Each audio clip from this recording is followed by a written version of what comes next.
A massive fire swept through the orphanage. Only one survivor remained. In the interrogation room of the 4th District Inspection Bureau, the inspector tapped the desk impatiently. Name: Jiang Qi. Jiang Qi kept his head lowered, his black hair just covering his brows and eyes, revealing only the upward curl of his lips. He was smiling.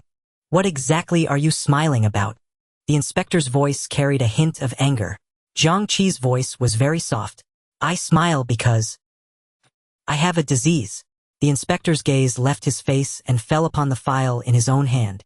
The photo in the file showed a young man with clear eyes, a stark contrast to the grief-soaked person before him. Name: Jiang Qi. Age 18. Diagnosis: suffering from gelastic epilepsy, presenting uncontrollable laughing fits. Remarks: serious vision problem in left eye. Every word in the file furrowed the inspector's brow further. He closed the file, the sound especially piercing in the silent interrogation room. What relation are those bodies outside to you? The moment Jiang Qi recalled the charred face that had been so close when he woke up, the intense pain in his heart made it hard to breathe. The orphanage director. He raised his head, tears already welling in his eyes, his vision completely blurred. Grandpa director. He raised me. As soon as the words fell. Ha! Ha ha ha ha. The laughter came without warning. Jiang Qi covered his mouth with his hand, but tears kept streaming from the corners of his eyes. Crying and laughing at the same time like a complete lunatic. Damn it! The inspector muttered a curse under his breath. Such a tragedy, and it has to be the day before the Ascension ceremony. He waved to the door and a young female officer walked in. Take him to the restroom, let him calm down. We'll talk later. The female officer silently reached out to help Jiang Qi up. After he was led to the restroom, she gave a brief instruction and stepped out. Jiang Qi was left alone. When the surging laughter finally subsided, he began to sort through his chaotic thoughts. The orphanage was gone. Grandpa director's body was now lying in the inspection bureau hall. And he, when he woke up, was lying right beside that body.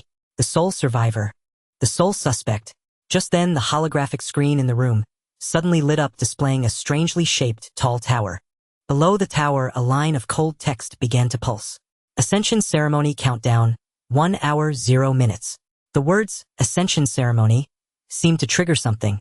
In Jiang Qi's mind, fragments of a teacher's voice sounded intermittently. Turned 18. Must stay focused during the teleportation.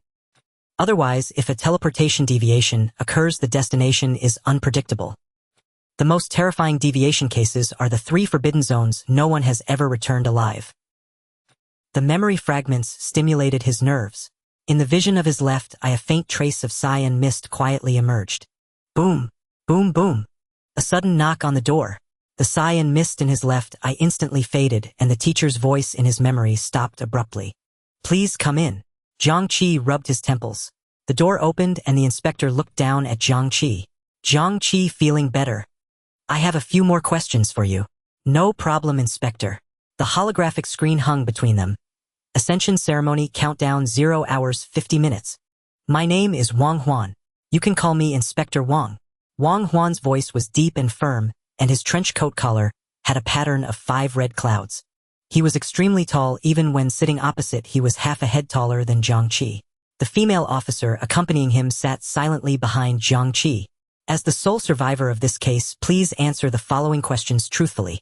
He paused, slightly softening his stern tone, then added, I'm the deputy head of the 4th district. Nothing is off the record here. Jiang Qi nodded. Wang Huan took out a recording pen with a pitted surface and placed it on the table. What were you doing when the fire broke out? I was writing a novel. Mainly short sentences for practice. I want to be a novelist. What specific time? Jiang Qi tried to recall. I can't remember exactly, but it was at least after 10 at night, after the children had gone to sleep. Before the fire, were there any unusual people or things at the orphanage? No. Wang Huan leaned forward slightly while making notes on the holographic screen. How did you realize the fire had started? Tell me the details of when it began. I had just written the first sentence when I felt the heat wave from the window. Jiang Qi recalled his body involuntarily tensing. After all, it was late at night. I must have frozen for a moment. By the time I stood up, the firelight was already in front of me. So the speed and intensity of the fire were far beyond your imagination. Yes. Jiang Qi nodded. Wang Huan turned off the light screen and the room dimmed for a moment. He stared hard at Jiang Qi. So how did you survive? The air suddenly froze. Wang Huan's dark red pupils reflected Jiang Qi's bewildered expression. Jiang Qi leaned back slightly, closed his eyes, and pinched the bridge of his nose.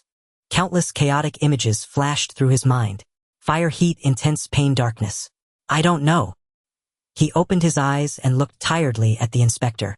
I just felt engulfed by a wave of heat, a moment of pain, then I lost consciousness. When I opened my eyes again, I was already here.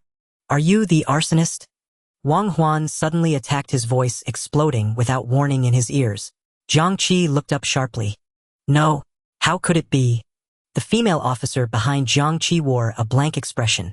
Her face was pale, her right eye had become covered in a gray film, and she shook her head slightly. The sharpness in Wang Huan's eyes gradually subsided. He stood up, his tone no longer aggressive. I see, Jiang Qi. The Ascension ceremony is about to begin. This is your top priority now. But the investigation won't stop. Until the case is resolved, you remain the prime suspect. After completing the Ascension ceremony, you cannot leave the 4th district for now.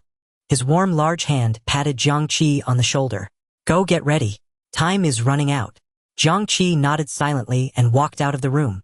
Wang Huan lit a cigar and took a slow, deep drag, asking without turning his head. Was he telling the truth? Truth. A cold female voice sounded. Ascension ceremony countdown 0 hours 40 minutes. Passing through the inspection bureau hall, Jiang Qi stood in front of the floor-to-ceiling window. Outside the window, the night was as dark as ink with a torrential downpour. A TV on the wall was playing breaking news. At 1020 tonight, a strange fire broke out at the 4th District Orphanage. Director Jiang Qi confirmed dead. Jiang Qi glanced at the time in the upper right corner. 2320. Hearing footsteps behind him, he spoke softly without turning around. Inspector Wang, what color was the fire at the scene? Orangered. Wang Huan walked to his side, puzzled by the question. What's wrong? Orangered. Jiang Qi repeated the 3 words as if chewing on a joke. Ha! Ha ha ha ha. The laughter erupted again, uncontrollably crazier than before. Liars. All liars. Jiang Qi's left eye vision churned with sigh and mist, and the world before him was instantly covered by another scene. Not orangered at all. It was a blackness that devoured all light. A black fire billowing in the rainstorm. His final memory was of being wrapped in a freezing cyan mist. Fragments of memory, broken and intermittent, pulsed in Jiang Qi's mind. He couldn't help but cover his left face with his hand. He slowly turned step by step and walked to the charred body of Jiang Qi. He knelt on one knee. Black flames. Jiang Qi carved a blood oath word by word in his heart. I will find you, and then I will kill you. Countdown to promotion ceremony 0 hours 30 minutes. Under the cold lights of the Supervision Bureau lobby, a bald-headed uncle with glasses handed a gray notebook to Jiang Qi. The procedure is over. This is the only item you had on you. It has been inspected and you can take it away. Thank you. Jiang Qi's hand lingered for an extra moment. They didn't burn it. Jiang Qi took it calmly and pocketed the notebook. Maybe this little book held the secrets he wanted to know. Jiang Qi looked down at his own hands, a complex, indescribable emotion churning in his heart. The original owner of this body was also named Jiang Qi, and his dream was to become a novelist. Wasn't his past life the same? One wrong step led to another, and finally he died from staying up all night writing, becoming an utter joke. Too bad we are both just mediocre writers. Jiang Qi curled his lips in self-mockery, and a sigh dissipated into the air. Since Jiang Qi was homeless, Wang Huan decided to let him stay in the bureau dormitory first. He could attend the promotion ceremony at midnight before making further plans. The female officer who had come earlier escorted him. Jiang Qi learned her name, Shen Yuehuai. Countdown to promotion ceremony 0 hours 20 minutes. They each held a black umbrella, walking side by side in the heavy rain under the night sky. Jiang Qi suddenly stopped and let out a few hoarse chuckles. He held his forehead, his voice filled with inescapable exhaustion. Sorry, Officer Shen, I can't control myself very well. Can I ask you something? Shen Yuehuai turned around. She was tall, her gaze only slightly lower than Jiang Qi's. Go ahead. She stood under the street lamp outside the bureau, her wooden eyes separated from Jiang Qi by an invisible wall. Has anyone ever been promoted before the age of 18? Or obtained power like Inspector Wang's without going through the ceremony? Power. It's the power of promotion, Shen Yuehuai corrected. As far as I know, no. The rules are the same for all humans. She stepped forward without hesitation. There is only one exception. Jiang Qi immediately followed and pressed. What is it? Devourers of the cosmos. Shen Yue's voice pierced through the rain. They are born from the stars, stepping onto the path of promotion from the moment of their birth. Humans only have the chance to step onto the path of promotion at 18, and very few actually become promoters. Jiang Qi's heart sank. The anomaly in his left eye, the green mist. None of it could be explained by common sense. He was relieved he hadn't rashly revealed the secret of the black flames. Then, what is the ratio of humans becoming promoters? Less than 1 in 2,000. Jiang Qi stopped dead in his tracks. 1 in 2,000, that number slammed into his heart. What if he failed to become a promoter? Sensing his silence, Shen Yuehuai also stopped. Few can resonate with the promotion tower, and the perseverance needed to complete the ceremony will eliminate a large number. Shen Yuehuai paused briefly, and the wind and rain seemed to grow louder. After all, you're only 18. That's why even under investigation the ceremony takes priority. Every potential promoter is critical. Her tone shifted. Similarly, becoming a promoter is your fastest way to uncover the truth. So recover well and rest well. Shen Yuehuai looked back into Jiang Qi's eyes. Even if it's only 10 minutes. Recover well, rest well. He couldn't remember the last time someone had said that to him. Jiang Qi lowered his gaze, concealing the turmoil within. Officer Shen, what exactly are the devourers of the cosmos? It's a general term for creatures invading from the starry sky. Shen Yuehuai was very patient. She added, not just creatures. You can think of them as demons, monsters, and ghosts. Most of them cannot be communicated with. They see us as food. Telling me this now, isn't that a breach of confidentiality? Jiang Qi was a little surprised. It's in the textbooks. A calm voice came through, as if one could see the emotionless cold face behind the words. Thank you. Jiang Qi said softly. Thank you for not laughing at my ignorance, for not telling me I haven't studied properly. I thought you would. He added, as if mocking himself. Anyway, thank you very much for your patience, Officer Shen. Jiang Qi looked up into Shen Yue's eyes. I will do my best. Shen Yue's gaze did not linger. She turned around and tossed a set of keys into Jiang Qi's hand. We're here. Room 802 upstairs. Jiang Qi caught them steadily. Are you a promoter? The only answer was the white noise of rain hitting the ground and the umbrella. Goodbye. Jiang Qi waved the keys in his hand. Shen Yue's figure did not pause, quickly disappearing into the torrential rain at the corner of the street. He stood there for a long time before turning around and entering the dormitory building. In the night wind, a faint, barely audible sound drifted away with the raindrops. Truth. Countdown to promotion ceremony, 0 hours 9 minutes. Supervision Bureau, top floor office. Come in. The room was dark, only illuminated by the glow of a holographic screen, reflecting a figure seated at a desk. Even though it was late at night, the curtains were only slightly drawn. On the desk was a nameplate: Chief Inspector Xin Yun. Wang Huan and the bald uncle pushed open the door, letting in a stream of light which was quickly cut off as the door closed. Wang Huan placed the file on the desk. Chief, the fire occurred at 1020 p.m. Tonight, the 4th orphanage was quickly engulfed.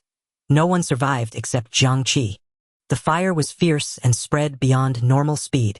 I arrived at the scene in about 2 minutes and extinguished all flames within 1 minute.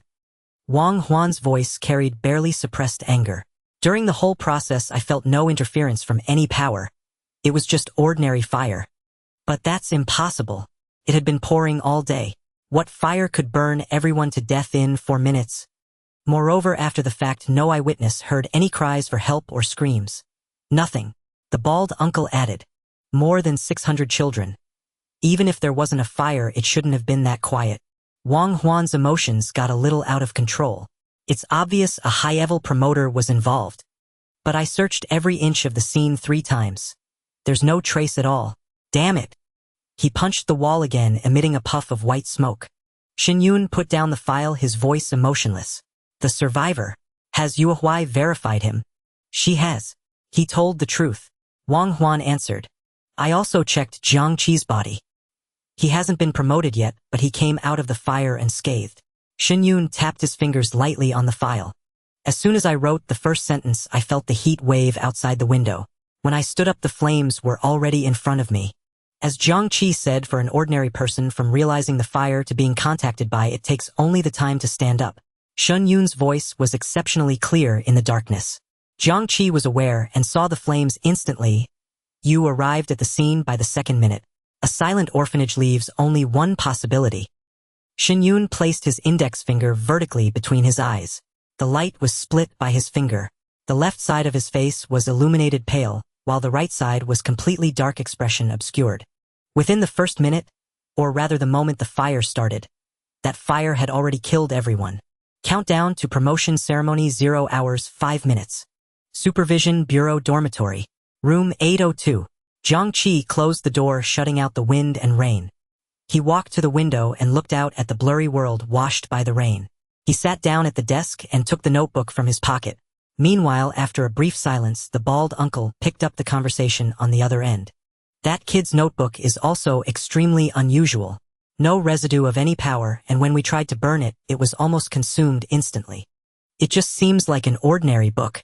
By the way, Wang Huan suddenly remembered. Jiang Qi said he used it to practice writing for becoming a novelist. What's written in his diary? Don't even mention it. It's not even a proper notebook. There's only one sentence on the first page. Countdown to promotion ceremony 0 hours 1 minute. Jiang Qi had always believed the essence of writing a novel is transforming chaotic inspiration into an executable project. Rather than waiting for the perfect moment, it's better to start with the smallest action. Jiang Qi opened the first page of the gray notebook. The dormant green mist in his left eye suddenly churned violently. When I wrote the first sentence, the universe collapsed toward me. The promotion ceremony has now begun. In an instant, the entire world came to a complete standstill. Then it shattered. Centered around Jiang Qi, the tables and chairs in the room, the torrential rain outside, and the chaos in the inspection bureau hall. Everything was enveloped in a strange green glow. Then, like a shattered mirror, light and sound turned into countless fragments, twisting and rushing toward Jiang Qi's body in a frenzied wave.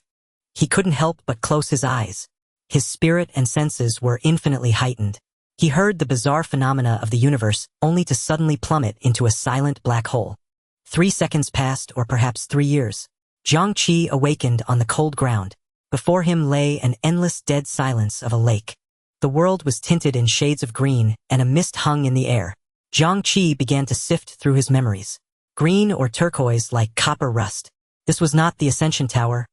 It was one of the 3 forbidden zones, Rust Lake. Where is my Ascension Tower? As soon as Jiang Qi's words fell, he suddenly burst into laughter. The laughter grew wildly, quickly spiraling out of control. Ha! Ha ha ha! The abrupt sound spread through the green space. Jiang Qi laughed so hard his whole body shook.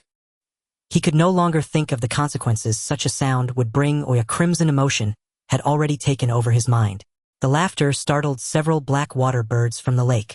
The black water birds flew towards Jiang Qi, gliding over his head, opening their mouths but not making a sound.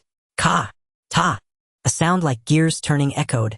At that moment, the dormant green mist in Jiang Qi's left eye surged forth like an enraged beast. The green mist collided with the stagnant fog above Rust Lake, forcefully carving out a straight path through the dense mist, leading deep into the lake. Rust Lake, is this the path you guide me to? Jiang Qi murmured to himself. There was no other choice. He stepped forward. As his first step fell, Rust Lake emitted a long resonance. The first 100 steps were relatively flat. As Jiang Qi moved deeper into Rust Lake, the mist grew thicker and colder. He had lost track of how long he had walked. Jiang Qi had long since given up counting. It seemed he had reached the center of Rust Lake, and looking around he could only see 2 steps in front of him. Ahead, the path suddenly solidified into green steps extending upward. Jiang Qi raised his head but could not see the end. A heavenly ladder. Must my path of ascension continuously climb upward?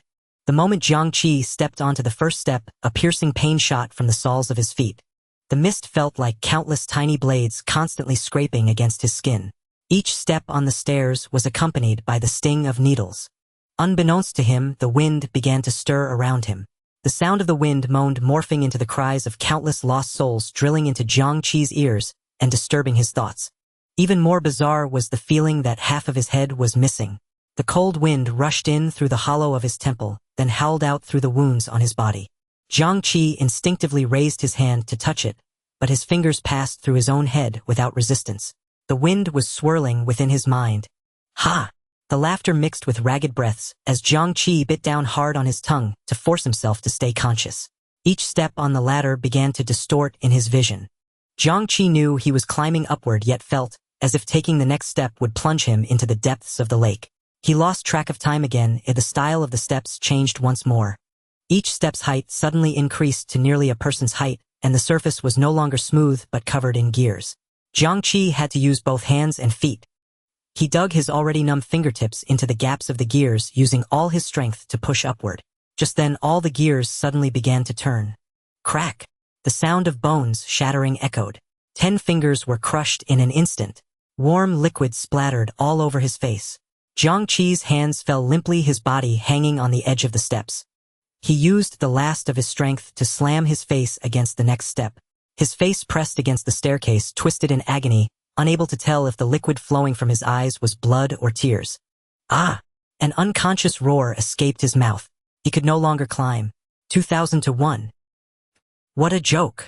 Memories from past and present world by like a revolving lantern. He saw his 25-year-old self struggling for words in the early morning within a rental room. Ultimately, he exhaustedly buried his face on the writing desk, weeping bitterly. He did not wish to survive, he wished to live. At this moment it was just like then. Jiang Qi, Jiang Qi, Jiang Qi. Countless familiar yet strange voices continuously called out his name.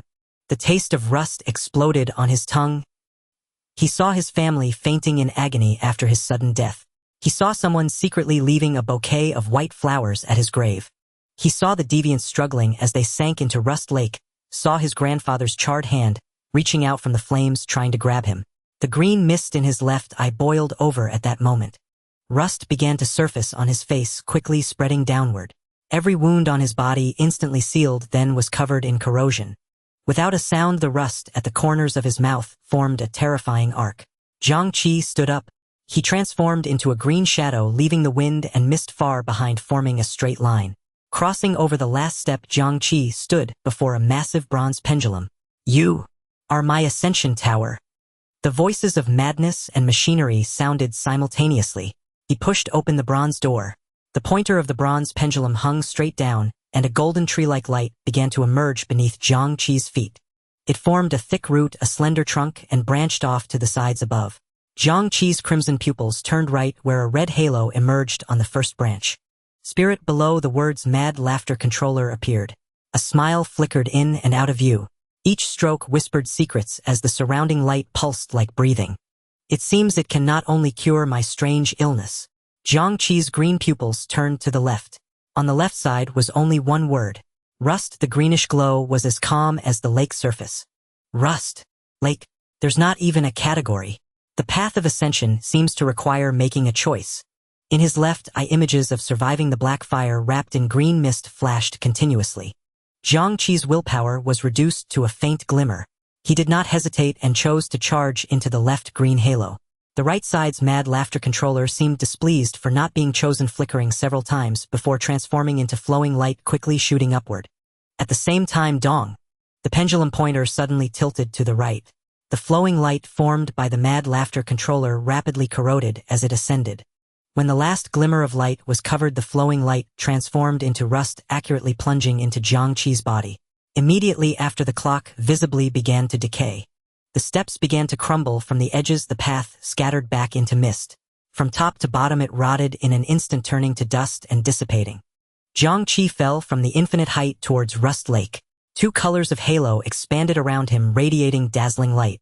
Several water birds flew by, intertwining with the only other colors in this world at the skyline. Underwater, an eye opened. The final fall had no sense of impact. The lake surface rippled, gently cradling him. Jiang Qi slowly sank until the water covered his left eye. In the inspection bureau, old Chun. Shen Yun nodded toward the bald uncle. Chun Ren extended his right hand, a flash of blue light passed, and the model of the dormitory building appeared above his palm. Every window, everywhere, the refraction of moonlight was exactly like the real building. It was as if the dormitory had just been scaled down and placed in his hand. Each floor had only 5 rooms, and most of the rooms had their green lights on, but room 802 was dark. That kid has already been teleported to the Ascension Tower. Chun Run retracted his palm. Everyone has different retention times in the Ascension Tower. Keep an eye on it, and bring Jiang Qi to me as soon as he returns. Shen Yun stared at the holographic screen. No problem. But I still can't understand how he survived. Survived? Shen Yun twirled his pen, letting out a light laugh. Old Wang, how likely do you think Jiang Qi is the culprit? At the thought of the interrogation scene, Wang Huan immediately spoke. Almost impossible. Shen Yun continued to ask. Without causing terrain damage, can you burn to death a large number of 600 people in an instant with flames in the rain? Wang Huan frowned. That's not my area of expertise, but it should be possible. If you were to take action under those conditions, how likely would you be to miss burning an unascended child? 0. Wang Huan did not hesitate. What would an arsonist gain from burning an orphanage? People or things? People wouldn't suddenly behave abnormally without reason. Chun Ren adjusted his glasses. Shen Yun stood up and walked to the floor-to-ceiling window. He pulled back the curtains and looked down at the 4th district in the pouring rain. This high-level ascender is taking such a risk. Setting the orphanage on fire hours before the Ascension ceremony caused such massive casualties. A dazzling lightning bolt streaked across the night sky, briefly illuminating the entire 4th district. Under my very eyes. The rumbling of thunder followed closely. It can't possibly be to let Jiang Qi survive, right? What do you mean? Chun Ren squinted quickly, catching on. A more outrageous thought formed in his mind. Rebirth?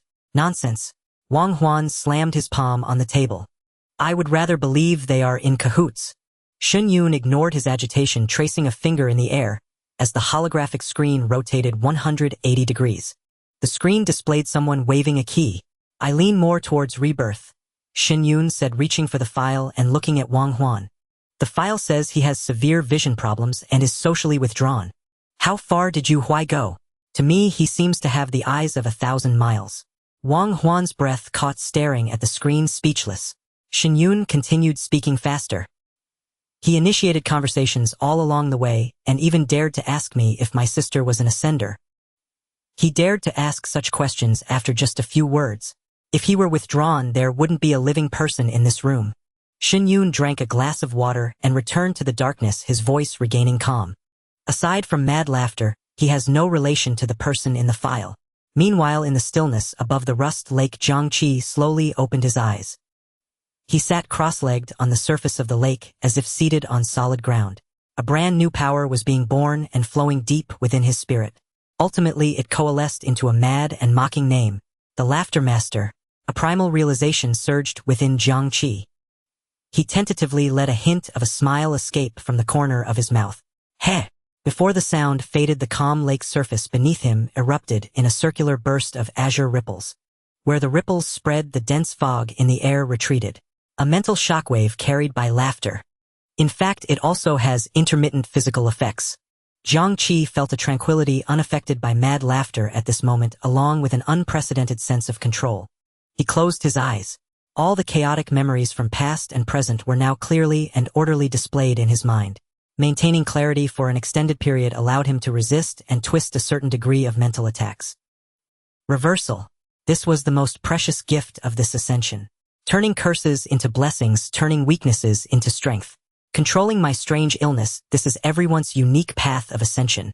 At the same time, he discovered he could release spiritual power through language. But this ability required a specific target to validate it. Mad laughter, reversal, seduction. Just one ascension, 3 major directions. Jiang Qi slowly stood up. He could feel a brand new power flowing beneath his flesh. The waters of Rust Lake could no longer corrode him in the slightest. The azure mist in his left eye was also thicker than before. As Jiang Qi recalled, he pondered, I have simultaneously embarked on 2 paths of ascension. Yet regarding the ability related to Rust, his mind was a blank. Only Jiang Qi felt a secret connection had formed between his left eye and Rust Lake. What exactly is the relationship between my left eye and Rust Lake? What is the ability of the second path? The notebook that should have been lying on the writing desk quietly floated deep within his left eye's spiritual space, appearing in his hand with his thoughts. In the office of the Inspection Bureau. If the arsonist deliberately let him live, what if they set a trap? Wang Huan still found it unbelievable. This theory was much easier to accept than rebirth. A blue light flashed in Chun Ren's hand, and the miniature model of the dormitory building reappeared. He is just an ordinary person who just turned 18. Monitoring him doesn't require deploying inspectors. He can't attract any attention. Moreover, he glanced at Shen Yun, who was mostly shrouded in darkness. Such power would require at least the assistance of 5th stage concealment items to hide from the chief inspector. Don't even mention Zone 4. it would be hard to bring out a few items from earlier safety zones. For a high-level ascender to expend such precious items to infiltrate just to set an inconsequential trap. What does he gain from this? It's pointless. Wang Huan felt his head turning into a mush. But Yu Huai clearly verified it. He spoke the truth. Shen Yun interrupted him. Honesty is not about not telling lies. It's about fully conveying necessary information. Yu Huai has only reached the second stage. Her abilities still have some loopholes to exploit. Shen Yun looked at the gray notebook on the holographic screen. After all, novelists are best at selective truths and omitted lies. High-level infiltrators' fifth-stage concealment items. The burned orphanage, the peculiar notebook. And then there's Jiang Qi, who has returned from the dead. Wang Huan gave up thinking. Boss, just tell me what to do. Do nothing at all. Ha! Wang Huan was taken aback. Chanren sighed and prompted. Old Wang, think about it. If he really is reborn, how many parties know about this now? Boss Yumi, the arsonist, and Wang Huan counted on his fingers. Jiang Qi himself. Do they know? It's nothing. Chanren covered his eyes. We just need to keep a close watch on Jiang Qi. Shen Yun's voice came from the darkness. The arsonist will eventually reappear. Wang Huan nodded, somewhat understanding. Just as he turned to leave, he suddenly slapped his forehead. Oh right, boss, I remembered. Jiang Qi asked me a question before leaving. He asked me what color the fire at the scene was. Chun Ren's eyes widened instantly. Why are you only saying this now? Wang Huan scratched his head, a bit embarrassed. The kid has problems with his eyes and brain, and he encountered such a situation, so I didn't think much of it. Shen Yun did not get angry, but simply raised a hand to press against his brow. A very crucial question. He softly repeated. What color is the fire? Wang Huan thought Shen Yun was asking him and immediately answered. It's orangered, but if it's an ascender from another fire path. He was cut off mid-sentence. Why would Jiang Qi ask about a color he should have seen?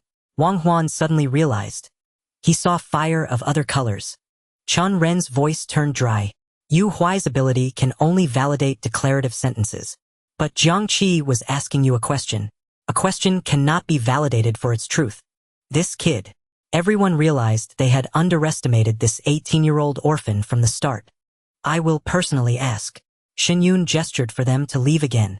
The office door closed and Chun Ren wiped the cold sweat from his forehead.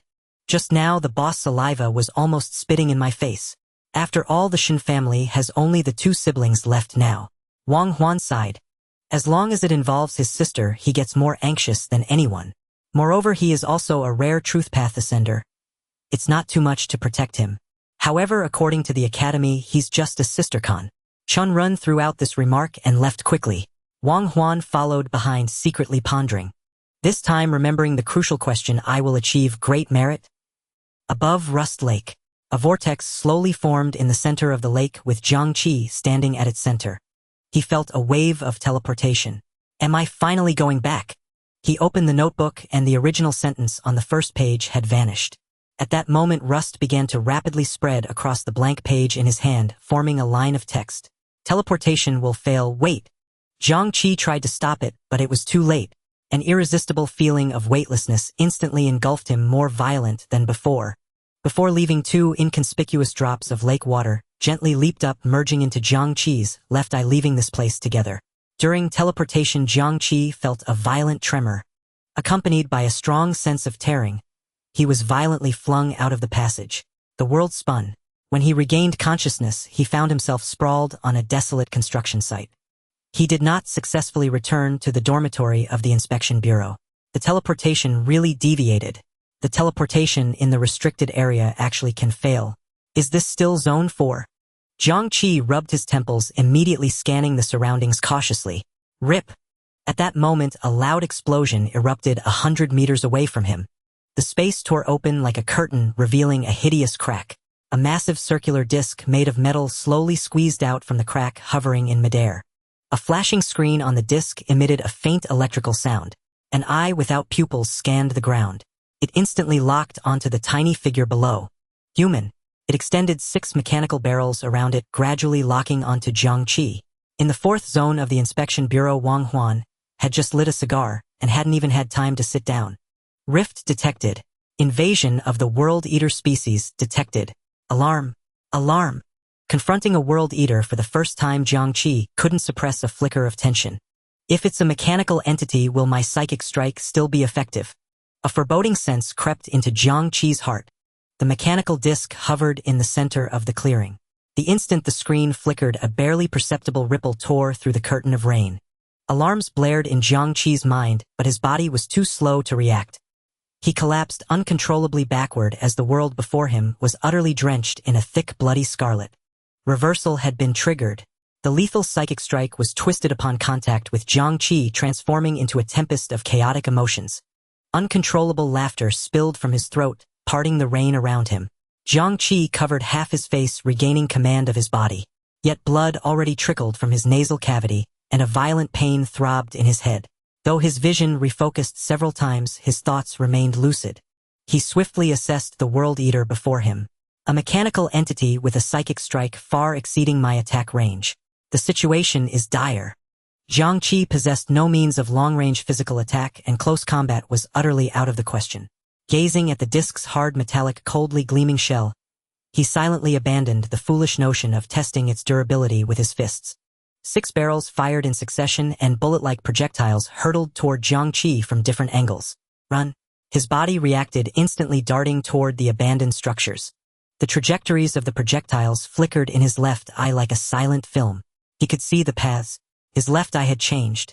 And my physical constitution has been vastly enhanced. Is this Rust's ability? As the thought flashed by, the first projectile struck an unfinished concrete wall. The entire wall vanished. Cold sweat dripped from Jiang Qi. He absolutely definitely could not be hit. Dodging and weaving, the second and third projectiles flattened vast swathes of the derelict buildings. The remaining projectiles arced through the air in bizarre trajectories, turning back to pursue Jiang Qi. Good, my speed and reflexes are just enough to evade these projectiles. This monster's attacks have intervals. Its reloading takes longer than I thought. This is an opportunity. Jiang Qi's pupils darted rapidly, calculating the ballistic paths. 2 projectiles, one left and one right, grazed past his body less than 20 centimeters away. Only one remained. Suddenly an anomaly erupted. The 2 flanking projectiles suddenly burst into a net of energy, an electric web, firmly ensnaring Jiang Qi. Electricity. Jiang Qi's muscles instantly locked up, every inch of his skin searing with agonizing pain. He crashed heavily to the ground, unable to move even a finger. He watched helplessly as the final projectile flew straight toward his brow. Death was mere inches away. Just before impact, the projectile flashed with a blue light and vanished abruptly. In its place was the cold mechanical disc. It halted less than a centimeter from Jiang Qi's eye. The screen so close displayed a sneer. The rain beat against both their faces. Whether from the electric current or not, Jiang Qi trembled uncontrollably. What the hell? Teleportation, or swapping positions with its own projectile. Weren't most World Eaters supposed to be mindless, incapable of communication? This thing was mocking him. He forced a bitter smile. It was over. A cannon barrel raised high, its form gradually shifting into a needle, which plunged viciously into Jiang Qi's neck. The mechanical disc began to devour Jiang Qi. An indescribable sense of emptiness emanated from his neck as his life force was frantically drained away. Jiang Qi's consciousness slowly faded into darkness. A single drop of dark cyan liquid fell from his eye. The needle at his neck exuded a cyan mist, merging with the Rust Lake water surging from his left eye. A cold bronze texture spread rapidly from his left eye, constructing an expressionless, archaic mask. Each strand of Jiang Qi's hair gradually lost its softness, turning into verdigris. His eyes were replaced by slowly rotating cyan vortexes. From the void, grayish-green crystals surged forth, forming an ancient suit of armor covering his entire body. Within seconds, Jiang Qi was gone. In his place stood a tall cyan humanoid being, majestic, deathly still, like an ancient deity stepping out of myth. The needle embedded in its neck rapidly decayed, the corrosion spreading quickly upward. This body was now devouring the mechanical disc's tendril in a far more brutal reverse manner. The mechanical disc emitted a piercing shriek, the sneer on its screen transforming into utter terror. The disc abruptly vanished from before it, reappearing 50 meters away. 5 cannons simultaneously fired, a roar more urgent and louder than before. 5 projectiles of greater power tore through the air, streaking toward the cyan shadow.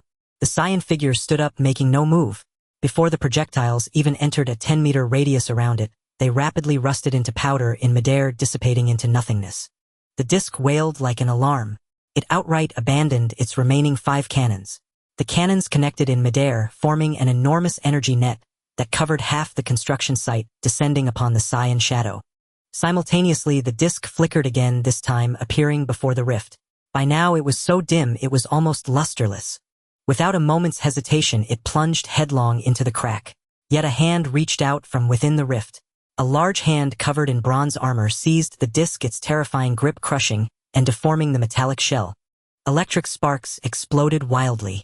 The Cyan figure holding its prey slowly emerged from the rift and descended back to the ground.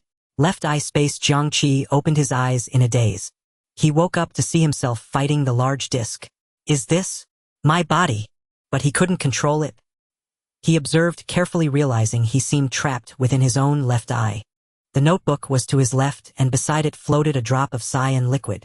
Water from Rust Lake. He watched the Cyan figure outside. A single drop turned me into this. And am trapped inside my own left eye. Jiang Qi fell into thoughtful contemplation. He then picked up the notebook to read. The few original characters on the first page rapidly vanished as if erased by a rubber. Simultaneously, new writing appeared. The enemy has arrived. With no time for further thought, the scene transmitted synchronously. External battlefield. The disc held in the Cyan figure's hand began to rust, soon falling silent. In its hand remained only a metal ring with 3 protrusions hollow inside. A strange sense of hunger washed over him, followed by a sight that left Jiang Qi utterly dumbfounded. The Cyan figure opened its mouth and bit into the ring. The crisp sound of grinding gears echoed, reverberating layer upon layer within the left eye space. Ate it. Every hair on Jiang Qi's body stood on end, a bizarre sensation piercing straight to his soul. He could even hallucinate a metallic taste in his own mouth, along with a primitive savage satisfaction that didn't belong to him. I ate a world eater. Just then a figure slammed into the clearing to Jiang Qi's right front, unleashing a terrifying ring of superheated air. 2 dim red points were faintly visible through the heat haze. A towering figure emerged, a cigar clamped between his teeth, the 5 red cloud patterns on his collar swaying gently. Outside, the Cyan figure remained impassive. It opened its mouth and stuffed the remaining half of the ring in as well. Crunch, crunch. The sound of chewing traveled far across the desolate clearing. Supervisor Wang. Jiang Qi screamed desperately within the left eye space, but no sound escaped. The Cyan figure outside only emitted a distinct swallowing sound. Wang Huan swept his gaze across the battlefield, his eyes landing on the Cyan and figure, his wristband flashing. I have arrived at the rift. Preliminary assessment: 2 world eaters engaged in combat prematurely. The Cyan humanoid type has already devoured the other. Leave the rest to me. The wristband ceased flashing. Wang Huan took a step forward. The ground beneath the Cyan shadow exploded without warning. A colossal cylindrical pillar of flame capable of instantly melting steel shot into the sky, engulfing it completely. Yet the raging fire lasted less than a second. A dark occult power eroded from within. The blaze rapidly decayed, turning into a haze of powder. The fire was dead. Wang Huan's usually unruffled face was etched with profound shock. What kind of bizarre ability was this? To directly kill another elemental power. Seeing this, the temperature around him visibly rose further. 2 trails of scorched black marked the ground. The next instant, Wang Huan appeared before the Cyan shadow. Wang Huan's right fist, wreathed in dark crimson flames, swung out, twisting the nearby white steam into fine threads. The blow landed squarely on the Cyan shadow's left chest. A single Cyan crack appeared on the armor's surface. A second punch, a third.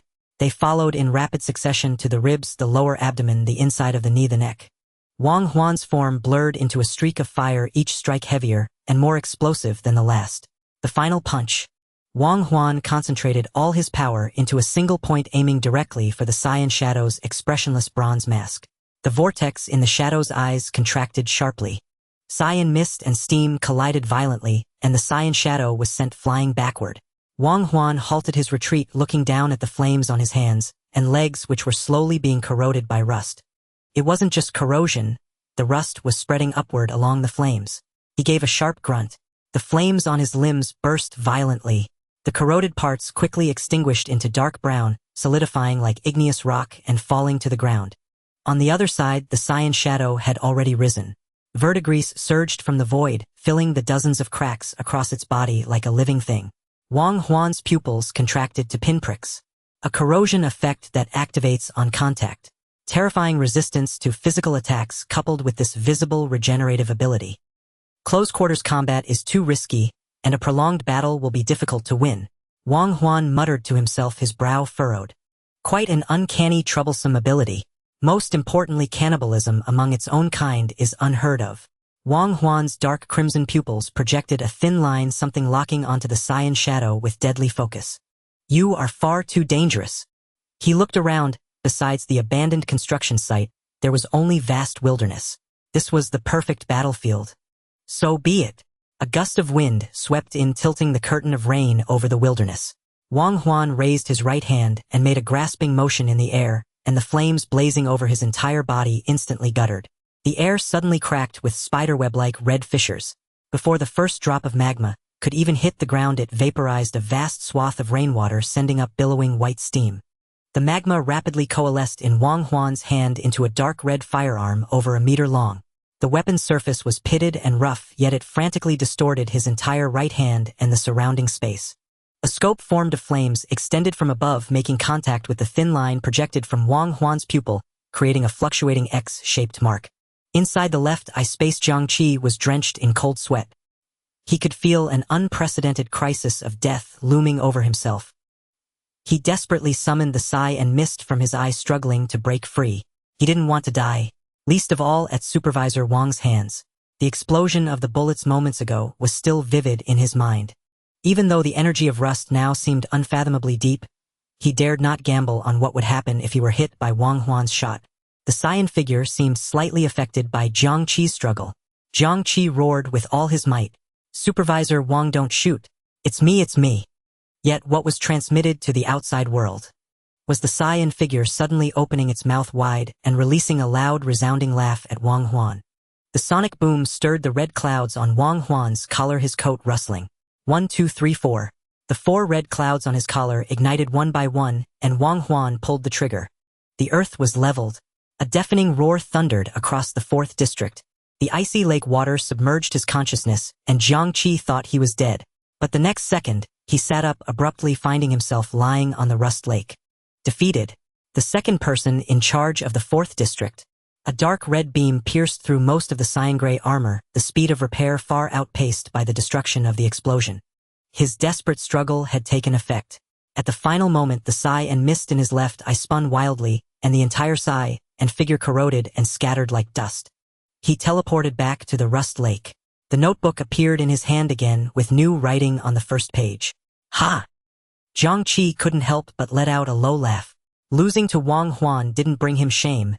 Instead, it ignited a beast-like excitement within him, because he could clearly sense a brand new power growing deep within his soul. It was the authority seized from devouring the mechanical disc. The notebook materialized silently in his hand. On the blank page, Rust quickly outlined icy words.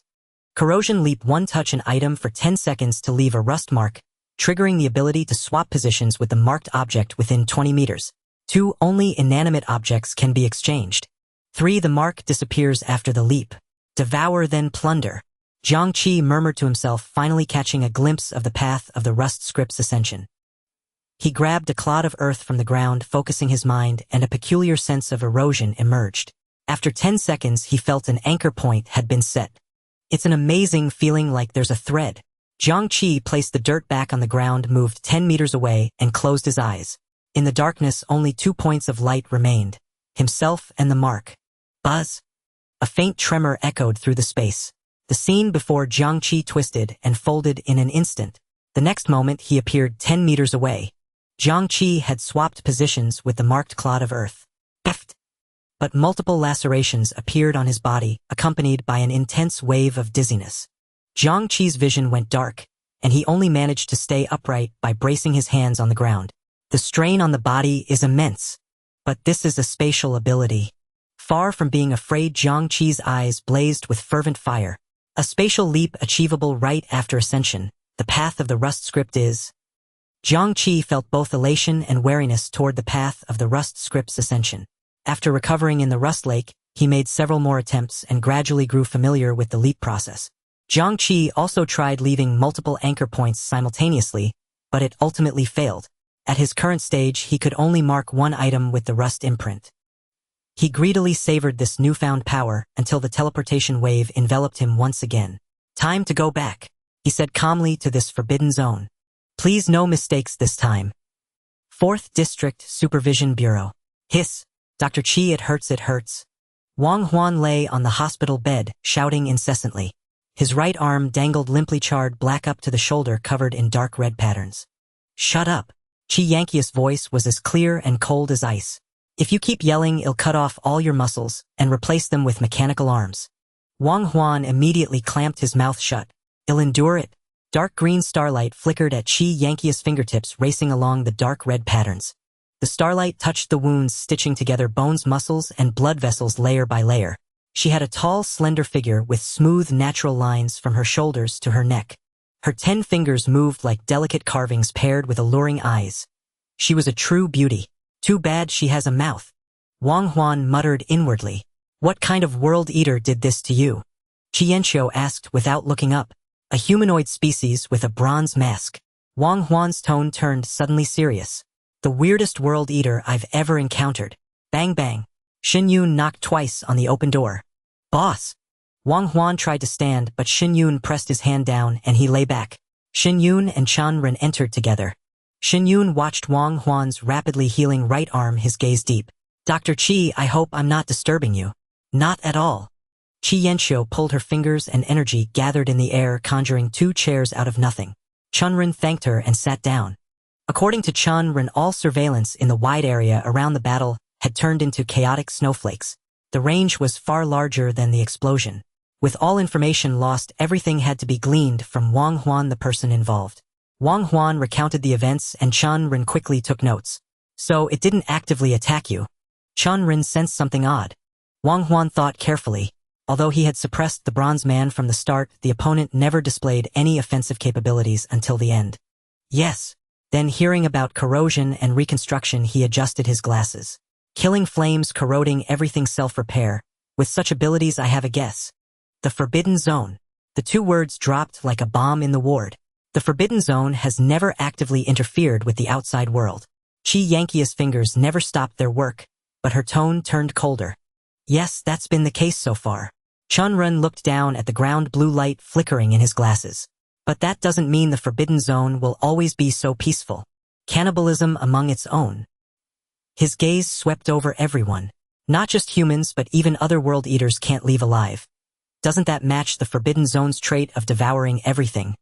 For a moment, only the sound of the right arm being repaired filled the ward. Too bad, I almost killed it. Wang Huan knocked on the hospital bed in frustration with his left hand. It has an unbreakable teleportation ability, and I'm really not good at chasing. Knocking costs 900. Dr. Qi withdrew the starlight from her fingertips, and Wang Huan's arm had visibly recovered a great deal. Don't always think about killing, we need to know why it came. Jiang Qi's gaze swept across everyone in the room, finally resting on Wang Huan. Is it a world eater? It devoured other world eaters in front of you, but showed no interest in you as a human. Fighting isn't the only way to solve problems. After all, no one knows what's inside the Forbidden Zone. Indeed, Wang Huan rarely found something he could agree with. Also, with such a dangerous ability, don't use it unless necessary. Wang Huan nodded. Xin Yun had remained silent throughout, lost in thought. Only now did he speak. Create a new file and upload it to headquarters. Codename Bronze Man, type humanoid species. Ability 1, passive corrosion. High resistance to physical attacks with astonishing self-healing. Ability 2, devouring transformation. Highly effective against elemental abilities. Speculated to possess formidable close-range physical attack methods. Ability 3, spatial teleportation. Masters a teleportation ability that is difficult to disrupt or interrupt, used for hunting and escape. Behavior pattern, hunts other world eaters.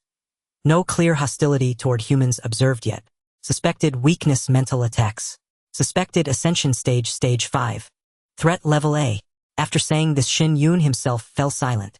The Forbidden Zone's power is indeed terrifying, but next time I'll definitely kill it. Wang Huan reignited his fighting spirit, making a vow. Jiang Qi is back. Dawn was breaking. Dormitory 802. This Forbidden Zone's ability is useless. Jiang Qi, back in his dorm, swung his fists and feet in the room. Currently, the Rust script ascension path chosen in the promotion ceremony aside from the devoured leap ability only manifested in him in 2 aspects. 1. His left eye could predict attacks. 2. Enhanced physical fitness. How enhanced? Roughly like choosing a talent for strength without any additional effects. In short, it was far from the forbidden power he had anticipated. He had realized that the Bronze Man was some kind of reflection of the Rust Lake, and this power was not yet truly his. Jiang Qi had no knowledge of martial arts in either his past or present life. This left him without any direct physical attack methods. I must find my own close combat means as soon as possible. Alarms blared in Jiang Qi's mind. In the battle with the mechanical disc World Eater, the distance was too great and the enemy too strong. He never had a chance to use his abilities. Nor did he know the true caliber of the mental shock from his mad laughter. Besides that, there was the mysterious notebook. Jiang Qi was about to take out the notebook. Bang, bang, bang. Coming. Chunren stood at the door. Welcome back, Jiang Qi. The 2 of them walked towards the inspection bureau together. Jiang Qi learned the name of the bespectacled bald uncle. He contemplated the possible outcomes along the way. He would definitely be asked whether he succeeded in his promotion and questions related to his abilities. He had hardly demonstrated any of his capability regarding Rust. The Mad Laughter controller could easily inform the inspection bureau. It would elevate his status while also allowing him to seamlessly intervene in fire investigations in the future. At the same time, he desperately needed to confirm the extent of his own strength. Jiang Qi's only concern was whether the inspection bureau had some method to test or validate abilities. He wondered if he could conceal the fact that he possessed 2 abilities at the same time. He decided to probe the matter. Officer Chun? Yes. Chunren glanced at Jiang Qi. I'm also a promoter, but I'm involved in research. I don't like being called Inspector Chun. You can call me Researcher Chun or simply Lao Chun. Alright, Lao Chun. Jiang Qi climbed up the pole. Wait a minute. Also, Jiang Qi was unsure whether Chunren referred to Inspector Wang or himself. He suddenly lost the desire to ask. Adhering to the principle of saying less to err less, he switched to another question. Is there an urgent matter that brought me to the inspection bureau so suddenly? Standing at the base of the inspection bureau, Lao Chun pointed upwards. Chief Prosecutor Shen wants to see you. The Chief Prosecutor, the highest authority of the 4th District. Jiang Qi's mind flashed with the image of Inspector Wang leveling the wasteland with a final strike. Someone stronger than Wang Huan. His steps felt somewhat heavy. The 2 silently entered the elevator. Lao Chun began to introduce the inspection bureau. The inspection bureau has a total of 21 floors, with the 1st floor specially dedicated to ordinary legal issues. The 6th floor is where you woke up last time. From the 6th floor upwards is the office area for promoters. There are so many promoters. Jiang Qi was astonished. The difficulty of the promotion ceremony exceeded his expectations. He seriously suspected that the ratio of 2,000 to 1 was a smokescreen. Could it be that the promoters of the entire safe zone were all concentrated in this building? It depends on your perspective. Most people above the 6th floor are promoters, but nearly all are newcomers like you. Abilities very widely lacking combat power, mostly dealing with miscellaneous tasks. In reality, only a few can go to the battlefield. Lao Chun glanced at Jiang Qi, then shifted the topic. Generally, the longer one stays in the promotion tower, the stronger their abilities become. You only stayed for 8 hours, so you can barely reach the medium level. There will be a test later. Lao Chun, how did you determine that I became a promoter? Is it because I stayed for 8 hours? Seeing Lao Chun directly state it, Jiang Qi boldly asked. There are also those who stayed for a day and ultimately failed. The concept of willpower is hard to judge. Lao Chun smiled mysteriously. There are various methods. In any case, in front of promoters who are vastly superior to you novices like you have no secrets. Alright. Jiang Qi silently counted in his mind. The elevator door chimed open. 20th floor. The space before him opened up, spacious enough to feel unlike any other floor in a building. It resembled an independent medical center. The 20th floor is the medical floor, and the 21st floor is solely for Chief Prosecutor Shin. Let's go, it's right here. The medical floor was surprisingly on the 2nd highest level. Jiang Qi silently swallowed this question. The 20th floor was much larger than expected.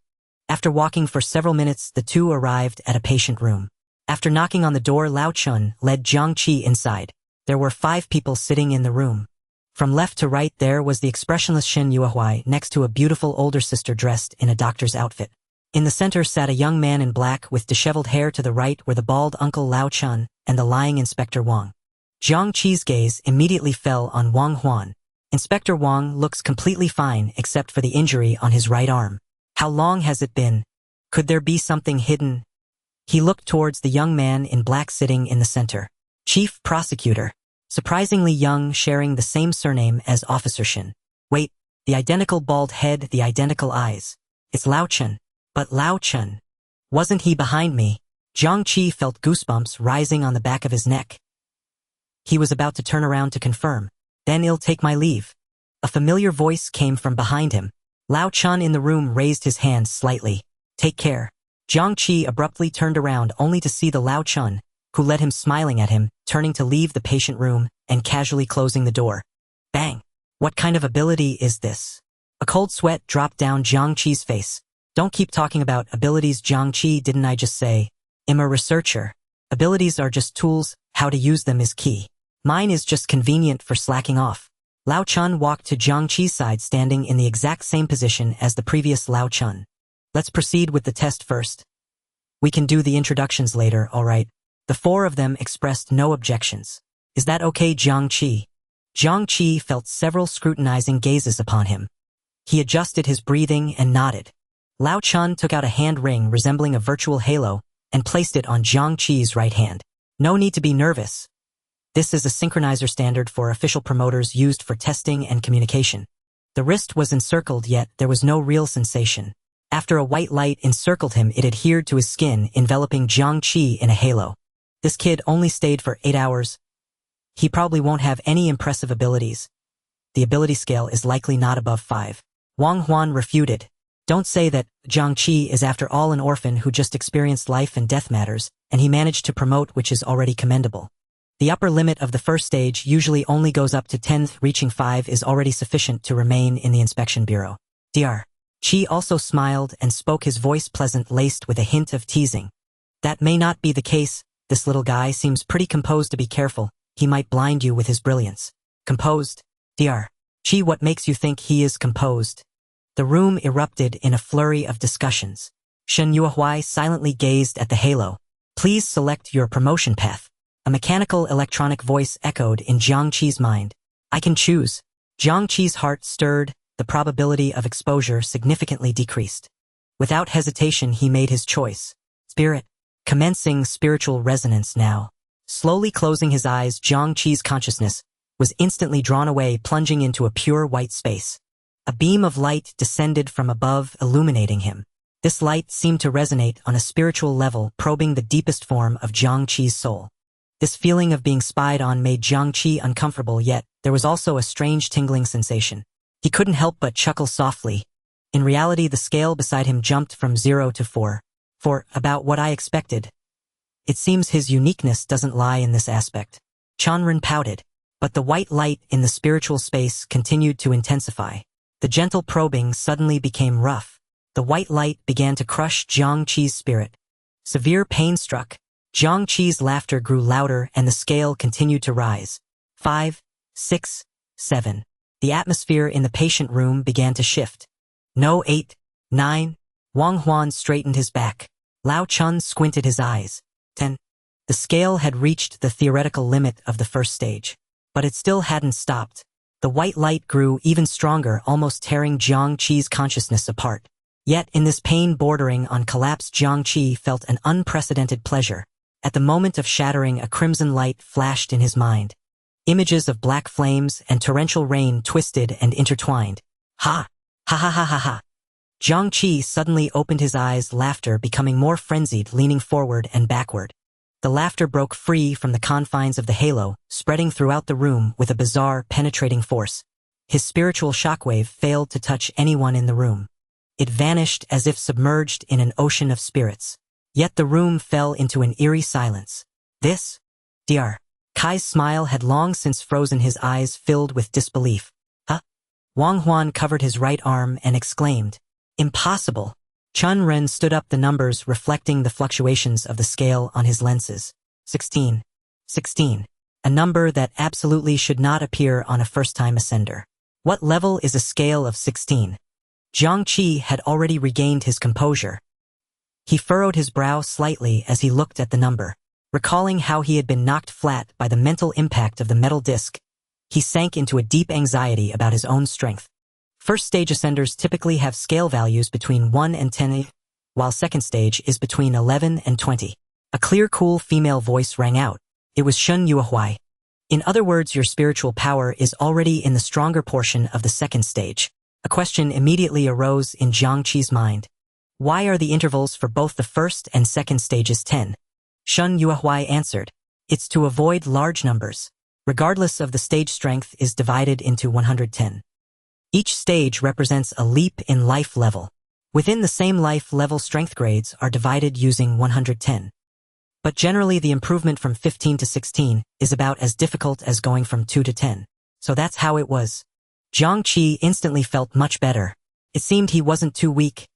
Rather, the mechanical disc from before had been too strong. Being able to withstand a mental impact from such a world eater was already quite impressive. A16. Does that mean I'm already a second stage ascender? He pressed further. No, the stage is marked by completing the ascension ceremony. Shun Yuehuai continued to patiently answer Jiang Qi's questions. Your current situation is very rare. It means the upper limit of your first stage is far beyond 10. When you're ready to ascend again, you will naturally feel it in your heart. Jiang Qi grew even more puzzled. After I feel it, then what? Will I be automatically teleported to the Ascension Tower? At that time, the Ascension Tower will appear in your mind. You gently communicate with it using your ability and you can teleport again. Shun Yuehuai seemed perpetually expressionless. So, am I pretty strong? Meanwhile, old Shun was sizing up Jiang Qi, a fervent gleam in his eyes. This kid's head was definitely extraordinary. His spiritual power had reached this level right after ascending. In the records, there should only be one person whose initial scale after first ascension exceeded 15. Was it a mutation caused by a congenital disease? Or was it related to coming back from the dead? Was the person in front of him now still the original Jiang Qi? Too many mysteries, too many things worth studying. Qi Yanxiu licked her lips, undisguised desire burning in her eyes. An orphan, gifted and not bad-looking. He seems steady and composed. I really want a drop of his blood. Very strong. Shun Yuehuai looked at Jiang Qi and gave an affirmative answer. Thank you. Jiang Qi responded with a smile. Just then Shen Yun, who had remained silent, stood up. The moment he moved, the atmosphere in the entire room instantly congealed. Everyone's gaze involuntarily converged upon him. Let me make a brief introduction. He started from the right, moving left. Wang Huan, director of the 4th District Supervision Bureau, formerly a soldier. Chun Run, researcher of the 4th District, the only researcher at that. Qi Yanxiu, chief physician of the 4th District. She doesn't speak very pleasantly. Shun Yuehuai, my younger sister. He deliberately slowed down on the last two words. Finally, he looked at Jiang Qi and introduced himself. I am Shun Yun, chief procurator of the 4th District. Jiang Qi took a step back, surveyed the room, and gave a slight bow. Greetings, esteemed seniors. I am Jiang Qi. It is an honor to be here today. All right, enough pleasantries. Come with me. Shen Yun directly grabbed Jiang Qi and left the room. The two took the elevator to the 21st floor. Pushing open the office door, the room was pitch black. Shen Yun entered first, with Jiang Qi following behind. Have a seat. Shen Yun sat down first and gestured for Jiang Qi to sit opposite him. A candle on the desk ignited with an orangered flame, illuminating only a small area. Jiang Qi sat down on the chair somewhat nervously. He remained silent, waiting for the other to speak first. Jiang Qi, what color do you like? A slightly hoarse voice sounded. Jiang Qi's body tensed slightly. He consciously controlled his movements and expressions. His gaze casually fell upon the flickering flame between them. Yellow. And next. Jiang Qi's mind raced, but he had very few clues. In his eyes, there was only Shun Yun's silhouette shifting between light and shadow. Orange. Good. Any others? And red. All warm colors. Jiang Qi. Part of Shun Yun's face sitting opposite him was always hidden in the darkness. A person's brain usually involuntarily engages in trauma avoidance. Do you perhaps like fire? Damn it. Only then did Jiang Qi realize what Shen Yun was really trying to ask. Under pressure, in a completely dark scene, he had focused most of his energy on controlling his expressions and actions. His brain had subconsciously latched onto the only dynamic color in the room. Then let me try a different approach. Green. As Shen Yun spoke, the candle flame abruptly transformed into a ghostly green, casting his face in a spectral light. Then, cyan. Blue. Purple, black, white, gray. The flame flickered each time, eventually reverting to orange-red. Nothing happened. Jiang Qi had restrained every single one of his reactions to the utmost. The final word fell without triggering a mad laugh. He breathed a long sigh of relief inwardly. Shen Yun's personality wasn't as extreme as he had imagined. He hadn't used any mental abilities. And Jiang Qi, confident in his reversal ability, believed he hadn't shown any flaws. Was it cyan or black? Jiang Qi felt a chill shoot up his spine to the back of his head. The nerves he had just relaxed snapped, taught his mind going completely blank. Cyan or black? Shen Yun asked again, his tone unchanged. Black. Jiang Qi gave up, resisting answering in a dry, raspy voice. Shen Yun slowly stood up, walked to the window, and drew the curtains wide open. Sunlight flooded in, instantly dispelling all the darkness and pressure. Everything that had just happened felt like an illusion. The office was furnished quite simply. The space was large, yet it resembled an old cadre's office.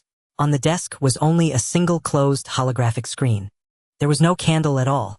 Shen Yun stood with his back to him, looking at the city skyline outside the window, giving Jiang Qi ample time to adjust and process. And Jiang Qi's mind was in turmoil. It wasn't that he hadn't been prepared for his flame color to be suspected, but the Supervision Bureau's reaction had come too fast. Moreover, the pressure brought by Chief Procurator Shen Yun was unprecedented.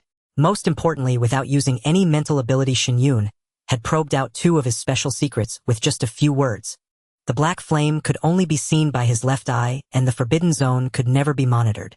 Before this, he had also wondered if his first teleportation deviation and his battle process had already been known to the Bureau. But it seemed now that his worries were unfounded.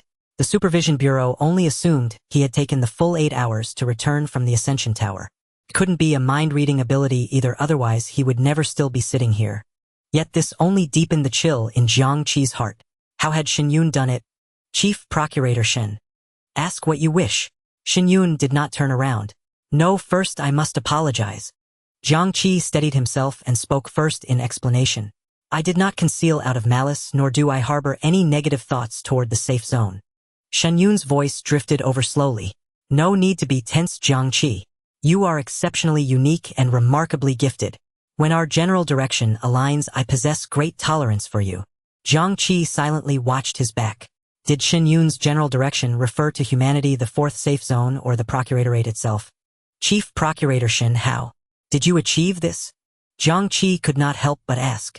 Your ability beyond the mad laughs attack also passively keeps you in a state of calm, correct? Before Jiang Qi could answer, Shen Yun turned around. Your control over emotions and expressions is flawless. But when you mention cyan and black, Shen Yun's voice paused. Your light fluctuated. Jiang Qi's hair stood on end in an instant. He recalled the flickering candlelight feeling, as if he were stripped bare, standing naked under scrutiny. Just like now. Shen Yun's voice carried a mesmerizing quality, echoing in Jiang Qi's ears. Your light is trembling violently. Jiang Qi could not suppress a shudder. Light. Even after enhancing his understanding of ascendance through Inspector Wang and witnessing Old Chen's bizarre abilities earlier. Now Shen Yun had thoroughly upended his perception once more. It was akin to some domain capable of rewriting and sensing everything within it. My path of ascension is tied to light. Shen Yun's words were exceptionally candid. I will not reveal my other abilities to you, and you shall do the same. We only need to know that your path is mental in nature, while you also excel in combat. Whether as colleagues or comrades, keeping the secrets of one's ascension path is a fundamental rule for survival. Jiang Qi recalled the testing process. Even the choice of ability direction was left to him. It seemed to be tacitly permitted from the top down in the safe zone. After all, no two paths of ascension are identical. Jiang Qi gained a new understanding of the safe zone and headquarters. Shen Yun's candor instead made him more wary. Do not tell anyone else about the black flames. Shen Yun suddenly said. Why? Knowing would only increase the risk. Shen Yun's tone brooked no argument. It is enough that I alone know. Jiang Qi asked with trepidation. Have you heard of any ascendant who wields black flames? Shen Yun shook his head. Though it was an expected answer, Jiang Qi could not help but feel disappointed. Even someone of the chief procurator's stature and power had no leads. He was still far from the truth. For now, we can only confirm that this arsonist infiltrated the fourth zone. Most likely from the first 3 safe zones or possibly from another headquarters. Shen Yun looked at Jiang Qi's hesitant expression. You don't remember the division of the safe zones. My memory has some gaps. At this point, Jiang Qi decided to speak frankly. Shen Yun gazed at him for a long time before finally speaking. To make a long story short, since the World Eater's invasion, humanity has established 24 safe zones around 3 headquarters. The White Tower Parliament, the Tianji Directorate, and the Zeshur Sanctum. Each of the 3 headquarters governs safe zones, 1 through 8 respectively. All 3 headquarters are situated in the first safe zone. We are the Tianji 4th safe zone. Shen Yun paused as if observing whether Jiang Qi could recall anything. These 3 names sounded distinctly separate. The first 2 symbolized Western and Eastern powers, respectively. The Zeshur Sanctum sounded like a church or some hereditary faction, which was not difficult for Jiang Qi to grasp. Seeing that Jiang Qi had no intention of speaking, Shen Yun continued. The higher the number of a safe zone, the more dangerous it is. Headquarters dedicates most of its efforts to the first 4 zones. All major institutions are only established up to the 4th safe zone. I understand. Jiang Qi nodded. After all, internal stability must precede external expansion. If the inner safe zones are in chaos, outward development is impossible. Shen Yun continued his explanation. The 8th zone even coexists with the World Eaters to a certain extent, unable to effectively and swiftly eliminate the invading ones. Correspondingly, only low and mid-rank ascendants remain there. Ordinary people can hardly survive. As for high-rank ascendants, they are either in the first 3 zones or have ventured deep beyond the safe zones. Normally, all official high-rank ascendants movements are reported to the chief procurator of each zone. After all, any conflict among our kind would be devastating to the safe zone. Jiang Qi slowly digested the information, inwardly astonished. The situation was more dire than he had anticipated. Even 8 safe zones could not be fully defended. Seeing him lost in thought, Shen Yun said no more and changed the subject. Think it over when you return. There is one last matter. In 3 days, headquarters is holding a gathering for new ascendants, and I want you to represent the 4th zone. Want? The word was subtle. Jiang Qi pondered. What will happen? A glint of appreciation appeared in Shen Yun's eyes. People will constantly provoke you. You will become a target for everyone, even face mortal danger. Because of what? Because of me. Jiang Qi understood. This was a grudge between 2 major powers, and it seemed Shen Yun was on the defensive side. Just as he was about to refuse, Shen Yun unhurriedly produced a necklace of alternating black and white and placed it on the table. A 3rd-tier mental artifact. It enhances your ability while continuously nourishing and repairing damaged psyche, amplifying the range of your mad laugh. To some extent, it allows you to actively direct the use of your mental power, rather than merely triggering it passively. Seeing Jiang Qi stand up, Shen Yun pressed on. Artifacts of a higher tier would be unusable for you, and would only invite trouble. A 3rd-tier mental artifact is already uncommon, and its value. Before Shen Yun could finish, Jiang Qi wasted no time and placed the necklace around his neck. An icy sensation spread through his skin, surging through his entire body. The next moment, a torrent of pure mental energy violently flooded into his mind. His perception unfurled like a vast net, instantly spreading outward. His mental power extended, involuntarily rippling faintly, as if brushed by the wind. Chief Procurator Shen, I have one more question. Jiang Qi's voice carried an irrepressible wildness. Regardless of who it is, as long as they strike first, I can fight them to the death, right? Shen Yun looked at him, a trace of amusement flickering in his eyes. No problem. He crisply handed a file to Jiang Qi. Jiang Qi, this is very important to me. He fixed his gaze on Jiang Qi and added, perhaps more important than you imagine. Jiang Qi pointed at the necklace around his neck and grinned. This is also more important to me than you imagine. Goodbye, Chief Procurator Shen. Jiang Qi waved his hand, turned, and pulled open the office door without any hesitation. The door closed and silence once again filled the office. He is completely a different person. An orphan returned from the dead, top-tier talent, knowing when to advance and when to retreat, possessing boldness. And very good at deception. Shen Yun watched Jiang Qi leave the procuratorate, looked up at the clouds in the sky, and murmured to himself, can I return to the 1st zone? Jiang Qi walked along the road back to his dormitory. He did not want to miss the chance to go to headquarters. But once he stepped out of the 4th zone, he would be forever branded with Shen Yun's mark. But, so what? Jiang Qi smiled. Most importantly, Shen Yun never asked what the cyan represented. This degree of tacit approval filled Jiang Qi with gratitude. He opened the file. The first document was an order revoking the restriction confining him to the 4th zone.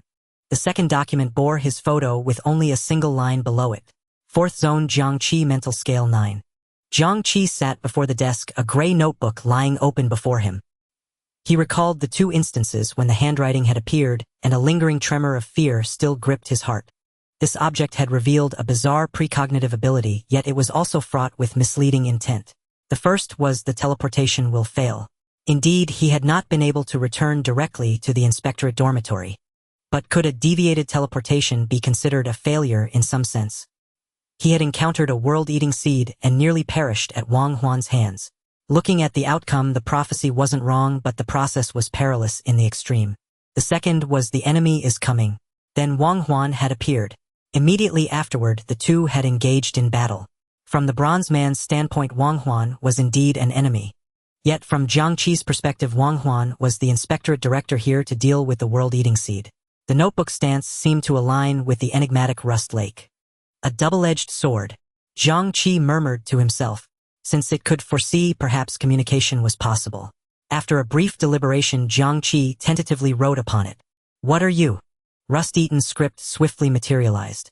I am a notebook, a perfectly useless piece of nonsense. Jiang Qi's cheek twitched. The notebook had evaded the question with an answer he hadn't considered. This manner of response also reminded him that his queries needed to be far more specific. Jiang Qi promptly wrote again. Are you a world-eating seed? The notebook offered no further reply. It can only answer one question. If it's related to the number of times, there are currently 3 possibilities. 1 day in time. 1 promotion was undergone. 1 world-eating seed was consumed. With still too little effective intelligence, Jiang Qi temporarily abandoned his research on the notebook. At least 3 things were confirmed. First, the notebook could passively manifest a kind of precognition that wasn't absolutely correct. Second, it could acquire some ability from the devoured world-eating seed, unconfirmed. Third, communication was possible. Stowing the gray notebook back into his left eye, he turned his attention to re-evaluating himself. The abilities of the Mad Laugh controller were already quite clear. 1 bewitchment, releasing spiritual energy through speech to influence others, though this ability hadn't yet been tested. 2 Mad Laugh, a wide-range spiritual shock, powerful but with high consumption. 3 Reversal, a passive ability for both offense and defense, converting incoming spiritual attacks into Mad Laughs while maintaining clarity. A trace of coolness came from his neck. The black and white necklace given by Shen Yun. It had not only expanded the range of Mad Laugh, but also brought a peculiar sensation. His spiritual power no longer seemed to be mere intangible thought, but an energy that could be guided. He stared at the water glass on the table. Ripples formed in his mind as he tried to focus his concentration on the rim of the glass.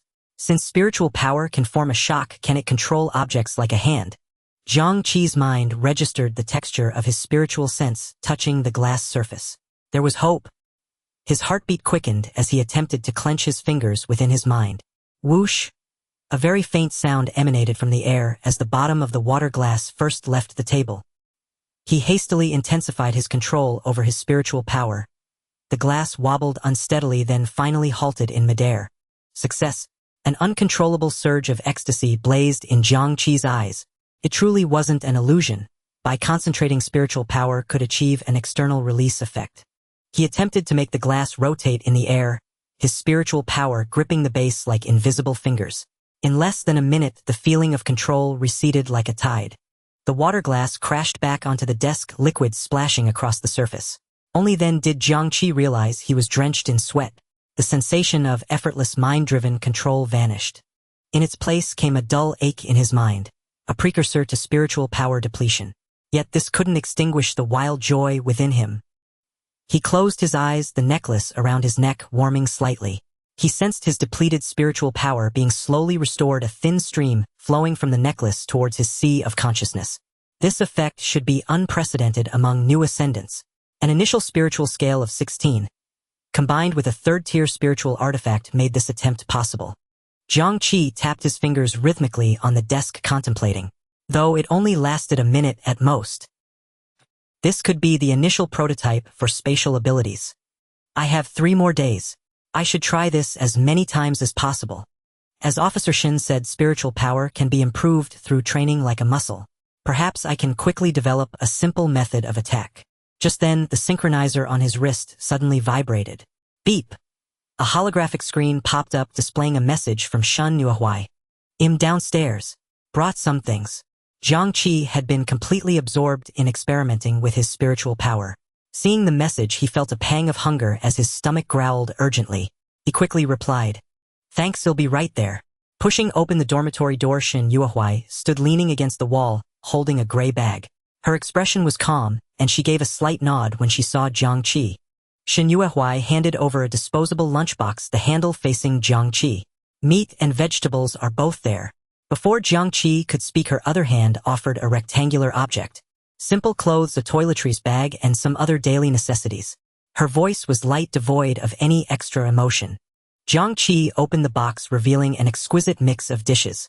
"This is from the cafeteria. Director Wang asked me to inquire about your requirements for your inspector uniform, and guessed you hadn't eaten. Thanks, I'm really starving." Pushing aside the strange thoughts in his head, Jiang Qi picked up his chopsticks and began wolfing down the food. He mumbled indistinctly, "The inspectorate uniform? I can request my own. I thought they were all the same. You can choose from 4 styles, but the important part is that you select the design yourself."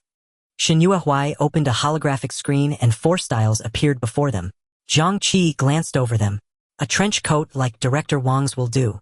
"Alright, next is the design." "A design?" Jiang Qi recalled the 5 red clouds on Director Wang's collar. An image of a certain organization invincible in a team fight yet stubbornly solo-laning involuntarily popped into his head. So it was self-chosen. Then Director Wang's red clouds probably just represented volcanic clouds or something. The headquarters seems quite considerate, allowing each ascendant to choose a unique inspector uniform.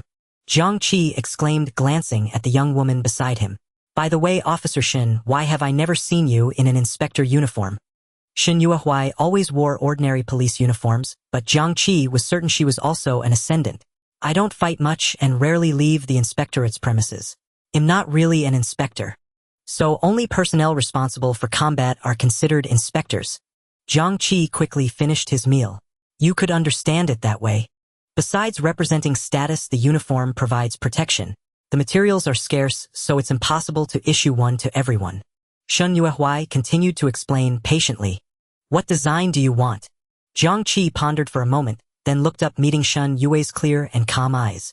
"I want something a bit ostentatious. Like this." Jiang Qi placed his index fingers at the corners of his mouth and slowly pulled them towards his ears. A silent, enormous smile bloomed across his face. Shen Yuehuai looked at Jiang Qi and quickly sketched an exaggerated smiley face on the screen. The coloring perfectly matched the vision in Jiang Qi's mind. "Were you a painter before?" Jiang Qi was somewhat surprised, as such skill was not something one could acquire through casual practice. "I studied it." Shen Yue's reply was as concise as ever. "If there are no issues, I'll submit it." "No problems. Sorry to trouble you again." Jiang Qi expressed his gratitude sincerely. "For such trivial matters, you could have just asked anyone to remind me in the future." Shen Yuehuai put away the screen. Ordinary people shouldn't interact with ascendants, especially those of the mental type. Jiang Qi's heart tightened. He truly hadn't considered that. Moreover, he still hadn't had the chance to test the effects of his bewitchment on ordinary people. Are ascendants forbidden from using their abilities on ordinary people? It's best not to. Shen Yue's answer was ambiguous. But if you deem it necessary, you can. The power to act first and report later. Jiang Qi gained a new understanding of an ascendant status within the safe zone. "How about we take a walk? Consider it a post-dinner stroll." Jiang Qi noticed the officers constantly glancing their way. "All right." The two strolled slowly along the path toward the inspectorate. Shen Yuehuai suddenly asked, "What did my brother talk to you about?" "There's a gathering for new ascendants at headquarters in 3 days. He asked if I wanted to go." I agreed. Jiang Qi felt the question came a bit abruptly. "Why didn't you just ask your brother?"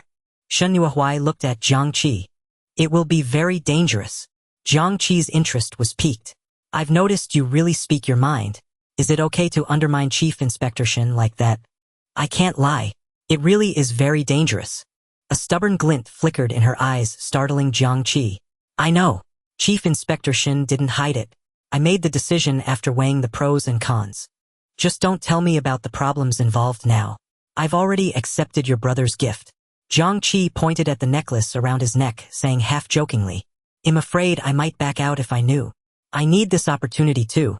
It's a two-way street." Shen Yuehuai looked down at her toes. Almost none of the new ascendants from the 4th district who go to headquarters ever return. Either they stay in the forward safe zones or they end up severely disabled. Last year, the 4th district didn't send anyone to headquarters. Jiang Qi sensed a wave of sorrow from her. Did they also reach a calibration of 16? Shen Yuhui shook her head. That settles it then. Even Dr. Qi says I'm a 9 million genius. Actually. Jiang Qi looked at her quietly then paused. Pretty strong. Besides, my case isn't closed yet. Jiang Qi wanted to pat Shen Yuhui on the shoulder, but his hand stopped midair and fell back. I will return safely. Shen Yuhui looked up and saw Jiang Qi's radiant smile. Seeing she was silent, Jiang Qi asked curiously, Do you really only speak the truth? Shen Yuhui replied softly. Is it because of your ascension ability? Jiang Qi couldn't help but laugh. You just admit it like that. What if a villain asks you? Shen Yuhui looked up at the top floor of the inspectorate. I would refuse to answer. Jiang Qi nodded, figuring that Shen Yun must have equipped her with ample protection. They walked a bit further in silence, the atmosphere somewhat tense. Officer Shen. Jiang Qi stopped. What is it? Shen Yuhui looked at him with slight confusion. Since our first meeting, you've shown me patience, answered every question, and guided me toward becoming an ascendant. You come across as quite indifferent, devoid of expression or emotion, yet just now you brought me a meal.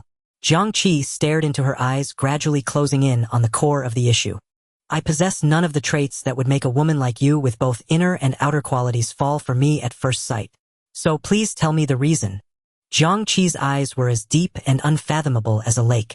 They stood facing each other with the cold, towering inspectorate between them. Are you planning to refuse to answer? Officer Shen. Jiang Qi pressed relentlessly. Shen Yuhui turned her head, seemingly gazing at the streetlights, her eyelashes trembling slightly. I think you are pitiable. The numerous guesses Jiang Qi had prepared got stuck in his throat, leaving him momentarily speechless. Shen Yuhui continued in her flat narrative tone. You suffer from a strange illness.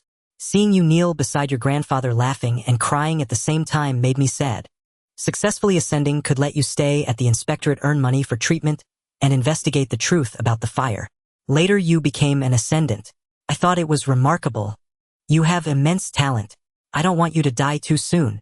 A wave of heat rushed from the back of Jiang Qi's neck to his cheeks, burning his ears red. He instinctively averted his gaze and coughed dryly, forcing his voice to sound less flustered. Ahem. Officer Shen. I misjudged you. He had just described himself as a genius, 1 in a million, only to have that shattered by her word pitiable in an instant. Shen Yuhui tilted her head, her clear eyes filled with confusion. Are you angry? No.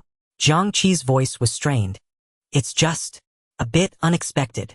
That reason is quite unique. Shen Yuhui continued walking toward the inspectorate, seemingly accepting the explanation. Jiang Qi quickened his pace to catch up, a mix of emotions churning within him. You really do only speak the truth, Officer Shen. Shen Yuhui nodded. Who the hell did this? Before they even entered the first floor lobby, they heard loud commotion. My sheep. I turned my back for a second, and where did my sheep go? If you don't find it for me, I'll report you to the chief. An older woman's finger was almost poking the duty officer's nose. Ma'am, please don't panic. Have a seat first. Before duty officer Zhang could finish his sentence, the woman jumped onto a stool and even tried to grab his thermos. Oh, my life is so miserable. The sheep is gone, I can't go on. Seeing Shen Yuhui and Jiang Qi, Zhang looked as if he had seen a savior and hurried over. Officer Shen, and this. My surname is Jiang. Officer Jiang, my apologies for the spectacle. This? Seeing Shen Yuhui arrive, Zhang effectively left the woman hanging. What are you looking at? Think you're so great just because you're officials. You once solved my problem and now you want to cut in line. With this attitude, how can you solve anything? I don't care. If my sheep isn't found today, it'll die right here. Jiang Qi glanced at Shen Yuhui. She gave a slight nod, her eyes conveying a sense of go ahead. A red glint flashed in Jiang Qi's eyes. Ma'am, I know you're anxious, but don't be. His voice carried a strange cadence. The anger on the woman's face instantly froze, her eyes becoming dazed and vacant. How did you lose your sheep? The woman nodded blankly. I forgot to tie the rope myself. I lost it. I see. Jiang Qi understood. Do you still want to find your sheep now?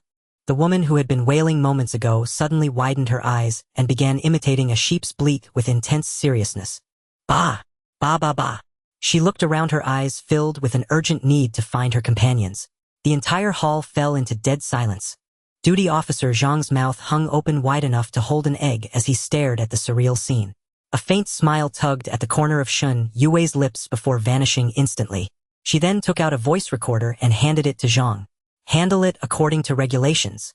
Yes, ma'am. Zhang took it with both hands, looking at Jiang Qi with a gaze full of awe and gratitude. My name is Zhang Su. Inspector Jiang, thank you so much. It was the first time Jiang Qi had been addressed so formally. No need. You deal with these things every day. It can't be easy. I didn't realize people like this still existed. There are always people like this. Shen Yuehui walked toward the elevator. Your inspector uniform and credentials will be delivered tomorrow. Come with me to register your spiritual energy, and then you can go back. Jiang Qi waved at Zhang and quickly followed her into the elevator. Jiang Qi looked at his reflection in the elevator wall.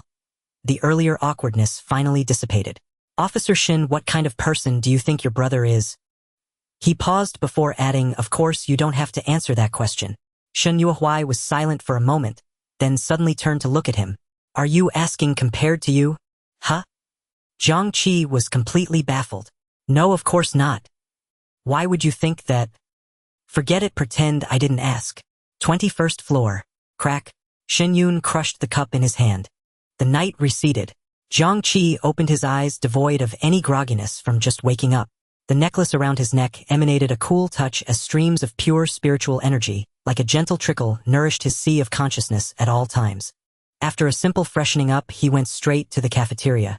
You look well today, Xiao Jiang, Dr. Qi said as she approached, gracefully offering him a smile before he could decide what to eat. Good morning, Dr. Qi. Jiang Qi hadn't expected Qi Yanxiu to greet him proactively. You look very elegant today as well. Qi Yanxiu let out a gentle laugh. You really know how to talk, Xiao Jiang, unlike some people. She shot a glance at Inspector Wang, who was wearing combat boots. He walked over, nodding in response to greetings from other staff along the way.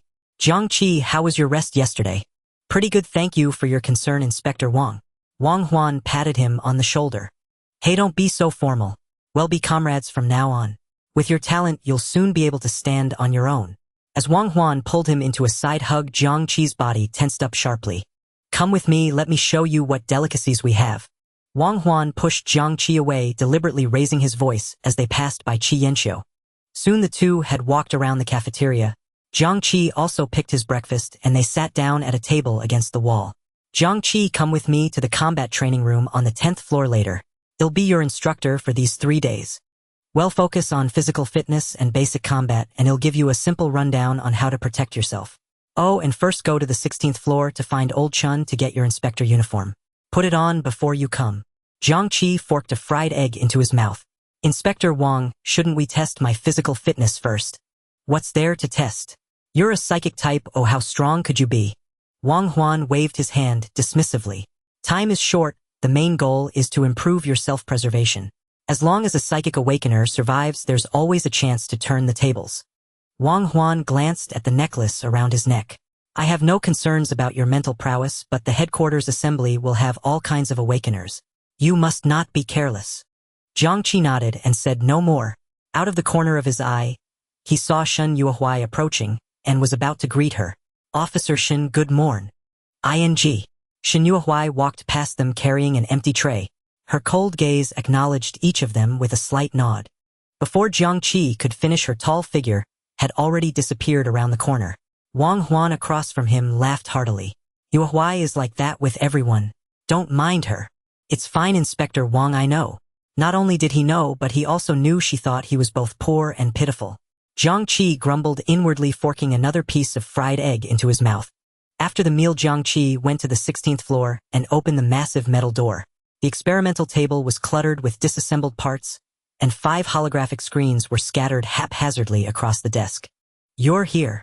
Old Chen's voice came from inside a robotic arm. Old Chen Yu, where are you? Face my voice, turn left and go to the end. Watch your step, don't step on my treasures. Jiang Qi walked for a few more minutes. The path was littered with objects he didn't recognize, and the floor was marked with complex routes. He felt like he had entered the lair of some mad scientist. In one corner of the lab, a massive holographic device was being calibrated. Over 50 screens displayed a large area centered around the inspectorate. Chun Ren stood in the middle, his eyes already bloodshot. He was adjusting the interference intensity, causing the images to turn to static one by one. Old Chun. Jiang Qi greeted him. A robot pushed a box to his feet from behind. Holy shit! It didn't make a sound. Jiang Qi was startled by the robot that appeared out of nowhere. Silent levitation, nothing high-tech. Old Chun explained without turning his head. In the box is your inspector uniform. Old Chun said, as he continued to calibrate the interference device. Try it on. The uniform was a bit loose on him, and Jiang Qi adjusted the collar in front of the mirror. An exaggerated smiley face was particularly conspicuous on both sides of the collar. Yue Huai said to go one size bigger since you're only 18 and still growing. How is it? Very good, thank you. Under the light, a similar smile appeared on Jiang Qi's face. Earlier there was a large area of static in our district surveillance. I'm not sure if it was affected by the previous battle. I'm testing it now, so I won't keep you. Was it from Inspector Wang's incident? Old Chun spun around sharply, his eyes sharp behind his glasses. How do you know it was Old Wang? Jiang Qi's expression was flawless. As soon as I entered the hospital room, I saw that Inspector Wang's entire right hand was severely injured. I was wondering what had happened at the time. The explanation was perfectly reasonable. Old Chun paused the test. That's right. Old Wang encountered a special kind of realm devourer. The loud bang before. What loud bang? Jiang Qi put on a perfectly confused expression. I forgot you were still in the Ascension Tower at the time and didn't hear it. Old Chun sighed. Anyway, their fight ended in a huge explosion. The nearby construction site and woods were obliterated, causing a large area of surveillance to fail. But the surveillance issues appeared sometime before the fight began. I suspect it might be due to another reason, so I'm still in the verification phase. He waved his hand, signaling Jiang Qi not to worry. At least it was a stage 4 realm devourer. It's still far beyond your league. Then I'll go down and find Inspector Wang. See you, Old Chun. After Jiang Qi left the lab, the face of the robot that had been standing behind him lit up with a blue light, projecting a set of data. Spirit 18. Strength 8. Element 0. Old Chun stared in the direction he had left, muttering to himself. The increase in his spiritual power is too fast. It must be due to the artifact. But to think he's hiding a talent for strength. Does coming back from the dead also mean being reborn? Wearing his inspector uniform, Jiang Qi was greeted by many staff members along the way. He arrived at the 10th floor where Inspector Wang was leaning against the metal doorframe waiting for him. The so-called combat training room was in reality a massive space. Half the room was filled with various instruments. The other half had a fighting ring set up, its perimeter etched with strange patterns. Inspector Wang, I hope you'll be strict. I want to improve as quickly as possible in a short time. Jiang Qi's gaze was very serious. Good lad. Then let's start right now. Wang Huan grinned. I'll begin my lecture once you're too tired to move. Run 10 kilometers first. Let me take a quick look at your foundation. 5 minutes later, the smile on Wang Huan's face vanished. 10 minutes later, his expression turned grim. 15 minutes later, he called out to Jiang Qi directly. Aren't you tired? Wang Huan looked at him as if he were a monster. Jiang Qi stood before him, his expression unchanged, and shook his head. During his confrontation with the mechanical disc, he had already formed a rough estimate of his physical capabilities. He hadn't intended to hide this progress either. Good, good, good. Wang Huan said good 3 times in a row, rubbing his hands together excitedly. Alright, next up is basic combat. I'll limit my strength to the first stage for defense and you attack me. The result was disastrous. Jiang Qi threw a punch, but the wind it created was off. He missed his target and nearly stumbled. He kicked out, but his lower body was unstable and he ended up flat on his back. Inspector Wang didn't mock him. Instead, he clicked his tongue in amazement. You have absolutely no idea how to exert force, but this brute strength isn't something a psychic-type awakener should have. Did you awaken 2 talents? Jiang Qi was startled, but noticing that Inspector Wang was just looking at him with excitement and mild curiosity, he answered accordingly. I don't know. Ever since I returned from the Ascension Tower, I felt this surge of power within my body.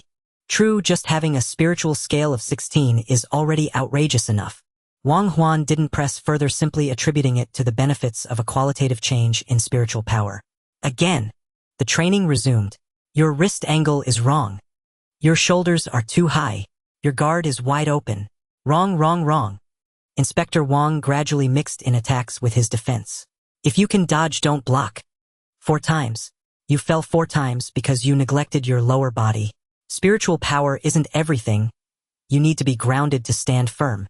10 rounds of high-intensity combat training concluded. Jiang Qi's whole body ached, and he lay on the ground like a scattered pile of bones covered in red marks. Wang Huan tossed him a towel. In close quarters combat, your advantage is still your spiritual power.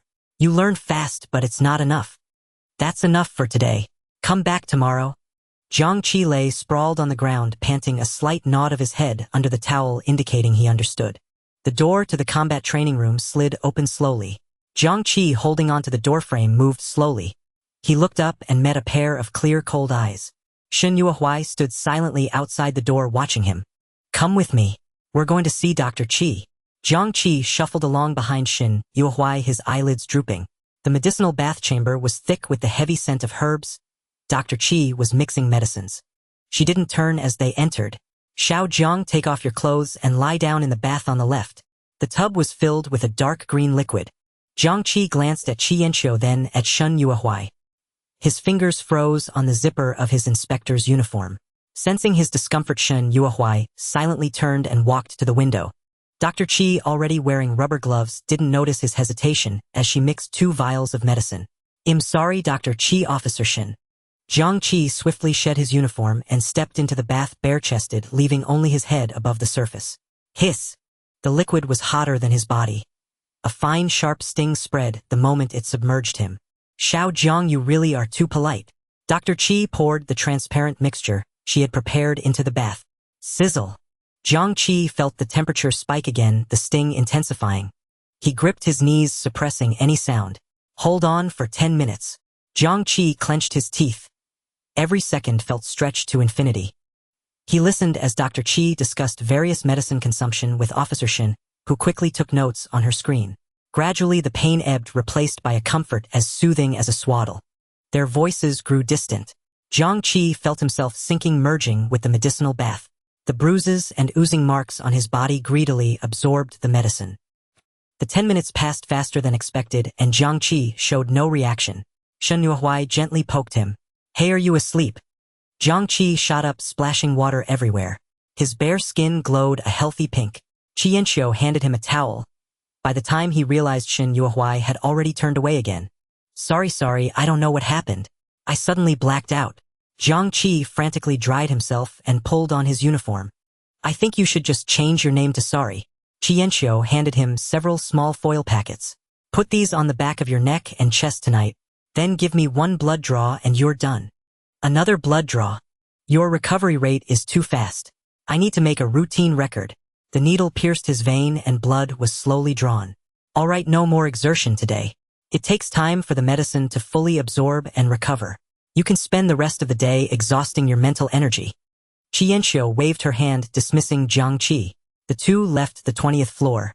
The elevator mirrored their silhouettes side by side. Jiang Qi still carried the strong scent of herbs. Jiang Qi wanted to say something, but the words felt awkward on his tongue. Ding! The elevator stopped and the doors opened. As Shen Yuehuai stepped out, she said softly, Don't forget to have dinner. Ah! Okay, you two. Walking toward room 802, Jiang Qi grabbed his hair in frustration. What the hell was I even saying? He was exasperated. He had thought Shen Yuehuai was like a robot, but when it was his turn, his mouth was clumsier than a cafeteria ladle with a leak. He couldn't even squeeze out a single decent word. Human nature really is just a broken record. Creak. Back in the dorm, Jiang Qi took out his notebook. Still no words appeared. He wrote down, Are you a world eater? No response. A new day had begun, so the answer wouldn't refresh with time. What remained were promotion count and devouring count.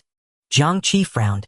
Both were harsh conditions to meet, especially since he was about to head to headquarters. At the same time, he formed a new hypothesis. These questions weren't just about communicating with the notebook. They were about getting an answer. His earlier hasty question had wasted a precious opportunity. Then, Jiang Qi's gaze sharpened. Could I, in one of my questions, directly write down who controlled the black fire that burned down the 4th District Orphanage? To get that person's name. If the notebook's predictions weren't absolutely accurate, could its answers be trusted? Jiang Qi didn't know. Perhaps on his next question he should first test it with something he could verify himself. Without dwelling too long, he began his cup-holding training. Mornings for physical training, afternoons for mental energy. Consume, repair, consume, repair. Half a day passed quickly. Returning to the dorm from the cafeteria that evening, Jiang Qi raised the cup to his lips one last time and took a small sip. His mental energy was utterly exhausted. He tore open the patches Dr. Qi had given him and placed one on the back of his neck and one on his chest. The faint medicinal fragrance quickly lulled him to sleep.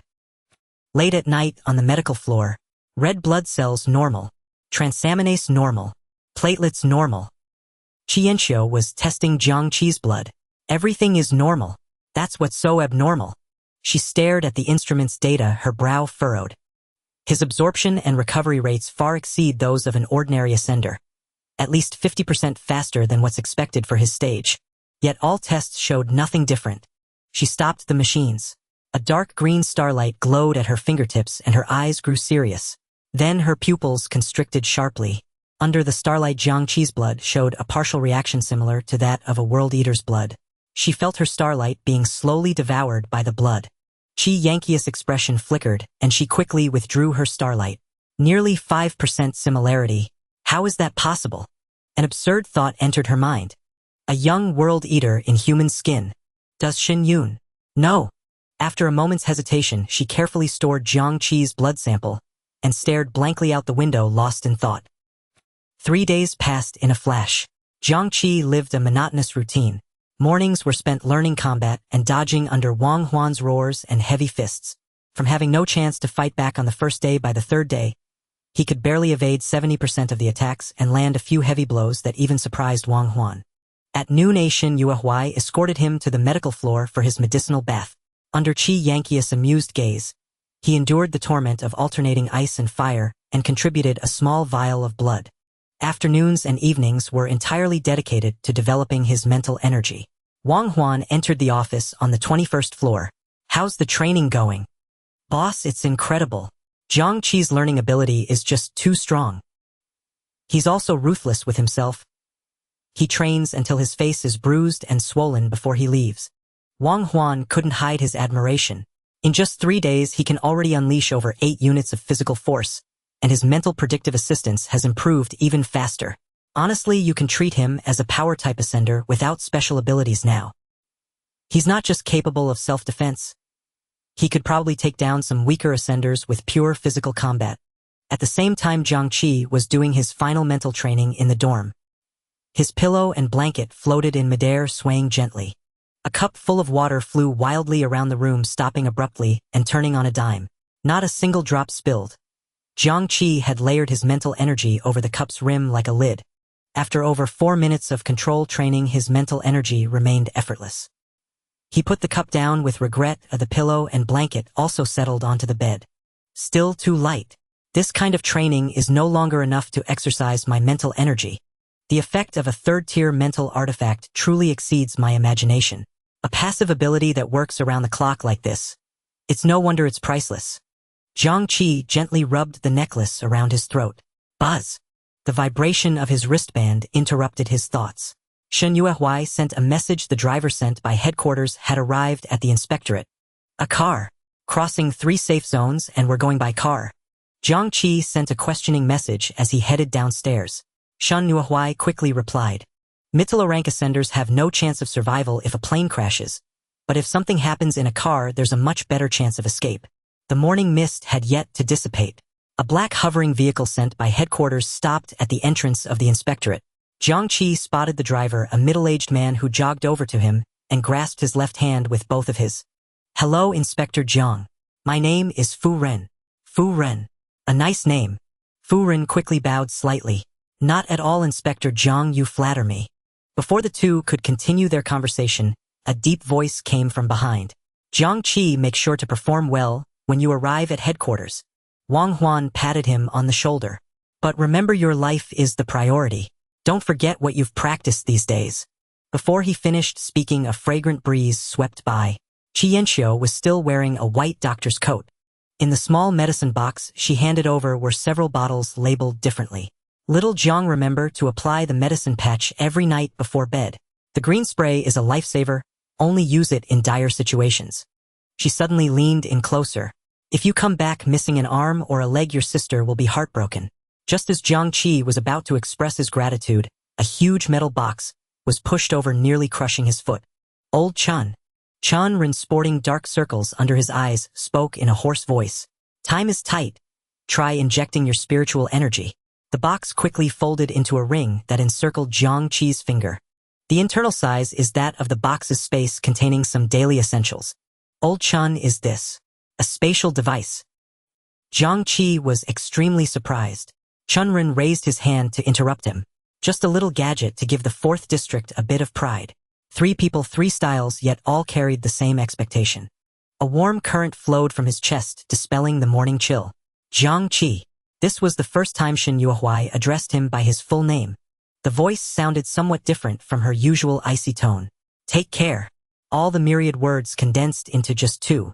Jiang Qi looked at the few distinct yet strangely harmonious individuals in front of him, and suddenly broke into a smile. Don't worry, leave it to me. The vehicle's engine roared to life, and Fu Ren leaned out respectfully to remind him. Inspector Jiang, please get in the car. We should set off. As the car door closed, Jiang Qi waved goodbye to the outside. Shen Yuehuai watched the vehicle's silhouette gradually disappear, only to turn around and find Shen Yun standing behind her without her noticing. Brother, didn't you say you wouldn't come? I arrived late. Are you really just going to him alone? Shen Yun ruffled Shen Yue's hair. There's no meaning in going if it's below 10 units. Just trust him. The scenery outside rushed by while soft music played in the car. Jiang Qi noticed that Fu Ren did not have the headquarters wristband. Mr. Fu Ren. Oh, Inspector Jiang, please don't put me on a pedestal. Just call me Fu Ren and let me know if you need anything. Fu Ren quickly turned half his body from the driver's seat, bending slightly as he spoke with Jiang Qi. All right, you can just call me Jiang Qi instead of Inspector Jiang. I wouldn't dare. May I address you as Mr. Jiang? Sure. Jiang Qi no longer concerned himself with titles and directly got to the point. Fu Ren, are you working for headquarters? As an ordinary person responsible for transporting the newly promoted individuals from various districts. Fu Ren rubbed his palms on the steering wheel. I can't even consider myself a formal employee. I'm just a name on the roster. I'm a lowly worker in the logistics team of the 1st District Inspectorate. I drove trucks for 20 years before being assigned to pick you up. Jiang Qi noticed Fu Ren's rough hands with faint tattoos on his right arm as he stared at the rearview mirror. So you've transported quite a few newly promoted individuals, right? Is there anything I should be aware of? Fu Ren's back bent even lower. Inspector Jiang, you're joking. I'm just a laborer, what do I know? But I heard last year that the 4th District didn't send any newly promoted individuals to the headquarters meeting. In the end, the Ji family from the 2nd District took the lead, and then Inspector Ji applied for a reduction in resource allocation for the 4th District. Jiang Qi's expression stiffened. You know about such matters. The rearview mirror reflected Fu Ren's rapid blinking. It's common knowledge in the 1st District. Gossip among the newly promoted individuals spreads quickly. And the Xiao family being from the 1st District bowed to the Ji family from the 2nd District. Oh, many people found it amusing. Jiang Qi quietly observed the hunched Fu Ren. This driver was a complete contrast to the loud woman at the inspectorate. He was very clever, keeping his demeanor extremely humble, even if it was just in front of this newly promoted individual. Jiang Qi chose not to probe further, as saying too much could lead to mistakes. How long does it take to reach headquarters by hovering vehicle? Mr. Jiang, about 2 days. We have fixed rest stops at night. Fu Ren glanced at Jiang Qi through the rearview mirror and added, if you wish to rest now, I can open the light avoiding feature. You can take a nap at any time, just let me know. Jiang Qi nodded. The hovering vehicle was fast, but the time taken was longer than he expected. Jiang Qi lightly tapped his fingers on the seat. He closed his eyes, appearing to rest. Yet he was rapidly reviewing the key points of training from Wang Huan in his mind and planning for the various scenarios he might encounter upon arriving at headquarters. The might of the Ji family, the restraint of the Xiao family, and this seemingly humble yet cunning driver. About half a day later, Fu Ren slowed down before the inter-district checkpoint. Jiang Qi saw a long line of vehicles ahead stretching endlessly. He frowned, about to ask, but Fu Ren simply turned the steering wheel and drove towards a small path on the left, stopping in front of a black gate marked Newly Promoted Passage. Mr. Jiang, could you please scan your wristband? Fu Ren's voice was softer as they approached the passage. Newly promoted individuals from headquarters do not need to wait in line. Jiang Qi rolled down the car window, extended his right hand towards the detection panel. Click! The black gate slowly rose. Inspector Jiang Qi, welcome to the 3rd District. A mechanical voice sounded. After the hovering vehicle entered the 3rd security zone, Fu Run continued, Mr. Jiang, this is your first time crossing districts, right? Jiang Qi looked at the flow of vehicles on the right side being left behind for the first time, feeling the privileges that came with the identity of a newly promoted individual. Fu Ren expressed his sentiments. Ordinary vehicles have to wait at least 1 or 2 hours. Going through the gate also requires security staff to inspect the carried items. Even without waiting in line, it's still a hassle. So newly promoted individuals don't need to be checked. What are you saying? Who would dare check the newly promoted individuals? After a pause, Fu Ren added, it's only right for newly promoted individuals to bring whatever they want. Jiang Qi then realized, in the 1st District or even further forward in Zone 4, the gap between newly promoted individuals and ordinary people was far greater than that of the 4th District. The journey continued in silence. The hovering vehicle traversed through the 3rd and 2nd Districts, finally reaching headquarters located in the 1st security zone. Fu Ren parked the vehicle between 2 adjacent silver metal structures. Ahead was a line of security check doors, and behind stood a towering jade tower. Mr. Jiang, we've arrived. Fu Ren gently called out to Jiang Qi. Jiang Qi opened his eyes, having kept a part of his spiritual energy resting lightly. He initially thought the journey to headquarters would not be peaceful, but unexpectedly, the biggest storm was just beginning upon arrival. Fu Ren quickly exited the vehicle and approached the rear seat, placing his hand on the top of the door. Mr. Jiang, please be careful. If you need transportation or assistance during your time at headquarters, feel free to contact me. Fu Ren held up a metal card with both hands. If you wish, please scan it with your wristband to add me. Jiang Qi placed his wristband over it. With a beep, his personal information popped up. Fu Ren, 39 years old, a driver of the logistics team at the 1st District Inspectorate. He really was a logistics team driver. In Jiang Qi's view, Fu Ren's demeanor and behavior hardly resembled that of a truck driver. Thank you. Jiang Qi walked towards the security check doors, his gaze involuntarily drawn to the magnificent jade tower. Wishing you all the best. Fu Ren bowed to his back. Once Jiang Qi walked away, Fu Ren straightened up his face, remaining calm. District 4 First Tier Ascendant Jiang Qi. A mechanical voice rang out. Jiang Qi stood before the security gate. An inspector wearing a headset approached slowly, the scanner in hand, beeping as it swept across his entire body. Jiang Qi was taken aback. Fu Ren had once said ascendants didn't need to queue or undergo checks. Yet the inspector's attitude now was no different from the ordinary passage. He glanced at the badge on the inspector's left chest, Xiao Ting. Her gaze was icy, and her right hand also wore a synchronizer. Last year District 4 didn't even dare send anyone. This year, just one. The scanner moved toward Jiang Qi's collar. When it passed over his necklace, it let out a sharp warning. Oh, bringing props along. Aren't you afraid of losing them here? She let out a sneer. Newcomers being checked at other passages turned their gazes toward them, some curious, some amused, others gloating. Then Xiao Ting made Jiang Qi remove his ring and roughly rifled through the medicine box from Dr. Qi inside. You don't bring anything else, but you sure bring plenty of medicine. Quite foresight.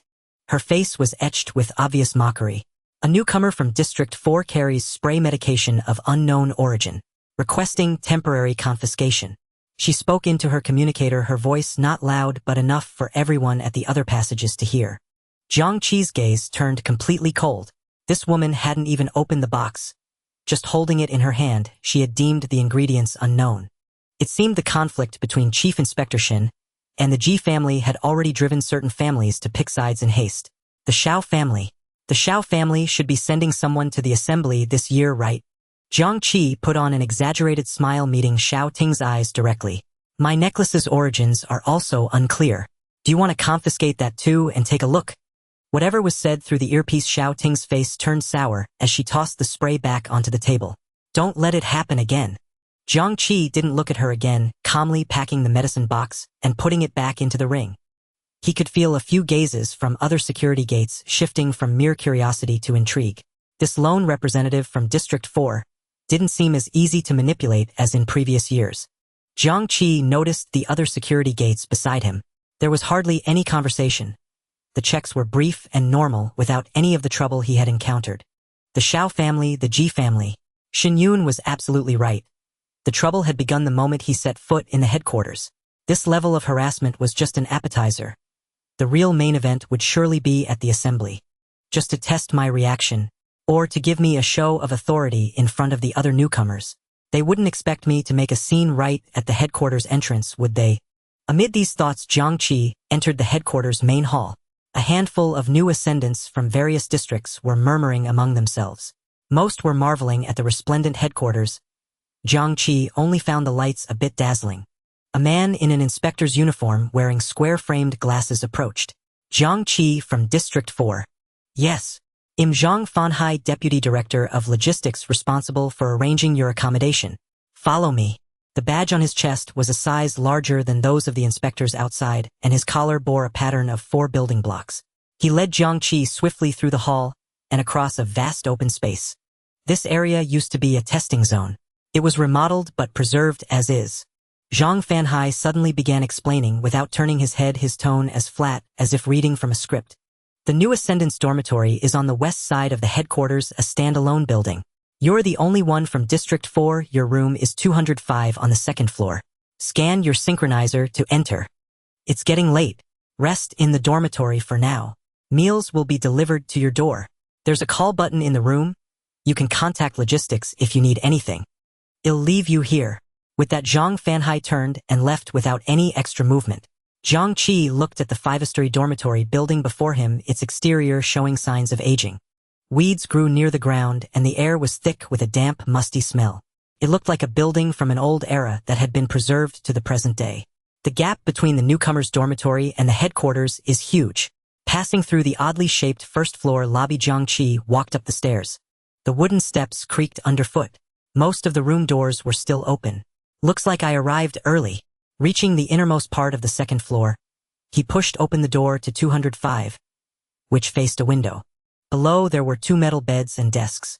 Each desk had a button and a holographic screen. A wooden door on the right led to a bathroom. Jiang Qi analyzed the known information. Each floor has only 5 rooms, 2 per room, 5 floors total. That means no more than 50 new ascendants will attend. The lobby on the 1st floor clearly isn't part of the original building structure. If such a lobby were added for combat, the space would be far too cramped. The entire dormitory is very basic. Meal delivery to the door. They don't want us leaving this building for now. Has the screening already begun? Jiang Qi pressed the call button. The holographic screen popped up displaying Zhang Fanhai's face. Hello, what do you need? Deputy Director Zhang, we meet again. Jiang Qi said calmly. To guard against any potential surprises, he had kept himself slightly hungry. After ordering, Zhang Fanhai remained expressionless. Please wait a moment. The screen went dark. Looks like it was just an image, not a real person. Jiang Qi stood by the window. He could see a few pairs of people from the headquarters direction walking this way. The nearest ones were already at the bottom of the building. There's a call button in the room. Contact logistics if you need anything. They'll leave you here. Zhang Fanhai turned and left. Another one sent by Deputy Director Zhang. A deputy director personally guiding every batch of newcomers. The headquarters director sure is Hansen. Bang, bang, bang. A knock at the door. Come in. Another tall, upright young man entered. Behind him he carried a long spear wrapped in cloth. The collar of his inspector's uniform bore the emblem of a silver spear. So I do have a roommate. Jiang Qi stood up and extended his hand first. Hello, Jiang Qi from District 4. Lin Yan, District 3 Power-type Spear Cultivator. Lin Yan grasped Jiang Qi's hand with considerable force, his voice crisp and direct. Jiang Qi was startled. He had never seen someone announce their background in the very first sentence. Though carrying a weapon was nothing to hide. I'm a spear-type, combat-oriented. Jiang Qi replied simply. Combat. Lin Yan's eyes lit up, looking at Jiang Qi with a gaze full of eagerness. Are you strong in a fight? Jiang Qi's expression froze. He felt this person was definitely on the same track as Inspector Wang. Not bad, I guess. All right, what's your spirit level? Lin Yan sat on the bed opposite Jiang Qi. Isn't it a bit much to ask about levels within 10 sentences of meeting? Jiang Qi wondered whether this roommate was genuinely airhead or had some ulterior motive. Lin Yan slapped his own head at that. Haha, I forgot again. How rude of me. He pulled out some snacks from inside his coat. The packaging read, nutritious chips. Jiang, what was your name again? Jiang Qi's eyelid twitched. Jiang Qi, right? Jiang Qi wants some chips. My family makes them. I brought several packs. Jiang Qi looked at the words nutritious chips and silently declined Lin Yan's offer. Thanks, but no. I've already ordered food from logistics. Lin Yan stood by the window munching on chips as he remarked. Last year no one from your District 4 came to the headquarters for the assembly. This year finally one shows up and you end up as my roommate. What a coincidence. Jiang Qi didn't continue on this topic. He couldn't yet determine where Lin Yan from District 3 stood. Lin Yan, how many people came from your District 3? Just me, same as you. Lin Yan added, don't feel too pressured. Districts 8 and 7 didn't send anyone this year. Jiang Qi's heart stirred, a thought flashed through his mind. Wait, that means besides the two of us, the remaining 48 are all from Districts 1, 2, 5, and 6.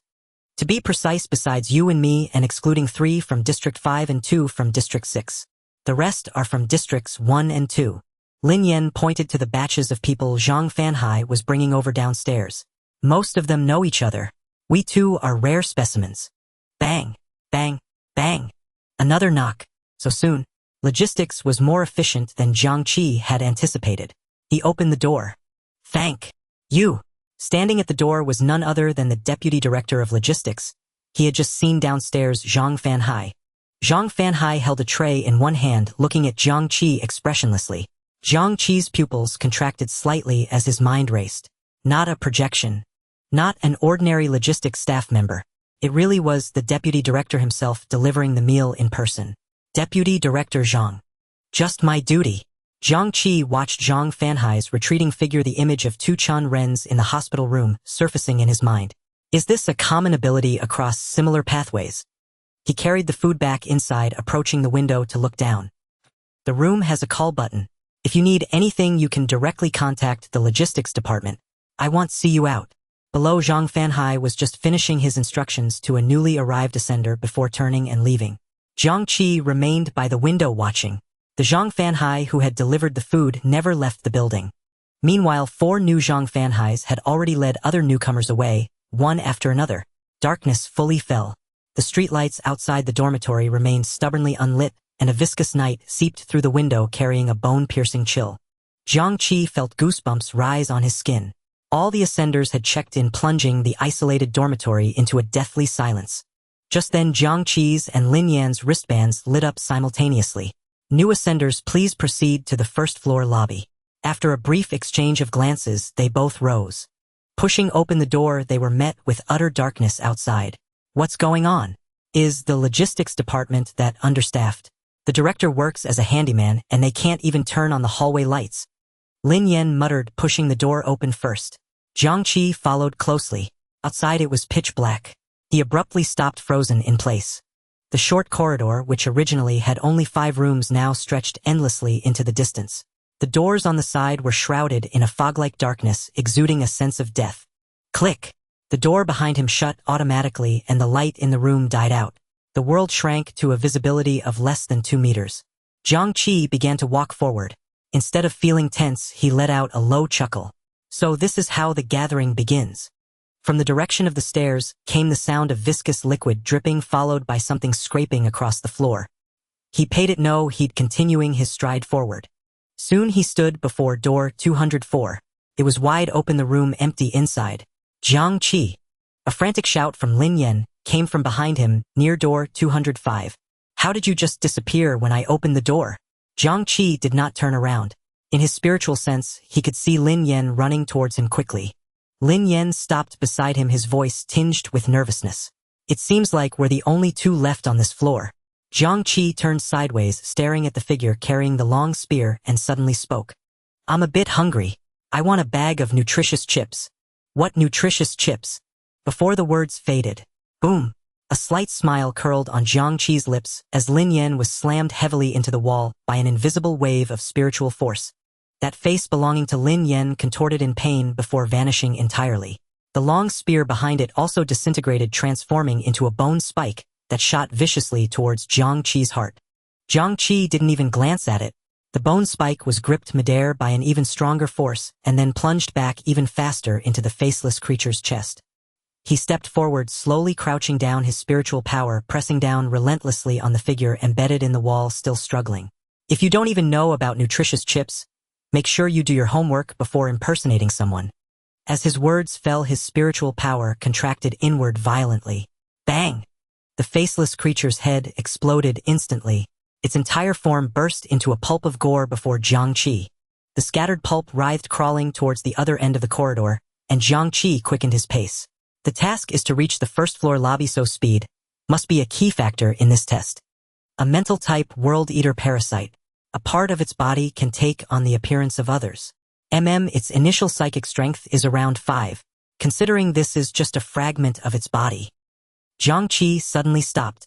About 3 meters beyond his field of view, a mass of semi-transparent gelatinous substance lay curled on the floor. Its surface was covered in pores, heaving like a breathing entity, slowly inching towards Jiang Qi. An appearance like a brain. The main Bodhis power level feels like it's over 10. This test difficulty is a bit high. Perfect. I can try to let it attack me and see if it can trigger the reversal effect. As Jiang Qi pondered, the pores on the brain mass suddenly spewed smoke, rapidly engulfing him. Jiang Qi, come here. Shen Yuehuai stood at the door of the medicinal bathroom, smiling and waving at him. Dr. Qi isn't here today, so I'll prepare the medicine for you. Hurry up and take off your clothes. Jiang Qi was stunned for a moment, then a wave of absurdity washed over him. What a stupid world-eater parasite turning into an emotionless robotic doctor's illusion. Shen Yuehuai smiling, talking to him in that tone. He didn't trigger the mad laughter passively, but Jiang Qi could barely hold it together at the spectacle. The image of the medicinal bathroom and Shen Yuehuai shattered instantly. Ha ha ha. Uncontrollable laughter echoed through the corridor. The laughter itself transformed into the most explosive psychic shockwave, tearing the writhing monster to shreds. The scattered gore still struggled to converge.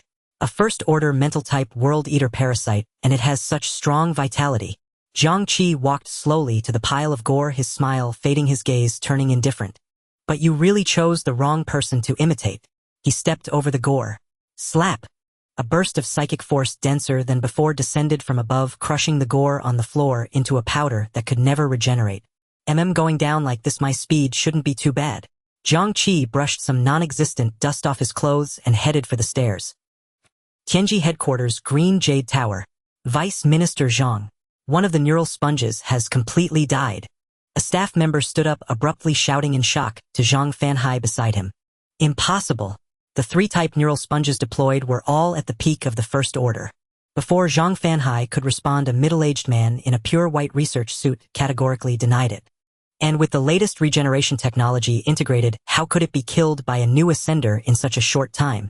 This man was one of the project leaders for the neural sponge. Researcher Xiao Kai. For the first time in years, we increased the difficulty of the new ascender gathering, using the latest technology, to test them, only expecting them to escape to the first floor or hold out for 5 minutes. But Researcher Xiao. The staff member's voice carried a tremor.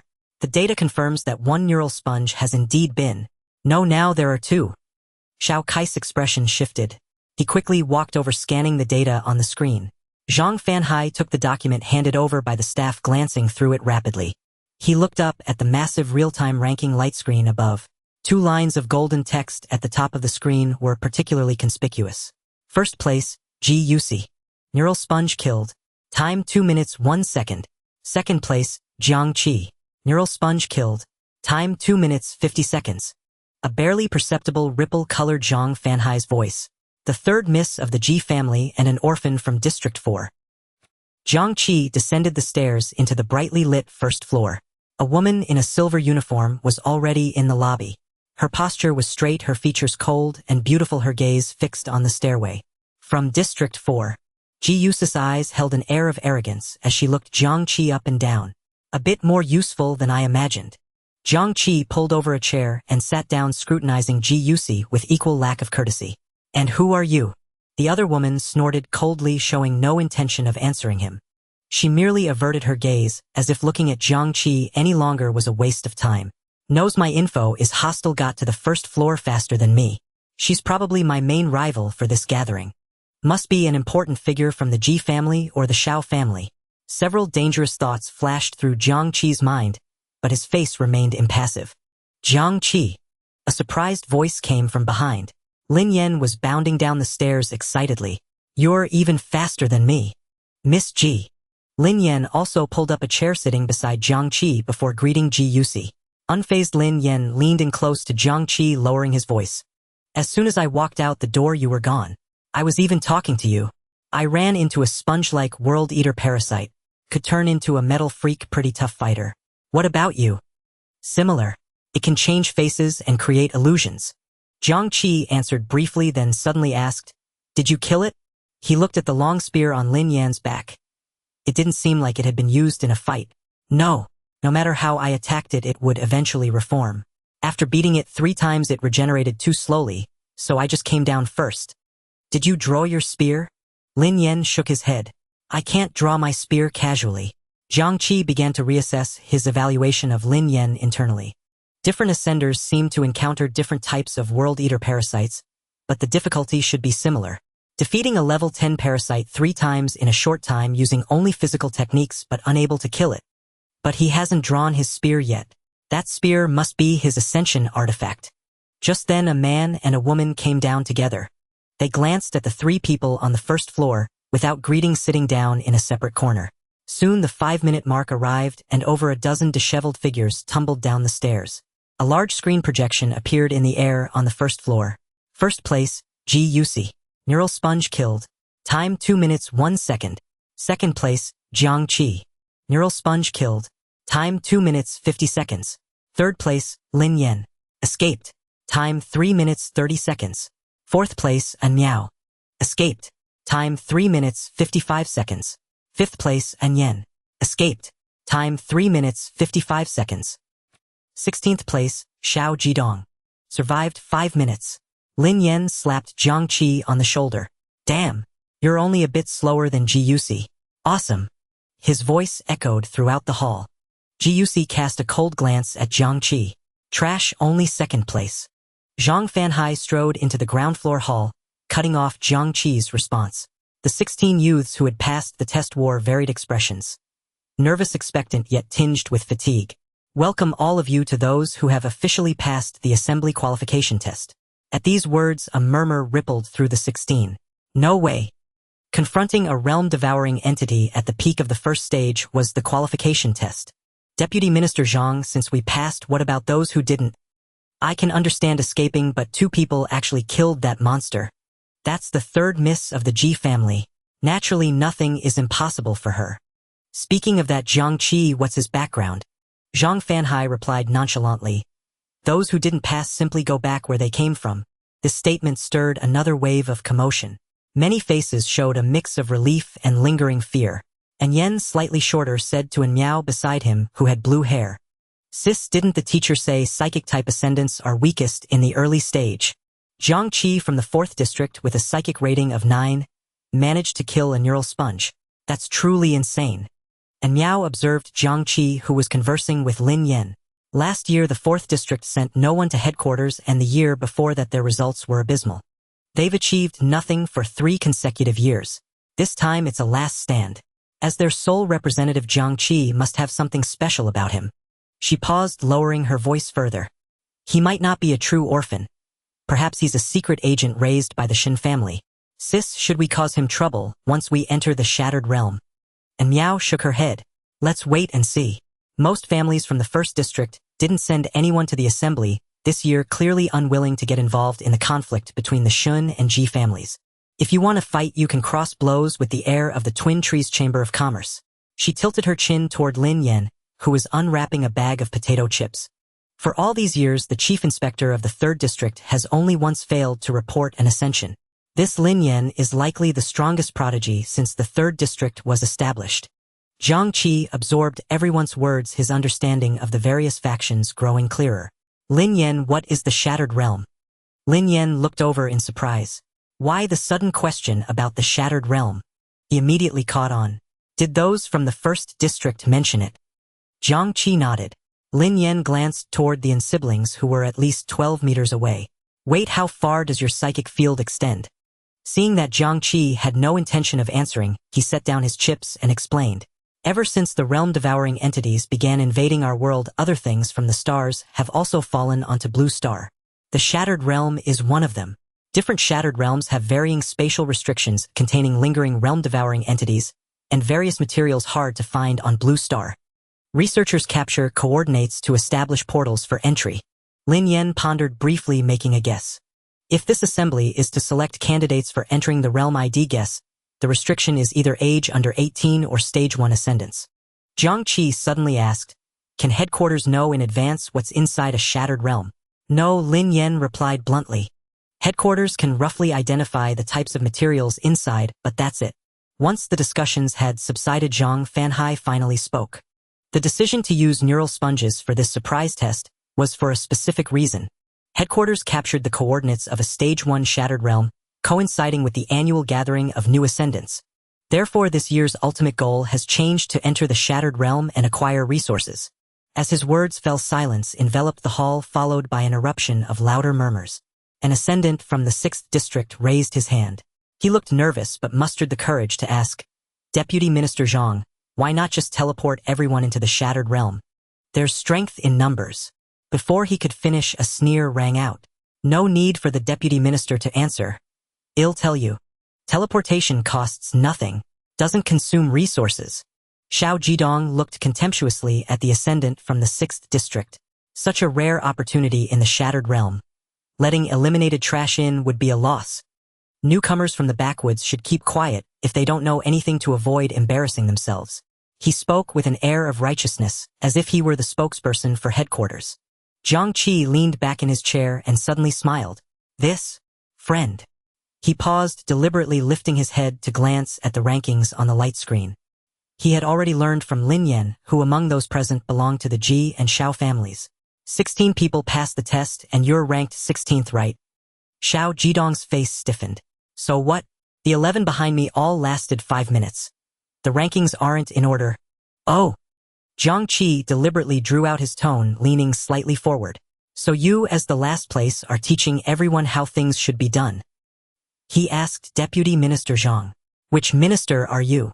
A snicker escaped from somewhere in the crowd. Xiao Jidong's face flushed crimson as he shot to his feet. "Jiang Qi, don't think you're so great just because you're ranked higher. I was only—" Just as he was about to erupt, Zhang Fanhai gave a soft cough. An invisible pressure descended over the entire hall.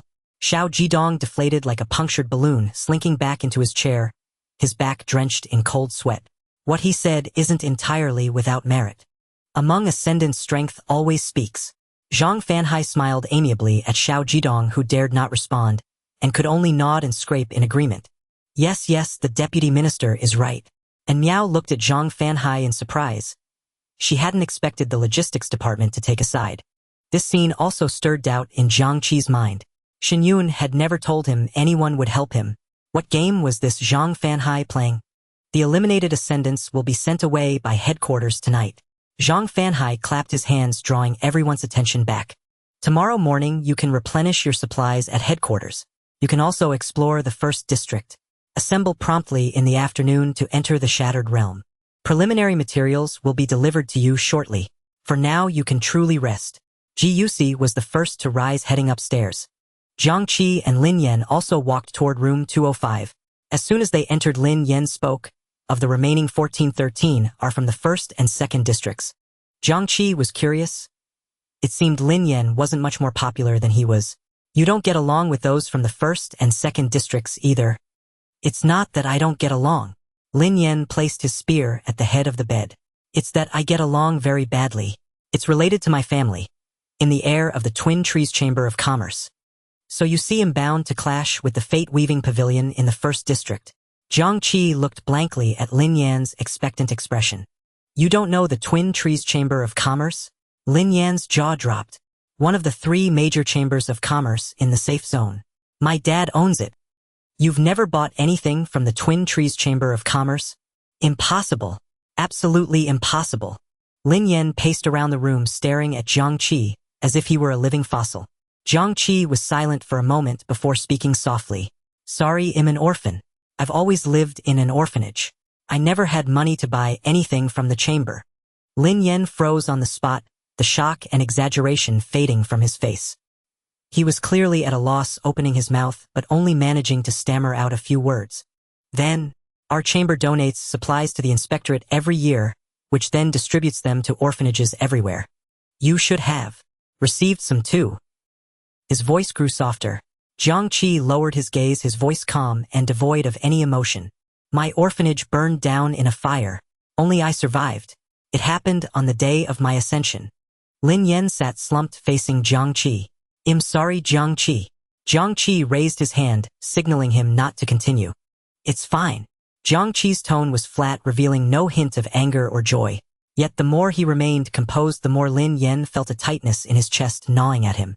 I truly didn't know about your family. Tell me about the Shuangmu Chamber of Commerce and the Jiming Tower. Jiang Qi abruptly changed the subject. Lin Yan forced a smile and nodded slowly, beginning to explain. There are 3 major chambers of commerce in the safe zone, 2 of which are in our Tianji General Office. Our Shuangmu Chamber of Commerce is the oldest one. Initially, we dealt with everything from the daily necessities of ordinary people to weapons and potions for ascenders. Later, the Jiming Tower emerged. Lin Yan's pace slowed and a hint of apprehension flickered in his eyes. They seemed to have appeared overnight in District 1, rising with a speed that was astonishing, holding unimaginable resources for ascenders. They appeared to have some tacit understanding with the higher-ups at headquarters, rapidly monopolizing all business in District 1. In that battle, the Shuangmu Chamber of Commerce suffered a devastating defeat. He paused for a moment, seemingly reminiscing about those difficult times. At that time, my family was already considering a way out. But strangely, the Jiming Tower didn't go for complete annihilation. They were only interested in ascenders and paid no attention to the ordinary market. Lin Yan sighed lightly. Ultimately, my family took root in District 3, relying on infrastructure and the civilian market to recover. It's somewhat laughable. The Jiming Tower didn't want my family to perish. Yet now the major family chambers in District 1 are constantly scheming to trip us up, wishing for our immediate collapse. Jiang Qi listened quietly, lightly tapping his fingers on the table. He rapidly sketched the outlines of several factions in his mind, but a huge doubt also emerged. It doesn't make sense. Jiang Qi suddenly interjected, interrupting Lin Yan's narrative. Since the Jiming Tower is so unfathomable, why not just swallow everything whole? Not eliminating the roots. Doesn't that just leave trouble for themselves? Lin Yan chuckled bitterly. Who knows? Actually, the Jiming Tower doesn't leave a bad impression on me. They have their principles and even made some concessions regarding certain resources concerning my family. But ultimately they are direct and the only competitors, so the families in District 1 naturally cannot side with me. Jiang Qi turned his gaze to the window, the distant Qingyu Tower obscured by the night. Jiming Tower, that name doesn't sound like a chamber of commerce. And why say they are the only competitors? Isn't there still one other? Lin Yan whispered. Because the last chamber comes from the Zeshur Hall. They operate outside the safe zone, trading between the 3 major headquarters. A huge question mark appeared on Jiang Qi's face. All members are high-tier ascenders. Lin Yan shook his head. I don't know, their existence is a mystery in itself. Jiang Qi nodded, the map in his mind becoming clearer. The families in District 1 excluded Lin Yan, and the reasons were sufficient. But he still had one question. So why do you and Ji Yusi from District 2 seem to have a rather ordinary relationship? Lin Yan glanced at him. 4 years ago, both the Shun and Ji families suffered severe injuries and withdrew from District 1. You should ask your Inspector Shin about this. The Ji family, the leader in District 2, doesn't give me any good face, so how can the others be friendly? Lin Yan suddenly shifted the topic. Right now my parents' health isn't great, but fortunately my family's foundation is solid. And I'm quite strong. As he said this, his eyes gleamed, exuding a sharp aura. As long as I don't die, the Shuangmu Chamber of Commerce will never perish. Jiang Qi was silent for a moment, standing by the window with his back to Lin Yan. Could you say such heartfelt words on the first day we meet? Young Master Lin.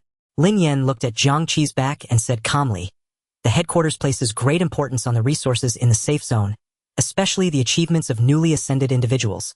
3 consecutive years with no achievements will lead to a significant reduction in resources. The Shin family retreated to District 4, suffering heavy losses in the past 2 years. This year you can't afford to lose. Lin Yan's voice was steady and powerful. You are stronger than my father anticipated. Now we are both facing difficulties and the core is in District 1. I bet you and Inspector Shin have more to lose than I do. Lin Yan stood beside Jiang Qi, both gazing at the towering Qingyu Tower. Moreover, what's crucial is that the form of competition in this assembly isn't direct combat between individuals. The Ji and Xiao families will definitely act in the fractured realm tomorrow, leaving only you and me among 14 others. How many people do you think won't turn against you? Jiang Qi looked into the vast night as if seeing the spreading black flames. Is it my predicament or Inspector Shen's?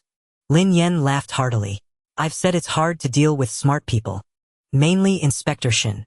He turned to Jiang Qi solemnly, extending his right hand. But I want to be friends with you.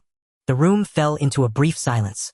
Jiang Qi's gaze moved from Lin Yan's sincere face to his outstretched hand, but he did not take it.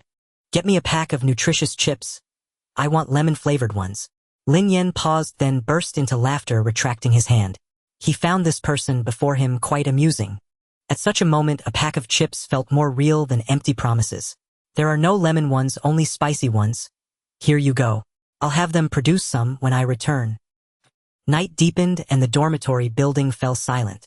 Yet the lights of the Qingyu Tower shone brightly throughout the night, illuminating countless ambitions and schemes with clarity. Tianji General Office, Qingyu Tower. Inside the brightly lit laboratory, Shao Kai looked at the ranking in his hand, a cold smile curling at the corners of his mouth. Researcher Shao, this Jiang Qi is not simple. A staff member beside him said. He actually killed the neural sponge. A genius has emerged from district for this year. He paused, somewhat hesitant. Should we proceed as planned? If he encounters any accidents, Inspector Shen won't let it go easily. Humph, geniuses should continue with the plan. Can a dead genius still be called a genius? No matter how formidable Shen Yun is, can his hand reach into District 1? It's the third year. If Jiang Qi falls here, the subsequent plans will unfold better. Without hesitation, Shao Kai issued several commands within the synchronizer. District 2, the Ji family study. Second young master Shao Kai has sent word. The plan is proceeding as normal. Understood. The second young master of the Ji family opened the synchronizer and Ji Yusis' exquisite face appeared on the holographic screen. Third sister, after a brief encounter with Jiang Qi, what do you think of him? Is there a possibility to bring him under our wing? Ji Yusi recalled Jiang Qi's sharp words against Xiao Jidong, a hint of disdain flashing across her brow. I think he's a troublemaker. He shows me no respect and the likelihood is very low. However, he still has some usefulness. At the end, I will give him a chance. If he is willing to switch sides, I will spare his life. All right, but you must also be cautious of Lin Yan. His ascension status has been kept under wraps until now. Don't worry, second brother. The family has prepared mental defenses for me. As for Lin Yan, as long as he doesn't harbor thoughts of mutual destruction, I will be fine. Qingyu Tower, a higher floor. A burly man in military uniform lay with his eyes closed on a chair, listening to the report of his advisor. Currently, this is the situation. He has demonstrated quite impressive talent and strength. The Ji and Xiao families will definitely act against Jiang Qi. In the fractured realm tomorrow, I estimate that the Lin family's only son may team up with Jiang Qi. Do we need to intervene, Commander Li? Li Jun did not open his eyes. How did Jiang Qi and the Lin boy end up in the same room? After checking, it was interrupted at the Deputy Minister of Logistics. We did not receive any concrete information. Li Jun's voice had a quenching quality, and even a light word echoed throughout the entire floor. Interesting, the Ji family can't even stop this small matter. If Jiang Qi can obtain useful resources in the fractured realm, I will protect him. What if he dies in the fractured realm? The advisor pressed. Li Jun narrowed his eyes slightly. Then we will pressure District 4. I only want resources. Meanwhile, at the top of the Jiming Tower, an old woman lay prostrate on the ground, her ragged robe failing to conceal her numerous wounds. Miss Lin Yan from the Shuangmu Chamber of Commerce will head to the fractured realm tomorrow. A figure in the center of the attic was obscured by a beaded curtain, revealing only a vague silhouette. Have you obtained his scale number? The woman's lips parted slightly, her whispers carrying a peculiar rhythm. The old woman's body began to gradually recover. The old woman was incapable and failed to infiltrate perfectly. I had a conflict with the Chief Inspector of District 3, and did not obtain the answer the miss desired. Please punish me, miss. No harm done. She lifted her head, her brows and pupils both golden with swirling incantation patterns deep within her gaze. There will be future opportunities. In a night filled with shifting winds and clouds, some were destined to be unable to sleep. Lin Yan lay in bed with his back to Jiang Qi, furiously sending messages to his father through the synchronizer. Dad, why didn't you tell me Jiang Qi is an orphan? His family is gone. You didn't tell me either. What have I said? On another bed, Jiang Qi also lay with his back to Lin Yan. In the darkness, he took out a notebook and silently flipped open a page. With a pen of azure mist, he wrote a line on it. Tomorrow will I die? The questions he had written last night were now a blank page in his notebook. Jiang Qi sat on the bed, the ink-like traces formed by the green mist having long since dissipated. Good morning. Jiang Qi opened his eyes, ending his meditation, and looked at Lin Yan, who had just crawled out of bed. Good morning. You really are something else. Rubbing his eyes, Lin Yan sat up, and his first move was to walk toward the table. He intended to press the button to summon the logistics department. Bang, bang, bang. Jiang Qi got up and opened the door, revealing Zhang Fanhai's perpetually stoic face holding 2 meal trays. Thank you, Vice Minister Zhang. He brought the 2 portions of food back inside, placing the one with a noticeably spicier flavor on Lin Yan's table. Holy crap, how did you know I like spicy food? Jiang Qi explained calmly. Yesterday when you introduced me to the food of the 3rd sector, everything was heavy on flavor. And you pulled out 5 packs of chips. They were either spicy or barbecue flavor. Jiang Qi began eating his own portion. Besides, the food provided by the logistics department is free. Makes sense. The 2 quickly finished their breakfast and headed downstairs together. Lin Yan, where should I go to buy things in the 1st sector? The Weaving Fate Pavilion. Though reluctant, Lin Yan gave this answer. Can you handle it? What do you mean? Don't tell me you think I'm scared. Lin Yan glared at Jiang Qi. But I have some things to take care of. I can't go with you this morning. I really do have things to do. He looked at Jiang Qi's skeptical expression. What do you want to buy? Just want to have a look. Lin Yan suddenly brought his wristband closer to Jiang Qi. 10-star coins, whatever you want to buy today is on me. Consider it a gesture of my sincerity for cooperation. Jiang Qi looked at the currency credited to his account. A circular pattern with irregular fragments etched along its edge. Even on the screen, its colors shifted depending on the viewing angle. All right, consider it a loan from me. What's the purchasing power of 10-star coins? Lin Yan, already used to this after last night, replied. 1-star coin equals 10,000 universal credits. 10,000 universal credits are enough to support an average family of 3 for a year. Jiang Qi's footsteps faltered. A year? For Ascendant's first-tier items cost between 1 and 10-star coins. So an expensive first-tier item could sustain an ordinary family for a decade. Jiang Qi was astonished. That's one way to put it, but don't exchange star coins for universal credits. That exchange rate is completely nominal. After all, star coins can only be extracted from world-eating beasts. The 2 reached the entrance of the headquarters and Lin Yan's driver was almost there. So what's the price range for 3rd-tier items? Jiang Qi suddenly asked Lin Yan. 3rd-tier spirit type. 3rd tier. Lin Yan's voice rose an octave. You want a 3rd-tier spirit item, usable by a 1st-tier ascendant. He leaned in strangely close to Jiang Qi and whispered, I only have 2 3rd-tier items on me. It's hard to give you an exact value for items with such downward compatibility.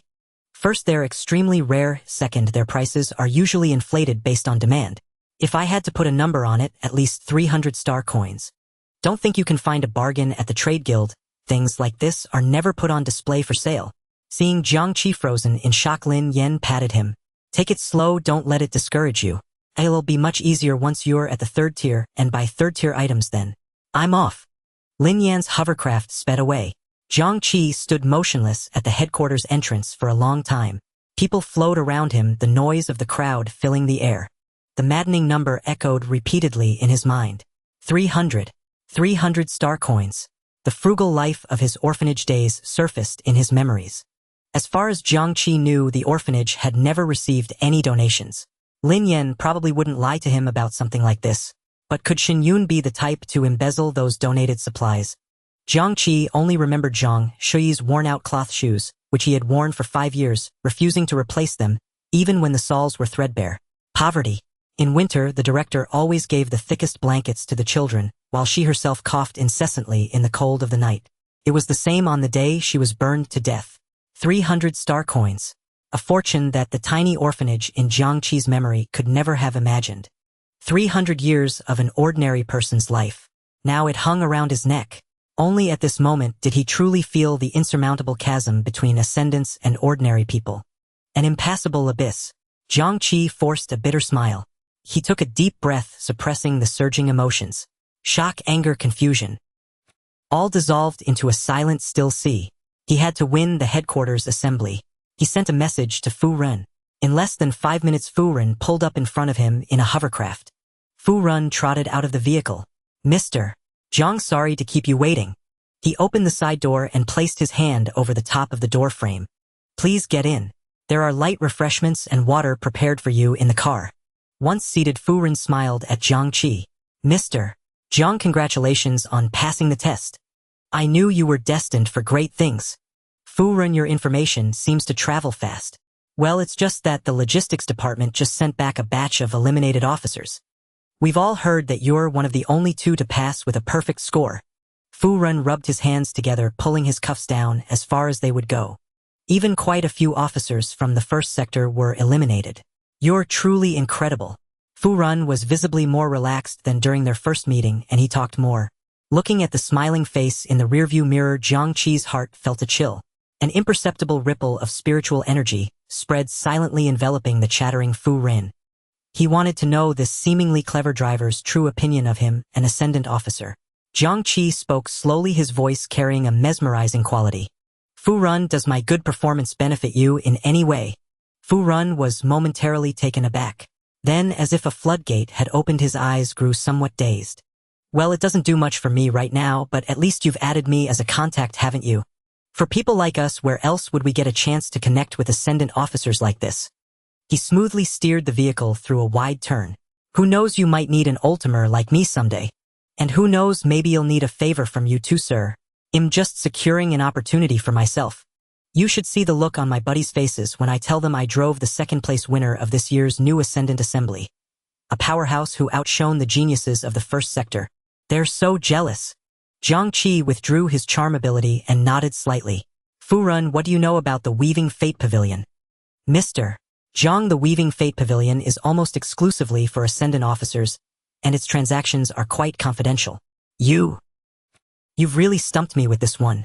I've only heard that all forms of conflict are forbidden within the Weaving Fate Pavilion. Forbidding conflict was a rule any trade guild should uphold. Having gotten no other information from Fu Ren, he would have to see for himself. The rest of the journey was silent. About half an hour later, the hovercraft stopped at a distance from a massive, ancient-looking pavilion. The pavilion was entirely black and gold, surrounded by floating golden spirit lamps that emitted a soft and majestic glow.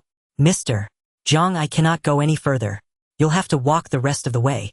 Jiang Qi gazed at the enormous pavilion in the distance. Hovercrafts can go all the way to the security checkpoint at headquarters. The Weaving Fate Pavilion sure has clout banning vehicles from this far out. Fu Ren quickly fell silent, not daring to touch that topic. Jiang Qi looked at the arc-shaped golden no-entry line on the ground. The green mist in his left eye seemed to tremble, as if on the verge of leaping out. He saw a boulder 2 stories high placed in front of the pavilion. Fu Ren stood behind him, respectfully lowering his head. Mr. Jiang, I'll wait for you here. All right. Jiang Qi walked forward. Once Jiang Qi was more than 50 meters away, Fu Ren returned to the hovercraft. He slowly pulled back the sleeve on his right arm. The faint tattoo that had been there was now gone. Sigh. The moment Jiang Qi stepped within the golden line, he felt a profound peace of mind, the surrounding noise cut off by an invisible barrier. The path to the Weaving Fate Pavilion was paved with thick dark stone slabs. Bronze lampposts stood on either side, and Jiang Qi unconsciously slowed his pace. He arrived before the boulder and looked up. The dark massive stone was about 3 zhang high with a golden jade inlay at its peak. Supervisor Jiang, is this your first visit to the Weaving Fate Pavilion? A maidservant in a form-fitting black outfit had appeared beside him without his notice, bowing slightly. The maidservant explained to Jiang Qi, "This is the inscription stone. A light touch of your hand can carve your name upon it." Jiang Qi wasn't surprised that the Weaving Fate Pavilion knew his name. No doubt many important figures would be watching him during this assembly. He asked calmly, "Carve my name and then what?" The maidservant smiled faintly. "Only after carving your name can you enter the Weaving Fate Pavilion." This answer took Jiang Qi completely by surprise. Anyone. Jiang Qi looked at the 2 spirit lamp patterns on the maidservant's collar, identical to the lamps floating outside the pavilion. A stage 2 maidservant. Quite the extravagance. The Weaving Fate Pavilion is rooted in the first sector right next to headquarters. It's unthinkable they would try any tricks here. After a brief deliberation, Jiang Qi gently pressed his fingertip against the boulder. A cool sensation met his touch. He turned his head and the maidservant gestured for him to proceed. Using his fingertip as a brush, he traced across the stone surface, leaving a trail of silvery luminous light. The character's Jiang Qi gradually took form. Faint ripples emanated from the edges of the strokes, and the jade inlay at the top of the boulder shimmered softly. At the top floor of the pavilion, a pair of golden eyes slowly opened. Is that all? Jiang Qi felt nothing in particular. That will do. Please follow me. The maid, graceful and light on her feet, led Jiang Qi into the pavilion. How should I address you? The maid lifted a jade token at her waist with her finger. Just call me Xiao Tsong. As they stepped onto the first floor, a vast circular space greeted their eyes. To the left, 3 directions displayed ebony shelves inscribed with the words, Strength Element and Spirit. To the right stood a massive counter. Various materials were arranged by attribute, and a spiral staircase wound around the counter's side. Supervisor Jiang, each floor houses advancement items and materials for the corresponding stage. If something catches your interest, simply touch the shelf, and a holographic screen in front will display the item's details. To make a purchase, pay directly with star coins, then come to the counter to collect your item. With that, Xiao Tsong led Jiang Qi toward the staircase at the far end. She pointed her finger at an empty space above the steps, and a translucent light screen materialized. Barriers are placed between floors. You can enter the second floor once your level reaches 12, the third at 24, and so forth. If you have questions, please come to the counter. Make yourself at home, I'll leave you to it. She then returned to the back of the material counter. Typically, the level cap for each stage is 10, but here it's 12. Jiang Qi silently noted this difference. He walked toward the ebony shelf marked Spirit. At present, only 3 customers were browsing on the first floor, with Xiao Tsong as the sole staff member. Though called a maid, she essentially acts as the manager of this floor. So many valuable items are placed directly within customers' reach. Even if one couldn't leave the Pavilion of Fate, a single battle could destroy a vast array of precious items. Jiang Qi gently touched the shelf. He selected an item that also appeared to be a necklace protected by a faint glowing barrier.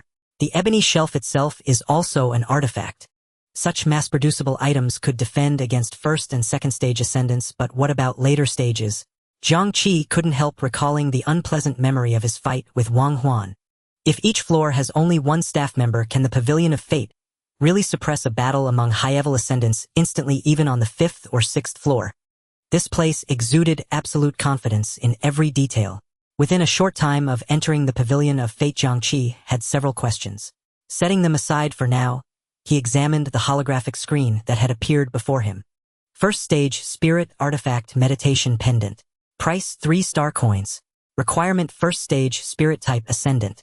Effect: when the wearer dons the meditation pendant and enters a meditative state, it accelerates spiritual energy recovery and enhances meditation efficiency. Combined with the basic meditation method, the effect is doubled. A small line of text appeared at the bottom of the screen. Please click here to jump to the basic meditation method introduction. Jiang Qi's eye twitched as he clicked into the page for the basic meditation method. It only showed a dynamic page-turning effect priced at 2 star coins. What a useless item. It only works when you're in a meditative state, Jiang Qi muttered under his breath. And I'd have to buy the basic meditation method too. A bundled sale. 5 star coins, and it feels like I've bought nothing. A single-purpose item just to speed up recovery, and it's this expensive. Jiang Qi shook his head, noticing a search function in the upper right corner of the holographic screen. He typed in defense. After a rough filter, he stopped on a new page. First stage, Spirit Artifact Protective Waste Token. Price 9 star coins. Requirement: first stage, Spirit type Ascendant. Effect: infuse spiritual energy to bind. When the wearer suffers a major attack, it generates a barrier to weaken the blow with effectiveness depending on the wearer's spirit. 9 star coins. The 10 star coins Lin Yan had given him would be nearly gone after this purchase. This was 9 years of an ordinary person's earnings, all for an artifact that might shatter in the next second. But defensive items for the spirit path at the first stage were scarce. The Shattered Realm journey was fraught with peril, and a passively triggered defensive trump card was the only suitable option. Jiang Qi gritted his teeth and finally settled on the bluish-gray waste token. The price was steep, but he desperately needed more means of self-preservation for the Shattered Realm expedition. He paid the star coins, and the waste token on the ebony shelf vanished in a streak of light. Jiang Qi approached the counter. Xiao Tsong was already holding his chosen item, but didn't hand it over immediately. Supervisor Jiang, the protective waste token is a premium item. Its effect won't be great in the hands of a newly ascended person. It might not suit a first-stage ascendant. Jiang Qi was somewhat surprised. Does the Pavilion of Fate also offer advisory services? Sincerity is our principle when dealing with customers, as advancement items are all precious. Xiao Tsong looked at Jiang Qi, her tone earnest. Customers may save for a long time and risk their lives to buy a cherished item. We should do our duty. Jiang Qi understood. No wonder the Pavilion of Fate had quickly dominated the market in the first district. It had deep resources and all staff were ascendants. Most frightening of all was their irresistible service attitude. Thank you for the reminder. Jiang Qi's gaze was as calm as still water. She was right. For an ordinary newcomer, these 9-star coins would be like throwing money away. But his spiritual energy had already entered the range of the second stage. What was useless for others was an excellent trump card for him. Seeing his insistence, Xiao Tsong nodded and presented the waist token with both hands. Just attach it to your supervisor uniform's belt. If you're not satisfied, we can also provide a matching belt. I didn't know your after-sales service extended to the fashion field. Fastening it to his belt, Jiang Qi asked curiously, "What if I don't want it now?" Once an item has been handed to a customer, it cannot be returned. Xiao Tsong said with a smile. After all, one never knows what strange abilities might be involved. Jiang Qi nodded. Can I infuse spiritual energy to bind it here? Of course, as long as it doesn't disturb other guests, feel free. Jiang Qi nodded and a thread of spiritual energy probed into the waist token. Buzz! The waist token flashed with a faint glow. The next moment Jiang Qi felt a peculiar connection established. The token became an extension of his own body. He let out a satisfied breath and looked at the several large light screens above the counter. Can you tell me anything about materials? Whether for materials or artifacts, if out of stock, we accept customer orders or custom requests, though the price is high. The large screens above cycle through materials and artifacts the Pavilion of Fate needs with images and brief descriptions. Most purchase prices are listed. Those without a price tag are negotiable or can be bartered. Clear and efficient. The Pavilion of Fate could meet almost all supply and demand in item trading. Then what about those few items on the far right screen with only images and no information? What do they mean? Xiao Tsong's wording became subtle. That means they are sought only by those who understand. Before Jiang Qi could respond, another customer from the first floor came to the counter. Xiao Tsong nodded apologetically to Jiang Qi. Supervisor Jiang, please wait a moment. The Pavilion of Fate's rule is to prioritize service for guests with higher historical spending. At the same time, she turned to the other customer. Please wait. Xiao Tsong walked toward the back. You are? Jiang Qi. A delighted voice rang out. Jiang Qi looked over and recognized the ascendant who had been mocked by Xiao Jidong at the gathering. He remembered that the man seemed to be from the 6th district. Hu Hanyang, my name is Hu Hanyang. I ranked 8th in the assessment. He appeared extremely excited, even a little flustered. I've been wanting to thank you for speaking up for me at the dormitory, but I never found the chance. It was nothing. Jiang Qi shook his head, his reaction indifferent. I just couldn't stand Xiao Jidong's behavior. Just then Xiao Tsong returned to the counter. She held an unidentifiable white light in her hand and approached Hu Hanyang. Jiang Qi instinctively stepped back half a pace to give them space for the transaction. But a bizarre scene unfolded. When Xiao Tsong began explaining the white light to Hu Hanyang, Jiang Qi found he couldn't hear a single sound. He could clearly see Hu Hanyang listening, intently nodding occasionally, but their lip movements appeared twisted, to Jiang Qi's eyes utterly illegible. Jiang Qi's gaze sharpened abruptly. Invisible, inaudible. A terrifying ability to maintain secrecy. So close, yet worlds apart. No wonder the Pavilion of Fate dared to conduct transactions so openly in the hall. Moments later, Hu Hanyang carefully stored the white light into his spatial device. The invisible barrier around them silently dissipated. Hu Hanyang took a deep breath, turned to Jiang Qi and said earnestly, Jiang Qi, are you free? I'd like to treat you to a meal. I have some questions I'd like to ask you. As Hu Hanyang extended the invitation, Jiang Qi caught a fleeting icy glare from the stairway on the second floor in his peripheral vision. Xiao Jidong. Jiang Qi, are you free? I'd like to treat you to a meal and seek your advice on some matters. Hu Hanyang's voice snapped Jiang Qi back from his thoughts. Jiang Qi pondered briefly before declining the invitation. No need for thanks. I plan to look around a bit more. Someone's waiting for me outside. All right, next time I'll treat you to a meal. Hu Hanyang and Jiang Qi exchanged contact information. I'll take my leave now, Jiang Qi. See you this afternoon. He bid Jiang Qi farewell and departed from the Pavilion of Fate. Jiang Qi glanced around the first floor, The other customer had also left. Xiao Tsong looked at him. Inspector Jiang, shall we continue our previous conversation? Do you have any more questions? Does the historical consumption limit refresh immediately after payment? It refreshes the moment the item is delivered to hand. Xiao Tsong's reply was professional and swift. Jiang Qi fell silent. He shifted the topic. Any weapon recommendations? Something cheap. The holographic screen Xiao Tsong summoned flickered. First-tier ranged weapons generally have poor compatibility, and considering the value can't be too high. No. Jiang Qi interrupted her. Melee. Xiao Tsong looked up, her professional smile faltering for the first time. Recommending a melee weapon to a first-tier spiritual type ascendant. Yes. With a peculiar expression, Xiao Tsong lowered her head again.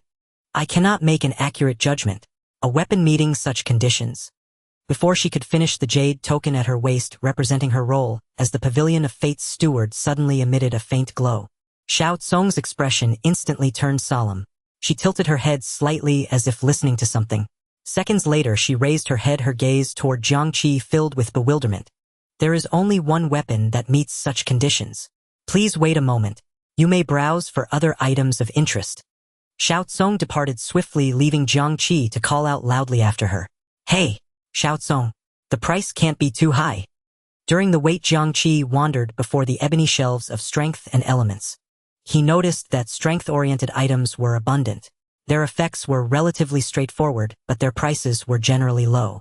The spiritual items he needed were scarce.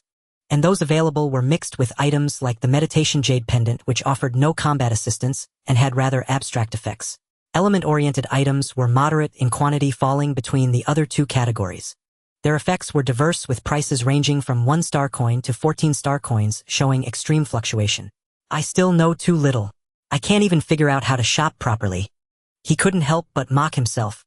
Fortunately, the Pavilion of Fate is quite responsible in this regard. Jiang Qi returned to the counter, scanning all the items listed for purchase on the large screens. Relying on the memory-enhancing effect of reversal, he quickly committed them to memory. Light footsteps came from the stairway, but it wasn't Xiao Tsong who returned. An elderly woman in worn cloth robes appeared at the stairway entrance, holding a black sword hilt in her hand. Jiang Qi's heart sank. Senior. Child, this is the weapon the Pavilion of Fate recommends to you. The old woman's voice was hoarse and slow, as if from a distant past. She placed the pitch-black sword hilt on the counter. A short broken blade remained at the front of the elongated hilt, as if narrating a tragic defeat. It was meant to be a long blade, but many issues during forging remained unresolved, and it was forced to stop, leaving it in its current state. Every word the old woman spoke was deliberate and slow. Now it is merely a conversion vessel, usable without any threshold. When you swing it, it becomes a blade of spiritual power. Perhaps it will suit you. The scene before him exceeded Jiang Qi's expectations. Xiao Tsong hadn't returned yet. The Pavilion of Fate had sent another elder, clearly of higher status, to stand before him. Could it be related to the black flames? This broken hilt actually aligned well with his initial idea, to achieve a simple and direct attack method beyond mad laughter through training spiritual power. If he could concentrate spiritual power into a blade-like form through a weapon, the effect would surely be better. Senior. The old woman offered no further explanation, turning to leave with only a distant remark. It awaits one who can make it whole. Take it if you need it, leave if you don't. Xiao Tsong will retrieve it.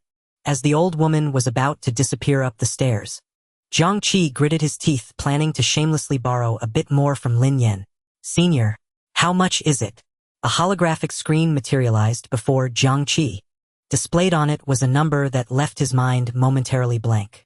1-star coin. Jiang Qi picked up the hilt in a daze, as if gripping a piece of ice.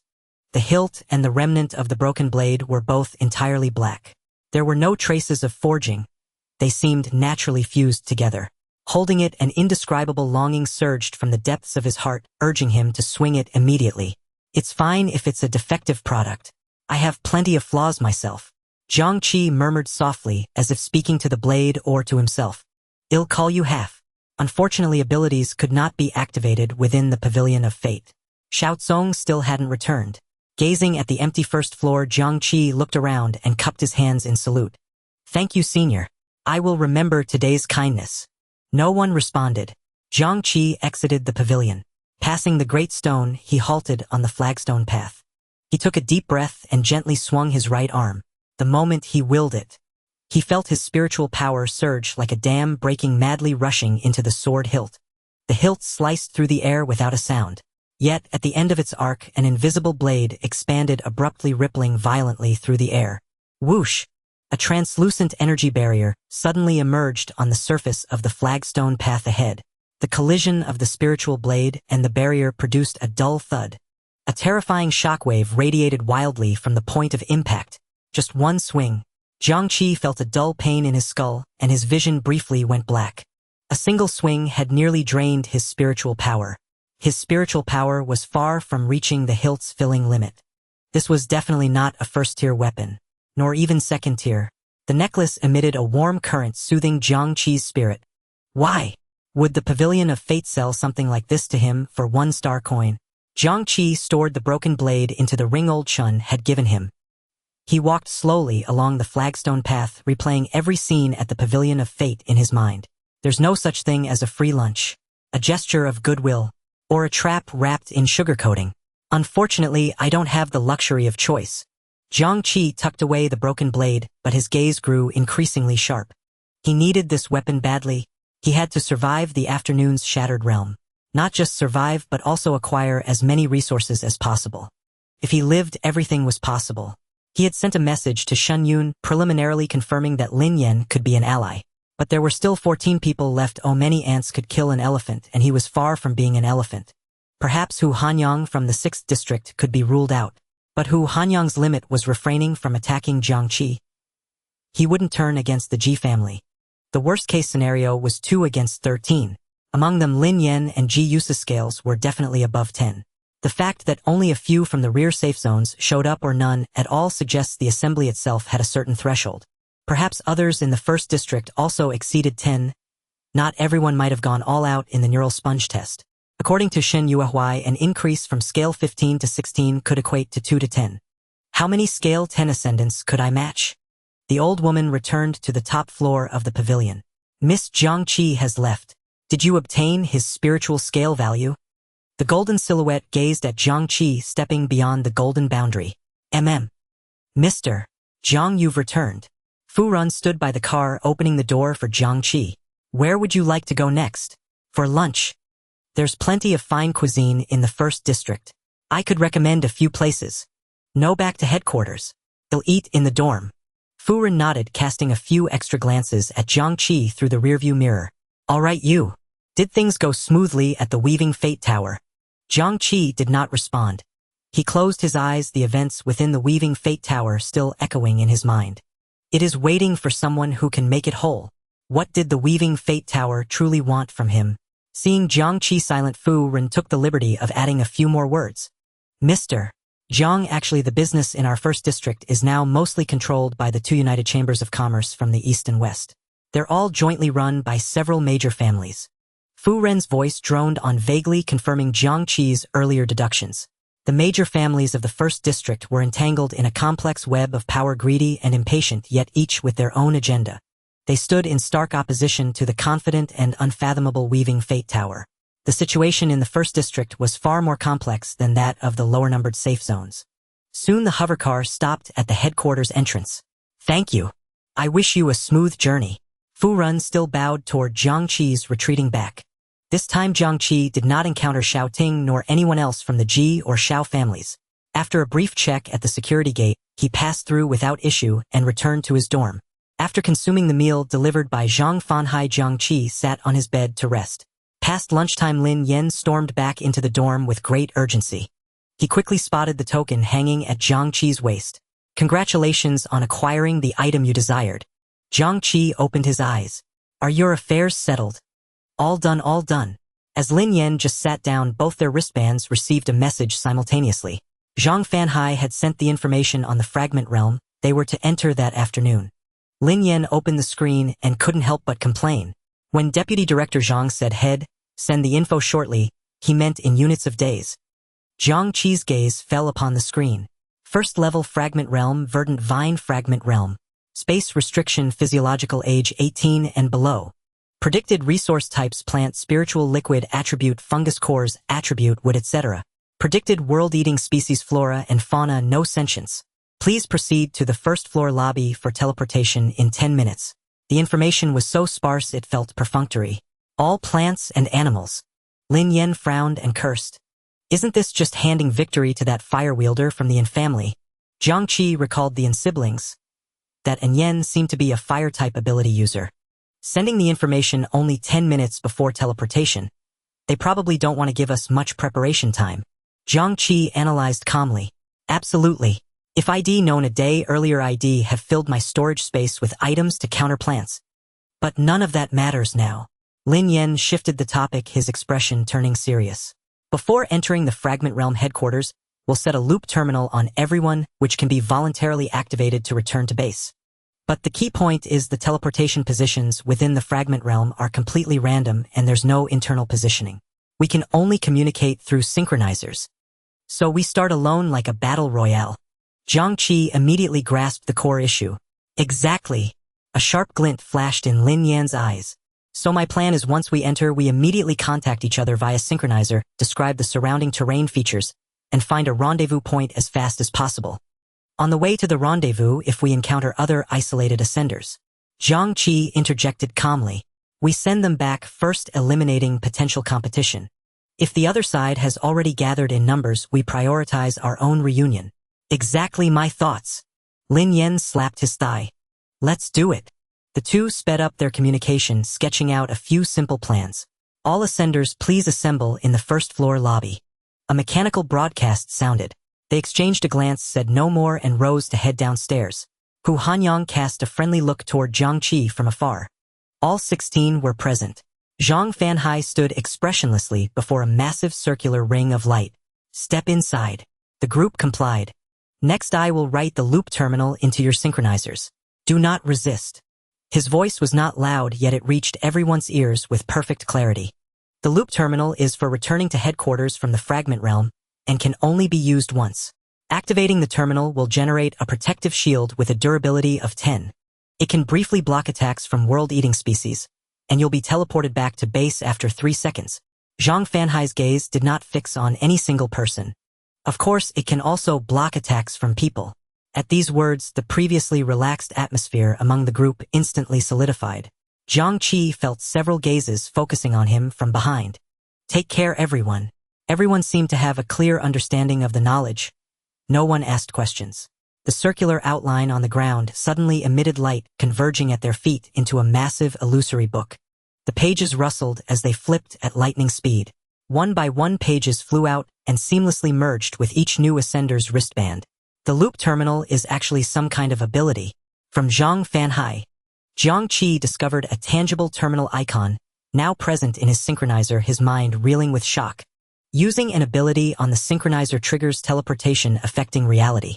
No, it's more like he's bestowed a one-time fixed-point teleportation ability upon us. Like tearing a page from a book and pasting it onto us. Zhang Fanhai remained indifferent to their astonishment and continued. Prepare for teleportation. He slowly raised his left hand, fingers spread, facing the group. The next second, their dormitory building. From the 5th floor down, the walls, floors, ceilings. Everything began to disintegrate like building blocks dismantled by an invisible giant hand whistling outward. The 4th floor, the 3rd floor, the 2nd floor. The sky, the sunlight, suddenly exposed above their heads. In the blink of an eye, they were standing in the 1st floor lobby, which now only had a floor remaining. Zhang Fanhai watched it all impassively, then clenched his fist. The scattered blocks rapidly reassembled. Within seconds, a teleportation gate 3 meters tall rose from the ground. Not just Jiang Qi. Everyone was utterly stunned. Zhang Fanhai's face remained blank as he announced flatly, "Begin teleportation." As his words fell, the magnificent gate seemed to come alive, surging forward to envelop them. All the new ascenders instantly transformed into streams of light, vanishing from where they stood. Jiang Qi instantly lost all sense of direction. The only thing he could do was guard his own mind. Just as his consciousness was about to be swallowed by darkness, a pungent smell, a mix of rotting leaves and damp soil, suddenly flooded his nostrils. Jiang Qi counted silently within a strange, otherworldly corridor. 5 seconds. He set foot on the ground. Damp air reeking of earth rushed over him. The first thing he saw were vines entwined with moss. Jiang Qi glanced around. The ground was carpeted with rotten leaves. Above, layered giant plants blocked the view, plunging the place into gloom with only sparse shafts of sunlight managing to pierce through. He sent a message to Lin Yan. I've been teleported into a forest. Of visibility is poor, and I can't identify any landmarks. The vegetation is extremely dense. I can't give you more information for now. Almost at once, he received Lin Yan's reply. I'm worse off. It feels like I'm in an underground cave. It's pitch black. More importantly, there are two diverging paths to my left and right. I can't tell which one leads to the surface. Both of them fell into silence. The rendezvous plan they had discussed in the dormitory was declared void the moment they entered the fragmented realm. There's no choice, we fight separately for now. When you get out of the forest and I return to the surface, we'll resume the original plan. Lin Yan seemed to have run into combat. After that message, there was a long delay with no further news. Jiang Qi muttered, a familiar opening. Jiang Qi took out the notebook he had not dared remove at headquarters. On the second page, text manifested to the east: Juvenile Purification Giant Vine. He pondered inwardly. Juvenile Purification Giant Vine sounds like the name of a Shiji species. This kind of hint seems neutral in stance. Does that mean I can trust it? Absolutely. If it's luring me to seek this Shiji species, does it need it, or does Xiao who need it? He trailed off, turning the thought over again. This cursed place couldn't even see the sun. Jiang Qi had no way to determine east. He pocketed the notebook and spread his spiritual sense silently. He sensed everything around him and, choosing a direction at random, stepped forward. Most of the plants here were grotesque in shape, their surfaces cloaked in a thick layer of green vines. Suddenly a faint sound came from a green wall on a tree to his left rear. A sharp thorn burst forth from the vines, aimed straight at the small of Jiang Qi's back. He stood still, making no move. The spike hit with a dull thud against something invisible. The vine struck what felt like an unseen wall just before reaching his back, rebounding and folding into several bends. Interesting. A physical attack disguised as a vine. Its impact is not weak, he analyzed. When the first strike failed, the bizarre tree launched 3 more vines, whipping at Jiang Qi from different angles. The invisible barrier once again intercepted all the assaults. For attacks, though their force is somewhat reduced, they shouldn't be this weak. No sooner had the thought formed than a twisted human face suddenly surfaced atop the tree, its bulging eyes fixed on Jiang Qi. In an instant, 10 or more vines shot out from the green wall, weaving into a huge net. Beneath, the rotten leaves' roots hardened into wooden spikes and burst from the soil, writhing like living things to coil around Jiang Qi's ankles. A multi-layered trap closed in like a celestial net. A faint smile lifted one corner of Jiang Qi's mouth. That's more like it. With a hum, an invisible shockwave centered on him surged outward violently. Every incoming vine, thick or thin, snapped into fragments in midair under the shock. The rotten leaves on the ground were blown aside, and in a circular area around Jiang Qi, the moist earth was exposed. The green on the tree's surface suddenly deepened. The green wall collapsed with a roar and surged forward to roll over him. So the vines are merely tools. The human face is the true body. Jiang Qi let out a soft exhalation. His spiritual force, condensed into substance, ceased to defend, and instead struck the face like a heavy hammer. The tree's surface convulsed violently. A great crack split the trunk from bottom to top. The face at the apex contorted, its protruding eyes weeping green liquid. With a rustling sound, the entire green wall instantaneously withered into dead branches which fluttered down beside Jiang Qi. He stepped forward and crushed some brittle twigs with his toe. They were as fragile as century-old rot, shattering at a touch. Not even a scrap left. Very environmentally friendly, he sneered, finding no spoils and moving on. As Jiang Qi advanced, mushroom-like plants became sparsely visible on the ground ahead. He suddenly caught a flash of pale violet light in a heap of rotten leaves to his right. Jiang Qi stopped without approaching rashly. He used his spiritual sense to gently part the leaves along the path. A mushroom with a faintly glowing cap grew tucked into the corner of a tree root. In places like this, the prettier something is, the more dangerous it tends to be. He examined the tree supporting the glowing mushroom with care. It looks ordinary, clearly different from the face-bearing tree earlier. Jiang Qi muttered to himself, but did not relax his guard. His spiritual sense swept over it subtly. The mushroom's life signs were extremely faint. It seemed like an ordinary plant, merely a bioluminescent growth. Erring on the side of caution, Jiang Qi covered it with spiritual force and tried to pull the mushroom up. The instant his force touched the cap, something changed abruptly. A purple fluid poured from its roots, quickly coalescing into a round, bulbous body. The fluid formed mushroom purple, and seed-like sprayed a jet of violet gas at Jiang Qi. Jiang Qi barely sidestepped. The gas left a faint purple streak across the air. The streak did not dissipate, however. It swelled like a living thing and suddenly burst apart. It formed into a sheet of purple mist that rolled back to envelop Jiang Qi's head. At the same time, the mushroom curled into a ball, and its rotund body charged straight at him. Jiang Qi crouched instantly to avoid the mist and leapt backward. With a reverse motion, he sent out a spiritual shockwave that tore the fluid mushroom apart into pieces. Is this thing a liquid or a plant? And it even knows how to faint. He strode forward, grabbed the still glowing culprit, the purple mushroom, and yanked it free with force. A spray of powder erupted from the broken root, filling the air. Jiang Qi held his breath and stumbled back at once. But the dust seemed to have a will of its own, seeping through every crevice. A few strands slipped into his nostrils. I underestimated it. This is the true body. The instant the powder entered his system, a buzzing exploded in Jiang Qi's mind. His ears roared and his skin was assaulted by piercing crawling pains, as if countless ants were gnawing at his flesh. The scenery around him began to warp and spin. The discarded mushroom swelled rapidly, sprouting a whole riddled grotesque face, and taking on the stature of a humanoid monster as tall as he was. An illusion. Then why didn't reverse trigger? Isn't this a mental attack? Jiang Qi reacted swiftly, a chill sinking into his chest. It's a toxin. He staggered backward, forcing back nausea and dizziness. Moving as fast as he could, he opened his ring and fumbled for the antidote vial Dr. Qi had given him. He swallowed a pill immediately. A cool relief spread through his body. Much of the discomfort eased rapidly, and the roaring in his ears subsided considerably.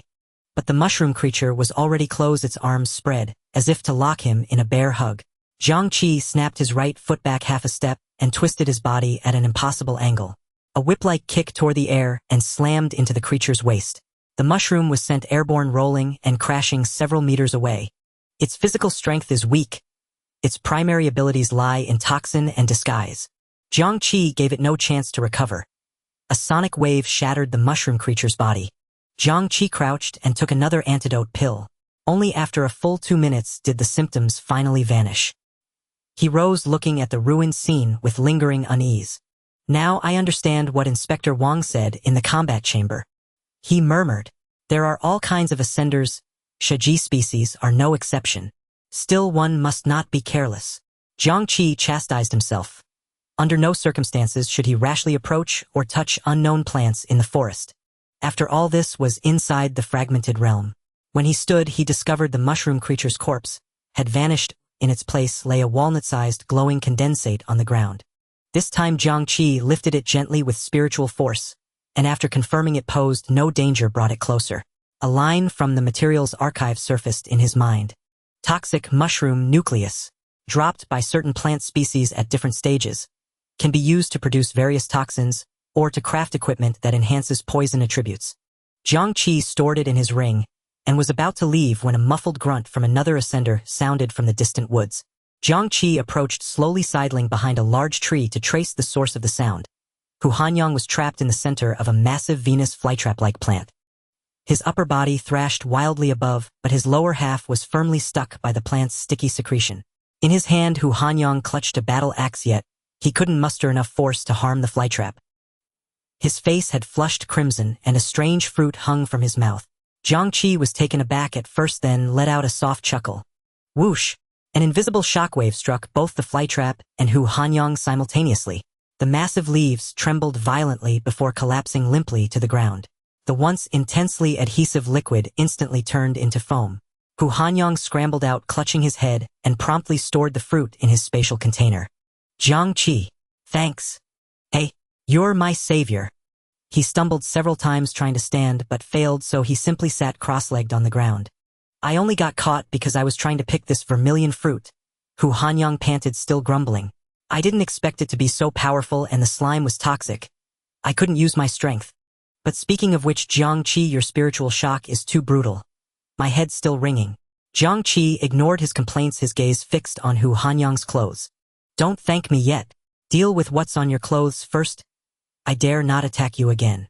Hu Hanyang looked down and noticed several colorful mushrooms clinging to his garments, swaying with his every move. He cursed, swung the axe handle, and burst the mushrooms one by one. They emitted a thick, fruity-smelling smoke that made him sneeze repeatedly, though it was non-toxic. He scrambled frantically, rolling and crawling out of the smoke's range. Jiang Qi made no move to help, watching the scene in silence. In his mind, he added a few tags to his assessment of Hu Hanyang, simple-minded, reckless in action. But he did fall into danger, and he was indeed caught in my attack. In the shattered realm alone before me, falling into this state. Jiang Qi mused. A melee combatant as a companion, currently traveling together, had more advantages than drawbacks. When someone needed to draw fire, he would be an excellent choice. Temporary cooperation was acceptable, but he must hold something back. Hu Hanyang lay on the ground for a while, longer, before pulling himself up using a nearby plant. He complained loudly. This shattered realm is too unfriendly for strength-type ascendants. Everywhere is camouflage and traps. Unexpected abilities keep coming one after another. I've already suffered several losses just to get one vermilion fruit. He wiped the residual slime off his axe handle and thanked Jiang Qi again. A great favor needs no words. Jiang Qi, 2 of these vermilion fruits can sell for 1-star coin. Once sold, I'll split it with you. How about we travel together from now on? Our abilities complement each other perfectly. He extended his hand solemnly to Jiang Qi. When we get out, I'll at least give you 1-star coin plus the meal I promised. No more excuses then. Jiang Qi hadn't expected him to offer half the fruit's profit so directly. Somewhat surprised, he took his hand. No problem. But wouldn't you like to rest here for a bit? My spiritual shock seems to have hit you hard. At this, Hu Hanyang collapsed to the ground. Great, I was afraid resting would slow you down. He wiped the sweat from his face and pulled out a pack of beef jerky, offering it to Jiang Qi. I really need to catch my breath. Want some beef jerky? Jiang Qi sat down as well, declining with a wave. Didn't we teleport in after lunch? Are strength-type ascendants that prone to hunger? Hu Hanyang took a big bite of the jerky, speaking indistinctly. Don't even mention it. I've been unlucky since I entered the 1st district. Let's not even talk about being targeted at headquarters for no reason. As soon as I teleported in, I stepped on a realm devourer, a farting beetle. I didn't dare fight it right away. I bolted and it chased me. Luckily it was clumsy, so I lost it quickly. Jiang Qi listened, but his spiritual sense spread out instinctively. Hu Hanyang kept venting. I was resting against a tree, but it turned out to be another realm devourer. It bound me up, so I had to fight to the death. I barely killed it, and its corpse turned into a chunk of dead wood. Nothing gained, and I wasted a recovery shot. Look, this wound. Despite his disheveled state, Hu Hanyang's tale was somewhat humorous, and Jiang Qi's lips twitched upward at the amusing parts. Wait! Jiang Qi suddenly grabbed his wrist. Do you hear something? Both fell silent, staying perfectly still. After a few seconds, boom, boom, boom, a series of muffled, heavy sounds rumbled in the distance like vines being snapped and torn apart. The violent noise was moving at high speed, something that charged through the forest like that. Go!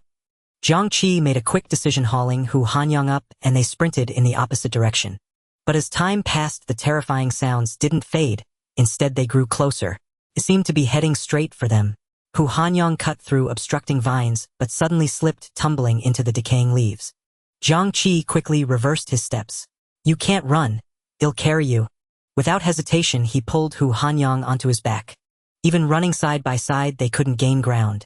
With Hu Hanyang on his back, Jiang Qi slowed further, and the noise behind grew ever nearer. Several times he tried changing direction, using the complex terrain to shake off the pursuit.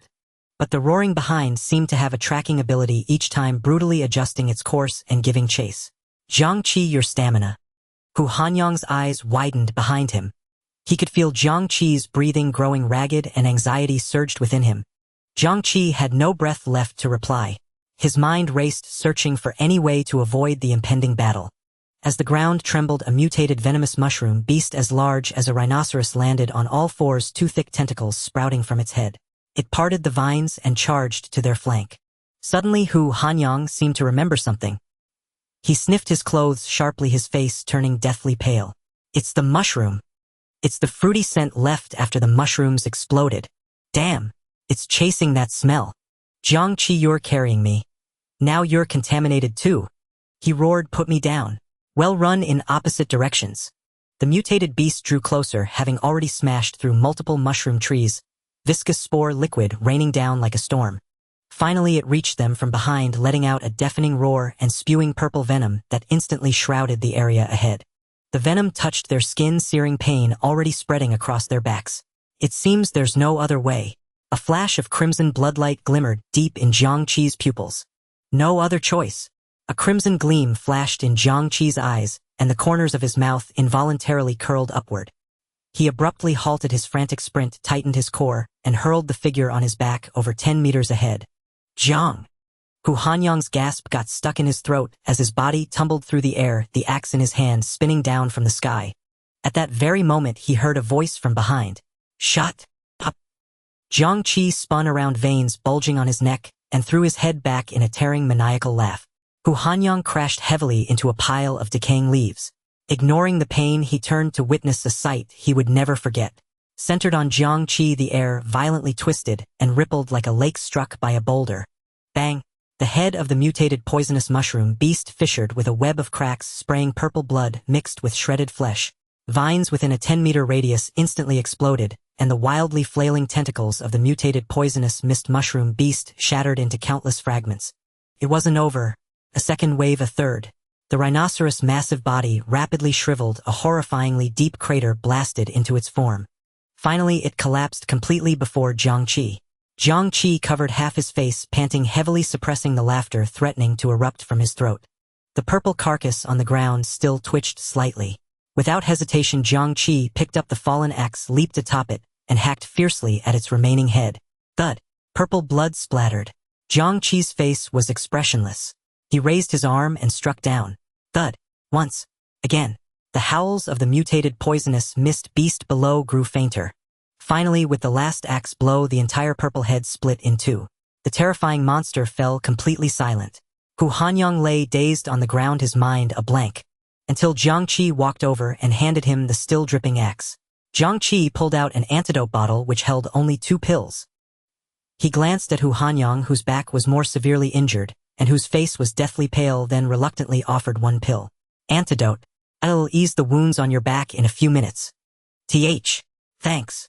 Hu Hanyang's voice trembled and his gaze at Jiang Qi was tinged with undisguised fear. He hesitated, only shoving the pill into his mouth after seeing Jiang Qi swallow his first.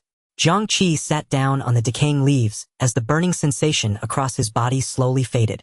I doubt Dr. Qi expected the antidote to run out this fast. He muttered to himself, rifling through the medicine box but ultimately not taking out the green spray bottle. A warm current surged from the necklace, gradually restoring his spirit.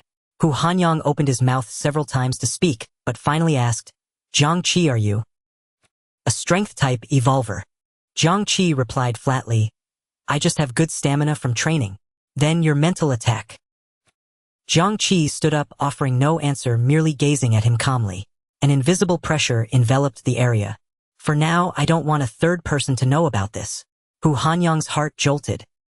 He immediately clamped his mouth shut and nodded vigorously. Jiang Qi walked over to the mutated poisonous mushroom beast where remnants of its body still lay. He retrieved a fluorescent concretion the size of a palm. A much larger spore core. This realm devourer was completely different from any he had encountered before.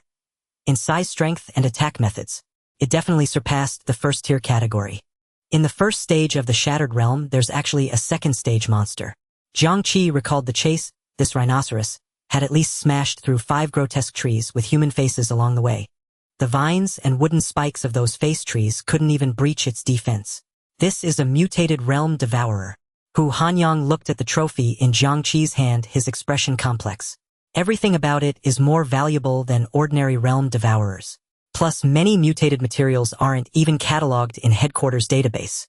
No wonder Jiang Qi was searching for related materials on his synchronizer. He waved the mutated spore core.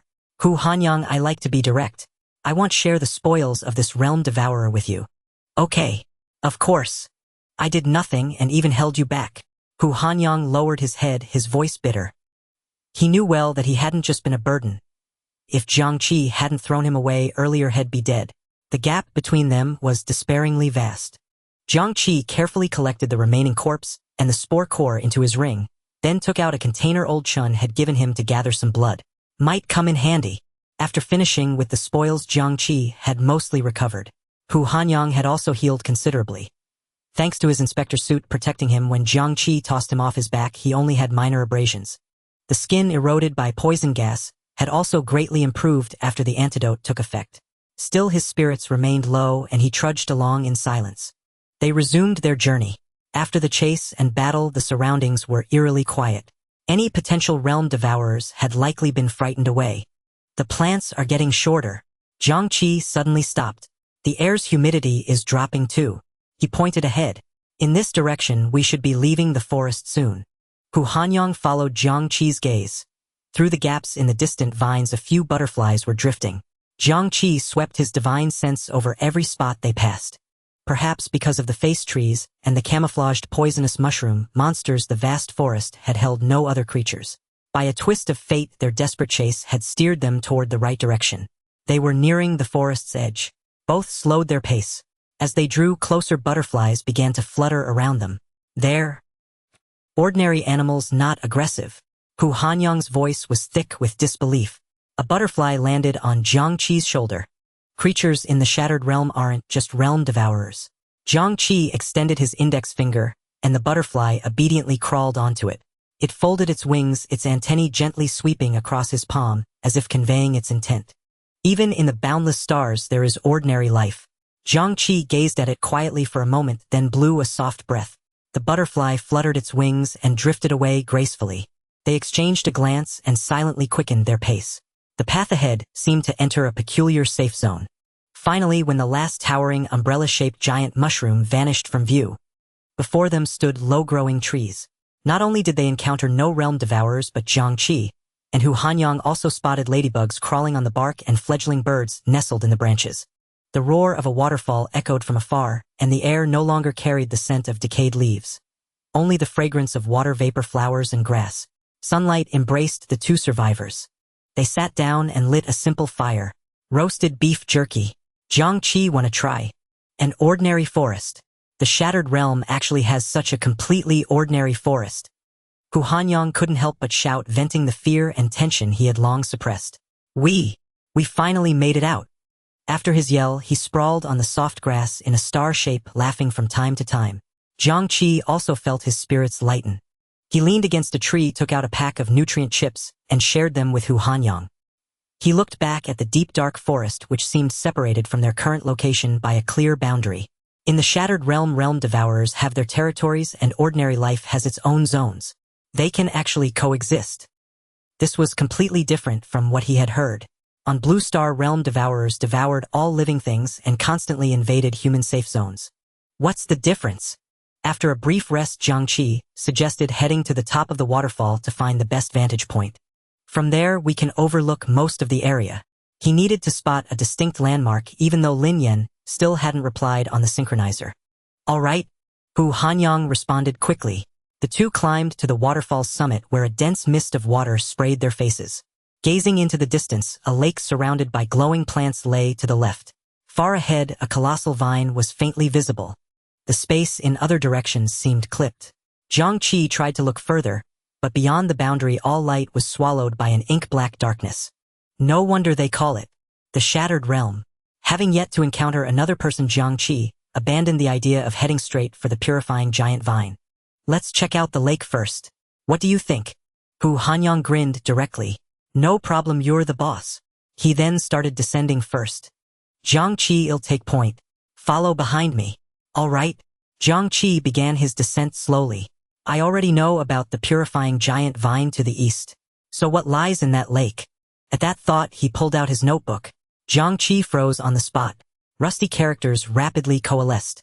You will kill Hu Hanyang. Jiang Qi abruptly halted, the hairs on the back of his neck standing on end. He tucked away his notebook, head bowed low. Scenes of fighting shoulder to shoulder with Hu Hanyang flashed incessantly through his mind. Even if the initial entrapment had been a ruse of self-sacrifice and his talk of selling the vermilion fruit to scrape together a single star coin was empty, the plan to split up and flee blurted out as he lay on his back could not be feigned. If he had abandoned him, then he would surely have died. The aroma of the fire-roasted beef jerky Hu Hanyang had handed him still lingered in Jiang Qi's mouth. He hadn't poisoned it. These memories clashed violently with the prophecy before him. Calm down, calm down.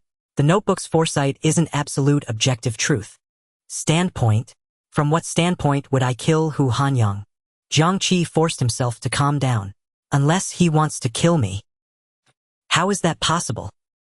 He had the perfect opportunity when he was on my back. He even suggested splitting up using himself with the stronger fruity scent to lure away the aberrant world eater. Should he strike first? A bizarre thought took root. A hand landed on Jiang Qi's shoulder. Jiang Qi stepped back, shaking off the hand, and looked up sharply. Hu Hanyang had somehow already come to stand before him. A strange expression was on his face. Jiang Qi, what's wrong? You didn't catch up for a while, and you didn't respond when I called. He looked Jiang Qi up and down. Is it that you haven't recovered from the earlier fight? I've heard that once spiritual energy is depleted, it takes a long time to restore. Don't push yourself, we can rest a bit more. Looking at the genuine concern in his eyes, and hearing his perfectly normal words, Jiang Qi felt a chill run through his entire body. What exactly was wrong? He was unwilling to believe this prophecy, but past experience told him that what the notebook wrote would always come to pass in some form. No, I just feel a bit dazed. No need to rest. We can just slow down a little. Seeing that Jiang Qi didn't want to elaborate, Hu Hanyang nodded. He raised the axe in his hand with a smile. A cold gleam flashed across its blade. Don't stray too far from me. I can protect you from any ordinary world eaters. Just focus on recovering for the rest of the journey. With that, he strode forward again, humming a tuneless melody under his breath. Jiang Qi followed in silence, but subconsciously kept a distance of 7 or 8 meters. He began involuntarily noting Hu Hanyang's every move. The once familiar smile now seemed blurred and suspicious in his eyes. His seemingly bold strides placed each foot precisely to avoid the slippery moss. The casual swinging of his battle axe to clear vines, though appearing reckless, was in fact precise and efficient. Prejudice in one's heart is a mountain. Jiang Qi sent a message to Lin Yan, telling him he was heading to the lake. Lin Yan finally replied, saying he had found a way upward and would soon escape the cave. The roaring sound of the waterfall faded. The pair encountered only one world eater on the way, which Hu Hanyang dispatched cleanly. Glowing moss was beginning to appear along the path. The lake was not far ahead. Jiang Qi, the path ahead is blocked. Hu Hanyang's voice came from up front. You'll need some time to clear it, sit down and rest for a while. The road ahead was piled high with wood and stone mixed with clinging, rotting debris. Jiang Qi finally snapped out of his incessant, frantic thoughts. He suddenly noticed that the ground beneath their feet was covered in cobweb-like white lines. There's something wrong with the ground. Climb to higher ground, he shouted. Jiang Qi grabbed a nearby long vine, and Hu Hanyang, reacting quickly, immediately climbed a tree. The white lines on the ground snapped taut, instantly constricting tightly. A spider-like world eater crawled out. It had a huge maw and moved with terrifying speed on 8 malformed jointed legs. I've let the notebook's prophecy influence me too deeply. I should trust my own judgment more. Jiang Qi shook his head, casting aside the distracting thoughts. In this perilous, shattered realm, his primary focus had to be on his surroundings. Leave it to me. Locking onto the enemy, Hu Hanyang leaped down from the tree, without hesitation gripping his axe for a full-powered strike. This world eater was exceptionally weak. With one hit from Hu Hanyang's axe, it was already severely wounded. Jiang Qi also landed on the ground, watching Hu Hanyang finish off the monster. Phew! Good thing you warned me, or I'd have been trapped. But it only has the ability to set traps. A rare weak animal type. How about that? Not bad, right? Hu Hanyang said with a laugh. You don't even need to lift a finger for small fries like this.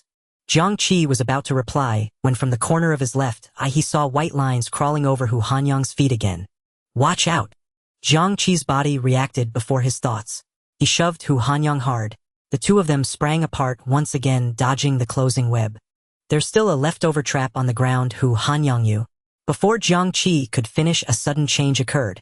The ground beneath Hu Hanyang's feet collapsed without warning. A deep pit lined with sharp prismatic bone spikes appeared instantly. Hu Hanyang plummeted straight into it. He struggled to control his body midair, but a bone spike pierced his left thigh, then tore through the forearm. He instinctively raised to protect his face, pinning him entirely to the bottom of the trap. Hu Hanyang's scream twisted and warped, then dissolved into agonized roars. The sensation of shoving Hu Hanyang still lingered in Jiang Qi's palm. He had saved him once, then with his own hands pushed him into another trap. No, not like this. Jiang Qi rushed to the edge of the pit like a madman. Without hesitation, he slid down the wall, using the momentum to leap directly to Hu Hanyang's side. He grabbed the axe from the ground and with all his might chopped again and again at the bone spike piercing Hu Hanyang's body. Crack! The spike broke. Jiang Qi caught the collapsing Hu Hanyang. Stay with me, Hu Hanyang. Don't fall asleep. Jiang Qi's voice was hoarse, not sounding like his own. His hands trembled slightly as he frantically searched his ring for the green spray Dr. Qi had given him. I can save you, I can save you. Dr. Qi said to use it for severe injuries. It'll work, it has to work. The moment the green spray enveloped the wound, Hu Hanyang convulsed in agony. Aya! Jiang Qi immediately thrust his left hand towards Hu Hanyang's mouth. Hu Hanyang, bite my hand. Hold on. Jiang Qi shouted, his voice hoarse, terrified that Hu Hanyang could no longer hear him. Hu Hanyang bit down hard on Jiang Qi's wrist, his teeth sinking into the skin as the sweet coppery taste of blood trickled from the corner of his mouth. Jiang Qi's right hand, holding the green spray, never wavered. A fine mist continuously washed over the hideous wound that pierced flesh and blood. Shattered muscles and tissues writhed wildly under the green light, slowly beginning to knit together. Finally, the perforated hole inside the wound closed, though blood still oozed out. Jiang Qi pulled a bandage from his medical kit using his teeth, and one hand to wrap Hu Hanyang's wound. He gently pulled his left hand free and let it hang limp on the ground. His wrist was a bloody, mangled mess, the bone visible. Hu Hanyang had already passed out. Jiang Qi used the last of the spray on himself, letting out an involuntary grunt as searing pain tore through him. Finally, using his teeth to hold one end of the bandage, he wrapped layer after layer around his own, still bleeding, left hand. After a long moment, he made a weak fist. When he felt his left hand had recovered enough for slight control, he hoisted Hu Hanyang onto his back and crawled out of the deep pit, one arduous step at a time. Both of them tumbled out of the pit, and Jiang Qi gasped for breath. So this was the angle. Lying on the ground with dappled sunlight on his face, Jiang Qi slowly connected with his left eye. The notebook appeared in his hand. You will kill Hu Hanyang. The sentence still floated there. Jiang Qi stared at the rusted words, speaking deliberately. I will kill Hu Hanyang because I want to save him. The rusted lake, the world eaters. If this is what you wanted, you are wrong. Hu Hanyang opened his eyes, quickly meeting Jiang Qi's bloodshot pupils. His lips, almost completely drained of color, twitched slightly. Water. Jiang Qi hastily brought the water to his lips, letting him drink. Hu Hanyang's gaze swept over Jiang Qi's left hand wrapped in bandages, and his breathing grew heavier. Hu Hanyang struggled to sit up, and Jiang Qi hurried to his side to help him rise. He remembered everything. He remembered how he had fallen into the trap. He also remembered Jiang Qi jumping down without a second thought to save him, even using a priceless bottle of healing spray. This time, I truly don't know how to thank you. When he exerted force, a sharp pain still shot through his entire left side. The weakness from excessive blood loss remained profound. Hu Hanyang touched the back of his head. This injury of mine will only hold you back again. Jiang Qi placed Hu Hanyang's right arm over his own shoulder. I've already cleared the path ahead. The lake is not far now. I'll support you. Well, walk slowly. The light within the shattered realm gradually dimmed, as if still obeying the sun's rhythm of rising in the east and setting in the west. Jiang Qi, supporting Hu Hanyang, drew near the lake. The surrounding fluorescent plants faintly illuminated the limited area. A breeze carried the scent of lake water. The two saw a few lotus leaves scattered on the lake's surface with a faint red glow above them. I'm a bit cold, Jiang Qi. Hu Hanyang's voice trembled slightly. The temperature in the shattered realm fluctuated drastically at night. Just standing by the lake, they felt waves of biting cold. After confirming the area was safe, Jiang Qi helped Hu Hanyang to a stone near the fluorescent plants. I dare not light a fire at night.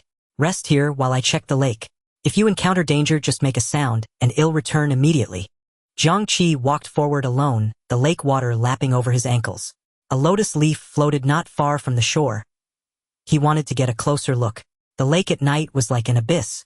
Jiang Qi descended into the water. The temperature was colder than expected, carrying a bone-chilling cold. He looked back into the distance. Hu Hanyang was nothing but a dark speck beneath the fluorescent plants. A distinct line formed between light and darkness, separating them. Jiang Qi had no idea if realm eaters lurked beneath the water, but having come this far with the lotus leaves, potential treasures. So close, he had to take the gamble. In this shattered realm, most realm eaters were also limited to stage 1. Mutated ones like those encountered in the forest were, after all, extremely rare. Jiang Qi was confident in himself. At the very least, spiritual attacks wouldn't be blocked by water. Swimming forward a little more, he finally reached the lotus leaf. The edge of the leaf was tinged with white, and at its center hung a drop of translucent blood-colored dew trembling faintly with the water's movement. Jiang Qi searched through his synchronizer. First tier, material soul dew. Information: lotus leaves grow on the water's surface, soul dew hovers above the leaf, and falls onto its surface upon maturation. Effect: repairs mental trauma, can be used to craft spiritual items. It is a relatively rare but highly demanded material. A spiritual material, but it looks unripe. Can I take the whole lotus leaf? Jiang Qi gave it a try, storing both the soul dew and the lotus leaf into his ring. The soul dew did not fall, it still hovered quietly above. Jiang Qi breathed a sigh of relief. He didn't have time to wait for the soul dew to ripen. Storing it this way was the best option. He then swam to 2 nearby lotus leaves and repeated the process, collecting them all into his ring. The water farther away was too dark for him to see clearly, so he decided to return to the shore. A full circle around the lake should yield plenty more. Jiang Qi stepped onto the slippery sand, lake water dripping from his clothes. Suddenly he stopped in his tracks. On the sand not far ahead, several rows of footprints of varying depths appeared. There was more than one person. Jiang Qi's heart sank. He immediately turned and rushed back toward Hu Hanyang. On the other side of the lake, the shoreline was layered with fluorescent plants, the banks overgrown with moss. Miss Ji, this is unripe soul dew. There are dozens of lotus leaves on this lake. Miss Ji is truly blessed by fortune. A group had already dealt with the realm eaters near the resource area. Xiao Jidong flattered Ji Yusi obsequiously by her side. Ji Yusi nodded in satisfaction. Ill-collected. She paused, her icy gaze sweeping over the crowd behind her. Jiang Qi is yours to handle, all 10 of you. Keep him alive for now.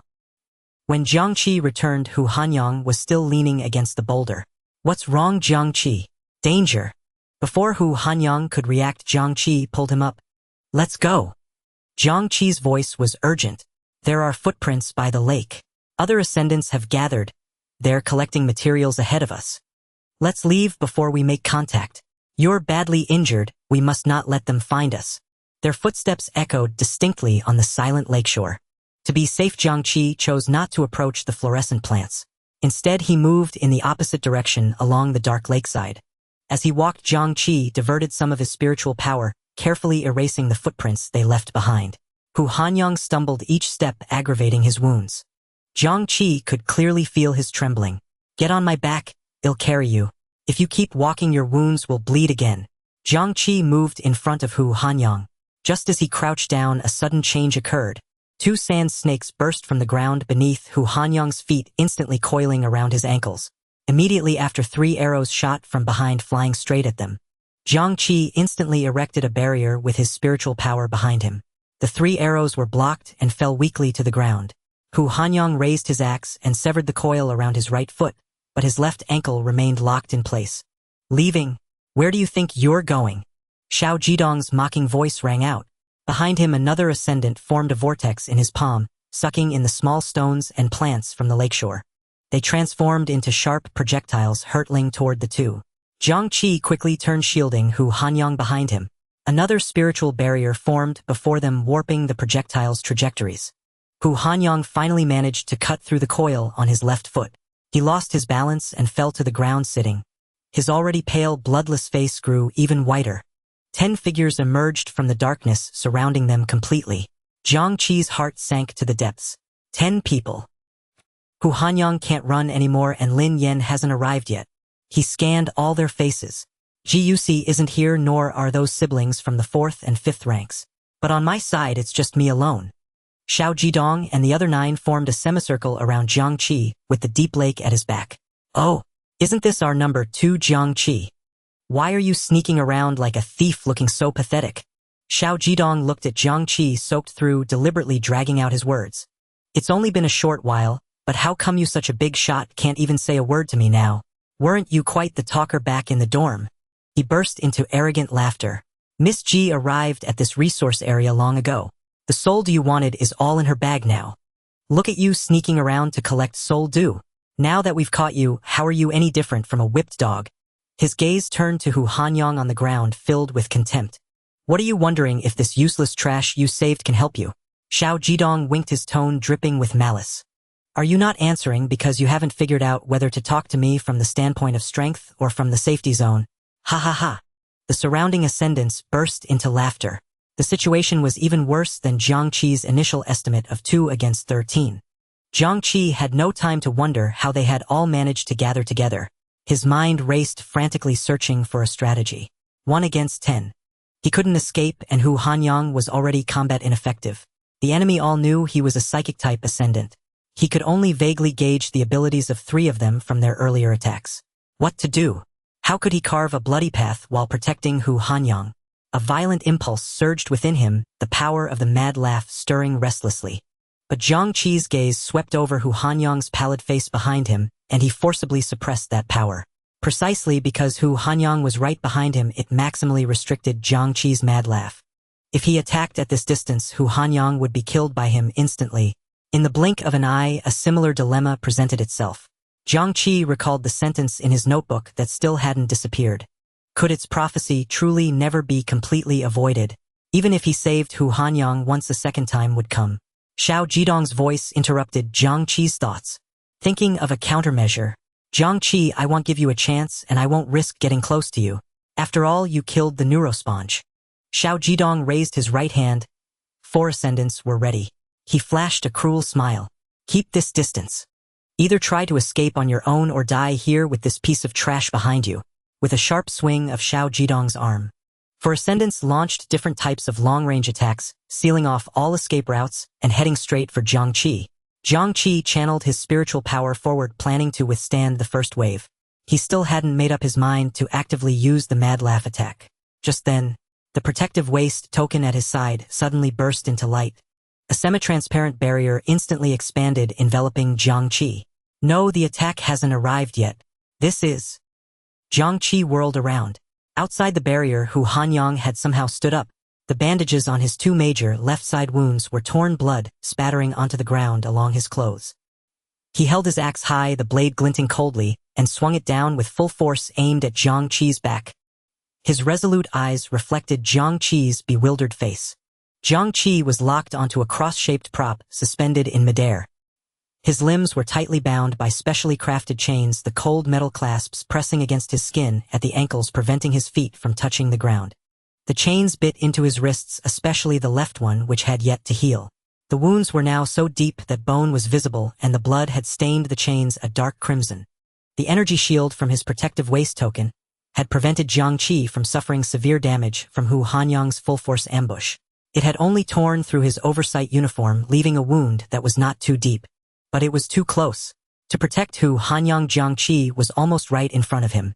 The mental barrier Jiang Qi had erected was shattered by this axe blow, and long-range attacks from the other side came in quick succession. He was struck solidly 4 times in a row. Before he could even react, the remaining 6 individuals, including Xiao Jidong, swarmed in. Various attacks and control abilities slammed into Jiang Qi. Finally, he was nailed here. A fireball had struck the left side of his face directly. His skin was charred and blurred, the smell of burnt flesh and blood stinging his left eye. His oversight uniform was tattered and many of his wounds had already clotted. He tilted his head back, pain radiating through his entire body, yet none of it could compare to the wound in his back. This was originally prepared by Miss Ji for the heir of the Twinwood Chamber of Commerce. This thing isn't easy to get. Even the Ji family spent a great deal of effort. Xiao Jidong walked towards Jiang Qi, tapping the frame of the rack. A specialized prison rack for ascendants, a first-tier rack that can restrain all ability users below a rating of 15. After all, everyone has been saying that the Lin family's only son might be a monstrous genius close to a rating of 15. He admired Jiang Qi's miserable state, a gleeful smile spreading across his face. This thing is specially prepared for rebellious geniuses like you. But when I heard you might be a hidden power-type ascendant, I persuaded Miss Ji to change her mind. Xiao Jidong took out a dagger and lifted Jiang Qi's chin. Who told you to have such a sharp tongue? He turned to face the lake, his voice suddenly rising to ensure everyone could hear. You latecomer ascendants. You don't understand hierarchy. Let me teach you a lesson. Hu Hanyang sat at the edge of the crowd, his head lowered. Without your good buddy here, I wouldn't have known that you might have both mental and power ratings above 9. He clapped his hands exaggeratedly. Impressive. Even with a double ambush, you made us use up 3 first-tier items. As he spoke, Xiao Jidong burst into laughter, the sound jarringly loud in the silent lakeside. The hope of the 4th district. The second-place finisher. Haha, how does it feel to be nailed to the pillar of shame? Let me tell you, the 4th district can't save you either. He leaned close to Jiang Qi's ear, whispering in a voice only the two of them could hear. Too bad you're an orphan with no family left. Even if Miss Ji hadn't ordered us to spare your life, I wouldn't kill you so quickly, Jiang Qi. Enjoy it. Everyone must pay for their words and actions. Jiang Qi still stared at the sky. Hu Hanyang. His voice was as dry as a desert. Hu Hanyang. Jiang Qi spoke again. Hu Hanyang at the edge of the crowd dared not lift his head or look at Jiang Qi.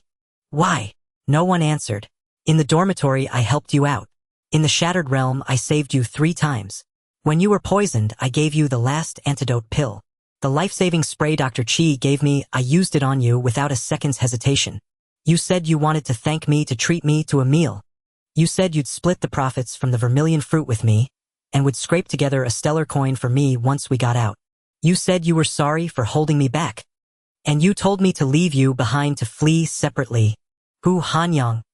Jiang Qi's chest heaved violently as he practically roared the name. He could barely make out the figure with its head bowed by the lake. Why? Hu Hanyang still kept his head down, the axe placed directly in front of him. Xiao Jidong and his group remained silent, happy to watch this drama of friends turning into enemies. A faint voice sounded. The Ji family gave me 30 stellar coins as an apology and took me to spend at the Weaving Fate Tower. If I happened to run into you in the secret realm, I just had to report your location, and they'd give me another 20 stellar coins when we got out. They said it was a conflict between the 2nd and 4th districts, nothing to do with me. They didn't say. They didn't say they'd kill you. Hu Hanyang's voice was halting, as if he were defending himself. After I actually met you, I found you were easier to get along with than I thought. I really wanted to be friends with you too. You saved me and I'm truly grateful, really. I was actually hesitating the whole time, changing my mind several times. He let out a long sigh as if trying to expel all the conflict in his heart. But then I realized you were just too strong. In every way. I'm not worthy of being your friend. His voice suddenly became shrill. While I was hesitating, Miss Ji told me that if I just reported your location at any time and struck you once at a critical moment, she'd give me an extra 150 stellar coins when we got out. 150 stellar coins? This number gave him immense strength. And I also know. You're not an orphan at all. You're a loyal operative trained by Chief Prosecutor Shen of the 4th District. Hu Hanyang grew more and more agitated. He lifted his head, his eyes bloodshot, as he stared at Jiang Qi's bloody, mangled face. Suffering a loss once won't kill you, but me, I can get 200 stellar coins and the Ji family's friendship. Jiang Qi. This opportunity is too precious. The books say if you're not ruthless, you can't stand firm. The big shots never miss an opportunity. 200 stellar coins. I might never earn that much in my whole life. The Ji family, a top-tier family I could never even hope to match. As long as I can work for them, I, Hu Hanyang, can become a big shot sooner or later. Jiang Qi stared blankly at the person before him. It was a familiar face, yet he found it utterly alien. Hu Hanyang continued to roar, as if venting all the words he had held in for so long. And I also noticed that after we left the forest you started to be wary of me, you were distancing yourself. That's because after a few battles you saw it clearly. I wasn't much use, I wasn't worthy of traveling with you. He stood up, his face red, pointing at Jiang Qi. You were even distracted when talking to me. I see it now, you look down on me too. You have 2 talents, you're incredibly powerful, you easily killed that mutated world eater. You carry precious healing items I've never even seen at the Weaving Fate Tower, and you have the Shen family behind you. And me. I've been working hard to clear the path ahead, dealing with the weak world eaters. The more he spoke, the more justified he felt, his voice a mix of grievance and venom. And later, when you pushed me into that bone spike trap, was that really an accident? You saved me because you couldn't live with your own conscience. You knew you were wrong, you regretted it. Jiang Qi. And dragging me along while I was injured, wasn't that just so you could leave me behind as a sacrifice when we encountered danger at the lake? Are you going to say you never thought about killing me and taking my spoils? Jiang Qi lowered his head. People always love to take a magnifying glass and repeatedly ask why when faced with an outcome. There was nothing more foolish than that. The lakeside was silent. Even Xiao Jidong and his group were stunned by this fierce interrogation. Jiang Qi suddenly let out a laugh. Kill you? He lifted his head, his one good eye completely devoid of emotion on his charred face. For the half a stellar coin worth of vermilion fruit you have. This sentence was like a thorn instantly piercing through all of Hu Hanyang's pretenses. He screamed hysterically as if struck by a tremendous blow. I knew it. I knew it. And you still dare to look down on me. I've already won. I won from the start. The attendant at the Weaving Fate Tower brushing you off to serve me first is proof. Jiang Qi's gaze fell on the ground before Hu Hanyang on the axe stained with his own blood. The first time he held this weapon, he had used rust erosion to leave a mark on it. Jiang Qi lowered his head again. The clotted blood and the night made his expression unreadable. Hu Hanyang, do you know how many reasons I found to avoid killing you? Jiang Qi gently closed his eyes. The cyan mist in his left eye churned violently. You were only right about one thing. I was indeed wrong. In the black world, only 2 points of light remained. One rust mark faded away. The space rippled accompanied by a faint tremor. An axe slid down from the cross-shaped prison rack clattering to the ground. The figure that had been nailed to the rack, seemingly doomed to an agonizing death, had vanished. Only a few blood-stained chains swayed gently in the night breeze. Jiang Qi stood before Hu Hanyang. I regret it. Jiang Qi's gaze was as placid as dead water. By the lake 11 people including Hu Hanyang knelt on one knee. An invisible psychic assault transformed into a piercing maniacal laughter echoing deep within each of their minds, tormenting them all with equal cruelty. He controlled the force, refraining from killing them instantly. Jiang Qi glanced at the synchronizer as if confirming something, then suddenly spoke. Can you buy me a minute? The moment the words fell, he withdrew the psychic assault. A figure shot into the crowd like a cannonball. Xiao Jidong, still shaken and about to contact Ji Yusi, was slammed into the sand by a heavy punch. Lin Yen stood atop him, his gaze icy. He threw out a disc-shaped device, and in an instant electric currents crawled from the feet of the remaining 9, engulfing their entire bodies. They writhed in agony. Thanks. Jiang Qi turned his head, his gaze refocusing on Hu Hanyang, whose 7 orifices were bleeding. Hu Hanyang knelt on the ground, muttering to himself. No. Impossible. How could the prison rack, how could it possibly not hold you? A sudden realization dawned on him and utter terror spread across his face. 15. Your scale isn't just 15. The instinct for survival overwhelmed everything. He crawled on his knees to Jiang Qi's feet, clutching at Jiang Qi's pant legs with both hands. Jiang Qi, I'm sorry. I was bewitched. I never agreed initially. The Ji family, they threatened me with my family. He slammed his head against the ground, each impact producing a dull thud. I had no choice. The Ji family already gave my family a sum of money, moved them into a big house free from worries. They also urged me to be selfish. Heaven and earth destroy those who aren't self-serving. It's all my fault. I beg you, I implore you. Blood sprayed from his nose and ears onto the sand with every impact. For the sake of the times we've braved life and death together, spare this worthless life of mine. From now on, I'll be your slave, your dog. I really had no choice. He prostrated himself at Jiang Qi's feet, his cries heart-wrenching. Your family is in the 6th district, right? Hu Hanyang looked up to meet Jiang Qi's smiling face. No. No. Spare my family. Don't you dare touch them. Jiang Qi ignored his wails and took a few steps toward the lake on his own. At first I was indeed wary of you and even considered striking first. I consider myself a cautious man. Jiang Qi paused. But when you suggested we split up to run, I already considered you a friend. Later, other reasons left me mentally distracted. The smile on Jiang Qi's face grew brighter. Hu Hanyang, I won't be having that meal you owe me. A light barrier suddenly enveloped Hu Hanyang. He had activated his loop terminal. 3 seconds. Just hold on for 3 seconds. Jiang Qi didn't look back. Bang! An invisible giant hand in the air clenched suddenly, and the light barrier in Hu Hanyang's eyes shattered with a crack. Then his head seemed to explode from within by an immense force, bursting into a mist of blood. The notebook appeared in his hand. Jiang Qi watched as the sentences on it gradually weathered away and vanished. Heh. His shoulders trembled uncontrollably, and a low sound escaped him, impossible to tell if it was laughter or tears. On the road to the lake, Miao and Yen were advancing together. They seemed to possess some special ability. Upon entering the shattered realm, they quickly reunited and had been exploring side by side. A flame flickered from Yan's fingertip, instantly incinerating the attacking spider world eater into ashes. This path shows clear signs of clearing. There's still blood on the trap ahead. The fight happened not long ago. If we follow the traces, we'll definitely be faster than them fighting and advancing. And Yen looked around. We haven't encountered a single resource point so far, and our gains are meager. This shattered realm is really strange. If we run into Sister Ji at a resource point, what do we do? And Miao's eyelashes, faintly moist, trembled slightly. The fact that we've found nothing after walking so long suggests there might be a huge resource zone in the shattered realm. Or there's a very powerful world eater that has consumed most of the resources. If we encounter Ji Yusi, and Miao paused for a few seconds, resource ranking is crucial.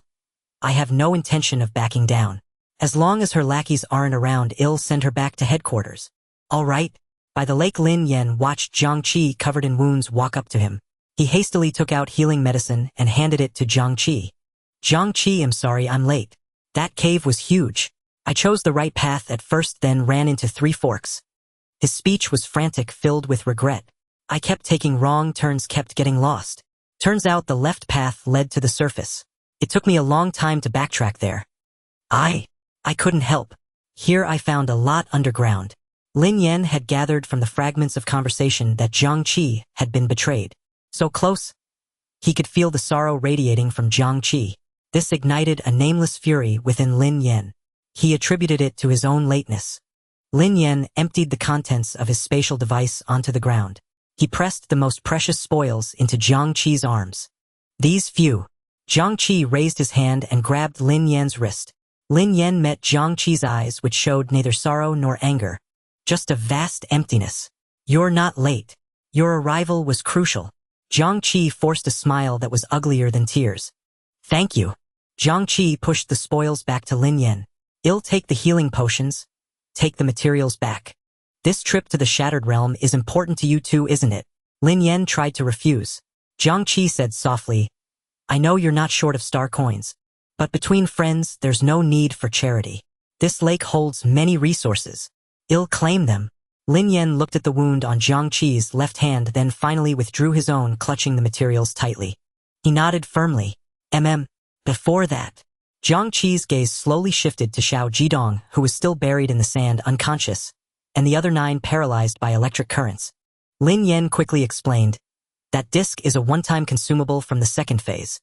You had already incapacitated them, so it can hold them for 10 minutes. Jiang Qi, what do you plan to do? Jiang Qi walked over to Xiao Jidong and roused him with a weak psychic jolt. The repeated trauma left Xiao Jidong disoriented, the world spinning before his eyes. In his vision, Jiang Qi and Lin Yen were surrounded by multiple halos of light. Jiang Qi, what do you think you're doing? I'm from the Xiao family. I was sent to liaise with the Ji family. Xiao Jidong struggled several times but couldn't stand. How dare you treat me like this? Bang! Jiang Qi's gaze fell on the ascender to Xiao Jidong's right. The latter didn't even have time to scream before his head exploded like a watermelon, splattering red and white matter onto his face. The warm, sticky sensation jolted Xiao Jidong, seeming to sober him up.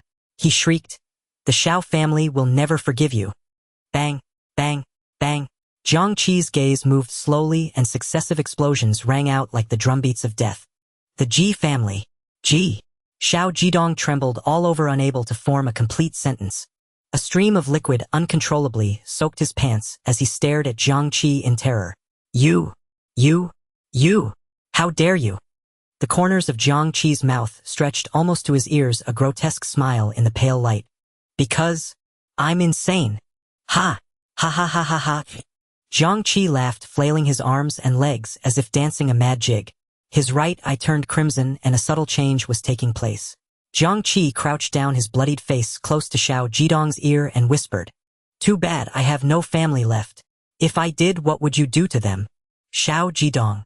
Everyone must pay for their words and actions. A piercing scream of terror echoed across the lakeside as Xiao Jidong activated his loop terminal in extreme panic. One layer of protection was not enough. He simultaneously activated another life-saving artifact. 2 layers of luminous barriers enclosed him securely. Absolute safety. Within 3 seconds, none could breach it. A broken blade appeared in Jiang Qi's right hand, and he merely waved it lightly. Xiao Jidong's face remained twisted in horror. A ripple exploded from within the protective shield, cleaving him vertically from the brow down into 2 halves. 3 seconds had elapsed, and Miao and Yen, who had just arrived, stared in shock. as Xiao Jidong's corpse was teleported back to headquarters. At headquarters, the crowd gathered in a circle in the first-floor hall. Zhang Fanhai stood at the center observing the murmuring assembly. Representatives from every faction have come. For a mere stage 1 realm fragment, such a scene is unexpected. The Shinji dispute the heir of Twinwood Commerce, the siblings. What lies within this fragment? Suddenly a teleportation gate blazed with white light. Someone has returned. So soon. The first to return usually gains little. I hope it's not my boy. Before the words faded, a bisected corpse hit the ground, blood splattering onto the gate. The hall fell into a pin-drop silence. After the deathly stillness, an uproar erupted. Who is this? Such brutal means. This is slaughter. No, look at the incision. Smooth as a mirror, a single fatal strike. A cold voice commented. This one acts decisively with precision and ruthlessness. A promising talent. Jidong. Xiao Kai, clad in a white research suit, staggered forward in disbelief. His trembling hands reached out but dared not touch the mutilated remains. He stared at the lingering terror on Xiao Jidong's face, his knuckles turning white. Who did this? He let out a suppressed sob, his chest heaving violently. It seems he was killed instantly after activating the loop terminal someone analyzed, without disrupting the teleport yet directly killing him. Such a thing is rare in stage 1. The third miss of the Ji family, the Twinwood Commerce heir, and the siblings might have the capability. Xiao Kai jerked his head up, gritting his teeth. Why would Miss Ji harm my son so viciously? The family representative immediately spoke. Miaoer and Yenner have no grievances with the Xiao family. They wouldn't commit such evil for resources. Don't forget that Jiang Qi from the 4th district. The Ji family representative, teacup in hand, spoke slowly, seemingly fanning the flames casually. He killed the neural sponge monster. He's the prime suspect. Nonsense. A stout man at odds with the Xiao family retorted immediately, even laughing. Jiang Qi's spiritual calibration is only 9. Even with artifacts, he couldn't have done it so cleanly. Cleanly? Xiao Kai stood up and roared at the man. How dare you describe it that way? Should my son have been killed like this? The stout man's schadenfreude was undisguised. Researcher Xiao, I understand your grief, but the dead cannot return. Accept it with grace. All present were from major factions. Not everyone feared Xiao Kai's status as a researcher or his family's backing. Zhang Fanhai silently observed the verbal sparring. Neither the 3rd nor 4th district had sent representatives. The earlier refuter was already at odds with the Xiao family. One Xiao Jidong dead. It's manageable. He remained impassive. Xiao Kai eventually departed with his son's body. Within the realm fragment, and Miao and Yen, drawn by laughter and explosions, arrived at the lake, just in time to witness the final moment of Xiao Jidong's midair execution. After their shock, their gaze swept over the 10 headless corpses kneeling on the ground. Something's off. They killed the other 10, and Yen stepped back. Crazy, the 3rd and 4th districts have gone mad. To fight for resource land, they slaughtered all the ascendants from the 1st and 2nd districts. Disbelief was etched on Miao's face as well. She looked past Jiang Qi and Lin Yen toward the lake, where a distant red glow caught her eye. Even for Soul Do, this shouldn't have escalated so far. And Miao still intended to negotiate first. She didn't know Jiang Qi, but she had heard of Lin Yen, the heir of Twinwood Commerce, the strongest prodigy in the 3rd district's history. Lin Yen would never do such a thing without reason. He and his family's commerce were rooted in the safe zone. And Miao stepped forward 2 paces, shielding Yen behind her. Meanwhile, Ji Yusi had finished collecting all the soul dew on the other side of the lake. The messages she sent to Xiao Jidong went unanswered. She contacted the other 9 as well, all met with silence. Ji Yusi guessed they had failed. That useless Hu Hanyang couldn't even handle this. She followed the footprints until she saw the 10 corpses beside Jiang Qi and Lin Yen, as well as Miao and Yen on the other side. All dead. The scene far exceeded her expectations. Ji Yusi narrowed her eyes. 3 parties stood in opposition with the siblings under the fluorescent plants. Ji Yusi stood at the boundary of light and shadow. Jiang Qi and Lin Yen were hidden in the lake's darkness. And Miao ignored Ji Yusi, choosing to address the 2 in the shadows first. She shouted loudly from a considerable distance, signaling no hostile intent. Lin Yen, can you tell me what happened? I refuse to believe it's about resource land. There must be another reason. No answer came from the darkness. And Miao saw a blood-soaked figure utterly indifferent to their arrival. Jiang Qi silently stepped forward, unbothered by the gazes of the other 3. He began removing everyone's spatial devices and destroying their synchronizers. Lin Yan recalled Jiang Qi's final words to Xiao Jidong, pity, I have no family left. He remembered Jiang Qi's orphan status. He recalled the great fire Jiang Qi had once mentioned. Lin Yan could infer what had transpired before. He understood Jiang Qi's madness. Lin Yan had always believed the First District's families targeted Twinwood commerce for its interests, and that the Ji and Xiao families were relentless in pursuing the resources the Shin family took. Incidentally, this led to their targeting of Jiang Qi. Only now did he realize it wasn't so. His father's stern figure appeared in Lin Yan's mind. When Twinwood Commerce withdrew from the First District, his father lay on a stretcher. His mother's resolute figure briefly took command. He had understood nothing then, only knowing they had to move. He was unaware of the cost and hardship of relocating from the First District and reestablishing in the Third. But he knew his stern father had turned white-haired, aging rapidly, though not yet old. His mother, who once held up the sky, suddenly fell to a strange illness. Despite seeking medical help everywhere, nothing could be done. She was confined to bed for life. He had asked his father and the doctors repeatedly, but never received an answer. Now he looked at Jiang Qi, an orphan pushed to the brink, betrayed by friends, and cruelly humiliated by the so-called elite. It all became clear. The compromise of withdrawing from the First District and surrendering most of the ascendant market had only invited greater aggression. Initially, seeing the injured Jiang Qi had kindled a blaze of fury in Lin Yan. Now the fire had died, slowly transforming into something else.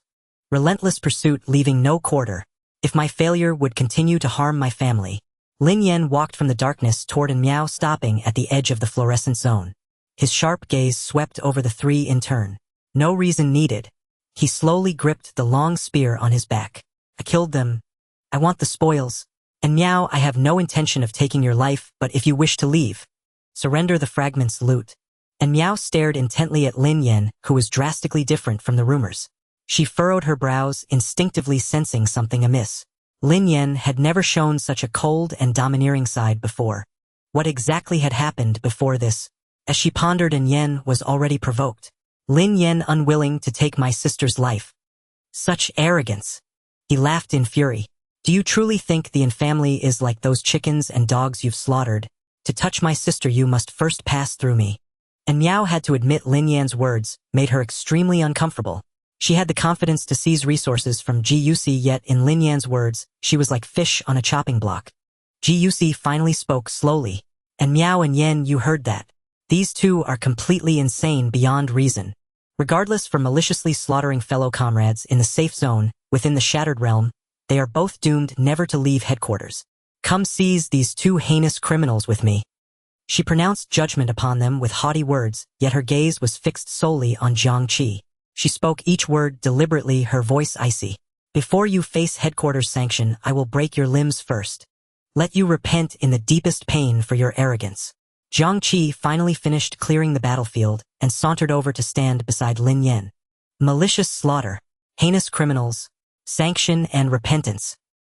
He softly repeated these words, the smile on his face growing more pronounced. Ji family's third daughter, do you really think you're God? If I were to kill you here today, I wonder what expression those outside would have. Ha ha. Ha ha ha ha. This was entirely opposite to An Miao's initial thoughts, but the last shred of leeway in her heart was utterly annihilated with that laughter. And Miao let out a soft sigh. Jiang Qi, I had no intention of meddling in the strife between the Shun and Ji families. Lin Yan, the infamily, did not interfere in the chamber's succession either. But since I was born in the First District, I cannot stand idly by. Enough, An Yan, let's subdue these two first, then question them thoroughly. In a 3-versus-2 situation, before she could finish, the moisture between An Miao's lashes instantly crystallized into ice. Her voice became fragmented, each word colliding like sharp ice crystals. Lin Yan, I don't have the advantage of terrain. You come with me. Fight me away from the water. A sharp sound rang out behind Lin Yan as a silver-long spear materialized in his hand. Why must I follow you? His body lowered slowly, assuming a bow stance, his entire form radiating the same dazzling silver light as the spear. I'll send you off. The instant the words fell, man and spear broke through the wind. In the next moment, he had crossed the boundary of light and shadow, arriving before the siblings. At the spear's tip, a point of cold light exploded. The surrounding air was seared hot, hurtling straight for Miao's face. Too fast. and Miao's pupils constricted as the piercing sharpness stung her skin. She had no time for any extraneous movement, hastily condensing a thick layer of ice before her eyes. Clang! The spear tip collided with the ice, erupting in a piercing shriek. The surrounding fluorescent plants exploded. Lin Yan retreated 3 steps in succession, each step leaving a deep footprint in the sand. Meanwhile, Miao was sent flying backward, ice trailing a slender arc through the air. Having landed a blow, Lin Yan did not pause for an instant, immediately spinning into a horizontal sweep. Bang! He used the spear's shaft to deflect Yan's fire-imbued fist. The flame that left in Yan's hand did not extinguish. Instead, it transformed into a serpent.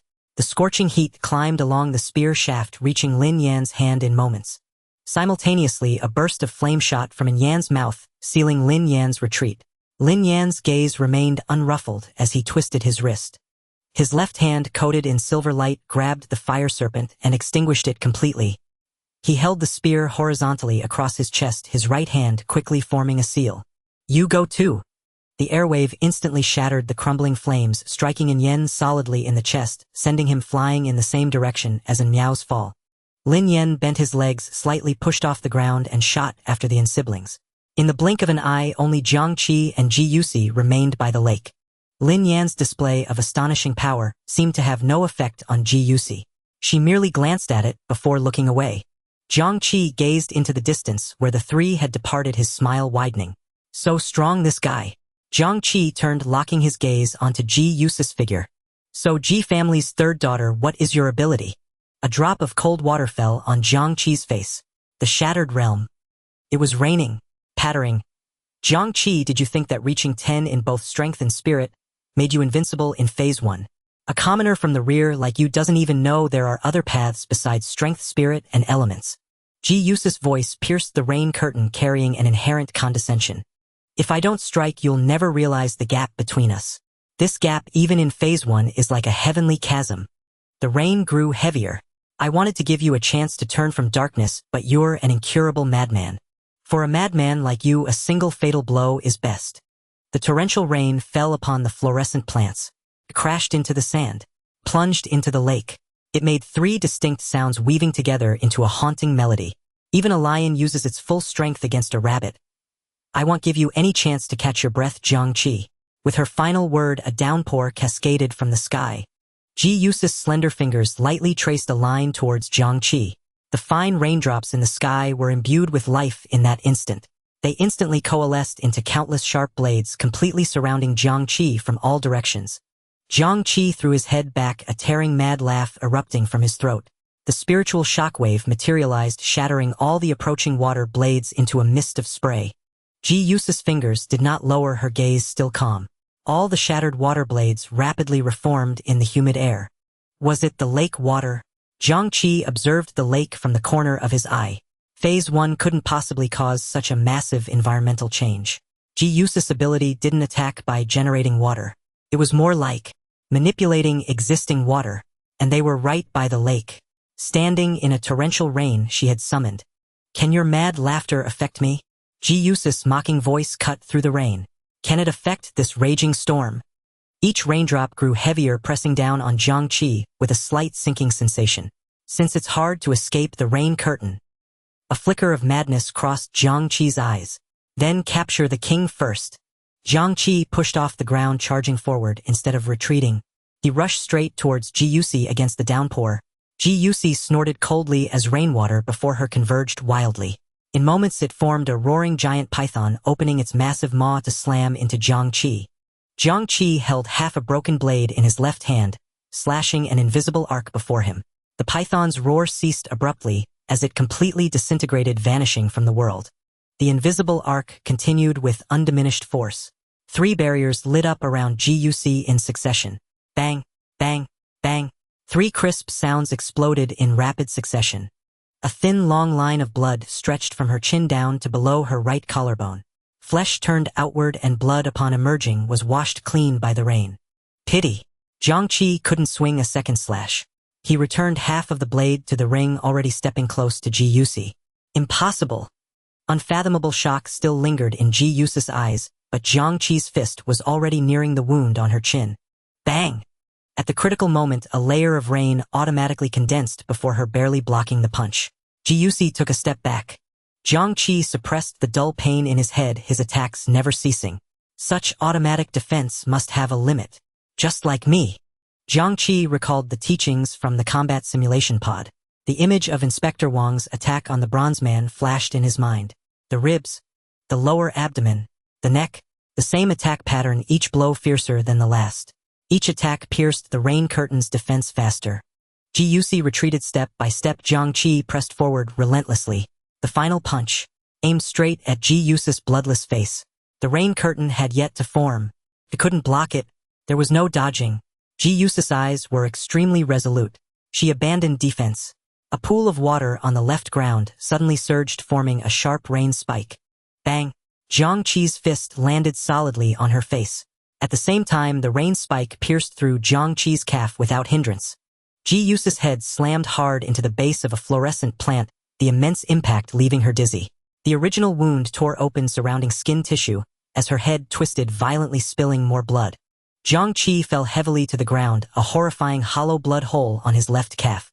If only I had Dr. Kai's spray. A faint red glowed in his right eye as the pain was slowly absorbed. Jiang Qi adjusted his center of gravity, seeking balance, and slowly stood up. The rain showed no sign of abating, growing fiercer instead. Still able to move, Jiang Qi lifted his head. The vast night and the relentless rain. It was as if he had returned to the day he awoke. I feel like I've always been trapped in the rain.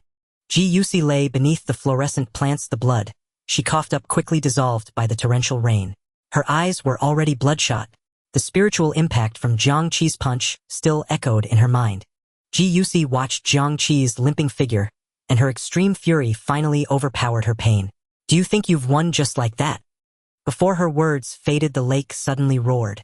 A wall of water surged up and rushed ashore, precisely scooping up Jiang and retreating into the darkness. As the waves receded, Jiang vanished beneath the fluorescent plants. Only Jiang Qi remained by the dark lakeshore. The rain grew heavier. The dense rain curtain lashed the lake's surface, and the humid air suddenly turned sharp.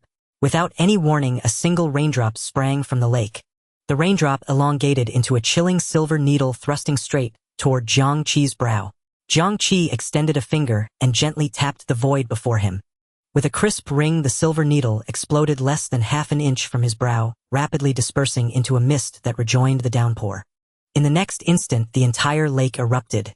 Dozens of rain needles surged forth with a series of piercing sounds weaving together as they hurtled toward Jiang Qi. The necklace around Jiang Qi's neck and the protective talisman at his waist simultaneously burst with cyan light, forming a thicker azure barrier before him.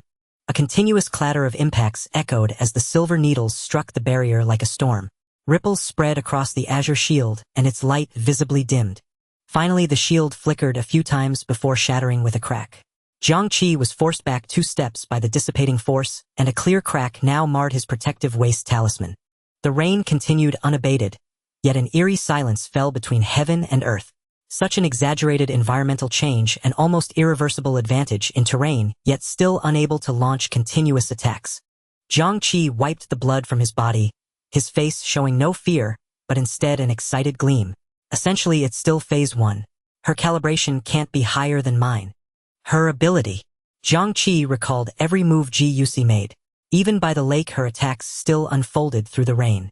Rain seemed to be a medium, so maybe she's not hidden in the lake at all. As this thought struck, a dense sigh and mist clouded his left eye's vision, and his pupils rapidly shifted in the rain. Within a single raindrop existed a reflection that should not have been there. Got you. A mad grin split Jiang Qi's lips as an invisible mental shockwave blasted forth. The mad laughter tore through the curtain of rain, precisely striking a falling droplet. With a boom, Jiang's form was forcibly blasted out of its watery state, midair bloodied and plummeting. She tumbled awkwardly across the sandy ground, stopping only when she collided with a piece of gravel. Jiang Qi could no longer approach quickly. He coated the broken blade with his remaining spiritual power and hurled it with all his might. His calf continued to bleed, and he uncontrollably fell to the ground. With a hum, the broken blade sliced through the rain curtain, carrying faint ripples straight for Jiang's throat. Just as the blade was about to touch Jiang's neck, the rainwater beneath her suddenly coalesced into a translucent tray, lifting her sharply upward.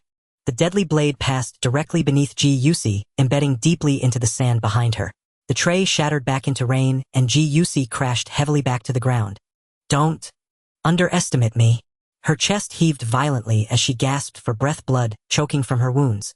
I've worked so hard since birth. How could I possibly lose to someone like you? Ji struggled to her feet.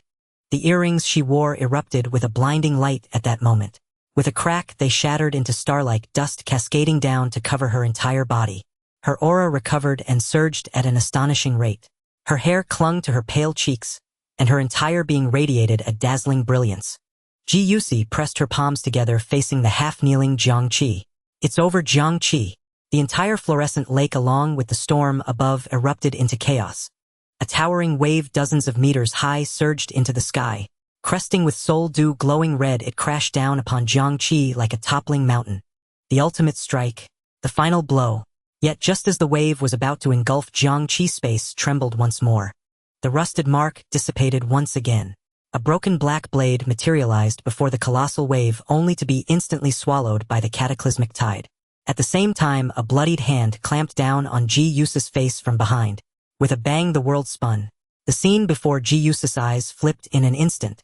Her head was slammed viciously into the sandy ground. Before she could react, searing pain followed in rapid succession. Crack, crack. Jiang Qi expressionlessly bent her limbs backward. Ji-Yusa's agonizing screams pierced the lakeshore only to be drowned out by the furious rain. It's over, Ji-Yusa. Jiang Qi's left hand clamped tightly around her neck, squeezing until wounds spurted blood. His right hand swung down with full force. The punch failed to land on Ji-Yusa's head. A rhomboid barrier unlike any Jiang Qi had ever seen completely encased her, shielding her entirely. A massive repulsive force rebounded, even knocking Jiang Qi's left hand free from her neck. He frowned at the sight. The rhomboid barrier clung to Ji-Yusa's body like a second skin, protecting her. A passive defense that can completely block my attack without requiring your own power. Ji-Yusa was now completely immobile, her eyes filled only with the terror of a narrow escape. Jiang Qi quickly searched through the synchronizer. Tier 3 item, protective coat. Price none. Requirement, first tier ascender. Function, after being infused with power by a mid-to-high-tier ascender, it completely nullifies all forms of lethal attacks below calibration 20 for the wearer. The rain gradually ceased. The crimson in Jiang Qi's right eye grew more pronounced, and he began to laugh. No wonder you always seemed so confident. An extremely rare ability, natural terrain advantage. The Ji family's thorough preparations: 3 layers of mental shields, a pair of earrings, and a protective coat. Jiang Qi sighed softly. No one in Phase 1 could kill you. Ji-Yusa's upper body suddenly began to tremble violently. She saw Jiang Qi lean down, his bloodied face inches from hers. Only the rhomboid protective coat separated their foreheads. Jiang Qi's left eye was wide open, a cyan glow swirling within. His right eye narrowed to a slit, leaving only a trace of red light. The corners of his mouth twitched slightly, then gradually stretched to his ears. A suppressed manic voice drilled into Ji-Yusa's ears. But it's also possible that my calibration is above 20. Ha, ha, ha ha ha ha ha ha. Meanwhile, at headquarters, 3 beams of light flared almost simultaneously. Many of the dignitaries ceased their conversations. After the earlier tragedy, they all feared the next teleported corpse might be one of their own juniors. Lin Yan and the siblings landed on the ground. Lin Yan was charred black, his right sleeve gone with blood seeping from his wrist. He stood steady on the ground, looking somewhat battered, but his spear was already secured on his back. And Miao's body was still partially encased in ice crystals. Her long blue hair had been sheared off at one end, and her face still bore a terrified expression. And Yen lay unconscious at her feet. A representative from the Yin family rushed forward, first checking Yan's breath. Relieved to find him merely unconscious, he then steadied the swaying and Miao. Miaoer, what happened? At the same time, a middle-aged man approached Lin Yan. Second uncle, why are you here in person? Lin Yan was somewhat surprised. Lin Song patted Lin Yan's head as he examined his injuries. Your father sent me. He wouldn't rest easy unless I came myself, given the scale of what you might be dealing with. How are you? Lin Yan shook his head. Minor injuries. Being teleported back was unexpected. He looked toward the Yin siblings. We fought our way far from the lake. Ice and fire. I never imagined their powers could merge. The combined attack exploded right in front of me. I blocked the blast and sustained only light injuries. Then, Lin Yen paused, his Adam's apple bobbing. The fire and explosion attracted something else. Before it even got close, both of my Tier 3 defensive items activated instantly, including the loop terminal. Lin Yan's voice dropped to a whisper. But it didn't seem to care about us at all. That thing seemed to just be passing through. The in-family representative finished listening to Miao's account. You're saying that the unknown realm-devouring entity merely approached and the defensive artifact activated on its own, even initiating the loop terminal. It's more likely that the enemy had already launched an attack just beyond your perception. Never mind, resources are trivial. It's fortunate you escaped with your lives. Come, let's go home. And Miao, however, remained rooted to the spot, her gaze fixed intently on Lin Yen. The in-family representative sensed something amiss. What else happened? And Miao walked up to Lin Yen. Can you tell me now why you killed the other 10 people? That's still. Wait. A question mark materialized in Zhang Fanhai's mind. At these words, every representative present sprang to their feet. The previously cordial atmosphere instantly solidified, the air thick with tension. What? 10 people? Miss and Miao, are you certain? How dare you? Lin Yen, how could you? The representatives of the major families encircled the uncle and nephew from the Lin family, their gazes hostile. Only 16 had entered the Shattered Realm this time. According to Miao, Lin Yen alone had slain 10 of them, and now 3 had returned alive. Lin Song, surveying the scene before him, silently communicated with his synchronizer, preparing for the worst. By then Shao Kai had returned, his eyes blazing with fury, his body trembling violently with rage. Was it you who killed my son? Before Lin Yen could speak, and Miao gave the answer. Shao Jidong, I watched Jiang Qi kill him with my own eyes. Good. Shao Kai let out a venomous growl and retreated to his seat. The weight of everyone's scrutiny fell upon Lin Yen. Lin Yan's expression remained calm. They struck at me first. I killed them in self-defense. Another wave of uproar erupted. 10 people attacked you simultaneously. Ridiculous. The scene descended into chaos, a cacophony of doubt and outrage. The families were torn between inquiring who among the others had survived and rejecting his explanation outright. Let's use a lie detector. Ultimately, everyone agreed. There was no other choice. After a long wait, attendants wheeled an old man with closed eyes to the center. Lin Yen stood before the wheelchair. Silence reigned. The old man's face was entirely black. He spoke without opening his eyes, his voice hoarse and strange. Lin Yen, why did you kill the 10 in the safe zone within the Shattered Realm? Because they attacked me first. False. The crowd erupted in shock. Lin Yen, why did you kill the 10 in the safe zone within the Shattered Realm? I coveted the soul they obtained and ambushed them from behind. False. Every representative was stunned. Both self-defense and greed were lies. What was the truth? The old man spoke again, his voice raised. Lin Yen, did you personally cause the death of the 10? Yes. False. The entire hall was utterly bewildered. He didn't kill them. Then what was Miao talking about? The old man's eyelids lifted slightly. Lin Yen, tell me now, how exactly did the other 10 die? Lin Yan's body snapped taut as he struggled to control himself. Yet every thought that crossed his mind felt clamped by an invisible iron band, triggering a piercing pain. He tried to empty his mind, but the old man's spirit constantly seeped through his mental defenses. Soon he was drenched in sweat, teeth clenched, refusing to utter a single word. Enough! Lin Song's figure appeared instantly between them, breaking the intangible psychic tug-of-war. He looked at the exhausted Lin Yen and spoke softly. Speak. Whatever happened, well, bear it together. Lin Yan's eyelids drooped and he collapsed into Lin Song's arms. Jiang Qi. I need to wait for Jiang Qi to return. The Shattered Realm.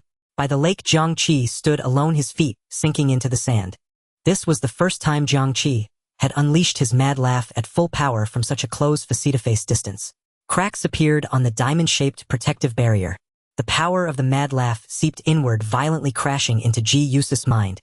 Ji Yusi lost consciousness before Jiang Qi. Blood sprayed from her 7 orifices. Her pupils lost their focus. Yet just as he thought it was over, Ji Yusi's body vanished into thin air. Only her spatial device and synchronizer remained on the ground. Jiang Qi let out a bitter smile. There was another layer of protection. Instant teleportation, not a loop terminal. Then she won't be sent back to headquarters. She'll return to the Ji family. So, even this can't kill her. Jiang Qi exhaled a long breath, his body swaying, as he collapsed onto the sandy ground. I really did my best. After a moment he reached out and picked up Ji Yusa's spatial device, his spiritual force brutally breaking the imprint upon it. Inside, besides some odds and ends, there were actually 86 lotus leaves bearing soul dew. A flicker of emotion finally crossed Jiang Qi's face. If that's the case, I wouldn't mind killing her again. Without a moment's hesitation, he retrieved the healing medicines from Lin Yan and Ji Yusi and began treating his wounds. He was utterly exhausted. After obtaining Ji Yusa's spatial device, Jiang Qi had no desire left to scour the lake for the remaining soul dew, for red points remained in his sight. I'll leave them for you. The old ancestor said don't drain the pond to catch the fish. Perhaps it was because of the rust lake. He now felt a natural affinity for the lake. He put half of it back into his ring. Jiang Qi advanced toward the location of the colossal vine he remembered. He saw signs of battle along the way. They really did fight far. This stretch of the journey was very calm. The realm-devouring entities along the way were either dead or had fled. Finally, the massive pale green purification vine came into full view. Its main trunk's diameter was estimated to be over 10 meters. Branches extended in all directions, intertwining to form a complex canopy. So big. Jiang Qi looked up, feeling as insignificant as a speck of dust before it. Is this really a juvenile? He watched the vine's roots plunge deep into the ground. A plant like this, it seems completely immobile. Come to think of it, even if this thing isn't a plant but a realm-devouring entity, what could I possibly do even if I get close? He advanced cautiously, pulling out the gray notebook. You don't want me to die here, do you? He opened it to the second page where words had indeed already appeared. Approach it and put me down. Jiang Qi could sense a hint of urgency in the handwriting. This was the first time the notebook had revealed its needs. He no longer hesitated, dragging his injured leg step by step until he stood directly beneath the colossal vine. The purification vine remained motionless, this behemoth paying no heed to the weak intruder. Jiang Qi crouched down, gently placing the notebook on the ground at the foot of the purification vine. What will happen? He stepped back a few paces and watched silently. The next second, the gray cover flipped to the last page. Lines of rust erupted wildly from the blank pages, crawling rapidly across the ground. At the same moment, the cyan mist from Jiang Qi's left eye surged out, spinning violently counterclockwise. A single ripple spread across the surface of the rust lake. Then the cyan lake water broke through the limits of dimension. It gushed forth from the rust lines on the ground, instantly forming a churning massive whirlpool at the vine's roots. Roar! The purification vine suddenly awakened. The leaves on its branches shook wildly, and its tangled roots extended out from the whirlpool. With its awakening, the entire shattered realm roared. A thick branch swept out with a boom, striking the lake surface without a sound, only to sink directly into it. The colossal vine tried to coil around a mountain range for leverage, but it sank into the whirlpool along with the mountain. Jiang Qi stood less than 2 meters from the whirlpool's center. His tattered inspector's uniform was whipped by the turbulent currents, yet the rust lake water that swallowed the vine eerily avoided him. He silently watched this scene of world-ending destruction. Not until the very tip of the last branch was completely submerged. At that moment, Jiang Qi suddenly felt an unprecedented weakness and a profound change. He looked down at his hands. Rust was rapidly spreading from his fingertips. The shattered realm returned to dead silence. No vine, no mountains. Only the gray notebook lay quietly on the ground, open to its last page. Jiang Qi returned to Rust Lake. On the broken blade within the ring, a fleeting rust stain flickered and vanished. Jiang Qi stood on the ground where he had awakened after his first ascension ceremony, a familiar aura rushing toward him. The next moment, a pitch-black rift tore open in the space above the water. The colossal body of the purifying giant vine plunged into the lake. No towering waves arose, no earth-shattering roar echoed. Like a feather, the giant vine, shedding its former ferocity in the shattered realm, sank silently to the lakebed. Jiang Qi took in the entire scene. The purifying giant vine sank into Rust Lake, and the mechanical disc was devoured by the cyan figure. What is the difference and connection between these events? The mysterious notebook still floated within his left eye. Jiang Qi retrieved it and flipped to the last page. With a single glance, he froze in place. An incredibly lifelike pattern of the giant vine was imprinted on the page. Beneath the pattern floated 3 faint azure droplets. Within each droplet, dreamlike silver specks hovered. Jiang Qi instinctively reached out to touch them, but nothing happened.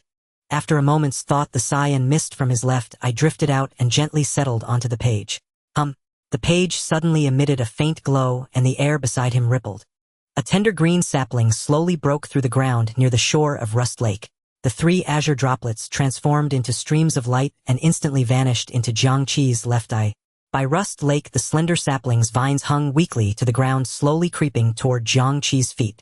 Jiang Qi gazed at the cyan sapling before him. Even though he already had an answer in his heart, it still felt utterly absurd. Are you? The purifying giant vine. The longest vine lifted and gently swayed up and down. Jiang Qi felt his mind in a whirl. The mechanical disc devoured by the bronze figure had become an ability within him. Yet the purifying giant vine which had sunk into Rust Lake was reborn in a smaller form, taking root by the lakeside. He vaguely sensed a pattern but was still missing something. Jiang Qi looked at the purifying giant vine, which could communicate with him, and then at the calm lake surface. Mr. Purifying Giant Vine, may I call you that? The vine swayed left and right. Brother Purifying Giant Vine. The vine swayed even more vigorously. Fine, Grandpa Giant Vine, I give up. The vine gently tapped Jiang Qi's forehead. Don't push your luck. Jiang Qi glared fiercely at the tiny sapling before him. Just then, the notebook in his hand flipped to the second page on its own, and 2 characters appeared. Female. Jiang Qi recalled the scene in the Shattered Realm, where the giant vine had encircled the mountain range in its fury. He struggled to control his expression.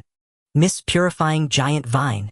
The vine immediately stopped swaying and nodded gracefully. It even bent slightly as if performing a curtsy. Jiang Qi's expression turned incredibly complex. All right, young Miss Purifying Giant Vine in your small form. Why have you become like this? And what can you do now that you're rooted here? The vine pointed at Jiang Qi, then at Rust Lake, as if to say, isn't this your doing? Jiang Qi felt a headache coming on, as such communication was both difficult and imprecise. He glanced at the notebook. It seemed to have translation abilities, yet he dared not fully trust it. Let's try a different approach. Just yes or no questions. Jiang Qi took out an azure droplet from the space in his left eye. Does this come from you? The vine nodded. Is it precious? The vine nodded. Can you produce more of this liquid? The vine nodded first, then shook its head. You can produce it, but it takes time. The vine continued, shaking its head. You can produce it, but it requires conditions. The vine nodded and then waved around wildly. With no other option, Jiang Qi looked at the notebook. Words appeared on it. Optimal solution: night soil life, spring, deadroot, heart of corruption, thunder, or... Jiang Qi snapped the notebook shut. All right, since you don't need anything, I won't disturb you. Goodbye. He didn't need to read the rest. He had never heard of the first few materials, but he had seen thunder ore on the procurement screen of the fate-weaving pavilion. Though it was a stone, it was sought by the gram. 200 star coins per gram. How big was a gram of stone? It was more like purchasing a gram of or powder. He immediately dismissed the idea. But the closed notebook opened again on its own, the words tinged with helplessness. Secondary solution: communicate with the vortex in your left eye and devour the Nodiate Fully Dead World Eater Seed. Jiang Qi laughed. I knew it. Devouring the World Eater Seed. At last he clearly heard the notebook's purpose. As far as Jiang Qi knew, these monsters came from the stars. The name World Eater Seed was coined to mean alien species that devours worlds. The notebook also referred to these things as World Eater Seeds. Jiang Qi had initially thought the writings in the notebook were merely some kind of prophecy with traps aimed at him. But now it seemed otherwise. It too was seeking something for itself. Jiang Qi stared at the notebook, his gaze sharpening. Let's talk. You want to use me to hunt for you, fine. But don't treat me like a fool. Give me enough intelligence and a reason I can't refuse. The azure droplet at his fingertip brimmed with life. First tell me what this is and what it does. The notebook's words fell into a long silence. After a long while, new text slowly appeared. Purifying spiritual liquid. Usage requirements: none. Function: removes all negative effects up to stage 4 and heals all damage caused below stage 4, can be used diluted. Jiang Qi stared at the words, hardly believing what he saw. Purify all negative effects and heal all damage caused. A senzu bean? He murmured, gazing at the fragile sapling with burning intensity. If G uses protective coat gave low-rank ascendants half an extra life. Then a single drop of purifying spiritual liquid was a true instant life-saving second life. Not just an extra life, but one that could restore a life that had suffered severe damage. Feeling his gaze, the vine lifted slightly, as if greeting him, then quickly drooped back to the ground.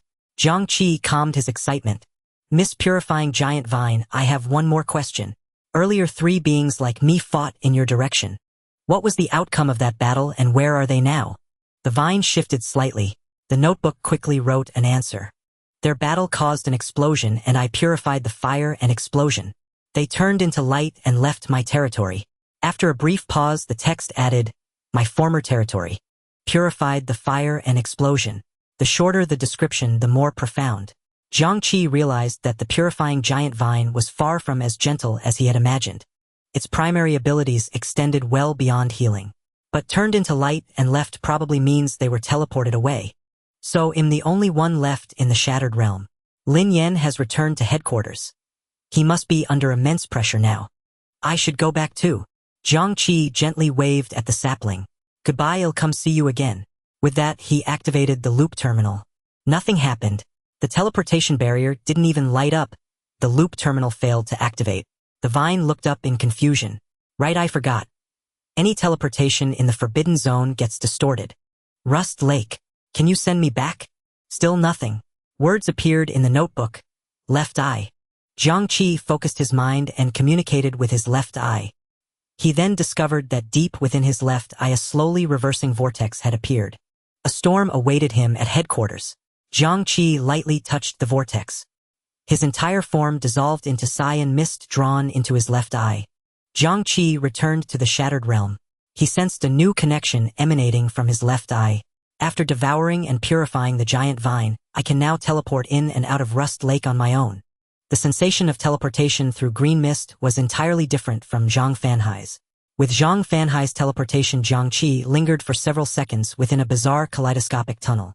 But with green mist's teleportation, Jiang Qi only felt the process of being drawn into the vortex of his left eye.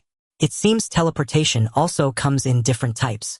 Rust Jump doesn't even have a process. It happens in a single thought. Jiang Qi activated the loop terminal within the Shattered Realm. Farewell, Green Vine Shattered Realm. At the top floor of the Fate-Weaving Tower, an old woman pushed the door open. Miss, what are your orders? The figure by the window gazed towards the direction of the Green Jade Pagoda. Go to headquarters. If extreme circumstances arise, protect Jiang Qi. The old woman was not surprised. Are you certain he is the one you seek? Golden long hair swayed gently left and right. The anchor point on the broken blade has been removed. Upon hearing this, the old woman was instead surprised. To remove an anchor point requires at least an ascender of stage 5 or above, or performing a deviation teleport.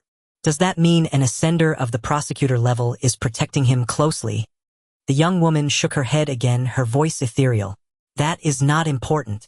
What matters is either the person behind him possesses the special ability to allow high-level ascenders to break restrictions and enter low-level Shattered Realms, or he has stably returned to headquarters after undergoing a deviation teleport. Either point is reason enough to protect him. Elsewhere, a towering figure with a pattern of 5 red clouds on his collar arrived outside the headquarters. He strode straight through a security gate. The ascender in charge of inspection stood aside, his body bent at a 90-degree angle. The security gate emitted a mechanical female voice. Fire Ghost King Huan, welcome to headquarters. Jiang Qi stood on the ground of the first-floor hall amidst the crowd, and had fallen into the cage of judgment. Jiang Qi, do you know your crime? A thunderous roar erupted. Slaughtering colleagues in the safe zone, you are insane. I said it long ago. 4th District harbors wild ambitions. Look at the newcomer they raised, how vicious. My son was killed by you. Jiang Qi, I want you to die a miserable death. Xiao Kai's finger pointing at Jiang Qi trembled violently. Malicious words continued from all directions. Lin Yan, looking weary, stood by his side. He took a deep breath and spoke loudly. I used a second-order control item to assist Jiang Qi. I killed those 10 people together with Jiang Qi. But I must reiterate, they ambushed us first. Everything Jiang Qi did was out of self-defense. I am willing to bear all responsibility together with Jiang Qi. Lin Song stood outside the crowd, watching his nephew's straight spine, unsure whether to speak up and stop him. His eyes held both worry and admiration. Yet Lin Yan's defense fell on deaf ears like a stone sinking into the sea without stirring a single ripple. Instead, it drew even fiercer condemnation. Jiang Qi looked around. Apart from Zhang Fanhai standing in the distance, he could not name a single person. But he could clearly discern the undisguised schadenfreude on every face, and the malice in their eyes. Jiang Qi then looked at Lin Yan beside him. Lin Yan was both nervous and resolute. Jiang Qi recalled the words of Xiao Jidong and his group in the Shattered Realm. He remembered Hu Hanyang's allowed vicious strike from behind. He suddenly couldn't hold back his laughter. Heh! Hee hee! Ha ha ha ha! The hoarse laughter seemed as if it might stop at any moment, echoing among the crowd. The venue instantly fell silent. Xiao Kai gnashed his teeth. Have you laughed enough? Jiang Qi laughed until he bent over. One hand clutching his stomach, the other raised a forefinger towards Xiao Kai and gently shook it, signaling him not to interrupt. At this gesture, several representatives who had remained silent earlier raised their eyebrows. Veins bulged on Xiao Kai's forehead and his aura began to spiral out of control. You seek death. Just then a pair of scorching, powerful hands heavily landed on Xiao Kai's shoulder. Though it was blazing heat, it instantly made Xiao Kai feel as if he had fallen into an ice cave. A deep, oppressive voice sounded. This kid Jiang Qi, he has an illness. Born with it. Everyone followed the voice and saw a tall, sturdy man who had somehow already stood behind Xiao Kai. Wang Huan continued. Medically speaking, it's called gelastic epilepsy. He just loves to laugh by nature. You all don't have a problem with that, do you? Though he said this, his dark red pupils swept over the few who had spoken earlier. Wherever his gaze fell, those representatives instinctively averted their eyes. The surroundings fell into another strange silence. Wang Huan paid no further attention to the crowd. His gaze landed on Jiang Qi. From the tattered inspector uniform to the ferocious wounds on his face and wrists. Finally, he silently stepped forward and stood on the other side of Jiang Qi. Inspector Wang. Jiang Qi spoke weakly and Wang Huan patted him. No need to say more, I believe you. Looking at the two people standing to his left and right, Jiang Qi felt an inexplicable sting in his nose. Zhang Fanhai watched Wang Huan, recalling various rumors about this man, and deeply furrowed his brow. Fire Ghost Wang Huan. If these family representatives were to be killed here, it would truly be a disaster. He quickly spoke to smooth things over. Everyone, words are useless. Since Inspector Wang is also here, let's proceed with a lie detection test to clarify the truth first. This time no one objected. Since Wang Huan's appearance, the representatives who had been viciously attacking Jiang Qi earlier had not uttered another word. Jiang Qi stood before the wheelchair. The old man still had not opened his eyes. Jiang Qi, did you kill Xiao Jidong and the other 9? Yes. Truth. Jiang Qi, did Lin Yan provide control items for you to kill the 10? Yes. Truth. Jiang Qi, why did you kill Xiao Jidong and the other 9? The Ji family and the Xiao family bribed Hu Hanyang of the 6th district in advance, pretending to accompany me, while revealing my real-time location to the others. Jiang Qi's voice was very calm. Hu Hanyang was severely injured during an encounter with a World Eater. To protect Hu Hanyang, I was cornered by the lake, and then Hu Hanyang suddenly ambushed me from behind. The 11 of them swarmed me, and I was pinned onto the torture rack. At this point, the expressions of several neutral representatives began to shift. Xiao Jidong said to me. Jiang Qi paused and took a slow breath. It's a pity I'm an orphan and have no family left. Zhang Fanhai's eyelids twitched. He was constantly watching Wang Huan's expression. Xiao Jidong said the 4th district couldn't protect me. Zhang Fanhai closed his eyes. He also said, everyone should pay the price for their words and actions. Jiang Qi looked directly at Xiao Kai and grinned. So I killed him. Not just 10, I killed all 11 of them. Truth. The old man's final 2 words fell lightly. Xiao Kai's expression twisted beyond recognition, his neck turning crimson red. Bullshit. You bastard, how dare you? He couldn't finish his sentence. Wang Huan had already grabbed Xiao Kai's head. Boom! A violent pillar of dark red flame shot into the sky, instantly engulfing both men. There was no struggle, no scream. Only the sizzling sound of burning flesh arose. A strong smell of scorching spread everywhere. Except for Zhang Fanhai, no one expected Wang Huan to strike directly at such a moment. The Ji family representative's pupils contracted sharply, and a light blade burst from the jade pendant at his waist, tearing through the air straight towards the pillar of fire. But Lin Song's figure instantly appeared before him. His palm crawled with solid brown patterns, shattering the light blade before colliding with the Ji family representative's fist. Bang! The remaining layer of the open-air hall was shattered into pieces. The two retreated after a single exchange. The pillar of fire faded and Wang Huan stood still in his original spot. Xiao Kai's body had completely vanished, leaving only a pile of ash emitting green smoke on the ground. All representatives rose in shock. Less than 10 seconds. Researcher Xiao was killed within 10 seconds, and he couldn't even activate a single defensive item. Too fast. There wasn't even a chance to resist Fire Ghost. The Ji family representative looked at where Xiao Kai had vanished and silently cursed. Useless. If he had lasted just one more minute, someone else here would surely have been provoked into attacking Wang Huan or simply Jiang Qi. Wang Huan muttered to himself as if speaking to everyone. Whether the 4th district can protect Jiang Qi is not for you to decide. But the Xiao family cannot protect you. His dark red pupils locked onto the Ji family representative again. You attacked just now. Do you also want to judge me? The representative of the Ji family was instantly silenced the moment he was targeted. Locked in Wang Huan's gaze, he felt his limbs barely able to move. All the sharp arguments he had prepared were stuck in his throat. He had an intuition that if he spoke he would surely die here. Amidst the dead silence, whispers surged like an undercurrent. Madman Wang Huan is a madman. Does he truly dare to kill within the headquarters? Is this your first day knowing him? Years ago he defied orders and set a massive fire in the military, single-handedly killing 76 prisoners in a single night. That fire. TSK. It blazed beyond the safe zone all night, and the screams of agony echoed through the entire night. After the fire he resigned and returned to headquarters alone to confess. Shoo, keep your voice down. Those 76 were his comrades. Comrades my ass. A representative suddenly retorted, disdain on his face. You weren't at headquarters back then. They were 76 traitors. They were all supposed to be escorted back to headquarters for trial. They had committed heinous crimes, but word had it that someone of great influence wanted to protect them. And then, Wang Huan knew that if they returned to headquarters they might escape death. So he judged them all. In the end, only he came to the tribunal to await judgment. A collective gasp rippled through the crowd. These words pierced Jiang Qi's ears, making his entire body tremble. What crime did those 76 traitors commit?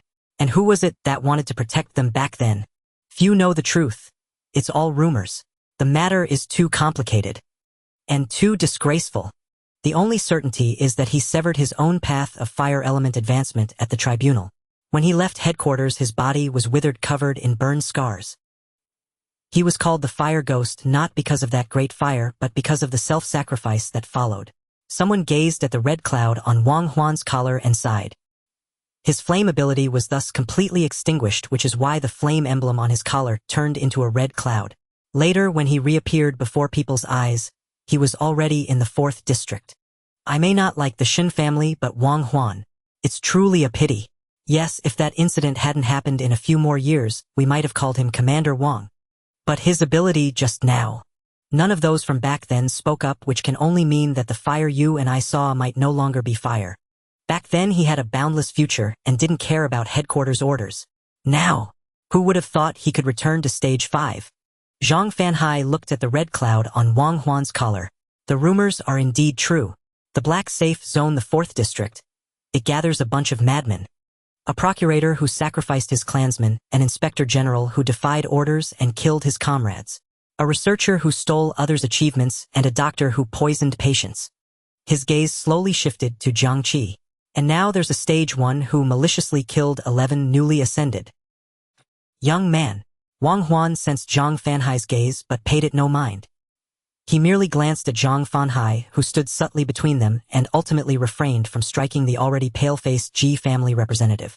He returned to Jiang Qi's side. This world has never been fair, but striving for fairness is nothing to be ashamed of. Don't worry about following the rules. Follow the justice in your heart, Jiang Qi. Jiang Qi heard all the surrounding voices, severing his own path of advancement, abandoning flames, turning them into a red cloud. He had endured Wang Huan's interrogation, clashed with him face to face. He had received Wang Huan's guidance in the combat simulation chamber, and now been rescued by him. Yet at this moment it felt as though he was meeting this towering figure for the first time. Follow the justice in your heart. Jiang Qi nodded firmly. Just then a message came through the Ji family representative's synchronizer. It was as if he had suddenly found his backbone. His body relaxed and his words regained their arrogance and composure. Wang Huan, Jiang Qi cannot leave headquarters today, even with you here. That may not be the case. A steady voice came from beyond the crowd. Everyone turned to look, and the crowd parted like a path carved by an invisible hand. Dad? You're finally here. A middle-aged man with graying temples and an extraordinary bearing walked in. The head of the Shuangmu Merchant Association in the 3rd District, Lin Bai. Why has he come in person? This is getting interesting. The balance of the battle shifted once more. Since Wang Huan's arrival, the main conflict had centered between the 2nd and 4th districts. Now the 3rd district had officially joined the fray. Through the lie detection and the keywords of 11 people and torture rack, all representatives understood. Jiang Qi scale was above 15. And the Ji family had overstepped into the jurisdiction of the prison's instruments of torture. Logically and morally, the 4th district held the upper hand. Coupled with Jiang Qi's astonishing potential, many wavering factions began to reconsider. Shao Kai was an exception. For most representatives, securing benefits was the priority. But risking incalculable dangers for those benefits was not worth it. Zhang Fanhai seized the moment and spoke loudly. The facts are clear. Jiang Qi and Lin Yan acted in self-defense and should not. Zhang Fanhai suddenly fell silent. He saw a figure who had somehow bypassed everyone and stood before Jiang Qi. The moment he appeared, the temperature in the entire hall seemed to drop several degrees. Even the faint heat radiating from Wang Huan was suppressed. The 2nd District Procurator, Ji Tianlin, looked at Jiang Qi. This child seems so stubborn, just like Xin Yun once was. He looks quite young too, but not as handsome as Procurator Xin. Jiang Qi also gazed at Ji Tianlin, and the first thought that crossed his mind was absurdly trivial. He felt no pressure at all, because the old woman in the worn cloth robe stood on his other side. Long time no see, Procurator Ji. The entire hall fell utterly silent. Representatives from all major factions were completely speechless. A dispute over a new ascendant's realm-breaking had, after Wang Huan's arrival, rapidly escalated into a clash among major representatives. The Shao family hadn't even finished a single sentence before they died on the spot. And now a procurator-level confrontation had emerged. Is the Xin family connected to the Weaving Fate Tower? Some silently rejoiced that they hadn't rashly shown hostility toward Jiang Qi. It's been a while, Granny Zhu. What brings you here? Ji Tianlin glanced at the old woman, his face expressionless. As long as Procurator Ji doesn't lay a hand on Jiang Qi, this old woman will leave immediately. Ji Tianlin's voice turned cold. He crippled UCI. These words struck like a bomb into everyone's hearts. The entire crowd dared not speak. They could only exchange glances, the atmosphere eerily tense. GUCI. She was widely regarded as the strongest genius of the Ji family besides Ji Tianlin. The Ji family had poured all their resources into her, making countless preparations for her to soar to greatness. Yet she had lost to Jiang Qi. Not only lost, she was crippled. Coupled with the fact that GUCI had not teleported back to headquarters, most people understood. Jiang Qi had nearly killed her in the realm of fragmentation. And now Jiang Qi stood before them perfectly fine. Just then Ji Tianlin's gaze turned icy. He saw that Jiang Qi was actually smiling. What are you smiling about? Jiang Qi didn't restrain himself. Meeting Ji Tianlin's gaze, the smile on his face only grew more pronounced. I thought of something happy. Boom! Ji Tianlin and the old woman clashed from a distance. Neither moved, still controlling their power, but it unleashed a tremendous gale. Except for Wang Huan and Zhang Fanhai, everyone was thrown to the ground. Thankfully, this place is separated from headquarters by a vast open space. Zhang Fanhai quickly retreated to the edge, pressing his hands down. The surrounding blocks collapsed into a sea of light particles. He contained the shockwaves within a certain range. But if this continues... Before he could finish, representatives from the merchant alliances formed by the major families of the 1st District also arrived. With grim expressions, they hurried to Ji Tianlin's side. Soon after, more and more faction representatives from the 2nd District gathered, instinctively converging behind Ji Tianlin. Granny Zhu, with things as they are, does the Weaving Fate Tower still insist on intervening? Ji Tianlin's voice grew even colder. I won't take Jiang Qi's life, nor do I care about the realm-breaking resources. He crippled UCI, so we'll cripple him. It's that simple. Zhang Fanhai looked at the scene before him and drew a sharp breath. In an instant, the factions were clearly divided. On the right were 11 major forces led by Wang Huan of the 4th District and the Shuangmu Merchant Association of the 3rd District. Their expressions varied, but they all stood firmly behind Jiang Qi. And the mysterious Weaving Fate Tower had temporarily become Jiang Qi's strongest shield. On the left were 16 major forces led by Ji Tianlin, Procurator of the 2nd District, and several merchant families of the 1st District, their momentum overwhelming. Zhang Fanhai's head throbbed. It's already directly evolved into the Ji family and new merchant alliances versus the Shen family and the Shuangmu Merchant Association. A full-scale war between old and new forces. Who still remembers that this started as just a stage 1 gathering? Zhang Fanhai scanned left and right. But if it really comes to blows, which side should I support? Ji Tianlin spoke calmly. Granny Zhu Yu and I both know that procurator-level clashes are not permitted at headquarters. His gaze passed over the old woman to Wang Huan and Lin Bai behind her. Whether we're in the right doesn't matter, the forces below are already engaging. Your side can't protect Jiang Qi. Is the Weaving Fate Tower planning to be stubborn to the end? His words pressed down like a mountain on Jiang Qi's side, causing the representatives of the Shuangmu Merchant Association and other factions to pale slightly. In the suffocating silence, Jiang Qi suddenly spoke. So if just one more heavyweight figure appears, my side wins, right? His voice sounded utterly immature among the representatives. Just one. Do you know what you mean by one more heavyweight figure? Ji Tianlin remained calm. Jiang Qi ignored the mockery from others. He didn't even look at Ji Tianlin again. He slowly raised his right hand. On the tip of his index finger, a drop of sky-blue liquid materialized out of thin air. The moment it appeared, an incredibly pure life force spread through the air. To the seniors watching here, whom Procurator Ji would deem worthy of being called heavyweight figures. Is there anyone willing to spare my life? Ji Tianlin's grim expression froze completely as 3 distinct auras descended. The first aura, like a torrent of steel, carried an overwhelming iron-blooded ferocity that sharply raised the surrounding temperature. The second aura, formless and intangible, instantly soothed the thermal disturbance. The third aura, righteous and serene, silently isolated the first 2 auras from the confrontation at hand. 3 figures like immovable mountains stood between the opposing sides. Army Commander Li Zhen, Arbiter Mo-in, 1st District Inspection Bureau Chief Lu Jianda. All 3 gazes locked onto the liquid in Jiang Qi's hand. The atmosphere plunged from tension into an icy abyss. With Granny Zhu and Ji Tianlin, a total of 5 Prosecutor General-level figures had gathered. The invisible pressure made every representative present struggle to breathe. This is... Granny Zhu stared at the azure liquid, a sharp glint flashing in her eyes as surprise crossed her face. Purified spirit liquid. She paused as if her own judgment seemed too absurd. In a stage 1 shattered realm. Jiang Qi nodded. Senior, would you like to verify it yourself? Granny Zhu's surprise deepened as she gave Jiang Qi a penetrating look. You trust me, an old woman, with this? Jiang Qi handed over the purified spirit liquid without hesitation. The Weaving Fate Pavilion's aid is a great kindness. I am deeply grateful for your trouble. The liquid fell upon Granny Zhu's withered fingertips and began to spin. A remarkable scene unfolded. No matter how the azure liquid churned, the dense silver specks within remained utterly still, motionless. This sight caused subtle shifts in the expressions of all the powerful figures present. Ji Tianlin's hand unconsciously clenched beneath his sleeve. His jealousy and greed nearly overflowed from his eyes. Granny Zhu's voice carried a trace of emotion. The condensation of purification force remains unmoved by external forces. There is no mistake. You encountered a purified giant vine in a stage 1 shattered realm, escaped unscathed, and even obtained purified spirit liquid. She suddenly seemed to recall something. Perhaps there are not 5 prosecutor generals here today, but 6. She glanced around.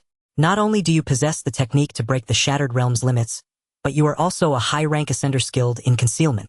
Could it be a researcher? Granny Zhu's expression shifted repeatedly as she returned the purified spirit liquid to Jiang Qi. She waved a hand at him. Child, state your terms without worry. For treasures like this, headquarters has a principle everyone must follow. Do not seize the treasure. Do not harm the person. Which family hasn't had someone critically injured waiting for a crucial material to save their life? If not today, then in the future. If we use power to coerce or simply rob and plunder, chaos will reign. You snatch from me, I snatch from you. In the end, no one saves anyone. Jiang Qi clasped his hands in salute to Granny Zhu. His gaze passed over the crowd, fixing directly on the 3 immensely powerful figures in the center. 3 seniors, my terms are simple. His voice was clear and steady. I wish to exchange this drop of purified spirit liquid for a senior's assistance to protect my life. Protecting my life includes ensuring that Supervisor Wang and I leave headquarters safely. It must also guarantee our safe return to the 4th district. If there is any surplus value, the seniors may decide as they see fit. As his words fell, Ji Tianlin's face turned as black as the bottom of a pot. To be so bluntly regarded as a threat that needed to be dealt with in front of so many colleagues was more unbearable than a direct slap to the face. How interesting. 1st District Inspection Bureau Chief Lu Jianda spoke first. He appeared refined like a professor. Jiang Qi, you underestimate Wang Huan. To protect your life is enough. The Ji family will certainly not stop him from returning to the 4th District. He turned to the other two, his smile warm. Let's discuss terms directly. I want beat around the bush. I am Lu Jianda, Chief of the 1st District Inspection Bureau. First, the 1st District Inspection Bureau's intelligence network below Stage 4 will be shared with you for 1 year. Second, you may officially join the 1st District Inspection Bureau. I will reserve a position for you in the Special Action Unit with treatment equal to the Deputy Chief. Third, in addition, I guarantee that the Ji family will not make any move against you in any form for 1 year. Intelligence Network Position Safety Guarantee. These were undoubtedly attractive conditions for Jiang Qi. However, upon returning to the 4th District, he could also request some intelligence authority from Xin Yun. After this shattered realm, whether by emotion or reason, he was firmly anchored to the 4th District and the Xin family camp. The lofty Ji family and the other families of the 1st District were not on his path. As for the Special Action Unit, he glanced at Wang Huan. Wang Huan shook his head slightly. Jiang Qi understood. Chief Lu, thank you for your offer, but I would like to hear the terms of the other two seniors as well. Lu Jianda nodded. That is only right. Arbiter Mo-in, seeing that Li Jun had no intention of speaking first, let his codex float in midair and turned to a page. Jiang Qi, I am Arbiter Mo-in. The Arbiter Court holds a unique position. I have neither power nor resources here. The only thing I can offer in exchange is this. He pointed to the open page of the codex. A page of the true codex. This caused Lu Jianda to sigh, clearly indicating the item's immense weight. This page contains the power of my ascension path. Ask your question, and it will give you an answer infinitely approaching objective truth. Of course, not every question can be answered, but the questions that cannot be answered are very few.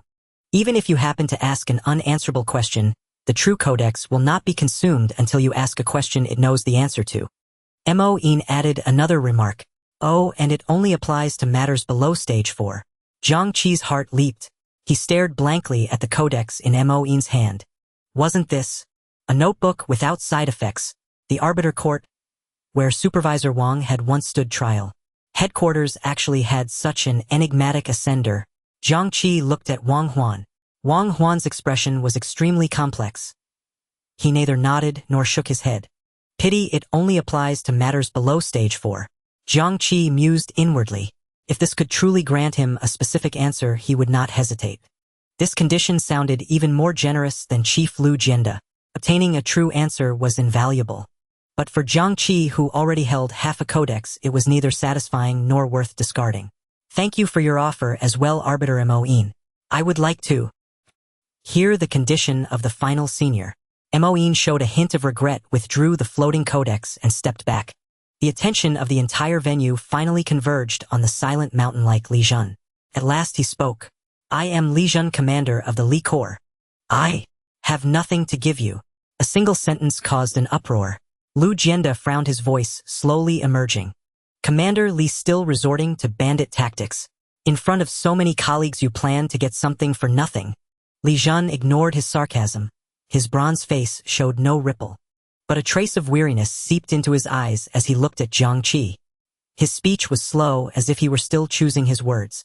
Last month, the Li Corps encountered a group of never-before-seen aberrant world eaters at the border. 500 men were afflicted by a strange poison. The research institute had no prior records, and there were no affordable targeted medications to treat them. He paused, his voice growing hoarser. My brothers have no time left to wait for research and development. The cures and healers are too expensive and too scarce to save them all. I have already done my utmost to seek supplies and conduct rescue efforts. The previous two sought the purified spirit liquid to save a single person. His quenched steel voice, matched with his slow pace, formed a stark contrast with the content of his words. It has been 24 days. Now, I have 181 brothers left waiting to die. Every last bit of the core funding has been exhausted. My personal savings are also gone.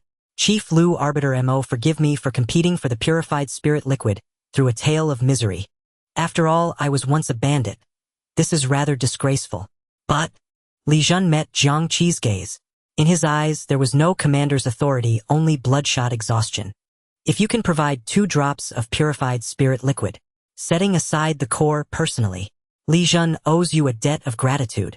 Li Jun's favor. Neither Lu Jianda nor Moin spoke again. They understood that Li Jun had clawed his way to his current position through mountains of corpses and seas of blood, valuing his soldiers more than his own life. Ji Tianlin's expression had soured to its utmost extreme. He was the only one present who knew that Jiang Qi's true scale had already exceeded 20. In the history of the Tianji headquarters, a monster who surpassed 20 scales at the 3rd stage. This feeling of being beyond control infuriated Ji Tianlin. When Ji Yusi was teleported back to the Ji family, her mind was already in chaos. Literally. Even with the full aid of Ascenders and the backing of the Ji family's resources, they could only barely keep her clinging to life. Ji Yusi had become a living corpse. Purification spirit liquid could heal her wounds, yet such liquid was truly rare and elusive. No one had ever killed a purification giant vine. That meant one could only steal or scavenge it. How could this brat be so lucky? If he could, Ji Tianlin would immediately retract his earlier words about not needing Shattered Realm resources. He stared fixedly at Li Jun. He prayed with all his might that Jiang Qi did not have a second drop of purification spirit liquid. He must be bluffing. The next second, a second drop of azure liquid appeared on Jiang Qi's fingertip. Excellent. Li Jun let out a loud shout.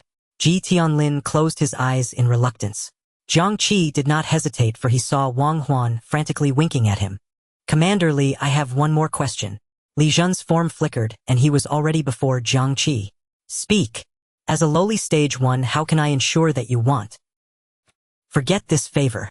Jiang Qi observed Li Jun's slightly off expression. It's not that I don't trust you, but a contract is a matter of spirit, isn't it? His words were polite, but the meaning was crystal clear. He had no faith in verbal promises of favors. Several figures at the level of chief prosecutor's lips curled slightly upward. Except for Ji Tianlin, whose face was as dark as an iron pot. Li Jun was first taken aback, then burst into hearty laughter. Good lad. Interesting. Without another word, he directly pulled out an ancient scroll. I, Li Jun, have spent half my life in military campaigns. In my early days, I was a bandit, but once I joined the army, I became a soldier. But since you want a token, I'll give it to you. A soldier's word is as solid as 9 tripods. The scroll unfurled with a bang before him and Jiang Qi. Li Jun pressed his palm heavily onto the scroll. I, Li Jun, commander of the Li Character Corps, hereby sign a contract with you. Contract terms: you immediately provide me with 2 drops of purification spirit liquid, and I guarantee your safe departure from headquarters to the 4th district. At the same time, I, Li Jun, owe you a favor that shall never expire as long as I live. As his words fell, his name turned into a burning brand deeply etched onto the scroll. Li Jun looked at Jiang Qi. Your turn. Follow my lead. Jiang Qi glanced at Wang Huan, then at the old woman from the fate-weaving pavilion. Both nodded to him. How? Should I introduce myself? Jiang Qi took a deep breath and pressed his palm beside Li Jun's. I, an orphan of the 4th district, a newly ascended one, Jiang Qi, hereby sign a contract with you. The scroll instantly blazed with brilliant light. A resplendent pillar of radiance enveloped them both. At the moment the contract was completed, an invisible force entered their bodies, imprinting itself deep within their souls. Li Jun extended his hand. Jiang Qi, the contract is formally sealed. He who breaks it shall forfeit his path of ascension. Jiang Qi savored this peculiar sensation. He also grasped Li Jun's hand. It felt like gripping a piece of metal. Pleasure working with you, Jiang Qi. Thank you, Commander Li. Jiang Qi handed 2 drops of purification spirit liquid to Li Jun. Li Jun quickly took out 2 special containers and carefully stored the liquid inside. Only after the purification spirit liquid was placed into his own spatial device did Li Jun let out a long sigh of relief. He tossed a few identical special containers to Jiang Qi. Use these for bottling in the future. Without waiting for Jiang Qi's reply, Li Jun had already walked toward Ji Tianlin. He stood alone before the Ji family and the new merchant guild clans. Chief Prosecutor Ji, the transaction contract has been sealed. You may leave. Ji Tianlin's face was ashen. His gaze passed over Li Jun, locking onto Jiang Qi like a venomous serpent. Li Jun's voice, word by word, gradually regained a tempered edge. Headquarters rules state that chief prosecutor level figures cannot clash in the 1st district. Unless life is threatened. He took a step forward and the entire hall's floor trembled. You witnessed the contract's formation. Ji Tianlin, do you think severing the path of ascension counts as a lethal threat? In the end, Ji Tianlin's clenched fists slowly relaxed. Without a word, he was the first to leave headquarters. The forces behind Ji Tianlin also slunk away in disgrace. Li Zhan added Jiang Qi as a friend on the synchronizer and tossed him a cross-shaped piece of metal. You can reach me via the synchronizer normally. If you're in dire need and want to use the favor, crush this. As the cross-shaped metal landed in his hand, Jiang Qi felt his wrist sink sharply. It was not only heavy but also had a peculiar frosted texture on its surface, as if it condensed endless killing aura. Crush it, then what?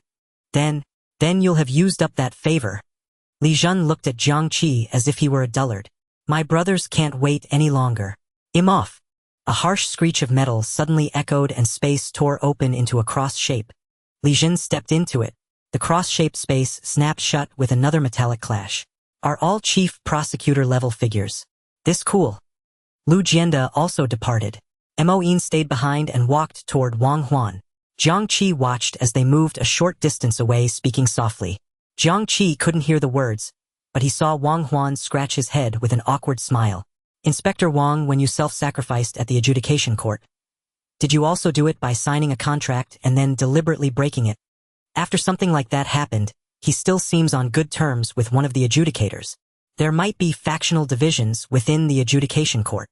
Jiang Qi had already formed a habit of analyzing everything on the fly.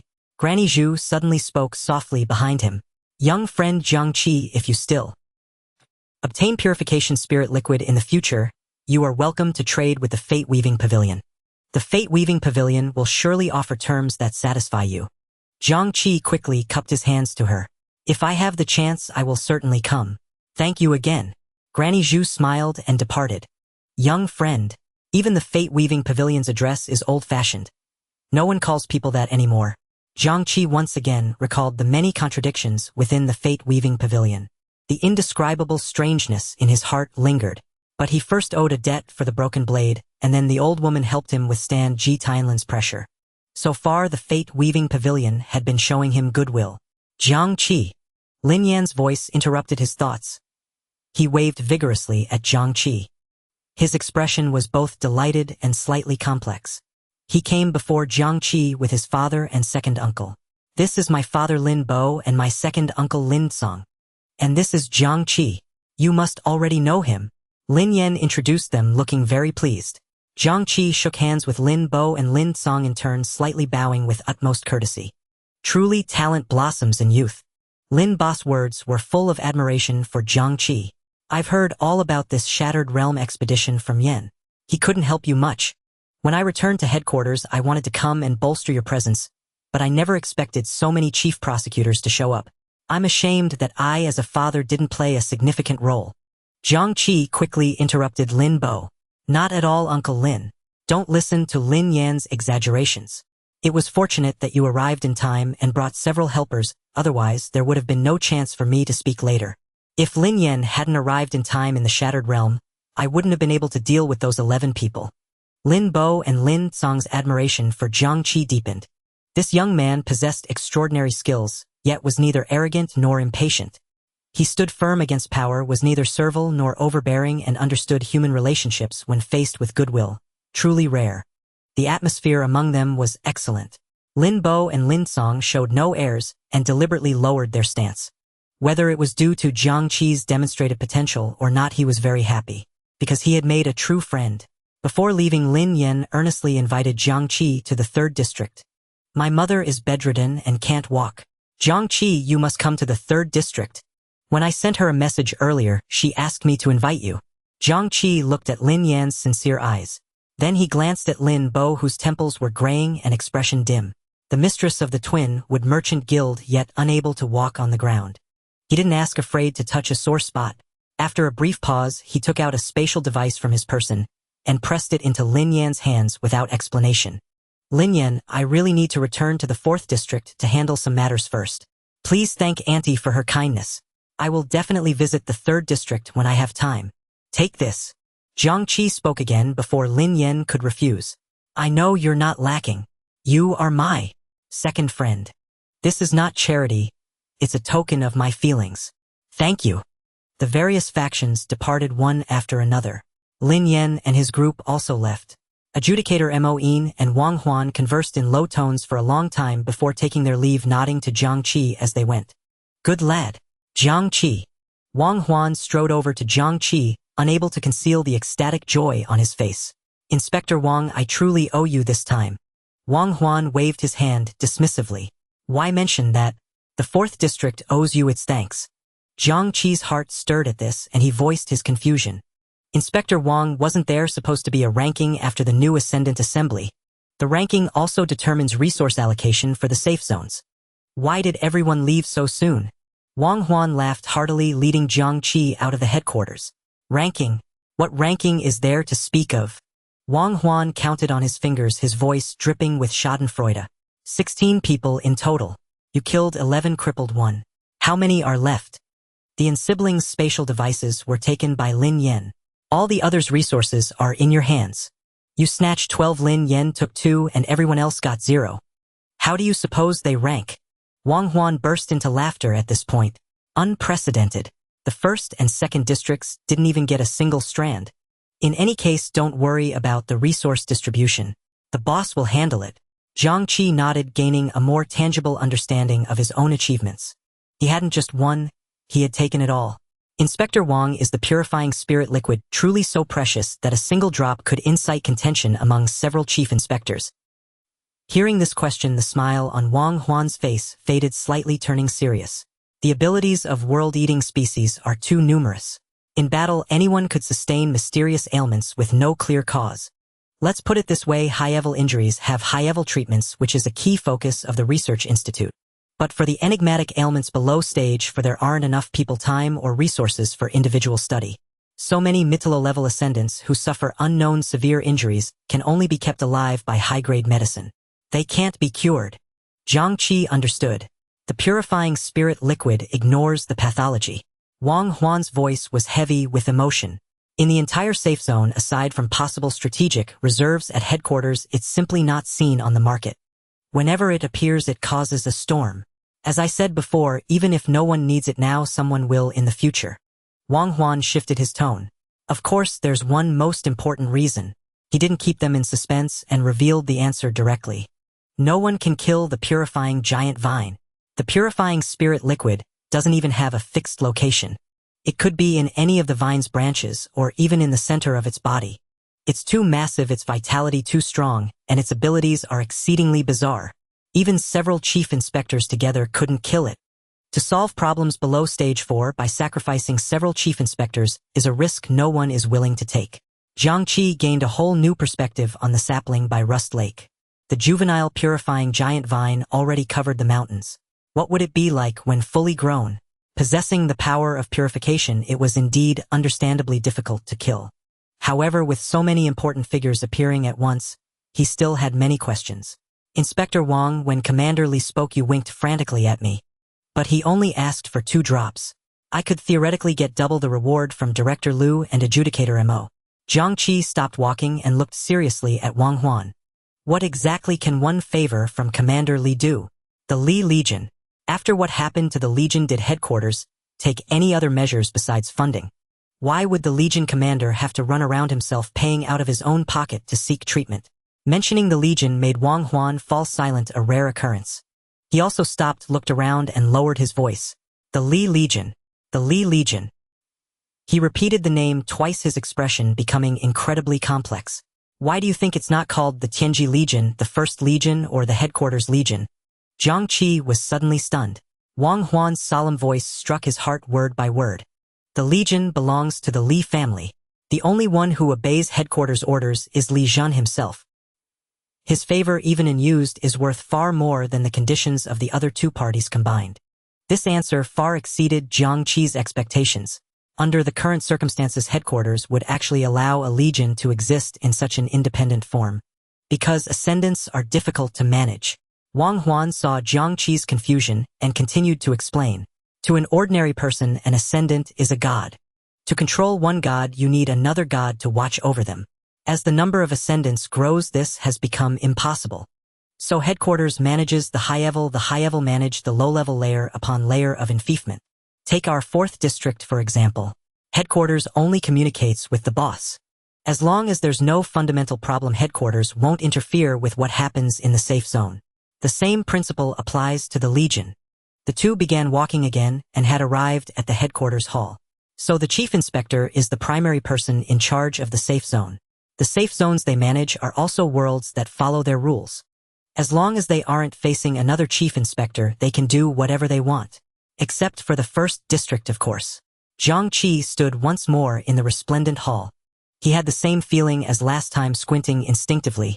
The lights were somewhat dazzling. Because headquarters is in the first district. Wang Huan shook his head, his gaze sweeping over the people coming and going in the hall. Many wore indifferent expressions and walked with haste, carrying faint, powerful auras. The first district has many ascendants at the chief inspector level. It's too complicated here. Jiang Qi thought of Xinyun and Ji Tianlin. Both had withdrawn from the first district. And today 5 beings of that level had suddenly appeared. It reminded Jiang Qi of a joke from his past life. In some cities you could hit 10 officials with 1 brick. This place was even worse. This is also why headquarters is willing to completely delegate power to the chief inspectors of each district and the Legion commanders. Wang Huan's tone held an indescribable mockery. 7 chief inspectors of the safe zone's 4 Legion commanders. All of them together couldn't shake the first district. A chill suddenly filled Jiang Qi's heart. In his previous conversation with Xinyun, he had thought the situation in the safe zones was extremely dire, that even 8 safe zones couldn't be fully defended. But now it seemed far more than 8. If the power of the first district were dispersed, 20 safe zones should have been more than enough. Over 90% of the powerful ascendants remained in 10% of the territory, coldly watching the struggles outside. Jiang Qi and Wang Huan passed through the security checkpoint. Jiang Qi noticed that the nearby inspectors, upon seeing Wang Huan, immediately stopped all their actions and bowed deeply to the two, their postures extremely humble. Wang Huan accepted it as his due, while Jiang Qi felt somewhat uncomfortable. Every safe zone has its own rules. Wang Huan's voice came at the right moment. This is the rule of the first district: the strong possess everything. Jiang Qi recalled the woman in the 4th district's inspectorate who had been making a scene looking for a sheep. It formed an absurd contrast with the strictly hierarchical scene before him. Black Safe Zone 4th District. Jiang Qi suddenly felt like laughing. Shenyun's words surfaced in his mind again. Don't be nervous. As long as our general direction aligns, I have a great deal of tolerance for you. What exactly was Shenyun's general direction? After leaving the security checkpoint, Inspector Wang stopped in an open area. Right here. Here. Call a car. Wang Huan grinned, pulled a compass from his pocket, and smashed it directly onto the ground. Boom! The compass shattered into specks of light, and a surge of immense spatial energy instantly erupted. A deep blue crack burst forth from the ground. Jiang Qi, my friend, I am after all a high-level ascendant. Wang Huan puffed out his chest, crossed his arms, and struck the pose of a master. You're this badly injured. What time do we have to take a slow ride back? Besides, the hero of our 4th district returns home. Does he need to ride in a car? Jiang Qi looked at the deep blue portal, his eyes showing disbelief at Wang Huan's words. The two stood frozen for a while. Wang Huan coughed dryly. All right, I can't teleport. Old Chun set this up. He said the energy consumption is enormous.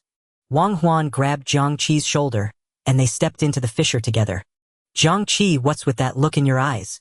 Teleportation. It's only a matter of time for me. Don't you believe me? Last time, a very powerful world-eating species also escaped via teleportation. I was this close to killing it. On the hover car returning to the 3rd district. Dad. Uncle. Lin Yan's voice trembled. Lin Song in the driver's seat slammed on the brakes. In the rearview mirror, a celeste-colored liquid floated at Lin Yan's fingertip. Lin Bei's Adam's apple bobbed his knuckles, turning white, his voice dry and raspy. Purifying spirit liquid. Lin Song reacted, instantly slamming a button. The windows instantly turned ink black, leaving only a faint sigh and glow in the darkness. Lin Yan's fingertip trembled slightly. I thought what Jiang Qi gave me was soul dew. Jiang Qi and I encountered a lot of soul dew in the Shattered Realm. I was also very hesitant to ask him. Purifying spirit liquid. The spatial device Jiang Qi gave me actually contained purifying spirit liquid. Lin Yan completely lost control of his emotions. The suppressed pain of years and the current ecstasy intertwined, and tears instantly blurred his vision. Dad. Mom can be saved. Mom can be saved. The teleportation lasted far longer than anyone had expected. At least 3 minutes. When the space snapped shut, Jiang Qi and Wang Huan found themselves back in the 4th District. Jiang Qi had barely set foot upon the solid ground of the 4th District Inspection Bureau when his stomach lurched. Inspector Wang, I don't normally get motion sick, but I think I'm dizzy from the portal. He staggered and braced himself against a column before the bureau's door to stay upright. Old Chen and his teleportation technique. Can't you make him improve it? Old Chen's flustered voice came from behind. I heard that. Who goes around bad-mouthing me the moment they return? He marched over glaring. A matter of days. A direct portal. Do you know how many materials I used? Jiang Qi turned to reply and saw Shen Yuehui standing beside Old Chen. Shen Yue's gaze swept over Jiang Qi, lingering for several seconds on the gruesome wounds at his left wrist and calf. Jiang Qi nodded to her. I'm back. The young woman's voice lacked its usual calm. Welcome back, Jiang Qi. He looked into her eyes and found a knot of complicated emotions. Old Chen kept muttering to himself while Wang Huan laughed and practically dragged him away. Old Wang, what are you pulling me for? I haven't finished. Jiang Qi, materials. The voice dwindled as they walked off. Only Shen Yuehui and Jiang Qi remained. She stepped closer to him. You're badly injured. Jiang Qi managed to smile. I should thank you for reminding me. It was indeed more dangerous than I expected. 11 perished in that shattered realm, and the Ji family's 3rd son is ruined. Jiang Qi flexed his limbs before her. But I haven't become disabled. The two of them met each other's eyes and fell silent. Thank you. After a long moment, Shen Yuehui finally spoke those 2 words. Her voice chilled once more. The earlier lapse seemed like a fleeting illusion. She turned. Come with me. There are many injured. Dr. Qi is busy and won't be able to wait. Jiang Qi followed her toward the medical level. Staff along the corridor furtively inspected Jiang Qi's tattered form. Injured. Did Shiji creatures get in? 2 ruptures opened up earlier. In the elevator they stood shoulder to shoulder. Where is Chief Shen? My brother won't leave the inspection bureau lightly. Jiang Qi waited for more. But Shen Yuehui did not elaborate. Uncharacteristic of her. Sensing the awkward silence, Jiang Qi changed the subject. How badly hurt were the ascendants who went to handle it? Any fatalities? Shen Yuehui shook her head. That's a relief. They arrived at the 20th floor, and Shen continued to lead Jiang Qi toward the door of the medicinal bath. Standing before the bathhouse door, Jiang Qi's thoughts drifted. Involuntary visions seated by the neural sponge flashed through his mind. One smiling face appearing and vanishing. Why are you suddenly staring off like that? Shen had stopped at the doorway and turned to their eyes, met Jiang Qi fixedly watching her. He snapped back to himself. Officer Shen, don't get the wrong idea. I was just wondering whether Dr. Qi is here. Jiang Qi hurried to shove the chaotic images aside and stepped into the medicinal bathroom. A misunderstanding. Misunderstanding about what? Shen asked, puzzled. After a few seconds, Shen glared at him sharply. No. Officer Shen, hear me out. At that moment, Qi Yanxiu walked in. She immediately took in the sight of Jiang Qi about to explain and Shen who had just brushed past him. A teasing smile played on Kai's lips. Young people after all. Jiang Qi pressed a hand to his forehead in despair. Why did every conversation with Officer Shen veer into the strange and awkward? He began to suspect the aftereffects of the neural sponge's hallucinations had not fully faded. Yes, that must be it. Qi produced 2 prepared concoctions and poured them into the bath in turn. Undress little Jiang Qi. Jiang froze. Even that sentence sounded oddly intimate. He glanced at Dr. Qi again. She was calmly mixing further medicines. With his back to the bath and his face hidden, he acquiesced. Sorry, Dr. Qi. Jiang dropped his nearly ruined inspector's uniform on the floor and submerged himself fully. His left cheek needed restoration as well. Still so polite, little Jiang Qi. Did the med kit come in handy? Qi shook the vial and asked softly to the figure in the water. Jiang surfaced and replied sheepishly that he had used it. Qi laughed softly. This isn't something to be swallowed. Don't be impatient. Jiang offered an embarrassed smile. Dr. Qi, if not for the med kit you gave me, I would have been dead. At the start of this shattered realm, I ran into 2 poisonous Shiji creatures. He then gave Qi a concise account of the shattered realm expedition. When she heard that he had used the precious green spray to save the traitoress Hu Hanyang, she became very still. Qi turned and regarded him in silence. What's wrong, Dr. Qi? Jiang felt uneasy under her stare. After a long moment, she faced him again, her voice cold. Nothing. From now on, whatever I give you, save it for yourself. Jiang bobbed in the water and nodded. When the mixture was complete, Qi added a third liquid. A sharp sting was followed by a familiar warmth and heavy drowsiness. Jiang drifted off to sleep. Green motes of light shimmered across the surface of the bath. Qi watched him sink into sleep with focused attention. From different points, she drew 5 drops of his blood. The droplets soon merged into the motes of light. The medicine is being absorbed more quickly now, but the similarity still lingers around 5%. No structural change has occurred, yet his mental strength shows a marked alteration. It seems we'll have to wait until his next ascension to be certain. When Jiang awoke, Qi had already left. On the table lay foil-wrapped medicinal patches and several sachets of powdered medicine. A note read, "Little Jiang Qi used the patches as instructed. Take the powdered medicine once a day. Come see me again in a few days." Jiang packed the items from the table and picked up his clothes from the floor. "Never mind, I won't wear them. They're freshly cleaned. That inspector's uniform should be changed anyway." He intended to go downstairs to find old Chun. There should be a spare inspector's uniform, right? Jiang carried the blood-stained uniform and pushed open the bathroom door. Then he froze. Shen Yuehuai was still standing outside, as if she had been waiting for him the whole time. "Officer Shen, you haven't left yet." Their eyes met. Shen's gaze unconsciously dropped to Jiang's bare torso. Muscle traced smooth lines beneath newly healed skin that still bore the echoes of old wounds radiating strength. "Why are you always without clothes in front of me?" Jiang's mind went blank and his face flamed scarlet. "It's not what you think." Shen paid no heed to his outburst. She tossed the garment in her hand onto his chest. "A new inspector's uniform. Don't ruin it so quickly." Jiang hurried to pull on the fresh uniform. "My brother is looking for you. Go upstairs on your own." She turned and left in a brisk hurry. In the descending elevator, Shen's cheeks were faintly flushed. In the ascending one, Jiang berated his own clumsy mouth in frustration. "Why can't I even come up with a single retort?" Only one floor separated them, and the elevator doors soon opened. Jiang rubbed his face, steadied his breath, and knocked on the office door. "Knock, knock, knock." Shen Yun's voice did not answer. Jiang Qi knocked on the door again. At last Shen Yun's voice came through. "Enter." The moment he pushed open the door, Jiang Qi froze.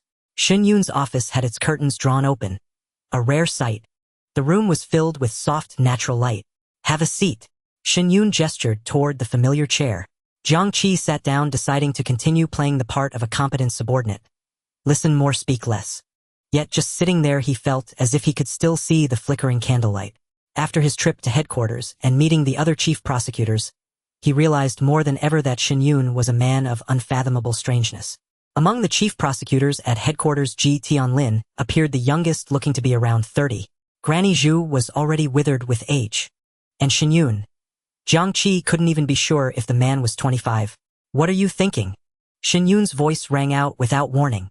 Jiang Qi couldn't help but tense up. Shen Yun casually waved a hand.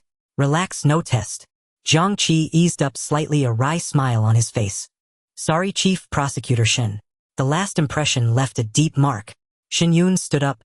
"You performed excellently. Better than I imagined. I want to thank you." Hearing this, Jiang Qi quickly rose to his feet. "I dare not. Please don't say that." Shen Yun pressed down on the air and Jiang Qi sat back down. "Jiang Qi, I told you this matter is more important to me than you can imagine." He paused. "And to you, Huai, as well. This year, aside from you, the highest scale among new ascendants in the 4th district is 8. Without you, the 4th district wouldn't even have a seat at the table. I know everything that happened at the assembly. 11 kills. Very impressive." For the first time, a hint of a smile broke across Shen Yun's face. "Especially the fact that you crippled Ji Tianlin's sister. That pleases me greatly." So that was it. Jiang Qi's heart jolted as he suddenly understood the second reason for Ji Tianlin's loss of composure at headquarters. Chief Prosecutor Shen is Ji Tianlin's sister. What's the age difference? Shen Yun paced slowly around the room. 10 years. Ji was 18, which made Ji Tianlin 28. A chief prosecutor at 28. Chief Prosecutor Shen, I don't quite understand. Since the Ji family still has elders and their parents are alive, why is Ji Tianlin both chief prosecutor and family head? Shen Yun took a cup from the water dispenser. Above it, the bottle clearly held mineral water, yet what poured into the cup was a thick steaming coffee. The rich aroma of coffee quickly filled the room. "His parents died by my hand." Shen Yun took a light sip. Would you like some? Jiang Qi shook his head vigorously. Unlike Lin Yan, he had long suspected that the conflict between the Shun and Ji families was likely not a simple matter of resources. But he hadn't imagined it was a blood feud of such magnitude. He could sense that Shen Yun seemed intent on revealing parts of what had happened. This put him on guard. Jiang Qi asked, "Why did you kill them?" Shen Yun's voice was very calm. "They killed my parents." Jiang Qi fell silent. Revenge. He didn't press further. At this point, the why no longer mattered. Instead, he pondered why Shen Yun was telling him this. Perhaps his performance at headquarters had earned him a deeper level of trust from Shen Yun. He felt that Shen Yun must have something else to say to him. "You want to tell me something?" Shen Yun looked at Jiang Qi with eyes full of appreciation. Instead of answering, he steered the conversation in a direction Jiang Qi never expected. "Jiang Qi, what do you think of my sister?" Jiang Qi stared blankly at Shen Yun. "What?" I said, "How do you find my sister?" A completely unexpected question. This shouldn't have been the focus after the assembly. Countless thoughts exploded in Jiang Qi's mind. Why ask this? Jumping from a blood feud to romance. I didn't mean to offend her. This can't be happening, can it? No, impossible. This is a new test. A trap more treacherous than the candlelight test. Jiang Qi didn't answer immediately. Shen Yun slowly drank his coffee waiting. Jiang Qi sat on pins and needles, forcing a dry laugh as he looked at Shen Yun. "Chief Prosecutor Shen, I don't quite understand what you mean." "You heard me, Jiang Qi. Chief Prosecutor Shen, I have never intended to offend Officer Shen." Shen Yun cut him off, a hint of impatience creeping into his tone. "That's not what I'm talking about. Why are you so awkward?" Jiang Qi decided to throw caution to the wind. "Officer Shen is gentle and has been very kind to me. Ever since I woke up in the Supervision Bureau, she's helped me at every turn." He recalled their conversation outside the bureau, that clumsy concern. "Officer Shen cared about me, a complete orphan stranger. Even before I became an ascendant, she treated me as an equal. I'm very grateful." "And?" Jiang Qi paused briefly. "She's very beautiful." Shen Yun's eyebrow arched slightly. "Anything else?" Jiang Qi glanced at Shen Yun. "And she has a brother like you." Shen Yun looked at him with keen interest. "Jiang Qi, do you like her?" This time Jiang Qi didn't flinch. He met Shen Yun's gaze directly. "It's hard to spend time with someone like Officer Shen and not like them. But not in the way you're thinking, Chief Prosecutor Shen." Shen Yun shook his head, signaling Jiang Qi not to interrupt. "Yu Huai has a very rare ability. She can see truth and lies and sense malice. But as a consequence, she can only speak the truth. She's blunt, incapable of subtlety. She's awkward, always speaking her mind." In that instant, countless images flashed through Jiang Qi's mind. Shen Yun rubbed his brow, a trace of weariness showing. In this world, only being able to speak the truth is a sin. Quite the opposite, Jiang Qi. No one truly likes her. When others praise her, she can sense their ulterior motives. When others agree with her, she sees through the insincerity in their words. Everyone is kind to her because she is the only daughter of the Shen family and my sister. Then the Shen family fell. Shen Yun paused, his eyes dropping slightly. "But I'm still here." Jiang Qi couldn't quite describe what he felt. Shen Yun before him seemed so calm. Yet his emotions were being intensely stirred. Shen Yun took a breath and spoke slowly. "Jiang Qi, lying is your instinct. From the very beginning you lied to Wang Huan, you lied to Chen Ren. Before me at headquarters you never told the whole truth. Even about trivial matters you habitually hold back.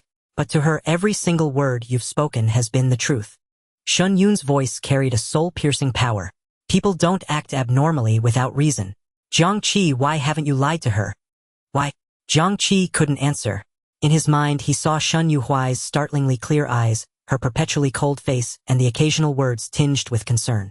He had never deliberately thought about it. Seeing that Jiang Qi had no intention of replying, Shen Yun continued on his own. "Besides only speaking the truth, she's missing something else. Always perceiving the truth isn't a good thing. What she discerns and sees is a world full of lies. She helps you out of kindness, out of compassion. Because she is the only daughter of the Shen family, she carries a sense of responsibility she herself doesn't even realize. She doesn't know what feelings are, what love is. And not just love. Other emotions are slowly fading away. She's forgetting everything that makes her human. This isn't something an ascendant or an artifact can fix." Shen Yun let out a long sigh. "She doesn't have a single friend. I don't want her to turn into a robot. I can block all our enemies and give her an unshakably safe environment. But I can't give her a true friend, someone who can make her feel normal emotions. Yu Huai says you've never harbored a moment of malice or desire toward her. She says you're special. Shen Yun looked at Jiang Qi, who was struggling to control his expression, a complex light flickering in his eyes. The Shen family is down to just my sister and me, facing the Ji family, the first district, and ascendant abilities that can perceive the heart. In such an extreme situation, I don't want anyone to get close to her. It wouldn't be good for her or that person. But paradoxically, I also want her to be better. This was all a deadlock. Shen Yun leaned forward slightly, his voice unusually hoarse. Yet here is someone who at stage 1 has a scale exceeding 20, a natural-born liar novelist who doesn't deceive her. Someone who acts extremely but is fiercely loyal to allies, even gifting purification elixir so readily. I truly admire that. He took out a spatial device and slowly pushed it toward Jiang Qi. Jiang Qi. Shen Yun's voice suddenly turned cold. After being resurrected from the dead, should I still address you this way? Boom. The moment the words fell, an indescribable, terrifying pressure crashed down. This has nothing to do with romance, and don't treat it as a mission. Can you use your true self to talk more with my sister? Jiang Qi's hair stood on end. A terrifying chill radiated from his body. His spiritual energy nearly touched the azure lake. His left eye had already turned into a slowly reversing vortex. He prepared for the worst. Gifts, requests, weaknesses, hatred. All the information raced through his mind, connecting at lightning speed. It was all too perfect. Perfectly crafted, like a script tailored for him. Jiang Qi fixed his gaze on Shen Yun, speaking slowly.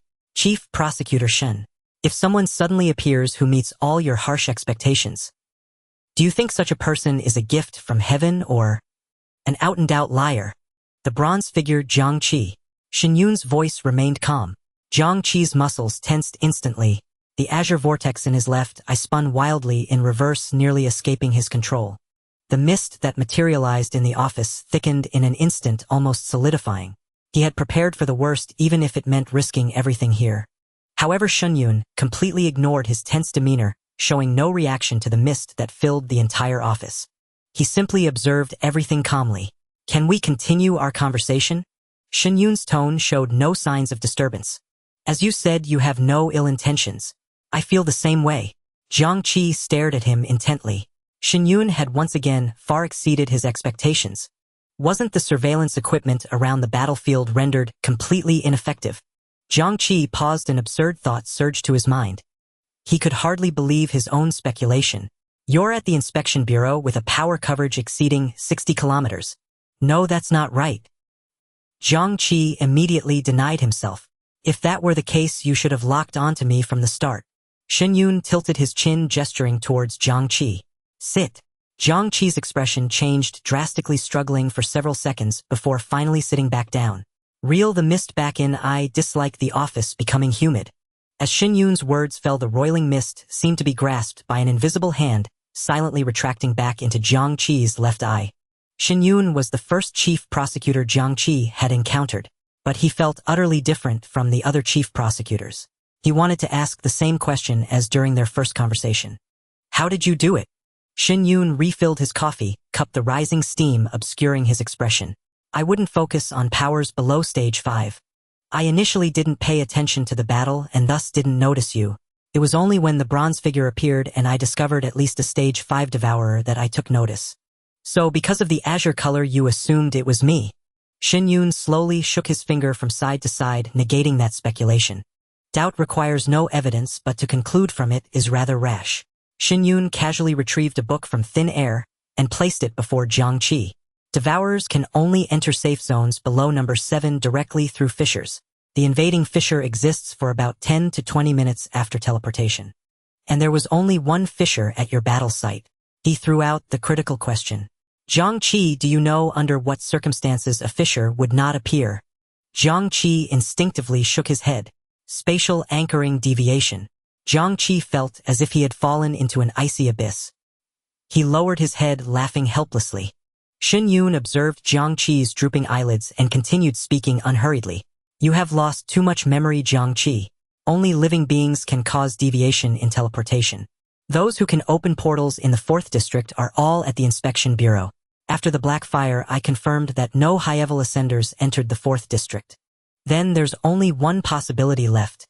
A newcomer experienced an accident during teleportation to the Ascension Tower. Among the newly ascended, who do you think is the most suspicious? Jiang Qi was completely disheartened. Shen Yun left him no room for any rebuttal. This suspect managed to teleport back after experiencing a deviation in the wasteland. There are only 3 places in the world that can affect deviation in teleportation. I want to hear your answer, Jiang Qi. After a long silence. Rust Lake. Jiang Qi finally uttered these 2 words. Shen Yun said nothing, only took a shallow sip of his coffee. As a chief prosecutor, are you not concerned about such matters? Shen Yun looked out the window, his gaze distant. I have said before, when the general direction aligns, I have great tolerance for you. Great tolerance. Even to this extent. Jiang Qi rapidly weighed in his mind. Risk and opportunity coexisted, and the Shen Yun before him might be his only breakthrough to unravel his own mysteries.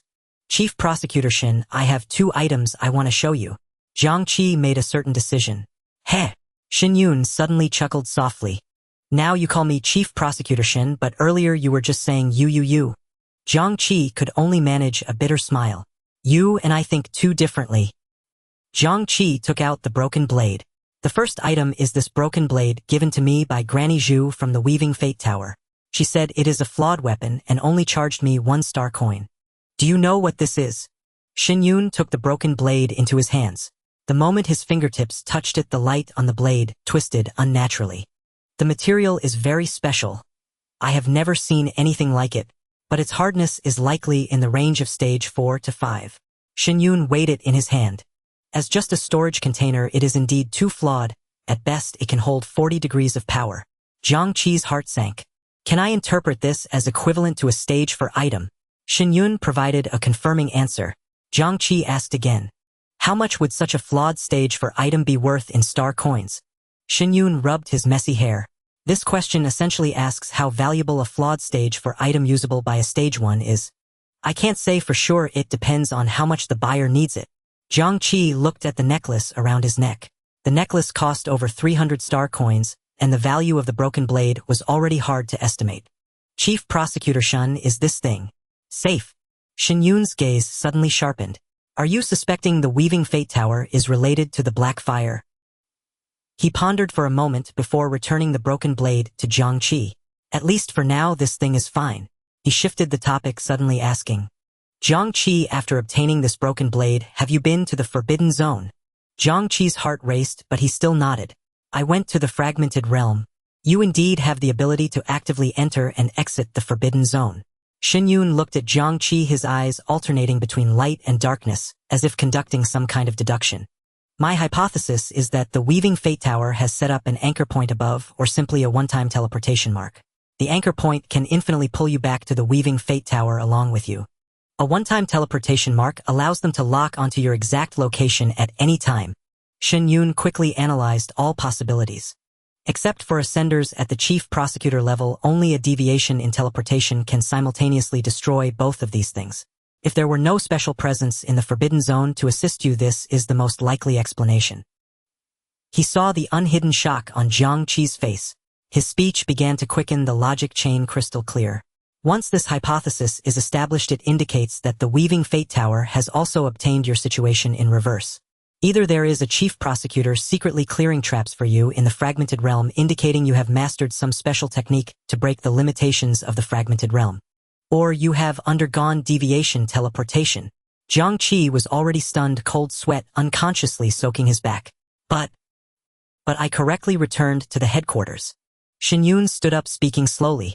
Yes, by the same logic, this implies you communicated with the Forbidden Zone. Jiang Qi took a deep breath, trying to calm his racing heart. If the Weaving Fate Tower already knows, what would they do? Shen Yun weighed the options.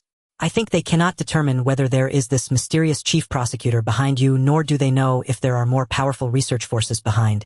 In addition to the favor of Li Zhen, there is also me. Lastly, there is the minuscule possibility of the Forbidden Zone itself. He raised a finger, narrowing his eyes. If the Weaving Fate Tower still disregards you, there is only one possibility. Jiang Qi instantly grasped his meaning. If that's the case, my enemies are completely confirmed. Jiang Qi's voice was hoarse, unable to articulate the emotions he felt at that moment. He no longer hesitated and planned to show Shen Yun the second item as well. Jiang Qi held the notebook in his hand. The second item is my notebook. You see it originally. Before he could finish, Jiang Qi saw a peculiar expression appear on Shen Yun's face. Shen Yun interrupted him. Jiang Qi, you are not holding anything. Jiang Qi froze in place. Impossible. He looked down at the notebook in his hand, the rough cover, the aged paper, the familiar weight, everything felt incredibly real. The light and shadow in the room distorted in a bizarre manner. Shen Yun grasped Jiang Qi's left and right wrists, his hands passing straight through the notebook. No touch, no collision, not even the flow of air changed in the slightest. It was as if there was truly just a void between Shen Yun and Jiang Qi's hands. Jiang Qi's mind went blank. He instinctively opened the notebook with trembling fingers. On the page's brand new rust marks formed a line of twisted characters. They cannot see me. A cold chill exploded instantly. It surged from his spine to the top of Jiang Qi's head. Shen Yun had been observing his expression all along. Seeing Jiang Qi's hands make a flipping motion in the air, he looked as if struck by lightning, his face revealing fear. What does it say on it? Jiang Qi's throat bobbed painfully. It says they cannot see me. Shen Yun frowned, beginning to ponder. Only you can see the things you touch from the forbidden zone. Jiang Qi silently nodded. Jiang Qi wanted to tell Shen Yun about the notebook's bizarre nature. Shen Yun refused him.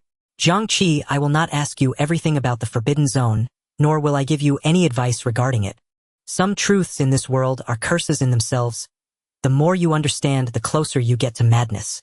Shen Yun stood up and walked to the floor-to-ceiling window, turning his back to Jiang Qi. I can fight anyone in the safe zone. Dealing with the forbidden zone is solely up to you. In this regard, trust no one, including me. Jiang Qi looked at Shen Yun's back again, feeling as if there was a great distance between him and this person before him. He suddenly understood, just as Chun Ren had said back then. In front of ascenders with such a vast gap, he could neither keep any secrets nor had the right to do so.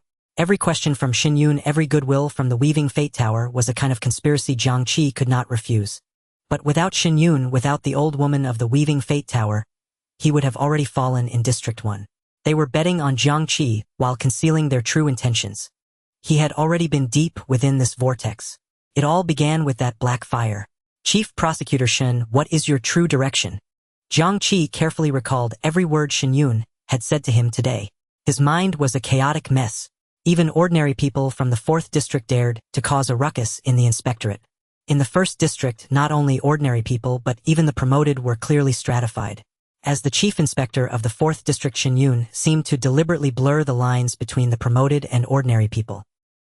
His will bestowed astonishing tolerance upon ordinary people. Yet, on the other hand, when the world-eating species invaded and the promoted in the inspectorate faced casualties, he stood idly by. In Shen Yun's words, he did not care about powers below stage 5. Therefore, the promoted in the inspectorate suffered injuries, even facing the possibility of death. He was not training. It was quite literal. He wouldn't care. This sense of contradiction was eerily similar to the weaving of fate. Jiang Qi felt he had grasped a thread of insight, raising his head to break the silence in the room. Chief Inspector Shen, I have one last question. If I cannot produce the purifying spiritual liquid and Ji Tianlin must kill me, will I die in the 1st District? Shen Yun smiled slightly with his back to Jiang Qi. I have prepared other contingencies. But if Ji Tianlin is blinded by hatred and forces a collision among the inspectors at headquarters, your chances of survival are 50-50. If you manage to escape, I win this game, and those fence-sitters will lean towards me. If you die in the 1st District, the Ji family will face a massive purge. His words were icy, devoid of any emotion. Jiang Qi guessed that Shen Yun had other preparations, but he didn't expect that his death was also a part of the plan, even an option that could bring immense benefits. However, Ji Tianlin seemed to have anticipated this. His initial goal upon arriving at headquarters was not to kill him, but to incapacitate him. Jiang Qi's voice became a bit dry. So essentially my journey to headquarters was just a game between the Ji and Shen families. Yes. Shen Yun finally turned around, sitting back down opposite Jiang Qi, calmly welcoming his scrutiny. Before today, I knew nothing about you, Jiang Qi. I will never allow a reckless madman to remain by my sister's side, even if this madman has the backing of the Forbidden Zone. In an instant, the chill was more intense than before. Jiang Qi did not look at Shen Yun's face. He lowered his gaze, fixated on the wood grain on the table. So you want me to go to the first district? Regardless of whether I refuse, this outcome has already been determined. Whether I live or die, it achieves your purpose. He tugged at the corner of his mouth, self-deprecating.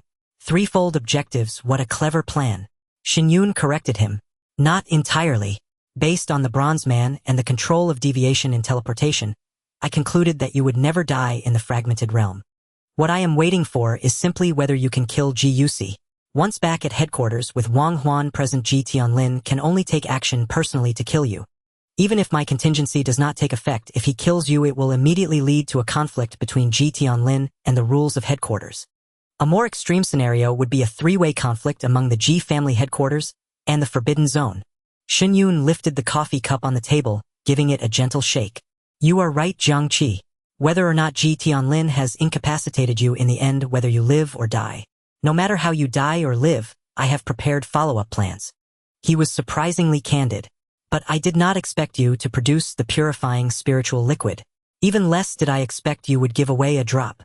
Jiang Qi, precisely because you gave away that drop, it completely changed my perspective. Shen Yun pushed the spatial device on the table closer to Jiang Qi. His gaze seemed to penetrate Jiang Qi, looking at something even more distant. I saw the loyalty of your humanity.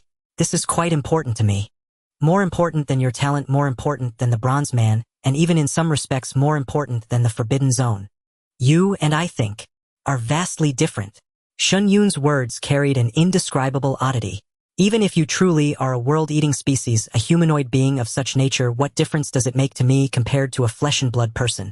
Therefore, I want to have an open and honest discussion with you. At this point, Shen Yun stopped speaking, merely gazing at Jiang Qi.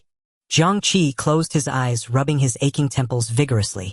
His thoughts were overturned and reshaped repeatedly during this conversation with Shen Yun. He finally understood Shen Yun's position. Why could the chief inspector of the safe zone tolerate such an anomalous existence as himself? Shen Yun did not care about headquarters. He did not care about the safe zone. He did not even care whether he was human. This man actually wanted to incite a conflict between headquarters and the Forbidden Zone through him. What Shen Yun cared about were only two things: Shen Yuehui and the eerily peaceful 4th district that existed for Shen Yuehui. During the candle test, Jiang Qi had felt that Shen Yun's personality was not as extreme as he had imagined. He was completely wrong. Jiang Qi had also thought that having lived 2 lives, he held an advantage in terms of temperament and contemplation. That was a grave mistake. Decades of an ordinary person's perspective had no basis for comparison with the top promoted in this world. Before Shen Yun had even spoken to him for the first time, everything that followed had already been predetermined. Jiang Qi remained silent for a long time. So you so openly tell me about the previous plans, including gambling with my life against the Ji family. Is this to demonstrate your sincerity, Chief Inspector Shen? Shen Yun's answer shattered Jiang Qi's expectations again. He fell silent for a moment, seemingly organizing his thoughts, which was extremely rare for him. No, Jiang Qi. I want to apologize to you. Jiang Qi suddenly looked up. Whether you believe it or not. Just based on Yuehui saying that you never bore any malice towards her, when interacting with her I never planned from the start to sacrifice you. But there is no love or hatred without reason in this world. Today's conversation with you is also built upon many things. I hope you can understand. Shen Yun's first sentence made Jiang Qi think of his first words to Shen Yun after the candle test. I'm sorry. How ironic. Jiang Qi never imagined that Shen Yun would apologize. To be honest, it was difficult for him to feel any resentment towards Shen Yun's way of doing things. Moreover, considering that the Shen family had nearly been exterminated, Jiang Qi could understand Shen Yun's extremity without needing to put himself in his shoes. In fact, from the moment the green mist returned to his left eye, Jiang Qi had already dismissed other thoughts. He did not plan to try to drag Shen Yun into the Rust Lake, nor did he intend to escape. Now that their conversation had reached such a point, Jiang Qi had also come to terms with it. He asked Shen Yun, Chief Inspector Shen, the headquarters meeting has concluded and the resource allocation is complete. What exactly do you hope I will do in the future? Shen Yun's voice suddenly became deeper. Jiang Qi, I have already mentioned that I hope you can talk more with my sister. I will not force anything in terms of interacting as friends. You are the first special person I heard about from Yuehui, and you are also related to the Forbidden Zone. This gives me a glimmer of irreplaceable hope. Hope? Jiang Qi continued to probe. Can you briefly tell me about Officer Shen's past? When did she advance? Shen Yun had already finished his coffee, the bitter taste seeping into his emotions. He stared silently at the bottom of the cup for a long time before slowly speaking. Yue Huai completed her advancement 4 years ago.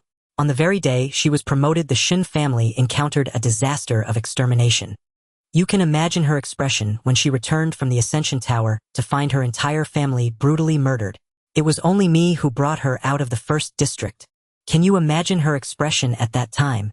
I watched the light in her eyes extinguish little by little before me. Everything was too cruel for her. Shen Yun paused gently. After all, she was only 18. Jiang Qi was completely stunned in his seat.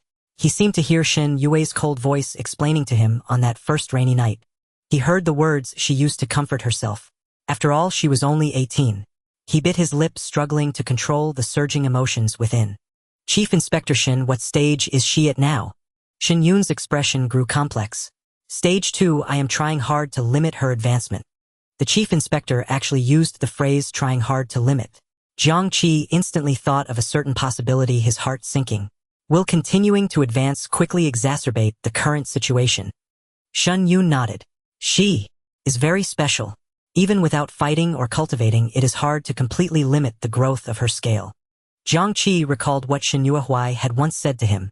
No matter how the scale grows, wouldn't it be fine to just refuse communication with the Ascension Tower? Shen Yun revealed a bitter expression. This was the first time Jiang Qi had seen such a Shen Yun. When the Ascension Tower appears in the mind, it feels more like an inquiry. An inquiry into whether you have reached the criteria for advancing to the next stage. The side effects of Yue's abilities are more like a disease that is not limited to actions and words. Shen Yun looked at Jiang Qi with sadness. Just as you cannot control your laughter, she cannot control her responses that are not genuine. In Jiang Qi's mind, the fleeting memories of his brief time with Shen Yuehuai were being torn apart frame by frame, only to be stitched back together.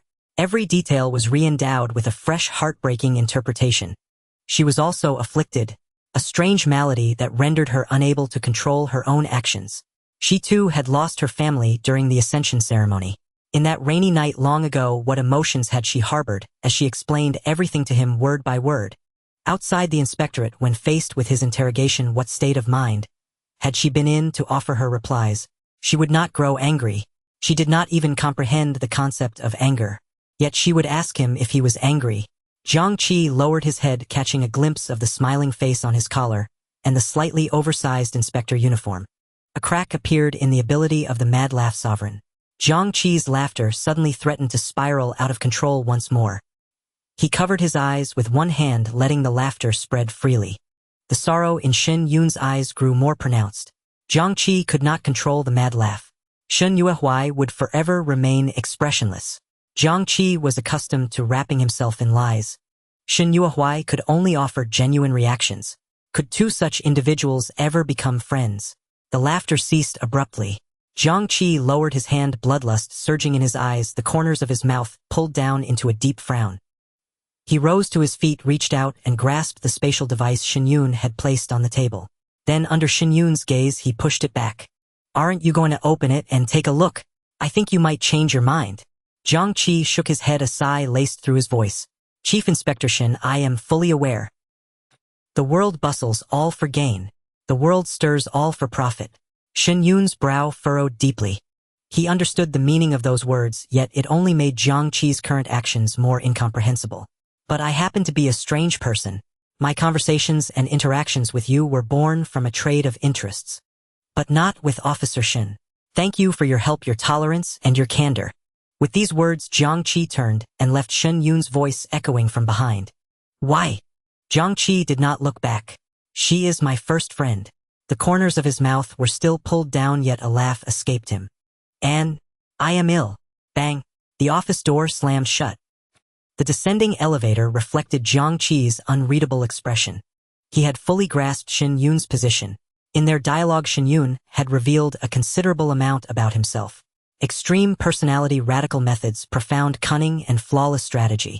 More terrifying was Shen Yun's unimaginable intelligence-gathering ability.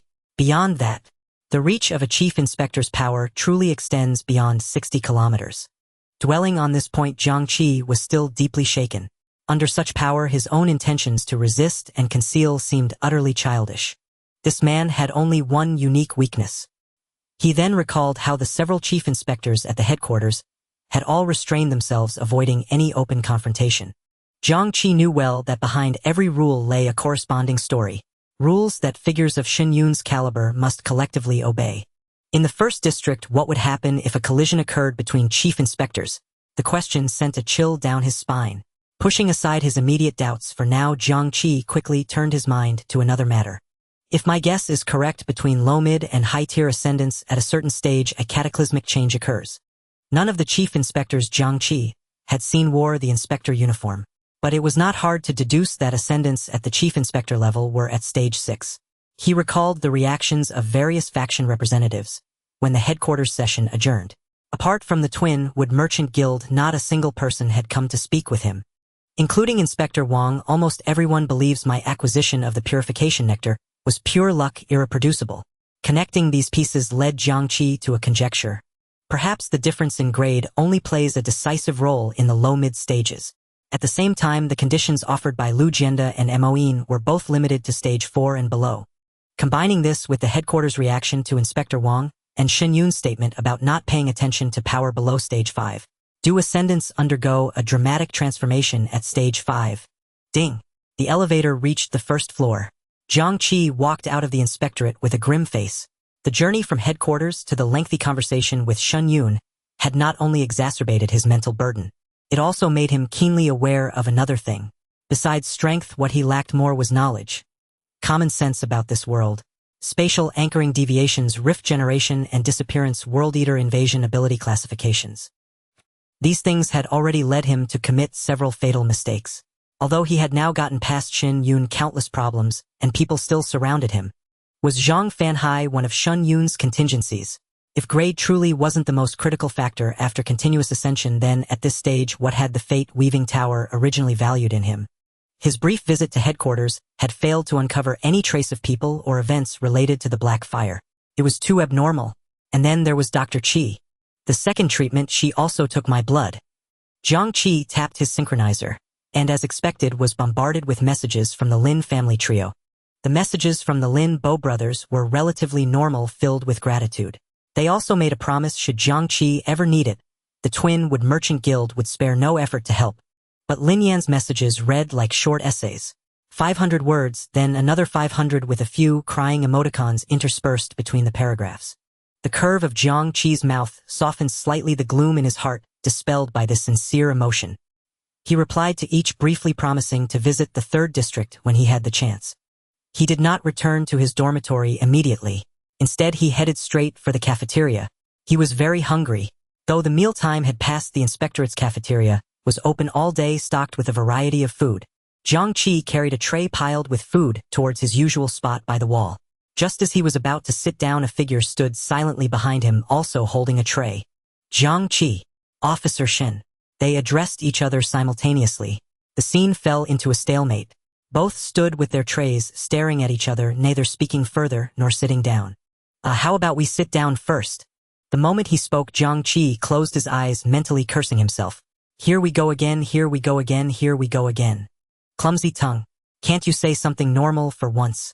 Shen Yuehuai never minded such trivialities. Okay. She placed her tray on the table, not sitting opposite Jiang Qi, but pulling out the chair beside him and sitting down.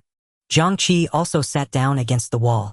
As he chewed his food, the image of the two of them walking side by side in the rainy night, each holding a black umbrella, stubbornly lingered in his mind. Every word Shen Yuehuai had ever spoken now seemed entirely different upon reflection. He had so much to say, so many things to ask. Yet with that expressionless face before him, Jiang Qi didn't know how to begin. It was something he had never been good at in this life or the last. Shen Yuehuai ate in small bites to Jiang Qi's right, her left hand gripping her tray tightly. Jiang Qi never looked at her, but she glanced at him from time to time. Finally, Jiang Qi turned to look at her, meeting her gaze. He had to say something. Officer Shen, what a coincidence, you. Why are you eating so late too? Shen Yuehuai shook her head. Not a coincidence. I was waiting for you. How ironic. Jiang Qi couldn't help but burst into laughter. Shen Yuehuai didn't urge him, merely tilting her head slightly. Her clear eyes quietly watched Jiang Qi, waiting for the sudden storm of laughter to subside. Jiang Qi realized that in front of Shen Yuehuai, he wasn't all that complicated. She only ever threw straight punches. And Jiang Qi decided to do the same. Officer Shen, you waited for me on purpose. Something on your mind. My brother said you like me. Pft, cough. Cough, cough, cough. Jiang Qi choked on a mouthful of water, sputtering it all out. Wait. His voice cracked in alarm. What did your brother say? Shen Yuehuai remained expressionless, but the knuckles of her left hand gripping the tray had turned white. That you like me. Chief Prosecutor Shen said that. Shen Yuehuai didn't answer. Instead, she pulled out a voice recorder and pressed play. A clear conversation echoed between them. Jiang Qi, what do you think of my sister? She's very beautiful. Jiang Qi, do you like her? It's hard for anyone who spends time with Officer Shen not to like her. The recording ended there. Jiang Qi covered his face. Damn you, Shen Yun. You with your honest face pulling this trick too. Taking things out of context, editing the beginning and the end. Officer Shen, you have to let me explain this time. Jiang Qi spun around abruptly, coming face to face with Shen Yue's still cold expression. His tone involuntarily softened. Chief Prosecutor Shen. He talked with me about a lot of things. Those few sentences were only part of it. Then what did you two talk about? Jiang Qi was struck speechless. What could he say? That he was a bronze-level person in Phase 5. That the Weaving Fate Tower had already locked onto his anomaly. That the Great Fire was actually black, caused by a powerful ascender just like your brother. That him caught between several great families and merchant guilds, a pawn on their chessboard of power. That your brother hoped I would be your first friend. That I just learned your family also died on the day of Ascension. Or that I don't like you at all. Jiang Qi avoided Shen Yue's eyes. We talked about a lot. Chief Prosecutor Shen praised my performance at the headquarters assembly highly. He also set up many contingency plans to ensure my safety. Chief Prosecutor Shen cares about you a lot. He was also afraid I might do you harm given that I am sick. So Chief Prosecutor Shen asked for my opinion of you. The words in the recording. I did say them. As soon as the words left his mouth, Jiang Qi felt the atmosphere around them shift. Shen Yue's face suddenly turned pale, and a layer of gray spread over her right pupil. She looked at Jiang Qi, her long eyelashes trembling slightly. Shen Yuehuai was about to use her ability. Jiang Qi had anticipated it, an ability very similar to that of the lie-detecting elder at headquarters. Jiang Qi had also guessed it. Why not lie to her? Shen Yun's question involuntarily echoed in his mind. And now he was doing just that. Truth. Two icy words fell from Shen Yue's lips. In that instant, Jiang Qi profoundly understood why Shen Yun had said that only speaking the truth is a sin. So close. Without even extending his spiritual sense, Jiang Qi could feel Shen Yue's heart skip a beat, then begin to race wildly. I'm sorry, Officer Shen. Shen Yuehuai interrupted him. I won't fall in love, Jiang Qi. Jiang Qi, on the contrary, breathed a sigh of relief. Officer Shen, that's for the best. Actually, Shen Yuehuai interrupted him again, her voice even lower than before, carrying a hint of a tremor. Jiang Qi, I don't know how to fall in love. Jiang Qi was stumped again. The confusion in Shen Yue's eyes was so genuine, her gaze devoid of any pretense. How to fall in love? Jiang Qi didn't know. What is love? Jiang Qi couldn't say for sure either. Shen Yuehuai stared straight at Jiang Qi, her look brimming with a thirst for knowledge. Jiang Qi chose his words carefully. Officer Shen, liking someone is a very personal emotion. It has no universal answer. I can't tell you exactly what to do. Such words were clearly a bit beyond Shen Yue's grasp, her brow furrowed slightly. Is liking someone the same as love? Jiang Qi raised an eyebrow. Love. That word is too heavy. Officer Shen, love is one of the ultimate propositions of human philosophy. I can still try to explain liking, but love, I can't describe it. Shen Yuehuai asked again. Jiang Qi, do you love me? Jiang Qi shook his head with a smile. No. Shen Yuehuai recorded this answer, then began her own logical deduction. It sounds like love is a more advanced emotion than liking. No. Jiang Qi lifted his head and took a deep breath, his gaze drifting to the bright lights on the cafeteria ceiling. In a trance, he seemed to see gentle yet sorrowful scenes from long, long ago. Officer Shen, emotions aren't about being higher or lower. They're about complexity and depth. For me, love is the only thing that can transcend time and space. Jiang Qi was lost in his memories, while Shen Yuehuai watched him. She couldn't analyze the complex web of emotions interwoven on this man's face. Why do you react this way when you talk about love? You're very sad, Jiang Qi. A warm teardrop slid from the corner of Jiang Qi's eye. It dripped onto the tray, then fell to the ground. Shen Yue's heart felt as if something had lightly pricked it, a strange emotion quietly sprouting within. No, I'm very happy. Jiang Qi turned his head, a radiant smile blooming on his face. He looked into Shen Yue's eyes. There's a lot I need to learn. You too. On the 21st floor, Shen Yun closed his eyes. Jiang Qi and Shen Yuehuai walked towards the dormitory, an odd silence hanging between them. Shen Yuehuai handed Jiang Qi the books from earlier in Shen Yun's office. Thank you. Jiang Qi took the books, looked at the little robot beside him still pondering like and love, and suddenly spoke. Officer Shen, if I want to systematically study knowledge about Ascenders, where should I go? You should go to school. School. Go to school where? The Ascender Academy. Is there any other way? Officer Shen, to be honest, I've never liked school since I was a kid. At your age, it's just right for school. At the same time, at the Li Corps garrison, Commander Li, staff officer In practically scrambled into the command room, his face bursting with ecstasy. It worked. 2 drops of purified spirit liquid diluted have healed 160 of our brothers. Li Jun, reclining on a bench, finally let a smile crack his tense face. Excellent. Excellent. I knew that kid was reliable. It's just a pity about the remaining 21 brothers. In Huichuan tried to console him. After we found out that 2 drops of the diluted purified spirit liquid couldn't cure everyone, the brothers kept deferring to each other. No one wanted to be treated first. If I hadn't arrived on the scene, not a single one would have recovered. Commander Li, it's all thanks to you that all the brothers are saved. Li Jun stood up from the bench and patted his shoulder. Huichuan, don't thank me for this. Go thank Jiang Qi. I want you to remember this favor too. Besides him, who else could just pull out 2 drops of this stuff for me? No one. Li Jun's gaze sharpened again. Only 21 left. That's manageable. I'll go to the Research Institute again and ask the Weaving Fate Tower. I can afford the price for 21 people. Li Jun strode out. The Li Corps cannot lose another one. At the top floor of the Weaving Fate Tower, an eternal lamp burned faintly. Granny Bamboo was prostrate on the ground. Young Miss Jiang Qi gave a drop of purified spirit liquid to Lin Yan of the Twin Trees Merchant Guild.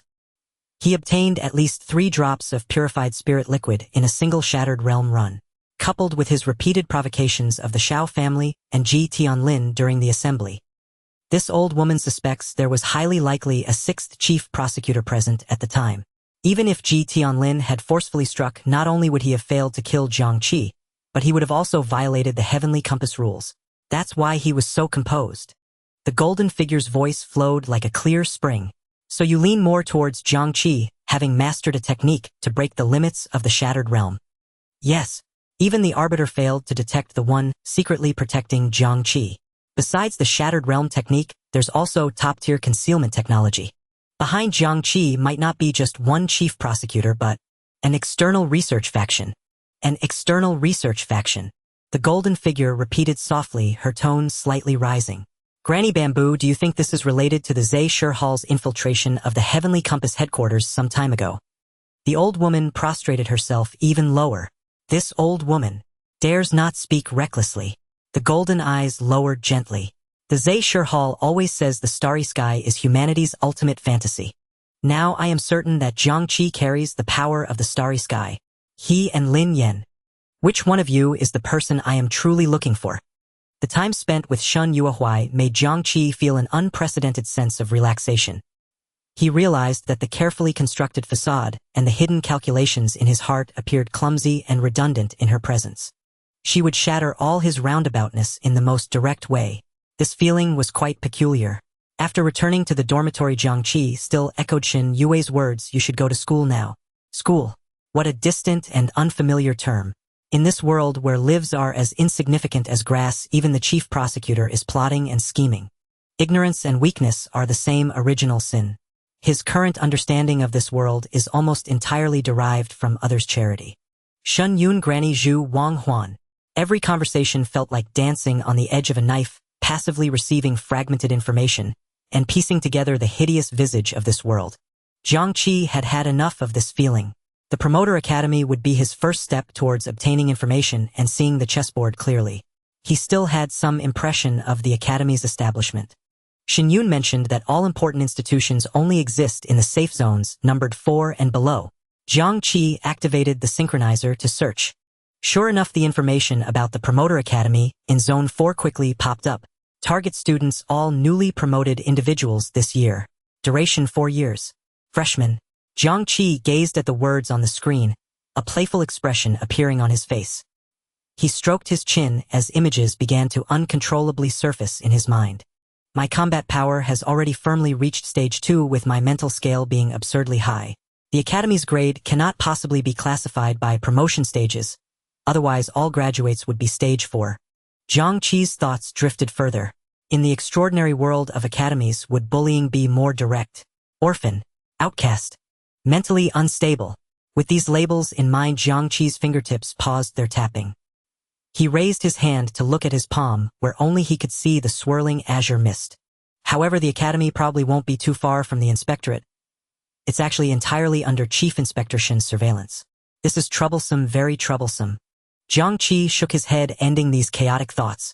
The urgent matter was still to improve himself. He extended his right hand, his mental power reaching out like an invisible tentacle guiding the water from the cup into the air. The water instantly came to a halt. Still too easy. Jiang Qi narrowed his eyes, beginning to attempt more precise maneuvers. The water sphere continuously transformed under his will, sometimes morphing into a sharp short sword, sometimes turning into a flapping bird. The entire process flowed effortlessly. The scale is too high. Aside from battle, it's already hard to find effective training methods. He retracted his mental power and the water splashed back into the cup. Jiang Qi sat down at the writing desk and took out a notebook. The azure mist overflowed from his fingertips, slowly coalescing into a pen on the aged paper pages. He wrote, "Today, I want to ask a question." He always kept in mind the rules for communicating with the notebook. He tried to use declarative sentences, and if asking a question, it had to be specific. The notebook showed no reaction. Jiang Qi was not surprised and continued to write the second sentence. The purified giant vine sinking to the lake bottom should count as having devoured the devouring species. The paper remained calm. As expected, the notebook's question-and-answer ability seemed firmly tied to his promotions. He could only ask the next question after completing the second promotion. And devouring seemed more like a transaction between him and the notebook. Through this transaction, he could obtain rusted ability mutations as well as the strategic resource of purified spiritual liquid. Jiang Qi's gaze fell upon the notebook and a bold hypothesis formed in his mind. The Rust Lake and the notebook might not be one entity. They have a symbiotic relationship. More accurately, an unknown entity is parasitizing the bottom of the Rust Lake. Devouring other devouring species is the monster's need at the lake's bottom. And the long string of rare materials that once appeared in the notebook, which even the life-weaving tower had never heard of, was the Rust Lake's own demand. This also explains why the notebook possesses effects similar to the true codex. Because it itself is the ability of another living being. Just like Shin Yuehui and that old lie detector from headquarters, they are of the same origin but of different qualities. Jiang Qi walked to the mirror. The purified giant vine has become a terrifying existence that humanity cannot overcome. What could make it decay and sink in silence? Jiang Qi scrutinized himself in the mirror.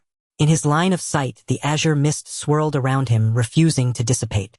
After experiencing all this, he could finally make a slightly more substantiated hypothesis about his situation. My left eye connects to the forbidden zone. My notebook is an unknown, terrifying, devouring species. This conclusion sent chills down his spine, yet he felt a twisted excitement. But new questions followed. The wielder of the black flames. A heavy bet placed on the life-weaving tower at stage 1. Shen Yun's deeply meaningful solicitation.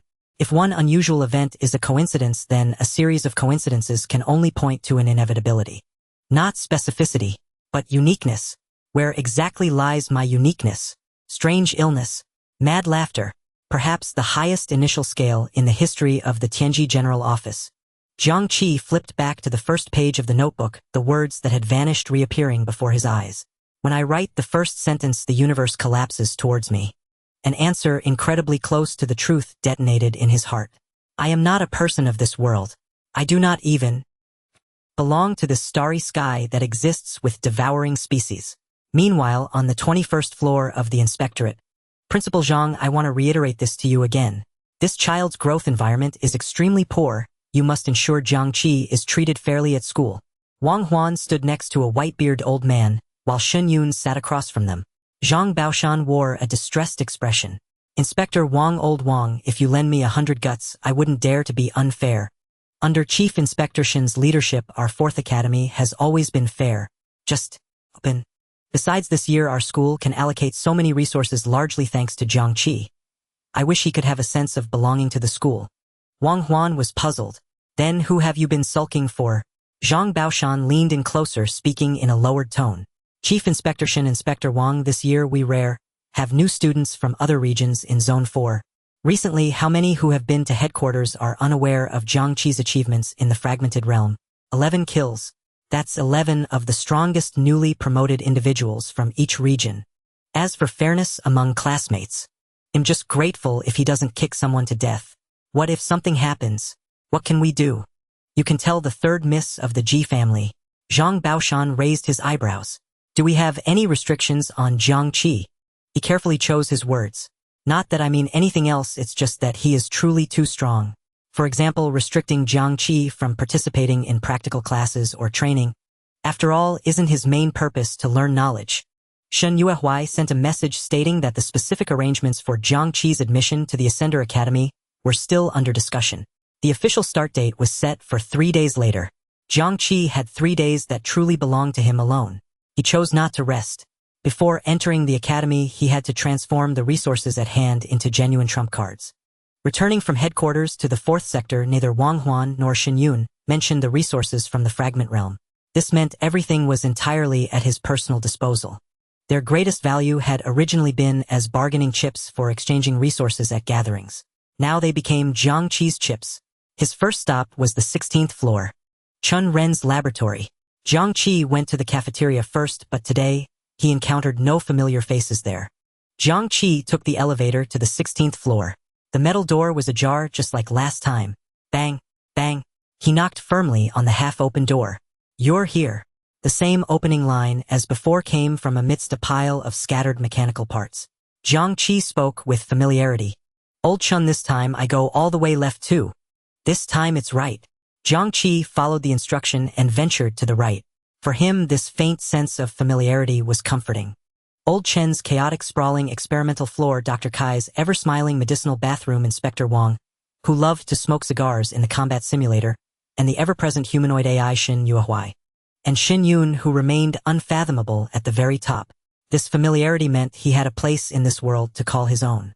Although Jiang Qi felt Shen Yun had been underhanded, his promise of no coercion had turned into subtle persuasion. Jiang Qi decided to let it slide for now. Old Chun paused his work of dismantling a world-eating seed. The right side was more like a true laboratory than the left, with bright lights and distinct instruments. On the massive test bench, bottles, jars, and precision instruments were neatly arranged. Beside them lay several half-dismantled carcasses of world-eating seeds. Jiang Qi, how's your recovery?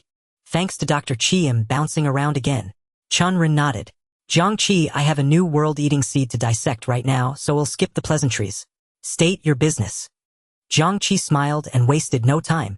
He began to pull resources out of his spatial device in one go. A clattering sound. First came the lotus leaves of suspended soul, their verdant leaves piling up into a small mountain covering a large area of the test bench. Chun Ren adjusted his glasses. A flicker of surprise passed through his eyes behind the lenses. Old Chun, these are all the resources I gathered in the fragment realm.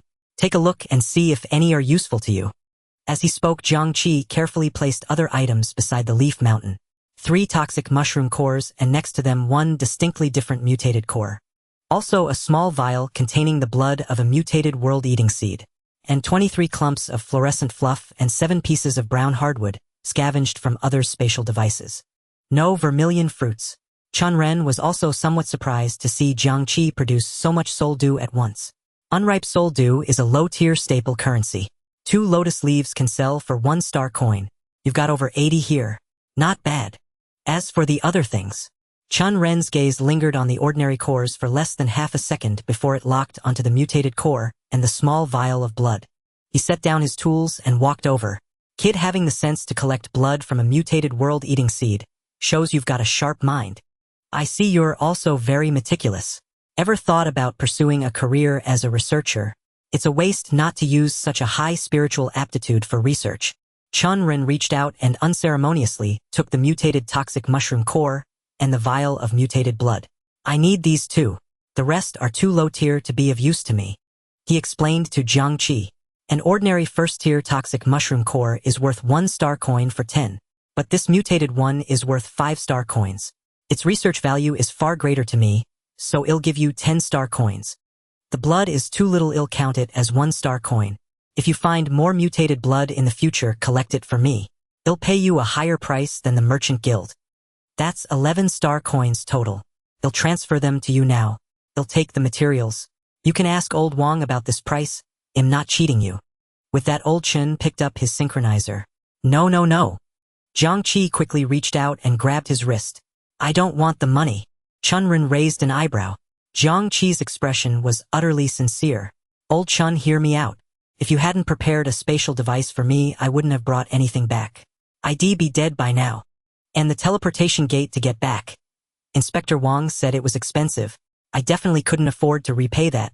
You provided aid in my hour of need, and I remember that debt of gratitude. I came here specifically to let you pick first this time. He paused, then added, if I come across any other rare materials in the future, I'll bring them to you right away. Having said that, Jiang Qi prepared to gather the soul dew and leave. Wait! Chunren called him back. He stared at Jiang Qi for several seconds, long enough to make Jiang Qi feel a bit uneasy before pulling a brand new ring from his pocket and casually tossing it over. Throw away that spatial device from the Ji family. It looks shabby. I've prepared a new one for you. There was an unmistakable note of pride in Chunren's tone. I won't bore you with the tech and specs. In short, its space is bigger than your dorm room. That should be enough for you now. Jiang Qi put on the ring with some skepticism and probed it with his spiritual sense. The next second, as his spiritual sense entered his mind, buzzed. Bigger than his dorm room. It was bigger than the entire cafeteria of the Inspectorate Bureau. He stored the mountain-like pile of soul dew lotus leaves into it, and they didn't even fill a corner. He abruptly looked up at Old Chun, moved by the sight of his slightly weary face. Did you prepare this for me long ago? Old Chun rolled his eyes. If you dared to take the money, this wouldn't have been for you. Jiang Qi couldn't help but laugh. He stepped forward and leaned in close to Old Chun. Old Chun, are there any specific materials you need? Can you name a few for me? Chunren waved his hand without turning back, as if shooing a fly. Don't even think about it. The materials I need would mean death if you encountered them. Compared to purified spiritual liquid. Jiang Qi dropped the remark casually. Chunren's movements froze instantly. He turned slowly, a complex light shimmering behind his lenses. Jiang Qi was still smiling at him, looking utterly harmless. After a long moment, Chunren snorted and turned away, but he no longer tried to dismiss him. You don't have to tell me now, Jiang Qi said, knowing when to stop. Just send them to me on the synchronizer later, preferably with pictures. As for becoming a researcher, we'll talk about it another time. Jiang Qi waved goodbye to Old Chun and left directly. The blue light from Chunren's lenses projected data before him. Spirit 21. Strength 10. Element 0. He had most of the materials from this fragment realm, yet it's still so little. It doesn't even cover a fraction of the cost of the headquarters teleportation. Chunren muttered to himself.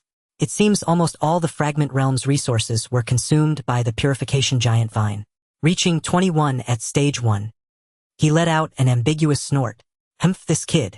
Jiang Qi left the 16th floor in remarkably high spirits. Opening a teleportation portal spanning 3 safe zones must have cost an astronomical sum. Under the premise that he could never repay it, Old Chen had still prepared a new spatial device in advance. This gruff but warm-hearted man was truly interesting.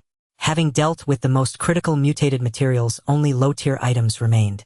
The Twinwood Merchant Guild. Jiang Qi opened his synchronizer and located the guild's 4th sector branch address on the map. It wasn't far from the Inspectorate Bureau. Perfect timing. He could sell off the remaining materials and also take a look at this commercial hub of the Lin family. Following the address on the synchronizer, Jiang Qi arrived at the 4th District branch of the Twin Woods Commerce Association. Unlike the forbidding, aloof atmosphere of the fate-weaving tower, the 3-story Twin Woods Commerce Association exuded a far more worldly warmth. The heavy, intricately carved wooden doors were thrown wide open, and the main hall on the first floor buzzed with the clamor of voices. Rows upon rows of counters crammed the hall with staff patiently addressing a myriad of customer inquiries. It was much like a large supermarket. Jiang Qi stood at the entrance, momentarily dazed. In the 4th district, it seemed one could return to a mundane world brimming with life simply by leaving the supervisory bureau. An invisible wall separated the ascendants from ordinary people. Jiang Qi furrowed his brow, habitually making his way toward a less crowded counter. As he threaded through the crowd from the side, his attention was caught by a display stand at the very center of the hall. On the core display stand of the first floor, neatly stacked green packages were piled high with 2 lines of large characters, plastered above them Twin Woods Commerce Association's new promotional nutritious potato chips lemon flavor. Refreshing taste, clean and cuts through grease, portable and easy to store, restores energy. Free samples welcome. Jiang Qi's eyebrows lifted, a glimmer of amusement flashing in his eyes. The central display stand was large and the crowd around it was the densest. Jiang Qi followed the flow of people to the stand. A staff member spotted the smiley face on the collar of Jiang Qi's supervisor uniform and quickly hurried through the crowd, approaching him respectfully. "Supervisor, how may I assist you?" The surrounding crowd noticeably quieted down upon hearing the word supervisor.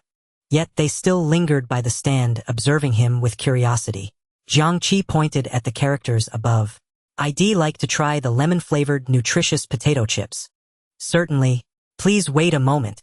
The staff member directly fetched an unopened bag of chips and handed it to Jiang Qi with both hands. Jiang Qi tore open the packaging and placed a chip into his mouth. The staff member explained to Jiang Qi, "This is a newly developed flavor quite distinct from all the previous ones." Jiang Qi asked, "Are the new flavor nutritious chips selling well?" The staff member gave an awkward smile. "Some say the lemon flavor is refreshing, others say it's sour enough to make your teeth fall out. It's quite controversial and current sales aren't great." Jiang Qi slowly ate a few more chips. "Since it's so controversial, why is it still on the central display stand?" The staff member gave a wry smile at this. "It's the steward's decision. Not just now, but it will likely be the main promoted product on the first floor for some time to come. He said we must let all the customers in the 4th district taste this flavor. Supervisor, even if you asked us to remove it, we couldn't. The higher-ups instructed that to remove it we'd need to negotiate with the association's ascendant. Our apologies." Before he knew it, Jiang Qi had finished the bag in his hand. He crumpled the empty packaging into a ball and tossed it into a nearby recycling slot. "No, don't bother. Give me 50 bags. "Ah!" The staff member was stunned. "Then please fetch your steward. I have some materials to sell." In the side hall, the fragrance of tea curled gently in the air. A middle-aged man in a brown long gown strode quickly into the side hall, his gaze sweeping over Jiang Qi. He asked with a hint of uncertainty, "Supervisor, could you be Mr. Jiang Qi?" "Steward, have we met before?" Jiang Qi remained seated, looking at him calmly. "This is my first time leaving the supervisory bureau." The steward's tentative expression instantly melted into a warm smile, and he extended both hands in greeting. "Mr. Jiang Qi, I've long admired your reputation." Jiang Qi rose to shake his hand and noticed the character Wu on his name tag. "Steward Wu. You seem to know I was coming." Steward Wu nodded and gestured for Jiang Qi to sit first. "Mr. Jiang Qi, young Master Lin Yan has repeatedly reminded us. If you were to visit our Twin Woods Commerce Association in the 4th district, we must receive you with the utmost hospitality." Steward Wu's manner of speaking was somewhat similar to Granny Bamboo from the fate-weaving tower, piquing Jiang Qi's curiosity. "Young master, may I ask why he is still addressed as such?" "There's no particular reason. It's been that way since the association was founded." Steward Wu refilled Jiang Qi's teacup. "Mr. Jiang Qi, what difference does it make whether we call him young master, young lord, or junior shareholder? High-rank ascendants are simply too powerful. Even if we addressed young Master Lin Yan as a crown prince, it wouldn't be an issue." Steward Wu added. "Besides, a commerce association should retain a touch of classical charm. Keeping some of the old flavor in the titles is a good thing." Jiang Qi nodded. The reasoning seemed plausible enough. He didn't dwell on it further and cut straight to the point. "Steward Wu, I'm here today to sell some materials from the Shattered Realm." A glint of sharp light flashed in Wu Tong's eyes as he immediately switched to his professional merchant mode. "Here it is." The association had been struggling under joint pressure from several rivals with dismal performance. A person specially favored by young Master Lin Yan was surely here to bring a major deal. This could be a monumental turning point. "No problem, Mr. Jiang, feel free to bring them out. I'll quote you a price directly." He noticed a hint of surprise in Jiang Qi's eyes and smiled. Nowadays, an association must deal with ascendants. The old style of pure management staff has been phased out. I am a steward, an appraiser, and an ascendant. Otherwise, how could I be qualified to trade with other ascendants? A composite talent similar to Xiao Tsong from the fate-weaving tower. While pondering, Jiang Qi nodded. He first took out the miscellaneous materials: 3 ordinary poisonous mushroom cores, 23 clumps of fluorescent flocculent matter, and 7 pieces of brown hardwood. That's all. The smile on Steward Wu's face froze instantly. The fervor in his eyes cooled rapidly, quickly replaced by a professional smile. He quickly inspected the items and offered a generous price. Mr. Jiang, the grade of these materials isn't high, but the quality is good.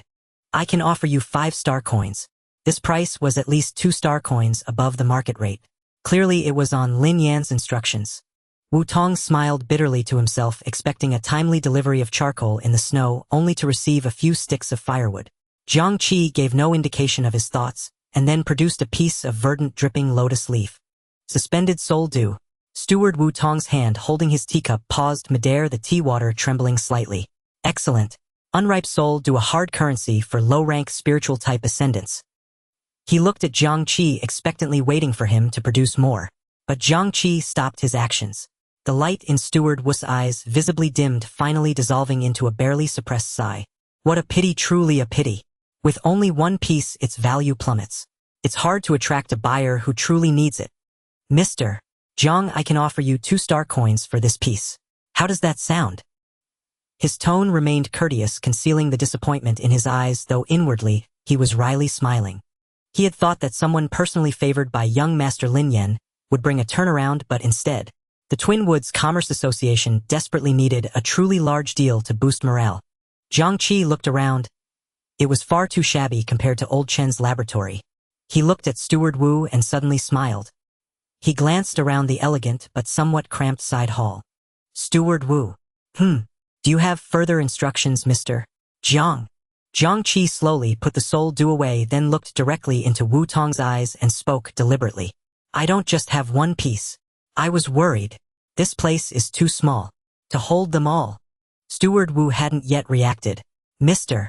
Jiang, how many soul dews do you have? 87. Jiang Qi slowed his speech, enunciating clearly. Bang! Steward Wu shot up from his chair. His movements were so violent that the mahogany chair behind him crashed to the ground. His expression shifted in an instant. Mr. Jiang, let's go. Please follow me to the 2nd floor. We'll talk there. Without even bothering to right the fallen chair, Steward Wu rushed over to Jiang Qi in a few quick steps, and personally led the way, his demeanor completely transformed from moments before. My old eyes have failed me. I've neglected an honored guest. I should have invited you to the 2nd floor immediately. I hope, Mr. Jiang Qi won't tell young Master Lin Yan that my reception was lacking. Upon ascending the stairs to the 2nd floor, the light immediately dimmed. A straight corridor divided the space into separate rooms. Steward Wu led Jiang Qi hastily and pushed open the first door on the left. As the door opened, the light brightened. The interior of the room was vast. Half the area lay vacant, while the other half's counter held already sorted materials. The overall setup resembled the combat training pods in the Supervision Bureau. Mr. Jiang Qi, this place is absolutely secure and spacious enough. You can take out all the soul dew now. Steward Wu made a pleased gesture, leaning forward slightly. His demeanor suggested he wished he could personally retrieve the items for Jiang Qi.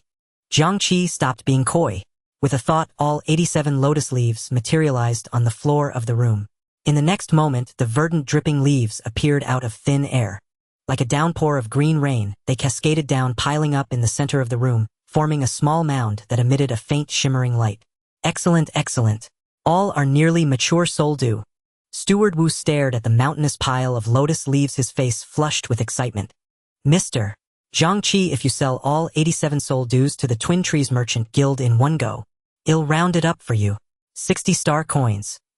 He took a deep breath and quoted a staggering price. Including the materials from before, that totals 65-star coins. What do you think? 87 soul dews for 60-star coins. Jiang Qi quickly calculated in his mind. This was significantly higher than the price Old Chen had offered. That gave him over 2-star coins for every 3 soul dews. As a researcher, Old Chen couldn't be unaware of the material's price. Perhaps the price Old Chen gave was already a friendly one. This meant the Twin Trees Merchant Guild was deliberately offering a premium to secure this deal. Jiang Qi's gaze sharpened. Steward Wu, the price I've heard is about half a star coin per soul due. The price you're offering doesn't seem like a sound business deal.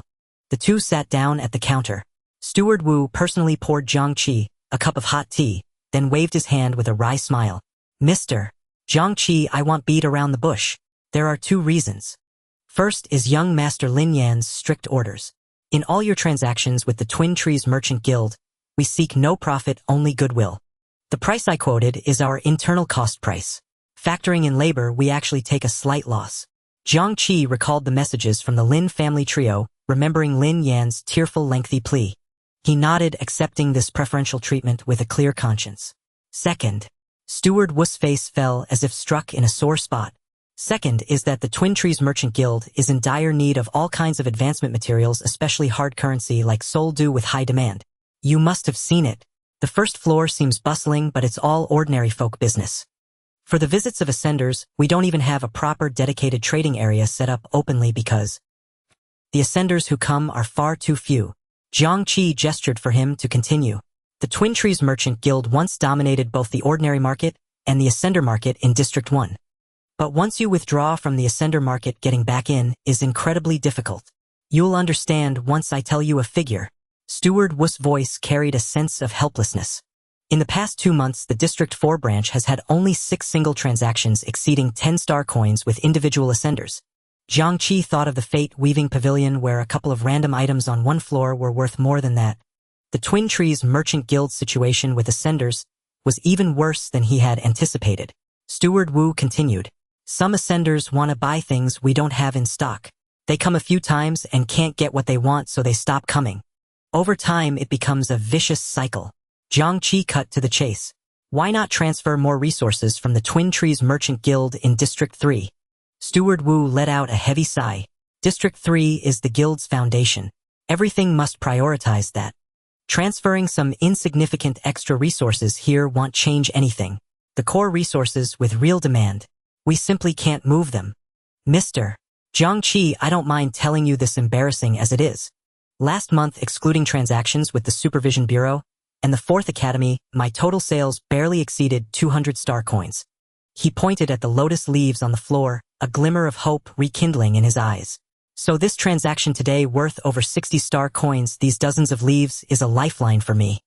Understanding the full context, Jiang Qi quickly completed the transaction. Steward Wu added Jiang Qi as a friend on his synchronizer and carefully collected the soul due. Jiang Qi's synchronizer now showed an additional 65 star coins. Steward Wu gripped Jiang Qi's hand tightly, as if holding on to hope for the future. Thank you. Thank you so much. The same goes for the future. Any purchase or sale you make at the Twin Trees Merchant Guild will be at cost price. As the two left the room, Jiang Qi suddenly spoke. Steward Wu, I'd like to ask for another favor. Mr. Jiang Qi, you are a friend of young Master Lin Yan. For you, there is no need to use the word favor here. Jiang Qi held up a bag of nutritional potato chips. I'd like to buy 50 bags of the lemon flavor. Also, I need some universal credits. A trivial matter. Steward Wu didn't hesitate. He directly transferred 100,000 universal credits to Jiang Qi via the synchronizer. The universal credits are from me personally, and you don't need to pay for the chips. Please follow me to the first floor. You can just take them. Steward Wu led Jiang Qi directly to the central display stand on the first floor. The surrounding crowd stepped back, forming a circle. Take them. Don't stop at 50 bags. You can take them all if you want. Then, I want stand on ceremony. Under the gaze of the crowd, Jiang Qi remained unruffled. With another thought, the mountain of potato chips on the display stand vanished in an instant. Nearly 100 bags were swept into his spatial ring. After all, who could blame him for liking lemon flavor? The ones made by Lin Yan's family were indeed quite tasty. Take care. As he left the Twin Trees Merchant Guild, dozens of eyes were fixed on Jiang Qi's back, including Steward Wu's. Soul Dew only spawns in the fractured realms. With this many soul dews, did he single-handedly occupy an entire resource zone? Steward Wu stared at the central display stand, lost in thought. The sudden rush to develop and heavily promote lemon-flavored nutritional chips, the sudden instructions. Our guild wouldn't specifically do this just because of one person's taste, would it? Would it? After Jiang Qi and Steward Wu had both departed, the silent crowd instantly erupted. Did you see that? An inspector. Even Steward Wu was following him around like a lackey while he stocked up. My God, he doesn't look older than my son. So young and already an inspector, truly remarkable. Why did that inspector buy so many at once? Old Wang, look, he's even using a spatial ring to carry them. Should we buy some too? A child tugged at his mother's sleeve and asked loudly, Mom, do you think all the big shots in the Supervision Bureau love eating these lemon-flavored chips? If I eat them, will I become that strong too? Innocent words, but they sent everyone into a frenzy of speculation. Word spread like wildfire. Exclusive supply for the Supervision Bureau. Energy supplement for ascenders. Eat it to get stronger. All kinds of rumors began to circulate. In district for the lemon-flavored nutritional chips, which had previously been poor sellers due to their peculiar taste, were quickly snapped up until none were left. Leaving the Twinwood Chamber of Commerce, Jiang Qi tore open a packet of lemon-flavored nutritious potato chips. He munched as he walked along the street. The relentless drizzle had finally ceased and today's sunlight was abundant. It dispelled the lingering chill of early spring. The 4th district was truly tranquil. Children raced toy cars on the streets, vendors hawked at the crossroads, and youths played soccer on the verdant lawns. The existence of world-eating beasts seemed like a distant tale to them. They only knew that a group of superpowered individuals in the 4th district fended off those monsters. Jiang Qi's thoughts drifted back to the 1st district. Tension permeated every corner there along with rigid hierarchies. Outside the headquarters, dozens of security checkpoints stood in a row, while the fate-weaving tower was encircled by a forbidden zone of ultra-long-range golden threads. Intricate webs of aristocratic families and various institutions thrive. Jiang Qi glanced at the 65 star coins displayed on his synchronizer. This sum was earned through his combat prowess, far surpassing stage, one forged in a life-and-death gamble with Ji Yusi. It was also reaped by cooperating with Lin Yan to plunder all the gains of 10 other ascendants. He recalled Hu Hanyang's words within the Shattered Realm. A single coordinate, one backstab could exchange for 200 star coins and the friendship of the Ji family. Jiang Qi shoved another chip into his mouth, the acrid sweet flavor exploding on his tongue. Indeed, most people would choose that. After stepping out of the Twinwood Chamber of Commerce, Jiang Qi had a clear destination in mind. Yet now he found himself wandering aimlessly. He circled the place in a vast wide arc. Eventually he arrived. A stretch of ruins. The walls and ground were mostly charred black with much of the plaster already peeled away. Traces of fire lingered as far as the eye could see. Within Jiang Qi's already sparse memories, very little overlapped with the current devastation. But merely standing here stirred his emotions violently. He felt profound sorrow. Unexpectedly, many workers were bustling about in the ruins. Jiang Qi stood at the orphanage gate watching 2 laborers hauling a heavy steel frame outward. Sir, excuse me, which construction company are you from? The laborer in front recognized Jiang Qi's inspector uniform. He stared at the smiley face on the collar for a moment, then replied with reverence. Inspector, we belong to the Twinwood Chamber of Commerce, tasked with renovating the 4th orphanage. Lin Yan had never mentioned this. Neither the lemon-flavored chips nor the orphanage's restoration. Thank you, stay safe. Yai's inspector. The 2 laborers cast several more glances at Jiang Qi before carrying the steel frame away. Once a good distance from the orphanage gate, they muttered to each other. Why did 2 such polite inspectors show up today? Are all the ascendants in the 4th district like this? Jiang Qi remained at the orphanage gate. 2. He frowned and stepped inside. The number of workers within the orphanage gradually increased. In the midst of the rubble, a figure in the same style of inspector uniform stood out incongruously. Jiang Qi watched her quietly from the shadows of the ruins. Shen Yuehuai. No wonder he hadn't run into her at the cafeteria. She had come here early in the morning. Shen Yuehuai clutched a stack of already heavily creased allocation slips. She looked here, supervised there. Clearly she was utterly unskilled at this. She was clumsy. Today Shen Yuehuai wore her inspector uniform, the collar emblem, a gray pupil with a massive crack through its center. It looked beautiful. Of course, the sister of Chief Inspector Shen would have an inspector uniform. Though it was a Twinwood Chamber of Commerce project, she had come here alone. Jiang Qi roughly guessed why she had chosen to wear the uniform that represented her identity today. Just then Shen Yuehuai seemed to sense something. She turned and met his gaze. Jiang Qi stepped out of the shadows. Officer Shen. Jiang Qi. He stopped beside her and they fell into their familiar rhythm. After exchanging greetings, they stared at each other.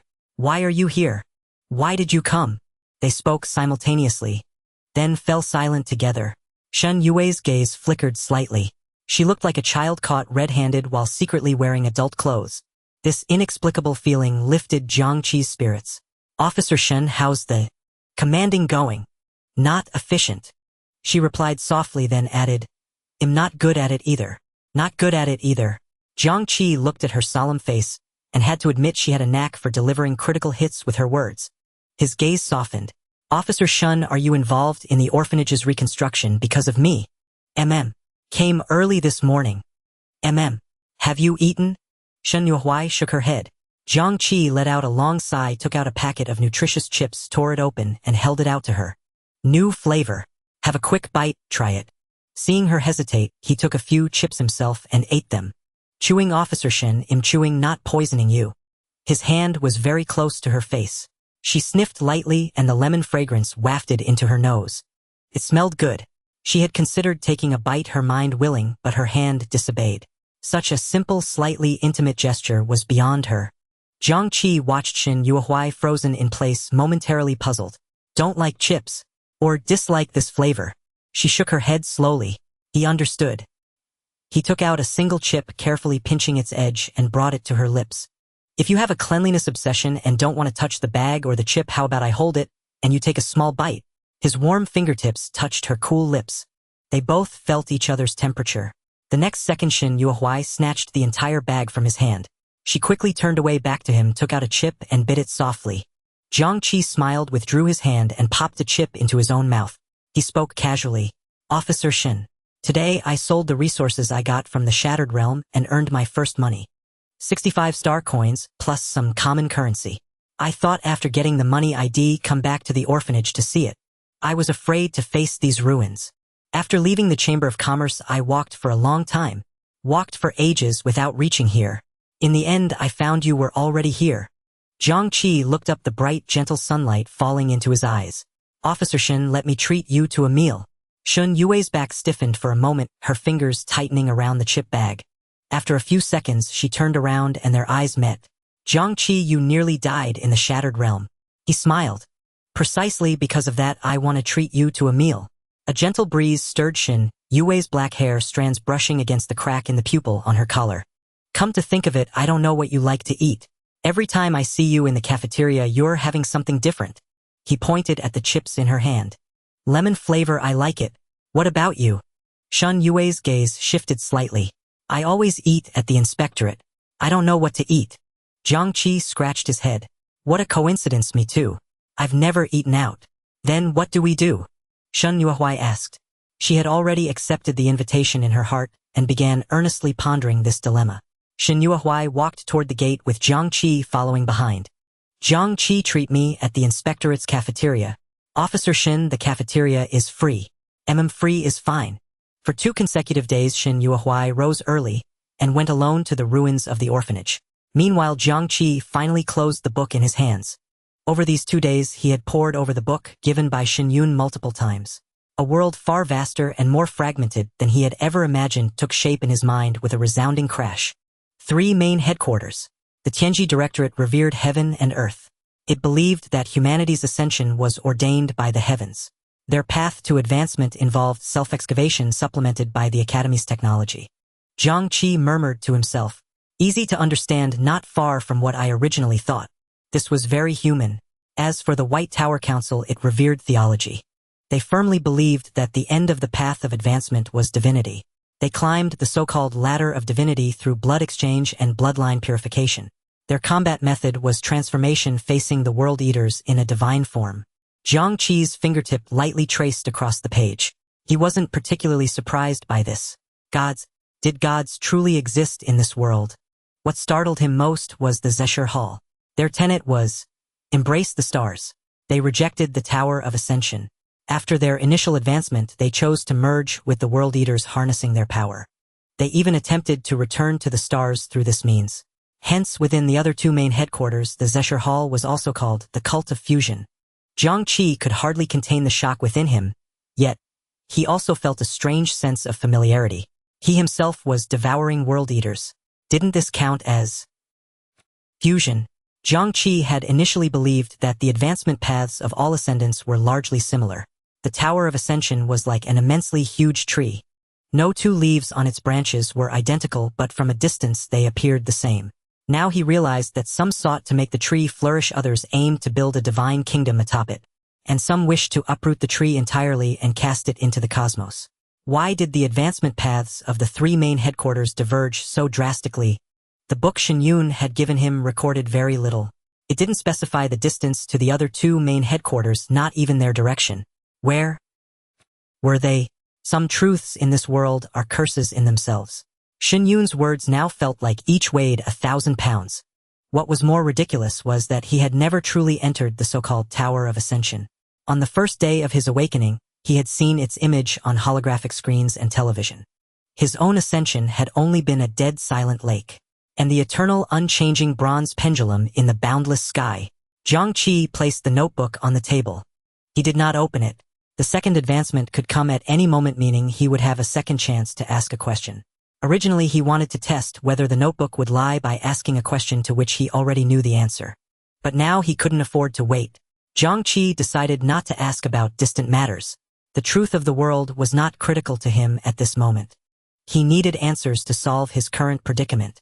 The blood that Qi Yanxiu had taken, the lurking murderous intent of Ji Tianlin, the inexplicable gaze of the weaving fate tower.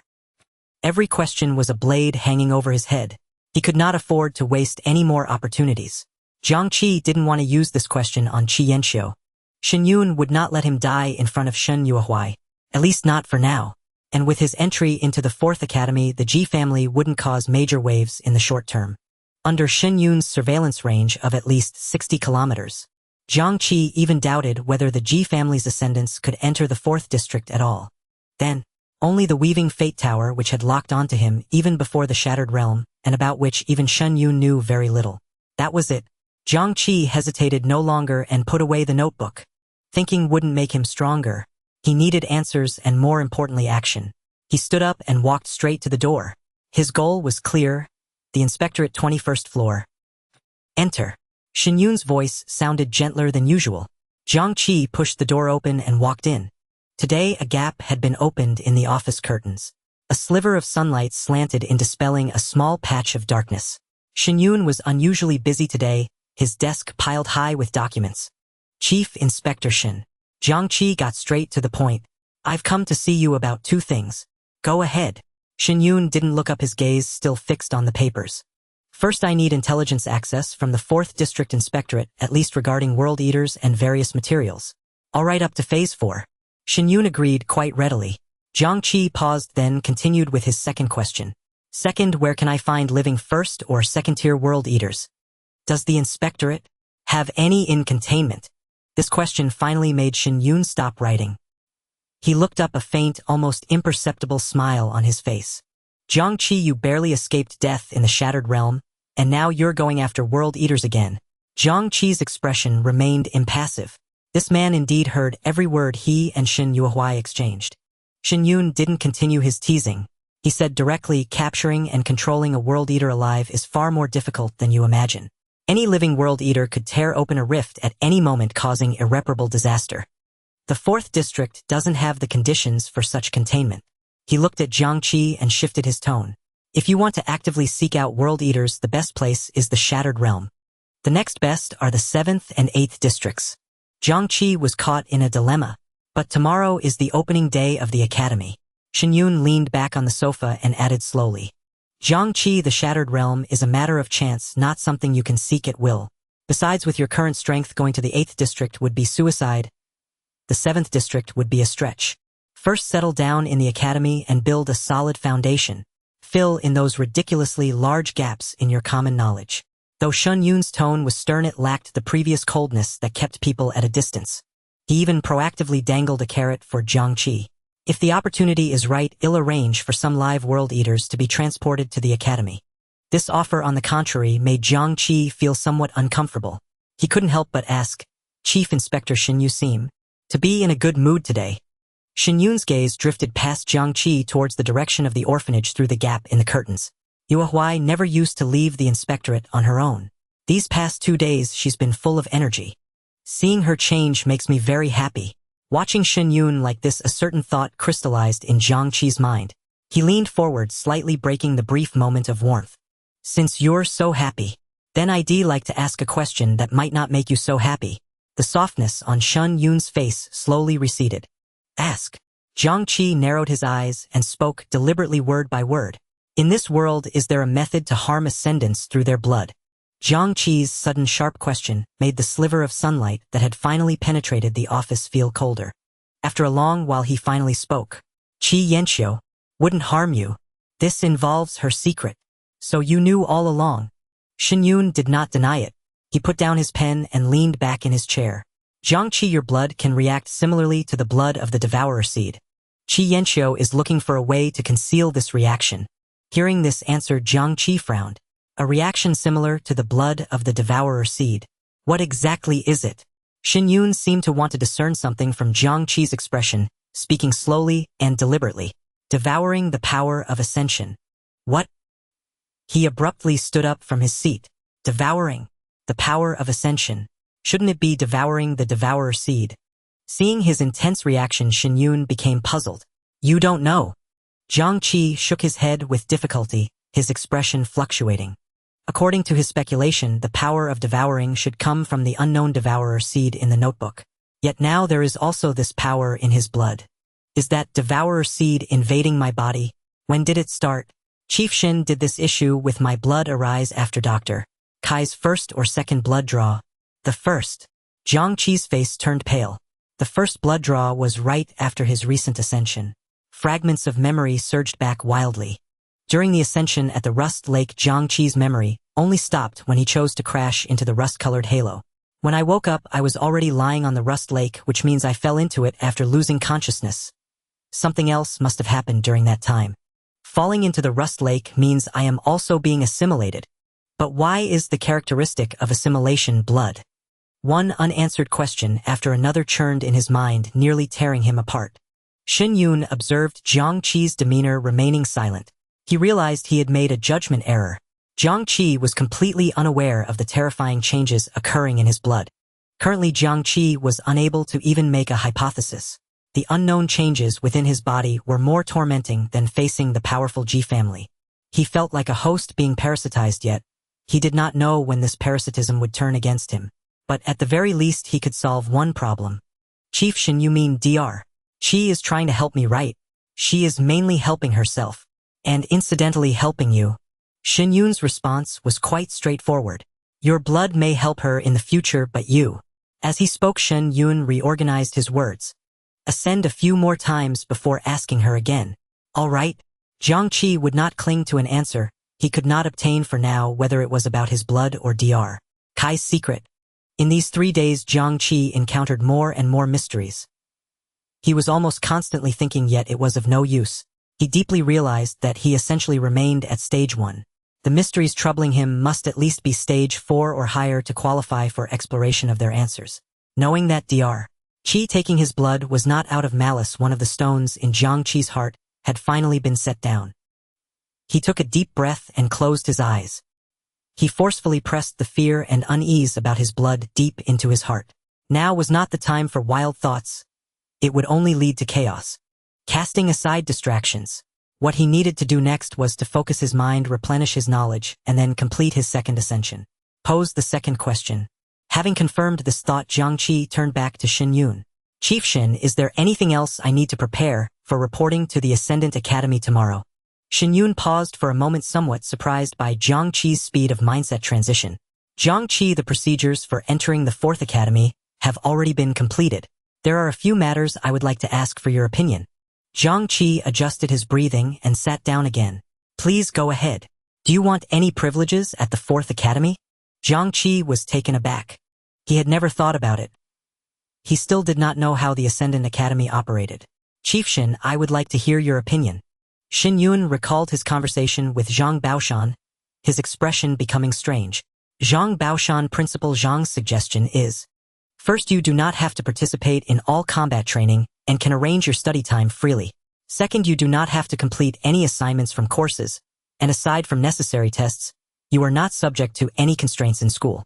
Principal Zhang Baoshan will inform all teachers and will not impose restrictions on you. Third, resources in the school are exchanged and used in the form of points, but considering your uniqueness, the school allows you to use star coins instead of points. The privileges offered by Zhang Baoshan quite align with Jiang Qi's needs. He could not attend classes that were of no help to him in a step-by-step manner. After hearing from Xin Yun that the highest scale among this year's new ascendants in District 4 was 8A, he completely lost interest in combat training with the newcomers. And not participating in anything naturally meant he would not earn points as mentioned in the third point. But since he could use star coins, instead Jiang Qi fully accepted it. No classes, no training, no need to care about the restrictions imposed by teachers. The conditions proposed by Xin Yun were akin to granting Jiang Qi unaccountable power within the school. As expected, Xin Yun immediately mentioned limitations. If you accept the aforementioned privileges, you will also need to adhere to 2 conditions. First, get along well with your classmates. Hearing this, Jiang Qi couldn't help but speak up. Chief Xin, what does this mean? Am I not friendly? You know me. Xin Yun ignored Jiang Qi and continued, second in the competition among the 4 academies, you must represent the 4th academy. All right. Jiang Qi agreed readily. Since he had entered the 4th academy, participating in the competition was only natural. As for getting along with classmates, that would completely depend on the performance of his classmates. The two briefly discussed a few school matters before Jiang Qi stood up to take his leave. As soon as the office door closed, Zhang Baoshan stood in Shen Yun's office holding a file in his hand. Chief Shen converting the original restrictions on Jiang Qi into his privileges so easily, and even securing his guarantee to get along well. You are truly clever. Shen Yun shook his head. Do you think he doesn't understand? He just doesn't like trouble. This is good for both sides. Zhang Baoshan, did this year's newcomers from other regions come from District 7? Zhang Baoshan nodded repeatedly. Yes. Chief Shen, generally safety zones with later serial numbers choose District 1 and District 2. It's the first time in recent years. Moreover, the information sent by Chief Xia from District 7 is something we cannot find anything about. Xiaolan, that woman suddenly sent someone to the 4th academy. Shen Yun lightly tapped his fingers on the desk. It must be directed at Jiang Qi. For what purpose? This year District 7 did not participate in the headquarters meeting. Logically, there should not be any new ascendants with potential appearing in the safety zone.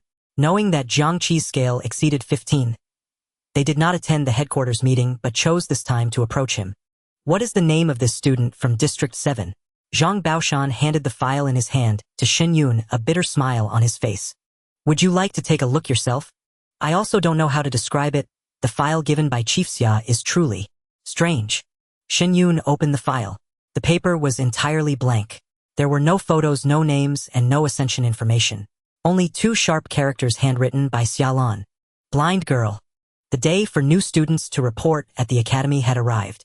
In the principal's office of the 4th academy, Zhang Baoshan, who was supposed to be welcoming Jiang Qi, looked at the unexpected visitor, before him a hint of restlessness deep in his eyes. Principal Zhang, it seems the 4th academy isn't too welcoming of me.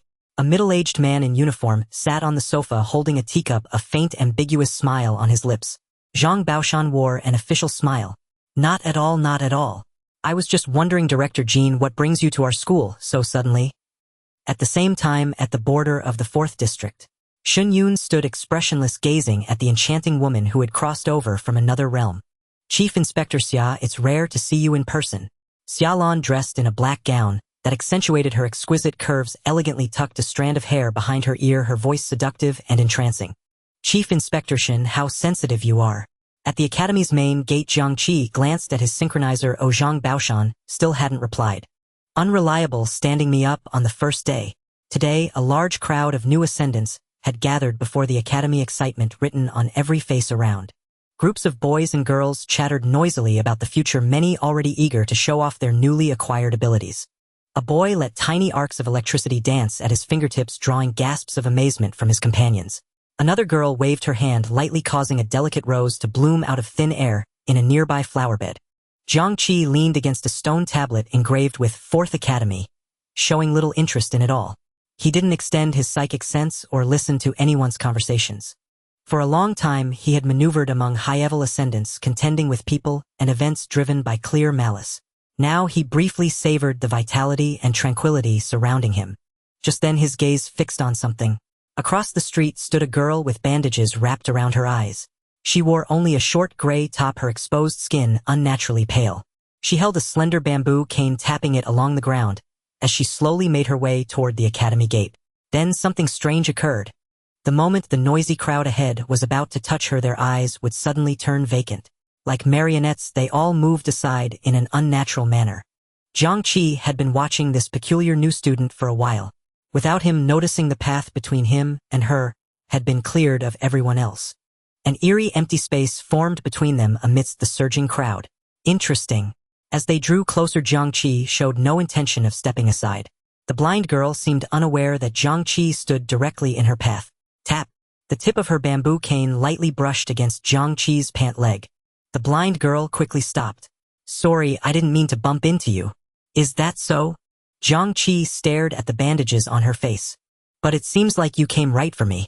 The blind girl quickly changed direction, tapping her cane in a flustered manner. Sorry, I'll just be on my way. Are you a stutterer? Jiang Qi blurted out, then felt it was a bit improper. No offense meant, but your stammer is quite obvious. It's fine, I was born with it. The blind girl's voice was as frail as her appearance. Goodbye. With that, she skirted around Jiang Qi and slowly entered the academy gate. I didn't sense any power, yet everyone was avoiding her. Shenyun had said that this year, aside from him, the highest calibration in the 4th district was 8. A calibration of 8 couldn't achieve this. Jiang Qi made a simple judgment. Similar to Ji, an ascendant outside the 3 basic paths. Didn't attend the headquarters assembly. The 7th district or the 8th district. The last safe zones often battered by devourers with harsh environments. And this stuttering, frail blind girl before him. Jiang Qi watched her slow, retreating figure, then glanced at his silent synchronizer. Finally, he too headed into the academy, quickly catching up to the blind girl. He walked past her without stopping, heading straight for the new student registration area indicated by the signs. After he passed, the blind girl halted. Only when Jiang Qi's figure vanished completely at the end of the path did she resume tapping her cane and follow unhurriedly. The new student registration was on the 1st floor of the teaching building. There were only 3 windows each, with at least dozens of people queued before it. Jiang Qi grumbled inwardly as he joined the end of the rightmost line. If Principal Zhang had brought me, I wouldn't have to wait here. Tap tap. The sound of a bamboo cane striking the ground came from behind him. Jiang Qi turned around expressionlessly. The blind girl was already standing behind him. He only then noticed that ever since he joined this line, no one else had come to stand behind them. All the other new students acted as if they couldn't see this shortest line, crowding instead around the other 2 windows. The line ended with him and the blind girl. Classmate, what's your name? My name is Blind Girl. Jiang Qi tilted his head. Who uses their own flaw as a name? The blind girl lifted her head slightly as if she could see Jiang Qi's face. Blind Girl is my name. She paused, then added, those who can see aren't necessarily clear-headed. In an instant, a green mist surged violently before Jiang Qi's eyes. A black sea of fire flashed in his vision, then was fiercely suppressed. What did she mean? Jiang Qi's inner wariness reached its peak. Those who use their flaws as names are either extremely insecure or utterly mad. He thought of Shun Yuehuai and decided to stop beating around the bush. What exactly do you want? The blind girl seemed startled by his directness, shrinking back half a step and instinctively holding her bamboo cane between them. I don't know who you are. A perfect victim's posture. Watching the visibly wary blind girl, Jiang Qi couldn't help but marvel. A born actress. Even from this close, he couldn't detect the slightest flaw. Let me ask another question then. His tone grew casual. Blind girl, where are you from? From the 7th district. The 7th district. Why come to the 4th academy? I want to study. Jiang Qi could see she was fending him off. Study. He let out a cold laugh and took a step closer. With so many paths before the academy gate, why did your bamboo cane just happen to bump into me? And in the hall, why did you isolate everyone else to stand behind me alone? Faced with Jiang Qi's relentless questioning, the blind girl fell silent. After a moment, her bandaged face slowly turned toward Jiang Qi. This time her voice was clear and steady without a trace of hesitation. That's because on you. She paused as if carefully discerning something. There's the scent of a kindred spirit. What does it mean to have a similar scent? Jiang Qi's voice had grown cold, tinged with obvious impatience. The blind girl, however, did not answer directly. She gestured behind Jiang Qi. It's your turn to report. Jiang Qi turned around only to realize that he and the blind girl were the only ones standing by the far-right window. The surrounding students seemed to be adhering to some invisible rule. They preferred to cram into the other two long queues rather than step onto this empty ground. Jiang Qi cast a deep glance at her, no longer pressing the matter. He approached the window to scan his synchronizer. The new student registration process was exceedingly brief. Most of the information could be transmitted through the synchronizer. The staff only asked Jiang Qi 2 simple questions before completing the data entry. Next was the blind girl. After she finished her registration, the 2 other queues at the back surged towards the now vacant right window. The bizarre crowd swept past Jiang Qi, reforming into a 3rd queue. Everything returned to normal. Jiang Qi's gaze was fixed intently on the blind girl as she walked towards the teaching building, focusing on the back of her head, wrapped in bandages. Jiang Qi followed her. Zhang Baoshan did not respond. Xin Yun had never mentioned there would be such a special new student. Even if Principal Zhang had an urgent matter, he should have arranged for another staff member to guide me. Today's new student registration feels like it was specifically arranged for me to meet her. Jiang Qi sorted through his chaotic thoughts. A reasonable deduction began to form in his mind. Was Principal Zhang held up by someone from District 7? For the Academy's principal to be unable to arrange another guide, the identity of the other party became apparent. A big shot from District 7. The blind girl and Jiang Qi walked in succession within the 4th Academy. Holding up Principal Zhang is creating an opportunity for her to meet me today. What significance does this opportunity hold? Jiang Qi suddenly realized he might have made a mistake. The blind girl's bamboo staff had already brushed against him. A wave of inexplicable irritation surged within him. He despised these cryptic games. Especially now, he needed to quickly replenish his knowledge. And the blind girl before him was a very uncontrollable danger. Jiang Qi's eyes lowered. The fact that Principal Zhang was held up also signified something else. The person sent from District 7 to protect her had also been detained. He decided to ask one last time. Jiang Qi stepped in front of the blind girl, observing her face partially covered by bandages, revealing only her nose and lips. What does it mean to have a similar scent, blind girl? The blind girl's footsteps paused briefly as she stood still. Can't you sense the scent on me? Again she answered with a non-sequitur. Jiang Qi completely lost his patience. A flash of red crossed his right eye, instantly coloring his entire pupil before it vanished. His voice suddenly slowed, each word piercing directly into the other person's mind. Tell me, what is your purpose? As the words fell, the blind girl fell into a stupor. Just as Jiang Qi thought he had gained the upper hand, an unexpected change occurred.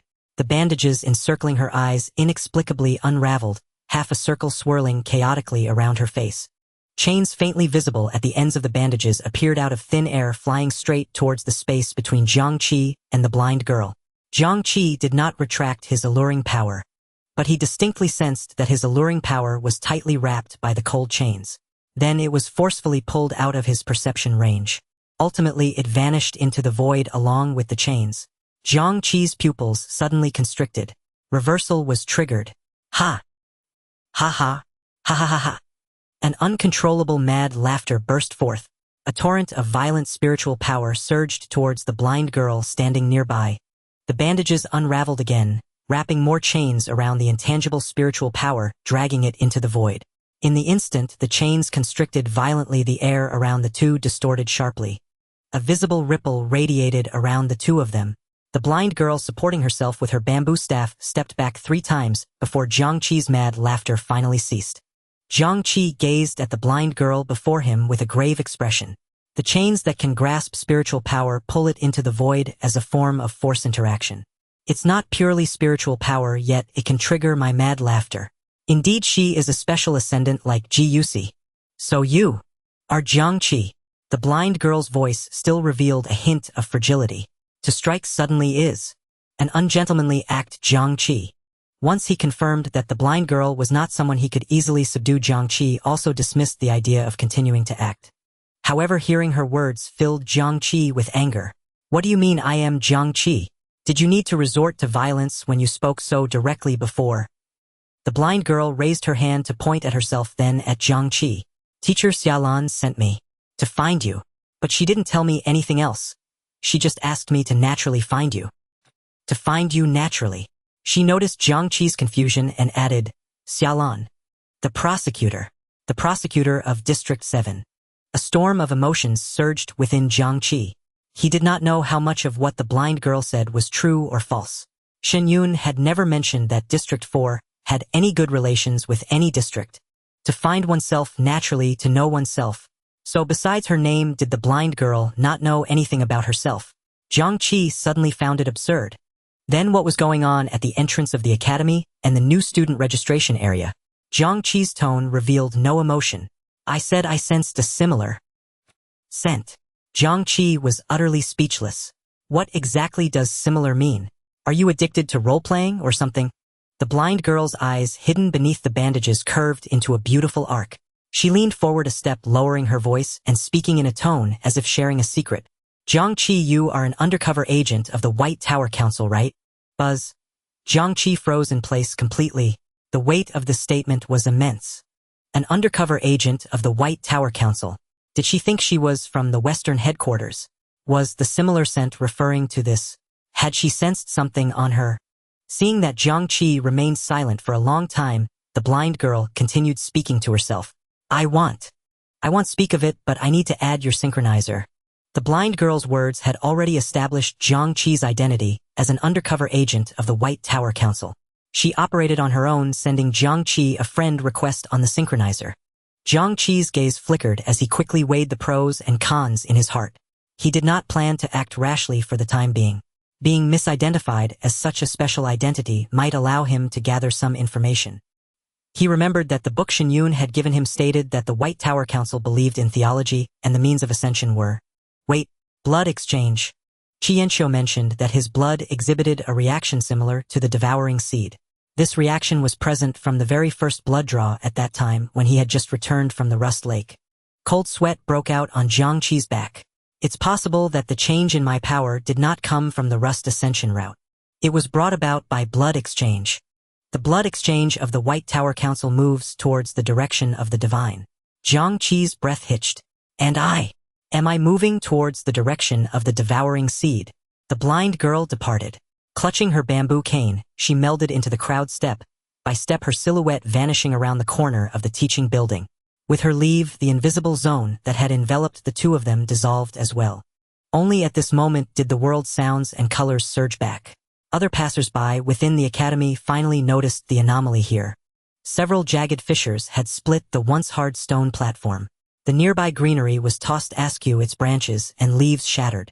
Jiang Qi stood alone at the epicenter of the wreckage. Students walking by gave him a wide berth while murmuring among themselves. Why is this guy just standing there, but everything around him is trashed? No idea what's wrong with him. Destroying property on the first day of freshman orientation. He's asking for punishment. Keep your voice down. He's wearing an inspector's uniform. Whispers drifted from afar, yet no one dared to approach. Jiang Qi seemed oblivious to his surroundings. Beyond the chains, the blind girl possessed some ability that made others overlook her. A word surfaced in Jiang Qi's mind. Blind spot. She appeared capable of creating a zone that people instinctively ignored. Is she really a stage 1 freshman? Kindred spirit. An undercover agent from the White Tower Council. Blood exchange. Devouring the power of ascension. Fragmentary information collided violently in his mind, stirring a nameless agitation. Whether it was the uncanny ability the blind girl had displayed or the chief prosecutor of the 7th district behind her, it all seemed like an impenetrable fog. And he stood at the very heart of that fog. Jiang Qi briefly explained the situation to Zhang Baoshan. Withdrawing his gaze from the blind girl's retreating figure, he turned and strode off down another path. He wasn't staying in the dorms, and classes hadn't officially started today. After completing registration, he had only one goal: cultivation, ascension.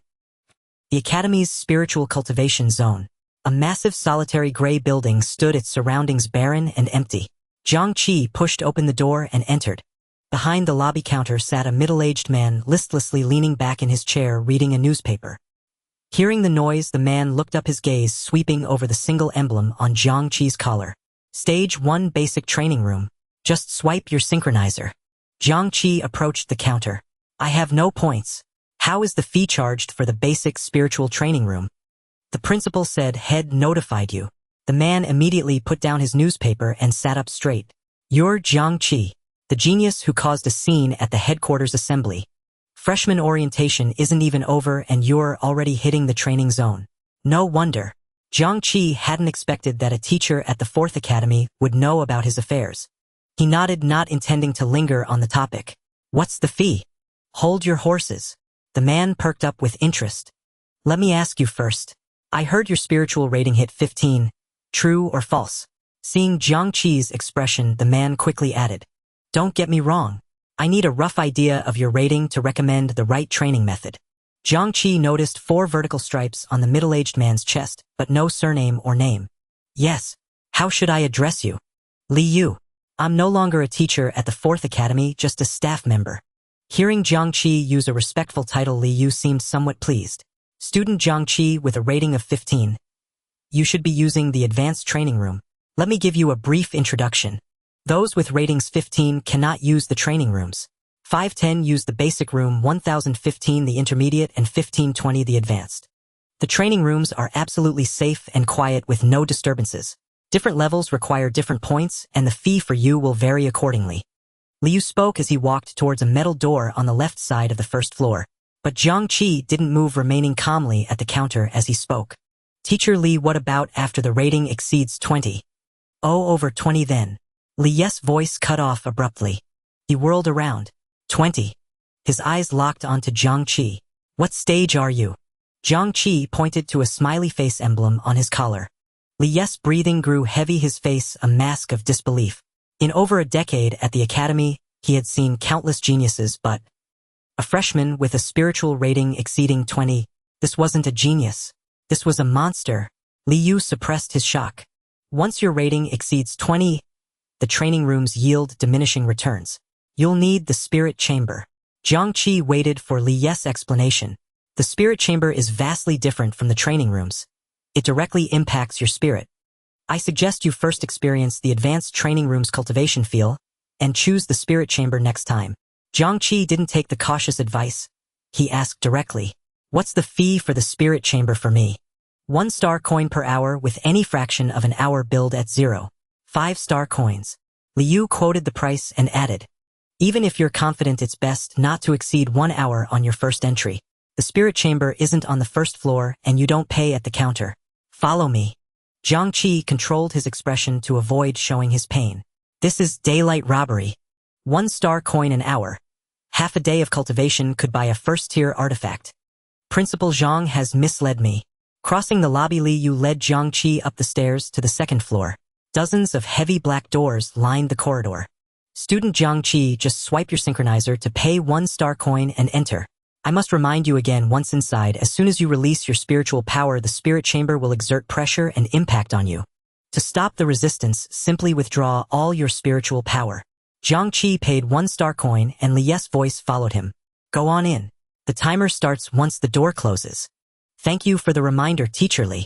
The black door slammed shut, sealing off the last traces of light and sound. The room was dark and silent.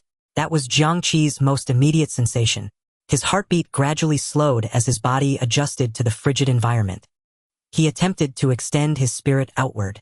The next second, invisible pressure crushed in from all directions simultaneously. The air in the entire space instantly solidified into steel. The pure spiritual oppression directly forced Jiang Qi's spiritual power back. He could no longer perceive anything within the spirit chamber. Jiang Qi closed his eyes. He stood motionless in the room. 5 minutes. 10 minutes. 20 minutes passed. The external pressure, like a heavy drumbeat, pounded against Jiang Qi's mind. At the same time, countless fragmented whispers began to murmur in his ears. The crackling of wooden beams breaking in the burning orphanage. Ji Yusis' icy threats. Shun Yun's meaningful warnings. And the blind girl's crystal clear, kindred spirit. Sweat had already beaded on Jiang Qi's forehead. 30 minutes. A low laugh rang out, then rapidly swelled beyond control. Heh. Heh heh. The laughter grew louder, more unhinged. With undisguised brutality and madness, it violently broke through the encirclement of those whispers. Ha ha. Ha ha ha ha. After a long while, the laughter finally ceased. And at that moment, Jiang Qi clearly sensed an invisible gauge deep within his mind suddenly climb up 1 notch. An ancient and icy summons descended with a bang. But what summoned him was not the Ascension Tower. It was a deathly still lake. I can undergo a second ascension. This thought became crystal clear amid the chaotic stream of consciousness. So this is what it feels like. Jiang Qi thought of Xin Yuehuai. At a time like this, she can't refuse the Ascension Tower.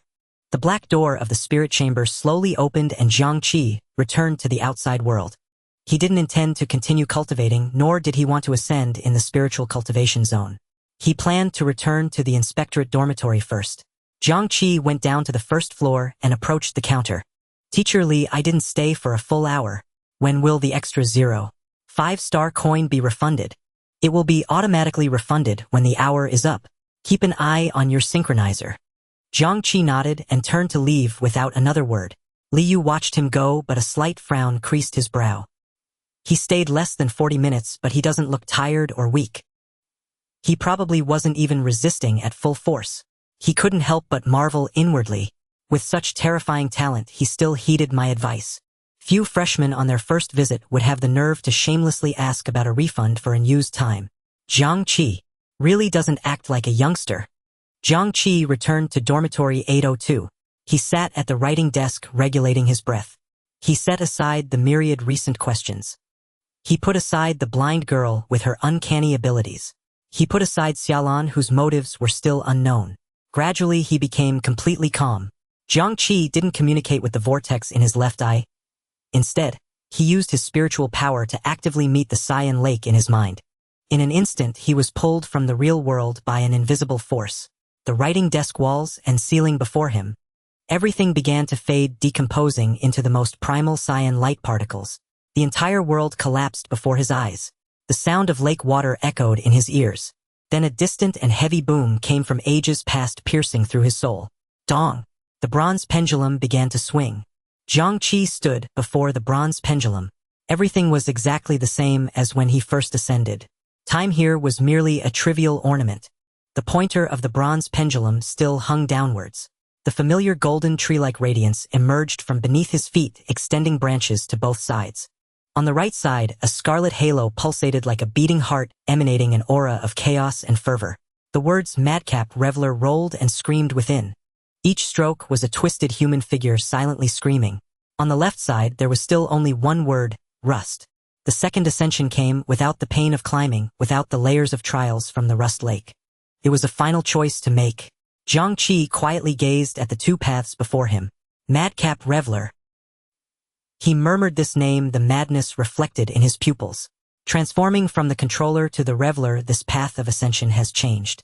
A single word difference worlds apart. Control implies an intention to harness madness, even if only superficially. Reveling, on the other hand, means complete immersion. The other side still has only one word. He recalled the scene from his first ascension. He had clearly crashed into the left side's halo of rust. Upon awakening, he had also become the madcap controller. The path of ascension on the right had been forcibly bound to him by an irresistible force. Based on last time's situation, it wasn't a choice at all. Jiang Qi smiled, no longer hesitating as he walked towards the left side's azure halo. I have only one path. There was no wind, no sound. The only noise was the sound of his footsteps in this space. Just as his fingertips were about to touch the halo of rust, the scarlet halo representing the madcap reveler surged violently. It possessed its own will, sensing Jiang Qi's intent. It was about to be abandoned. Discontent, rage. The emotions of betrayal erupted as a silent roar from the halo. The scarlet halo no longer waited, it transformed into a thick stream of light recklessly rushing upwards. But Jiang Qi had already made his choice. Jiang Qi merged into the azure halo. Coldness, desolation. He fell into a void devoid of the concepts of time and space. All emotions, thoughts, and memories were slowly being stripped away, returning to decay. Thud! The pointer of the bronze pendulum suddenly tilted sharply to the right, making a heavy and distant sound. At the same time, the scarlet stream of light that had reached its apex came to an abrupt halt. The mottled rust spread wildly across the surface of the stream. In the blink of an eye, the originally violent red was completely covered by the lifeless azure green. The corroded light, just like last time, plummeted rapidly, diving into Jiang Qi's body. Two completely different forces exploded violently within him. One side was a mad grin, while the other was a tranquil lake. Immediately the world before him began to separate and collapse. The massive bronze pendulum fractured inch by inch as its pointer swayed. The steps beneath his feet, the sky above, everything was returning to nothingness. Jiang Qi fell once again from an infinite height towards the Rust Lake. But this time he was incredibly clear-headed. He could feel the changes in his body. He could even sense that the power of revelry was being corroded within him. This power no longer merely altered his spirit as last time, but was merging more deeply with his flesh and blood. The rust flickered on his skin. The scarlet cracks flashed wildly between the rust's gaps. Jiang Qi plunged into the lake. There was still no impact, no sound. The lake water rose past his thighs, his chest, and finally covered his head. The azure lake water flowed into his mouth, and nose drilled into his ears, and consciousness was completely stripped away. Jiang Qi saw. An eye opened beneath the lake surface. The Fourth Academy, the new student dormitory. Unlike the bustling double and quadruple rooms of others, the blind girl's room was a single one. Aside from a bed and a desk, there was nothing else in the room. The blind girl sat at the edge of the bed. She was communicating with the synchronizer on her wrist. The bracelet lit up and a lazy voice emerged from it carrying a hint of amusement. "My dear disciple, are you settled in?" It was the voice of Xiaolan. The blind girl responded softly. "Yes, I've seen him too." Xiaolan's voice clearly expressed interest. "Oh, you found him so naturally already. How does it feel?" At the academy's entrance, I met a new student who had undergone a blood exchange. After a brief interaction, he attacked me. How coincidental. This new student is Jiang Qi. The blind girl recalled their brief encounter. Her words seemed somewhat difficult. He was very strong in stage 1, and very strange. His power is chaotic, his emotions unstable. Xiaolan's voice turned puzzled. Blood exchange. How could Jiang Qi belong to the White Tower Council? Are you sure you didn't misperceive? No.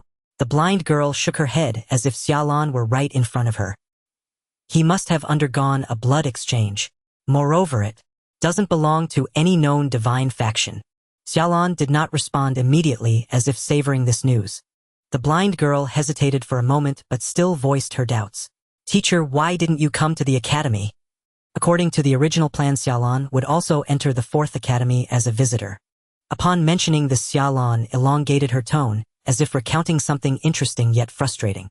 "Sigh, as soon as I stepped into the 4th district, I was targeted, so I had to stop at the safety zone's boundary." The blind girl was quite surprised. "By whom?" Xiaolan's voice grew colder. "Director of the 4th district, Shen Yun." It was as if he had been waiting there all along. Tisk, his composure is truly unpleasant. The blind girl listened quietly.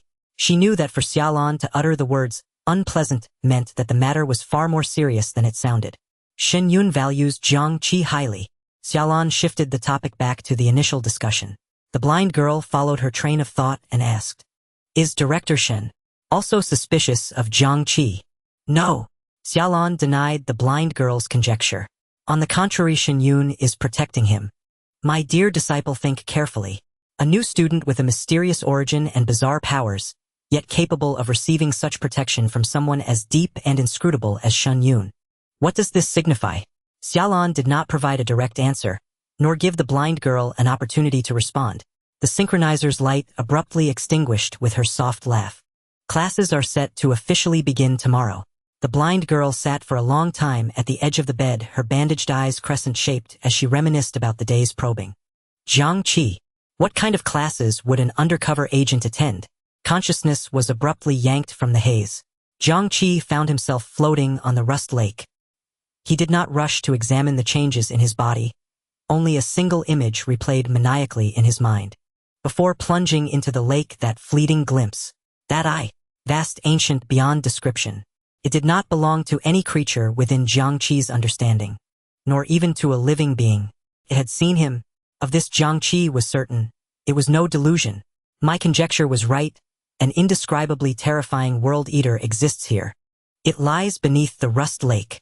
Gazing at the deathly still lake beneath him, Jiang Qi could not suppress a shiver. I have chosen the rust path of ascension twice already. Is this truly ascension, or is it a step closer to it? He looked down. Through his left eye his body appeared intact. Yet beneath the skin within the vessels, a faint light of cyan green and scarlet flickered intermittently. My blood has changed again. Unable to comprehend, Jiang Qi decided to cease pondering. The unknown was indeed fearsome, but for now tangible enhancement was paramount. He sank his consciousness into his body, feeling the transformative changes after the second ascension. This path of ascension had transformed. Mad Laugh Reveler Stage 2. Jiang Qi extended his right hand fingers splayed, then slowly clenched them into a fist. The power within was far mightier than the controller stage. His spiritual force was condensed to an unprecedented degree, as tangible as matter easily manifesting. First he sensed the power stirring in his throat.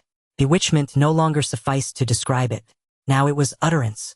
Jiang Qi focused his mind and uttered a single syllable. Shatter. Just that one sound. In the next instant, the distant lake surface caved in, as if struck by a heavy hammer. Boom!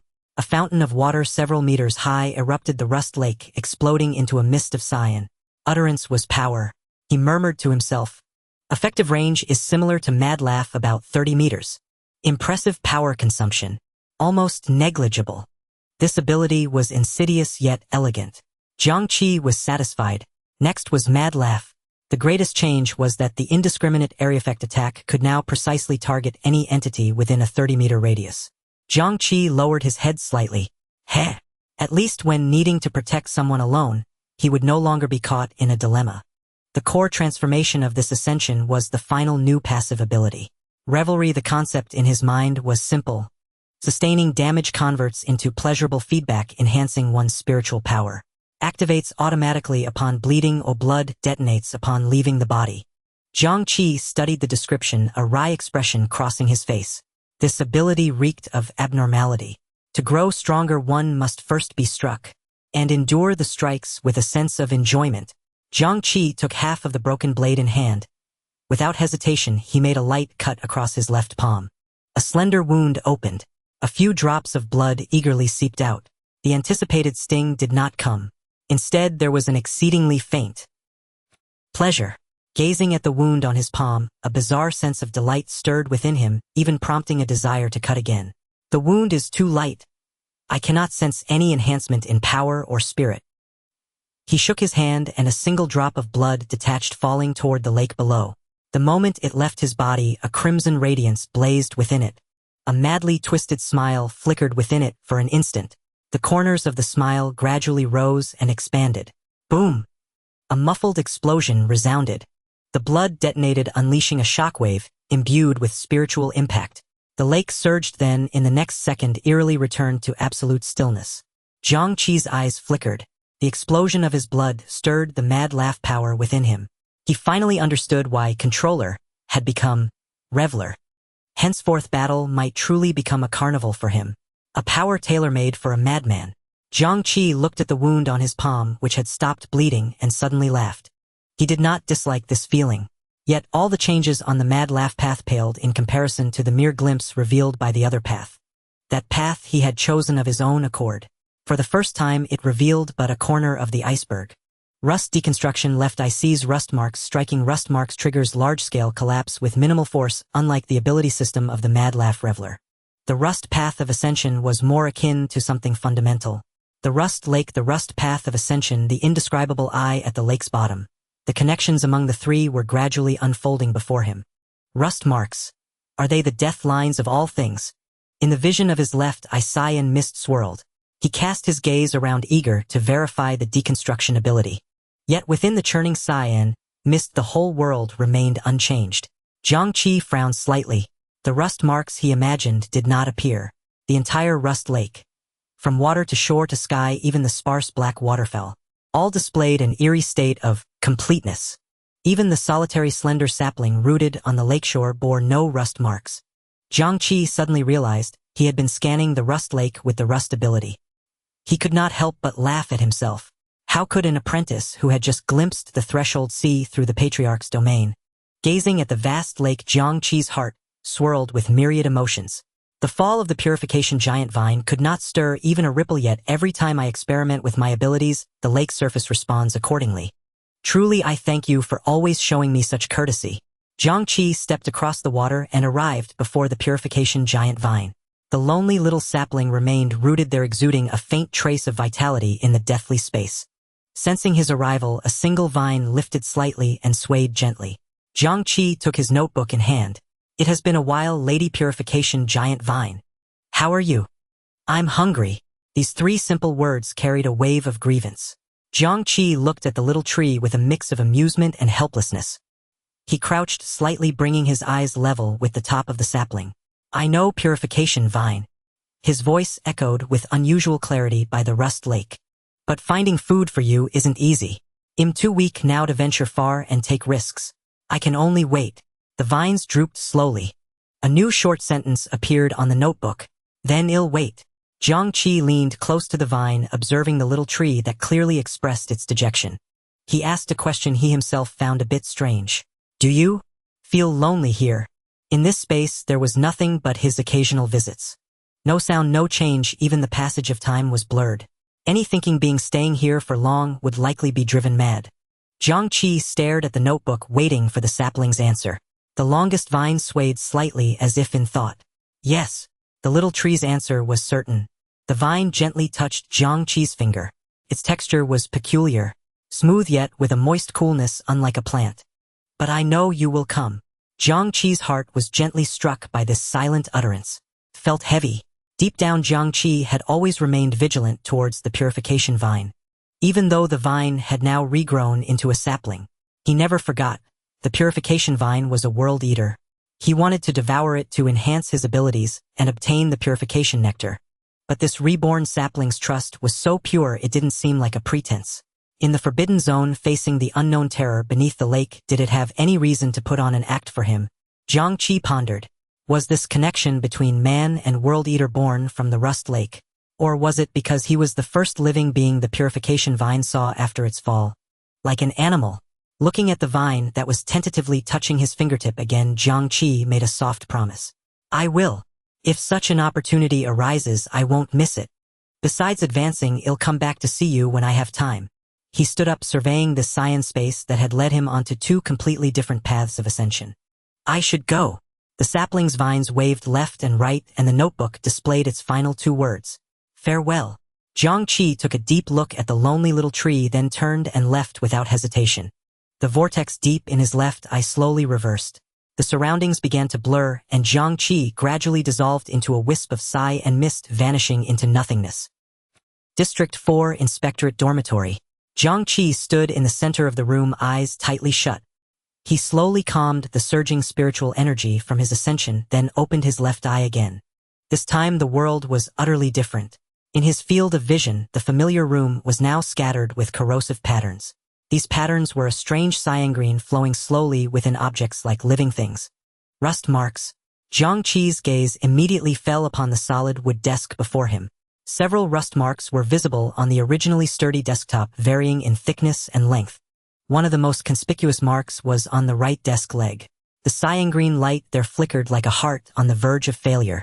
Attack by locking onto rust marks, triggering massive collapse with minimal force. Jiang Qi recalled the ability of deconstruction. He extended his index finger and gently tapped the rust mark. The fingertip touched the wood without a sound. He used so little force it wouldn't have been enough to push the water glass on the table. The next moment, crack! A sharp sound broke the room's silence, with Jiang Qi's fingertip as the center cracks instantly spread in all directions. The sturdy desk leg snapped. The entire large desk, as if losing its only support, collapsed inward with a crash. Everything instantly turned into a pile of powder scattered on the floor. Jiang Qi withdrew his finger, looking at the mess before him. This was art, an art of destruction. It bypassed the confrontation of strength and defense, pointing directly to the most fundamental weakness of things. Jiang Qi thought of the blind girl's chains. He turned his gaze to other objects in the room. The wall, near the floor on the lower left, a rust mark was particularly prominent. That was a weak point created during construction. The light tube on the ceiling. There was a faint rust mark on the filament. After a little more use, it would likely expire. The single bed, the metal hooks. Every inanimate object he laid eyes on bore rust marks. The power of deconstruction was far more terrifying than he had imagined. It was not only a powerful offensive tool, but also a sharp instrument of insight. From a cup of water to a building. As long as it was inanimate, nothing could escape the analysis of his left eye. What about living things? A thought irrepressibly emerged from the depths of Jiang Qi's mind. Do humans have rust marks? If so, where would they be? The fragile carotid artery, the beating heart, or the brain housing the spiritual energy? Jiang Qi walked to the mirror and gazed at his reflection. A cyan mist appeared in his left eye. The young man in the mirror looked calm. On his body there were no such cyan-green rust marks. So I can't see the rust marks of living things. Jiang Qi wasn't disappointed. Instead he felt relieved. It made sense. If he could see the death lines of all living people at a glance, it would no longer be called an ability but a rule from a higher dimension. Mastering such power at stage 2 would likely come at a price he couldn't afford. Perhaps this could be achieved by going further on the rust path. Jiang Qi recalled his battles with Ji Yusi and Wang Huan. Whether it was Ji Yusi's rain or Wang Huan's fire, they were all inanimate things. If during that downpour I had directly found the most core rust mark and gently tapped it.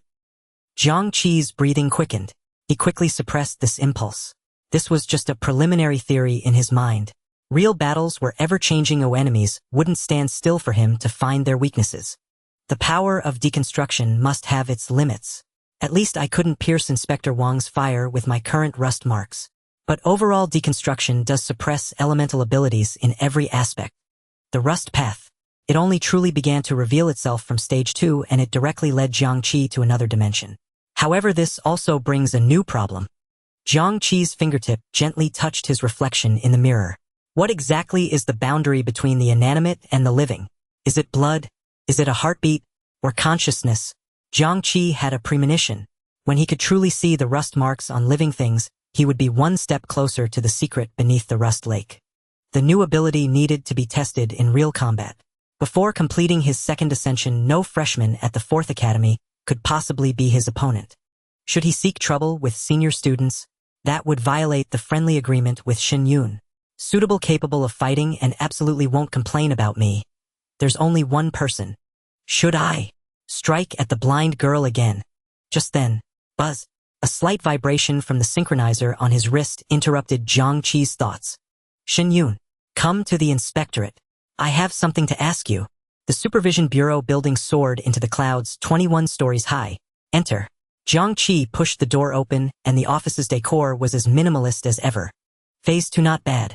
Shen Yun stood by the window without turning around, directly acknowledging that Jiang Qi had completed his promotion. Jiang Qi's heart remained undisturbed. After all he had been through, he was not surprised by Shen Yun's insight. Once Jiang Qi sat down, Shen Yun cut straight to the point. You know about what happened on the first day of the new semester. Jiang Qi had already learned the gist of that day's events from the message Zhang Baoshan sent afterward. Principal Zhang has already explained it to me briefly. Is there more to it? On the day of registration, Xiaolan, the chief prosecutor of the 7th district, crossed over from her jurisdiction. With just that one sentence, Jiang Qi furrowed his brow. He had guessed that the blind girl held a high status in the 7th district. Yet he never imagined that a mere freshman registration would warrant the personal involvement of a chief prosecutor. After all, when he had rendered great service in the 1st district, Shen Yun had not personally come to the 1st district to bring him back. Such treatment was far too bizarre. Shen Yun continued speaking as if to himself. She wanted to enter the 4th Academy under the guise of a visit. I suspected her crossing districts had something to do with you, so I stopped her at the border. Shen Yun's tone was flat, as if recounting a trivial matter. But Jiang Qi could imagine the tense, sword-drawn atmosphere as the two chief prosecutors confronted each other at the boundary. At the same time, Director Jean of the 7th District Supervision Bureau happened to occupy Zhang Baoshan with some old unresolved cases. Time, place, and people all interlinked.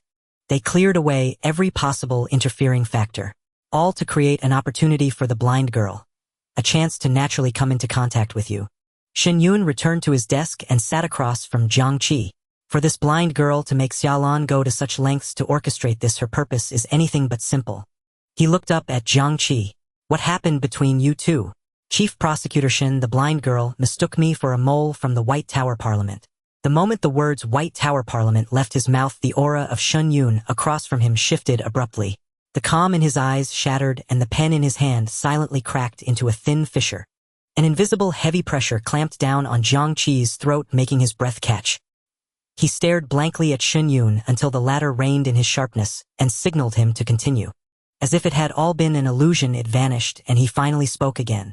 Jiang Qi recounted the conversation from that day word for word. Blood exchange. Shen Yun murmured the two words under his breath. His mind rapidly connected the clues at hand. Qi Yanqi's discovery of the anomaly in Jiang Qi's blood. Xiaolan's extraordinary personal support for the blind girl's actions, and the absurd identity of a White Tower Parliament mole. Shen Yun's gaze burned intensely.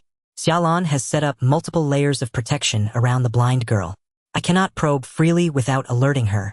But the blind girl's ability is likely not ordinary perception. What she confirmed is the anomaly in your blood. Shen Yun narrowed his eyes, so she wasn't mistaken. The anomaly in your blood perfectly matches the promotion path of the White Tower Parliament. But what she sensed was never the blood of a god. It was your blood influenced by the forbidden zone similar to that of a world eater. Jiang Qi froze solid in his chair. He had suspected he was moving toward becoming a world eater, but he never imagined this method would be identical to the White Tower Parliament's blood exchange. Could there be some connection between the world eaters and the gods of the White Tower Parliament? Once this thought took root, it grew like a seed, sending a tremor through the depths of his soul. The power of Rust Lake had never seemed like normal promotion energy. But now it appeared the White Tower Parliament was no different. Jiang Qi noticed a hint of eager madness in Shen Yun's eyes. Turn a mistake into an opportunity. Shen Yun spoke slowly, having seen through Jiang Qi's thoughts and even thinking further ahead. Jiang Qi, don't expose her. Test her instead. Find out what she and Xiaolan really want to do. Shen Yun's attitude toward this matter was abnormally intense. Apart from Shen Yuehuai, no one or nothing had ever provoked such a strong reaction from him. Jiang Qi couldn't help but ask, Chief Prosecutor Shen, why do you react so strongly to the words, White Tower Parliament? As his words fell, the light and shadow around Shen Yun twisted once more. First, the White Tower Parliament was involved in the massacre of the Shen family. He paused, not continuing immediately. A sudden ominous premonition struck Jiang Qi. When Shen Yun spoke of the annihilation of the Ji and Shen families, his tone was only cold. But now mid-sentence the light in the entire office, as seen by Jiang Qi, warped again. Shen Yun's voice turned hoarse, and that terrifying pressure descended once more. Jiang Qi even heard the sound of light twisting excessively. Second, the White Tower Parliament said that my sister is an offering to their god. No matter how I protect her, their god will come to claim her personally. The office fell into a deathly silence. Jiang Qi's mind went blank for a brief moment. He didn't even know how to process this news. After an unknown amount of time, the chaotic light around Shen Yun gradually settled, and the office returned to normal. Jiang Qi's voice was very soft, gently breaking the frozen air. An offering to a god. What does that mean? Shen Yun raised his eyes again, his gaze restored to its usual depth. Literally, you cannot bear the cost of knowing the answer right now. Looking at Shen Yun's shifting expression, Jiang Qi suddenly understood. This unfathomable chief prosecutor was acting so out of character, perhaps because between the two reasons he had just mentioned, there existed an absurd yet self-consistent chain of logic. A bone-chilling cold swept over him. So the White Tower Parliament allied with the Ji family to annihilate the Shen family, all because they believed Officer Shen was a sacrifice for their god. Shen Yun did not answer, but his lowered eyelids had already given Jiang Qi the answer. That was it. The reason was that simple and that arrogant. Because they believed your family member belonged to their god, everything about you could be erased at will with no other reason needed. If a god desired it, that was reason enough. It was the same again. Weakness meant being unworthy of knowledge. Weakness meant only passive acceptance. Weakness meant not even being qualified to protect. But at this moment Jiang Qi felt no irritation. The thought that Shen Yuehuai was a sacrifice for a god struck him from another angle. At the same time, Shen Yuehuai stood before the ruins of the orphanage clumsily, holding blueprints. After days of hard study and adaptation, she had become more skilled. She bustled about, gesturing to the construction crew, directing the entire team with orderly precision. In the past 2 days, Shen Yuehuai occasionally sent Jiang Qi photos through the synchronizer telling him which parts she had repaired. She wanted to restore this wreckage to a better state. No matter how I stop it, their god will come to claim her personally. Jiang Qi repeated the words under his breath. He suddenly laughed. This girl who had lost her emotions in the promotion ceremony and returned to find her family destroyed. Her existence had been marked with a bloody label from the very beginning. Her future life was not lived for herself, but only waiting for the day she would be taken away. It was unfair, a sacrifice for a god. Was this one of the reasons she could not refuse the promotion tower, without warning, inexplicably destroying everything? How familiar a way of operating. The 600 lives from the orphanage Jiang Qi who raised him, were they sacrifices in that black fire? Shen Yun had once said that the Shen family was gone later, but he was still here. He stood alone in the 4th district, known as the Black Safety Zone, holding back the Ji family and the distant White Tower Parliament. An indescribable madness twisted and sprouted from the depths of Jiang Qi's heart. The orphanage was gone, but he was still alive. Jiang Qi's face was expressionless and his voice betrayed no emotion. Chief Prosecutor Shen, tell me, can a god die? Shen Yun ultimately remained silent. Yet meeting Jiang Qi's gaze, he nodded with excruciating slowness. A single gesture that spoke volumes beyond any words. Gods can die. This answer had already pried open a crack in the maddening door within Jiang Qi's mind. The deity suspended atop the Tower of Ascension was not eternal and indestructible. Jiang Qi departed the inspection bureau. He headed straight for the 4th Academy. His conversation with Shen Yun had already caused him to miss the start of the first class. But that no longer mattered. He had originally intended to use those privileges without ostentation, at least refraining from tardiness or early departure. Now, however, he wished to dwell on nothing extraneous. God. The word lingered in Jiang Qi's mind. Shen Yun's words had confirmed his most insane speculation. Gods truly existed. At least they existed at the terminus of the path of ascension within the White Tower Council. Yet to probe the truth of the gods, even if just the truth of the sacrifices, required a threshold. He had to begin anew, re-understanding everything from the fundamental rules of this world. The 4th Academy, within a tiered lecture hall. The space capable of holding 500 was nearly full, except for the first row. A new academy regulation. The seats in the first row were to be left vacant.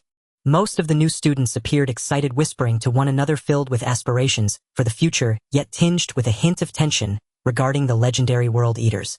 I heard the chief this year is Suaningning, first in both theory and practical exams. Of course she's a top scorer who emerged from the common folk. She's destined to be a big shot at headquarters. A middle-aged man with glasses and a refined demeanor stepped onto the podium.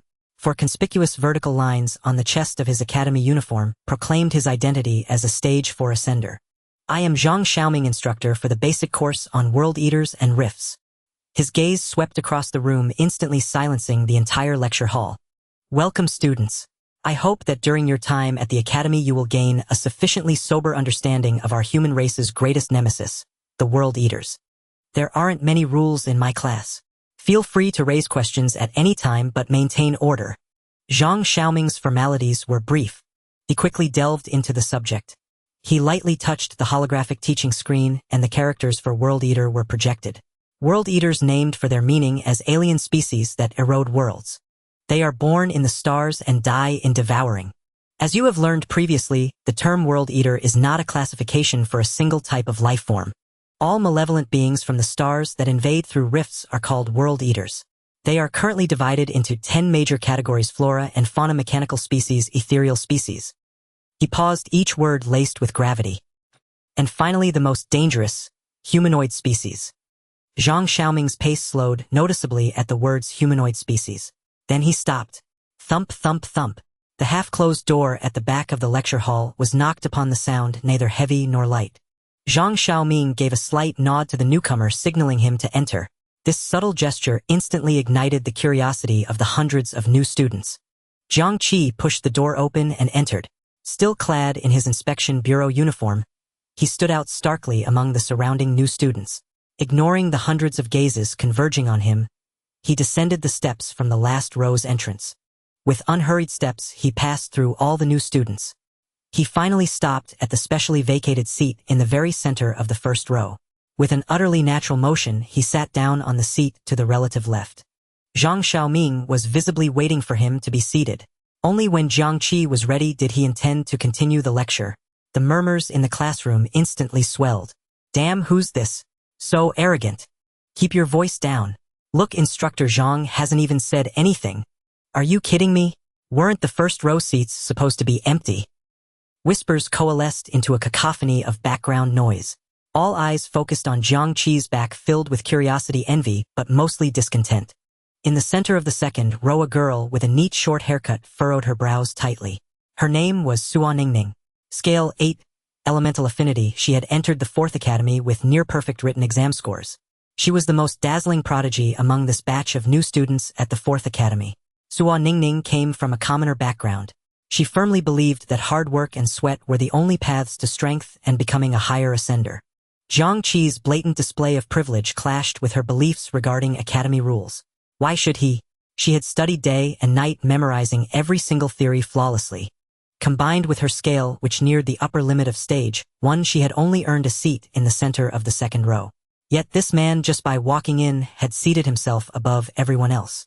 Offspring of a high-ranking ascender, perhaps. Suo Ningning stared intently at Jiang Qi's back. The inspection bureau uniform he wore seemed glaringly offensive in her eyes. She didn't even know that for Jiang Qi there were no exams, no procedures whatsoever. Victorious at the headquarters assembly was the most perfect answer sheet. With such a deep background that even a seat must set him apart from other new students, where is the academy's dignity? Suo Ningning's hand clenched unconsciously. She would never accept this. She had to prove through strength. Someone who climbed the path of ascension step by step through their own efforts would never lose to a being born with such privileges. Sitting directly in the special seat, coupled with the instructor's obvious awareness and indulgence, suppressed the reactions of all the new students. Zhang Xiaoming resumed his lecture. Tap, tap, tap. A crisp rhythmic tapping sound came from the back of the lecture hall, once again drawing everyone's attention. The crowd turned around in astonishment. A slender blind girl entered leaning on a long thin bamboo cane. She seemed unable to see the rows of seats, nor did she appear to be looking for one. Her cane striking the floor, she walked straight towards the podium. Unlike his reaction to Jiang Qi, Zhang Xiaoming continued his lecture. The blind girl passed through a sea of astonished stares and stopped beside Jiang Qi. She leaned her bamboo cane against the desk and sat down in the vacant seat to Jiang Qi's right. The 2 central seats of the first row had found their occupants. Throughout the entire process, she spoke not a word, nor did Jiang Qi turn to look at her. If Jiang Qi's appearance had merely sparked curiosity among the new students, the blind girl's arrival was akin to dropping a bomb. The classroom erupted into an uproar. Another one? Who on earth are they? Was the first row deliberately vacated just for them? This was madness. The 4th Academy had gone completely mad. Suo Ningning stared at the 2 figures before her, feeling her blood rush to her head. This was entirely different from the 4th Academy as rumored outside. This place was supposed to be a hall of learning that treated every new ascender equally regardless of birth. The 2 individuals before her, one was arrogantly entitled, the other was eerily oblivious to those around them. They sat at the very front like an invisible wall, isolating all the doubts and the new students behind them in another world. Silence. Zhang Xiaoming's voice turned abruptly cold. An invisible pressure instantly suppressed every sound in the room. Ignoring the protests of all the new students, he continued his lecture. Current research indicates that all world eaters invading Blue Star arrive through rifts and stargates. Accompanying his words, images and basic information about rifts appeared on the holographic screen. Rifts are typically the means of invasion for individual world eaters. Simply put, a rift is the transportation method for a world eater. Rifts persist for 10-20 minutes after the invasion is complete. We can prevent most world eaters from escaping by destroying the rift. Just as Chief Inspector Shin had said, Jiang Qi silently recalled the errors he had previously left behind. Zhang Xiaoming shifted his tone. Stargates represent the invasion of a group of world eaters. Their appearance signifies only one thing: war. He quickly glossed over the introduction of stargates as it was far too distant for the new students before him. Aside from the difference in life category between world eaters and humans, there is one most fundamental distinction. When performing spatial teleportation, only humans experience spatial anchoring deviation. Jiang Qi's left eye twitched slightly. The root cause of this is currently unanalyzable. The prevailing hypothesis is that ascenders of any stage are fundamentally different from world eaters who are born in the stars in terms of spatial properties. Zhang Xiaoming's tone grew heavier as he delivered a shocking conclusion. Simply put, humans are being rejected by the universe. Humanity is being rejected by the universe. Zhang Xiaoming's voice echoed through the classroom. The other freshmen found this inference grand and profound, yet beyond their comprehension. But when those 7 words reached Jiang Qi's ears, they struck like a thunderclap. His consciousness was instantly pulled back to the moment before his ascension. The single line in his notebook: when I wrote the first sentence, the universe collapsed toward me. The question surrounding this sentence had never faded from Jiang Qi's mind, yet the meaning it conveyed was far too lofty. So lofty that Jiang Qi could not even begin to grasp it. But now, from the Academy mentor's lips, he heard a statement diametrically opposed. Rejection and collapse. On one side stood the cold deduction of humanity's top ascendants. On the other lay the soul-lingering whisper from the notebook. Two utterly contradictory words like two invisible hands tore a vast rift in Jiang Qi's perception. Collapse. Did it lead me into this starry sky? Did it cause me to fall into the rust lake? Was I exceptional because of uniqueness, or did I gain uniqueness through being exceptional? These thoughts made Jiang Qi's blood boil. He felt as if he stood at the edge of a cliff with abysses on either side. The blind girl seated beside him keenly sensed the violent shift in Jiang Qi's body and mind within those brief seconds. His suddenly erratic breath, the tensing of his muscles, and the storm raging within his spirit. The blind girl's bandaged eye sockets silently turned toward Jiang Qi's profile. She was perplexed. Spatial anchoring deviation is the cornerstone of ascendant theory, and the rejection theory is far from a secret. Why is his reaction so intense? For a mole meticulously groomed by the White Tower Council, this knowledge should be clearer to him than to anyone else. The blind girl's thoughts drifted back to the dossier Xiaolon had given her yesterday. It stated that Jiang Qi had grown up in the 4th orphanage. His social connections were almost non-existent and his background was impeccably clean. Then the orphanage was reduced to ashes in a great fire. Suddenly the blind girl felt she had found the answer. The White Tower Council had gone too far. To make Jiang Qi's identity as a mole flawless, they must have begun scheming even before his birth. They placed Jiang Qi in the 4th district, made him a true orphan, taught him nothing, and let him experience the world from scratch. Thus Jiang Qi would bear no factional imprint and leave no loopholes, because everything was real. When he came of age, they used a great fire to incinerate every trace of his past 18 years, erasing everything that once was. A perfect mole was born. One with a clean background, top-tier talent, utter ignorance of the world, yet propelled forward by fate. The White Tower Council must have paid an unimaginable price for all that transpired over those 18 years. Could Jiang Qi be a vessel for some deity to descend into the mortal world? The blind girl gazed at Jiang Qi's profile filled with complex and bewildered emotions, and felt a mix of feelings within herself. Another person without a choice. Zhang Xiaoming's voice continued from the podium. If spatial anchoring deviation occurs during transmission, the traveler will be lost in the spatial turbulence. Even if they survive by chance, they will be teleported to an unknown location. We call such individuals deviants. The blind girl noticed once more that Jiang Qi's body had tensed even further. Becoming a deviant means suffering contamination, which is also the beginning of losing control. The deviant spirit will be battered by spatial turbulence, leaving irreversible damage in most cases after landing. If a deviation occurs within a safe zone, there is a slim chance of treatment, but those who fall outside safe zones. The light on the holographic screen now seemed eerily ominous. They are either devoured by world-eating beasts or reduced to mindless monsters never to return. The classroom fell into a silence so profound that a pin drop could be heard.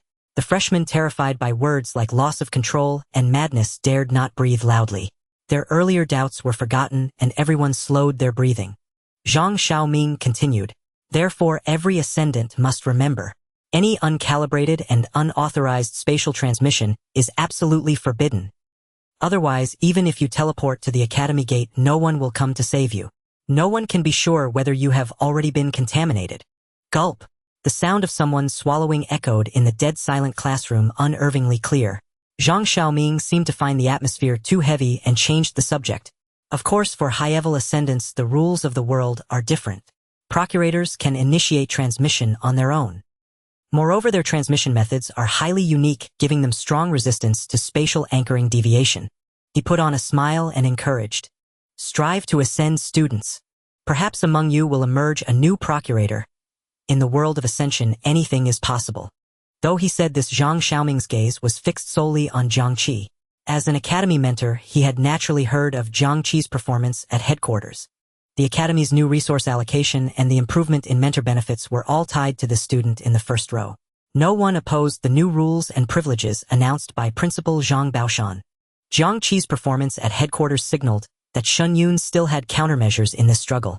Moreover, the fact that Ji Tianlin had been forced to retreat empty-handed due to Li Zhen had already shifted the stance of some neutral factions.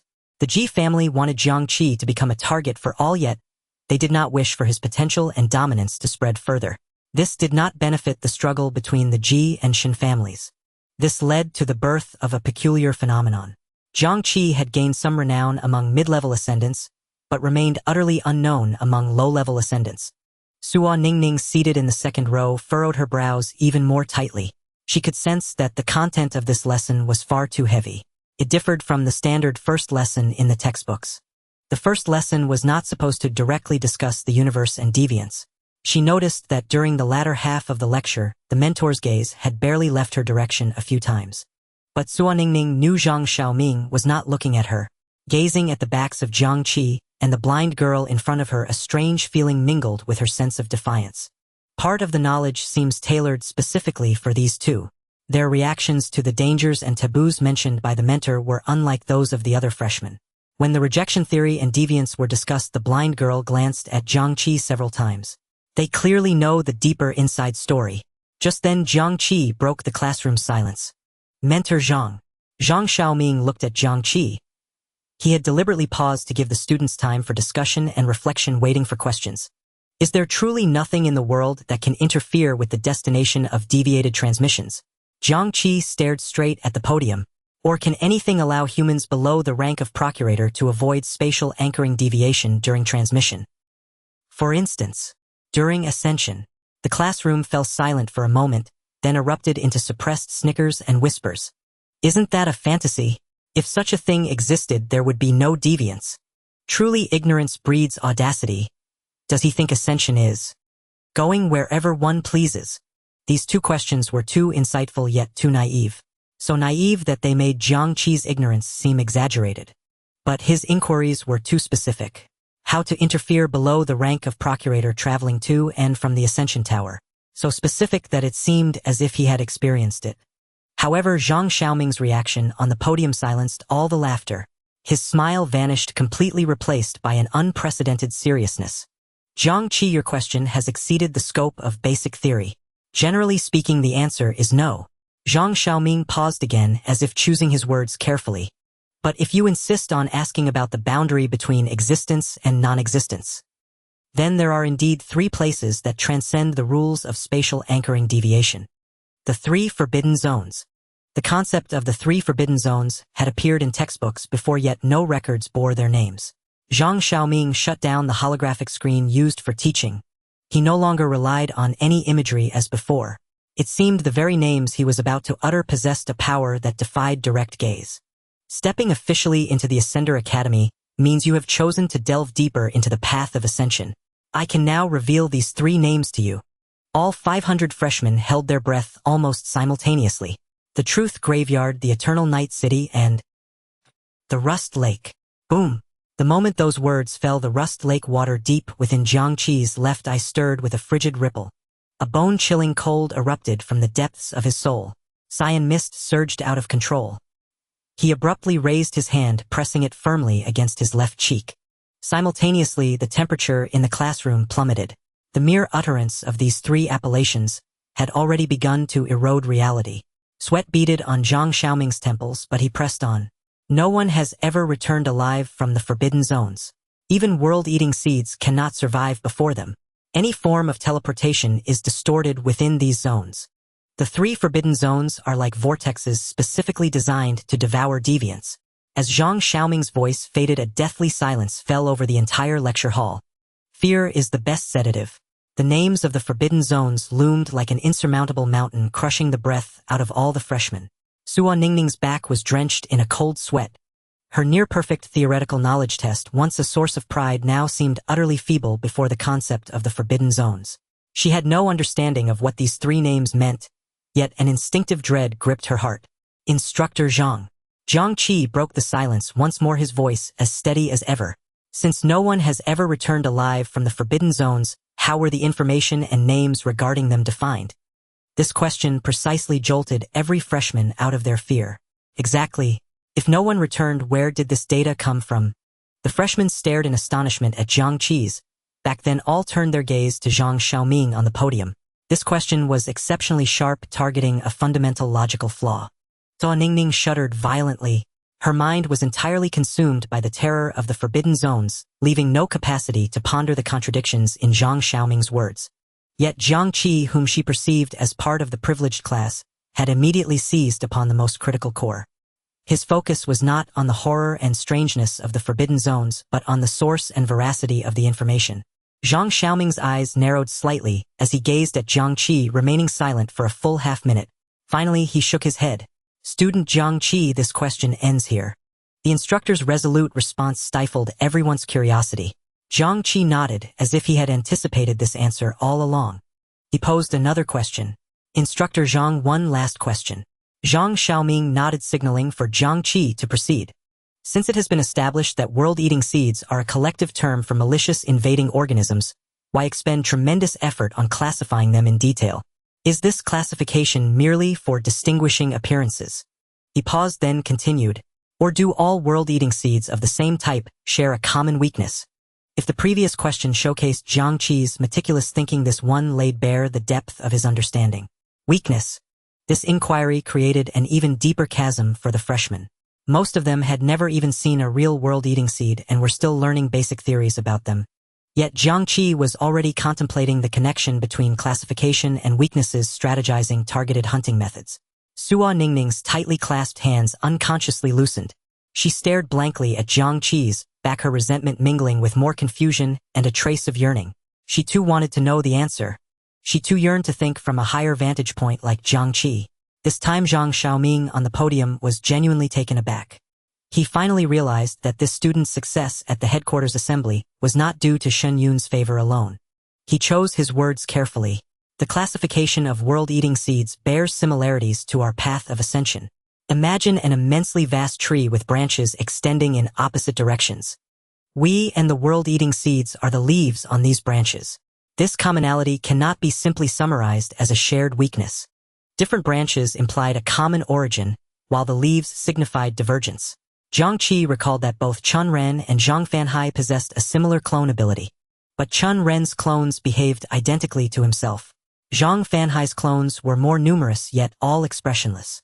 Zhang Xiaoming gave Jiang Qi no chance to ponder further, immediately waving his hand. All right, student Jiang Qi, let's stop here for today. His tone was no longer deep nor gentle, but had regained the authority befitting an instructor. Your questions have far exceeded the scope that freshmen should understand. Continuing would be unfair to the other students, and would cause them unnecessary confusion. Zhang Xiaoming swept his gaze across the room, finally fixing it on Jiang Qi, and added word by word. You are moving too fast. Do not be overly hasty. These words carried an implied meaning like a warning or a reminder. As his voice fell, the entire classroom atmosphere shifted.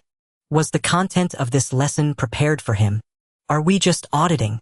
Whispers arose again, but this time devoid of jealousy, replaced by bewilderment and shock. They belatedly realized. From the moment Jiang Qi entered the classroom, the nature of this lesson had already changed.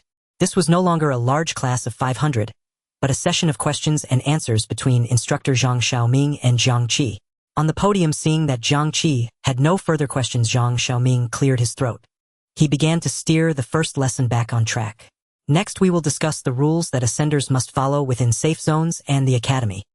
Suo Ningning watched as the instructor resumed explaining knowledge found in textbooks, the stark contrast leaving her disoriented. The blind girl seated beside Jiang Qi had remained silent throughout. She could clearly sense the acceleration of Jiang Qi's heartbeat when he heard the names of the 3 forbidden zones. He is particularly concerned about the forbidden zones. Why was Jiang Qi or the White Tower Council behind him so focused on these zones? Meanwhile, the blind girl had noticed from the start that Jiang Qi had undergone a transformation. He has already completed the second blood exchange. Such astonishing speed. He seems to face no obstacles in blood exchange. The blind girl frowned slightly. Most importantly, Jiang Qi's emotional fluctuations today were far more intense than before. He made no attempt to conceal them. What exactly has happened to him? Just then, the faint scraping of a chair interrupted her thoughts. Jiang Qi stood up. The subsequent knowledge was of no use to him. He merely exchanged a glance with Zhang Xiaoming, then walked directly toward the back door of the classroom under everyone's astonished gaze. Zhang Xiaoming did not pause his lecture, nor did he make any move to stop him. As Jiang Qi passed the blind girl, he did not slow his pace. A whisper audible only to the two of them precisely entered her ear. Follow me. The two walked one after another along the academy's broad pathways. Jiang Qi's steps did not falter, his destination clear. The architectural style of the Fourth Academy was mostly uniform, yet one building stood out in stark contrast. A colossal black metal cube, The entire structure was airtight with only a single fathomless groove running through its center. The combat zone of the 4th Academy. Jiang Qi had already learned that to prevent ascenders from causing destruction and disruption within the academy grounds, all forms of sparring were to be conducted on the battle arenas. Jiang Qi walked swiftly, the blind girl following unhurriedly behind him. After leaving the classroom, Jiang Qi had not spoken again, but she could sense the aura emanating from the figure ahead growing increasingly sharp. Jiang Qi, where are you taking me? After walking a bit further, the blind girl spoke, breaking the silence. Is there something you want to tell me? Jiang Qi stopped. They now stood in the shadow of the black cubic structure. I do have something to say. He turned back, his gaze falling directly on the bandages covering the blind girl's eyes. Fight me with all your strength. The blind girl also halted. This proposal caught her completely off guard. A flicker of confusion crossed her face as her brow furrowed slightly beneath the bandages. Why? She asked, puzzled. I won't tell anyone, we don't need to fight. In her view, his undercover identity had already been exposed by her. The two should have entered a tacit phase of cooperation or probing. His challenge now seemed abrupt and irrational. Jiang Qi did not answer, merely gazing at her silently.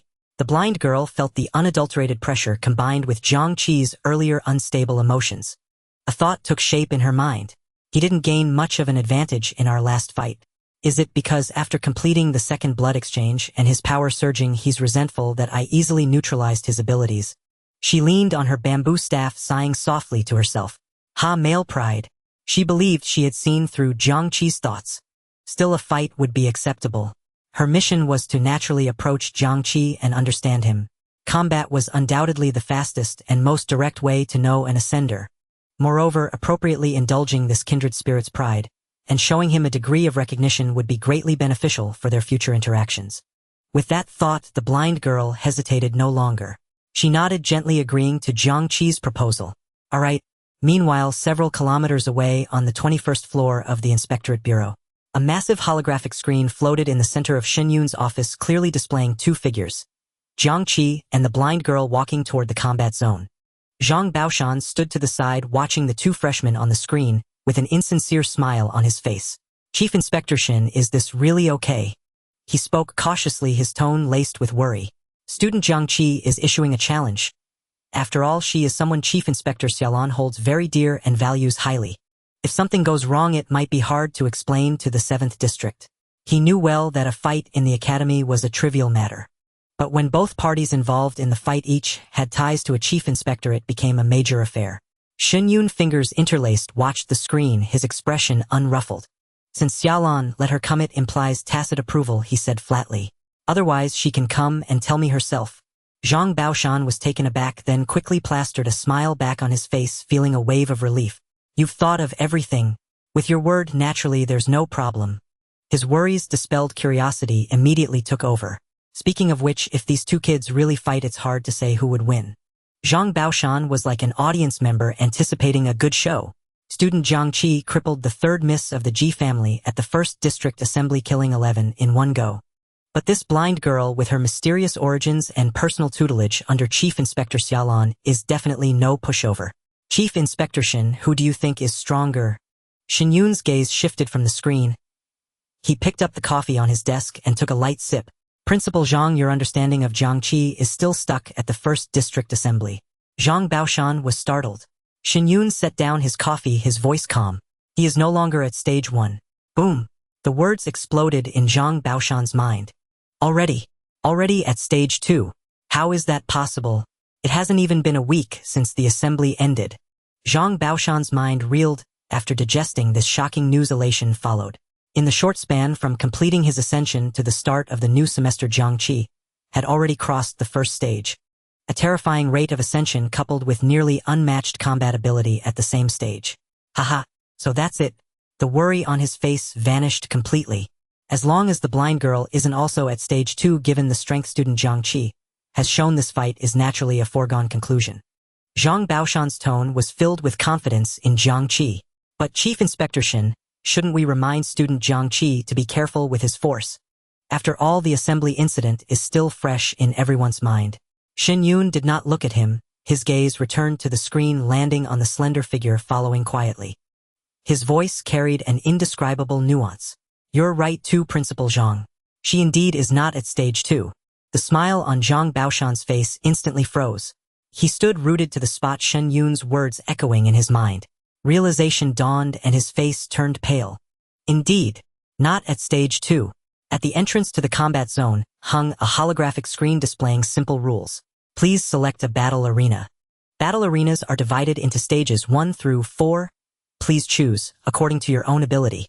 The battle arena is a fully enclosed, independent space. Internal combat will have no effect on the outside world and cannot be observed. Note: full force is permitted within the arena, but neither party can be killed. Combat can only begin with the consent of both parties. The rules were relatively simple. Jiang Qi's gaze lingered on the phrase "cannot be killed." How domineering. Jiang Qi speculated that this immortal rule likely originated from the arena itself. Arenas of different stages corresponded to different sets of rules. This ensured the student's safety. Next, his finger paused over the stage 2 option. Then he turned to the blind girl and asked seriously, "Is the stage 2 battle arena acceptable?" A stage 1 arena would certainly be unable to restrain him, nor would it be able to restrain the blind girl. After completing his second ascension, Jiang Qi's control over his power had not yet returned to the fine precision of stage 1. He feared losing control during the fight and accidentally injuring the blind girl, which would not benefit future cooperation. The blind girl's reaction was unexpected. On her face, which had always shown fragility, a clear smile played at the corners of her lips. Her voice was still a bit halting, but the light tone carried a hint of nonchalance. Whatever is fine. Jiang Qi confirmed his selection of stage 2's arena. The metallic wall before him silently split apart, revealing a deep shadowy passage. The Academy's combat benefits were surprisingly generous, even saving him star coins. The two walked in side by side, and the metal door behind them sealed shut, cutting off the last source of light.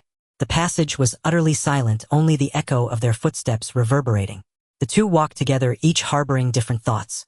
The blind girl was calculating how to assess Jiang Qi's bloodline during their exchange. She hoped to avoid further damaging Jiang Qi's pride in the process. Meanwhile, Jiang Qi reminded himself to verify his own abilities while taking care not to gravely injure the blind girl.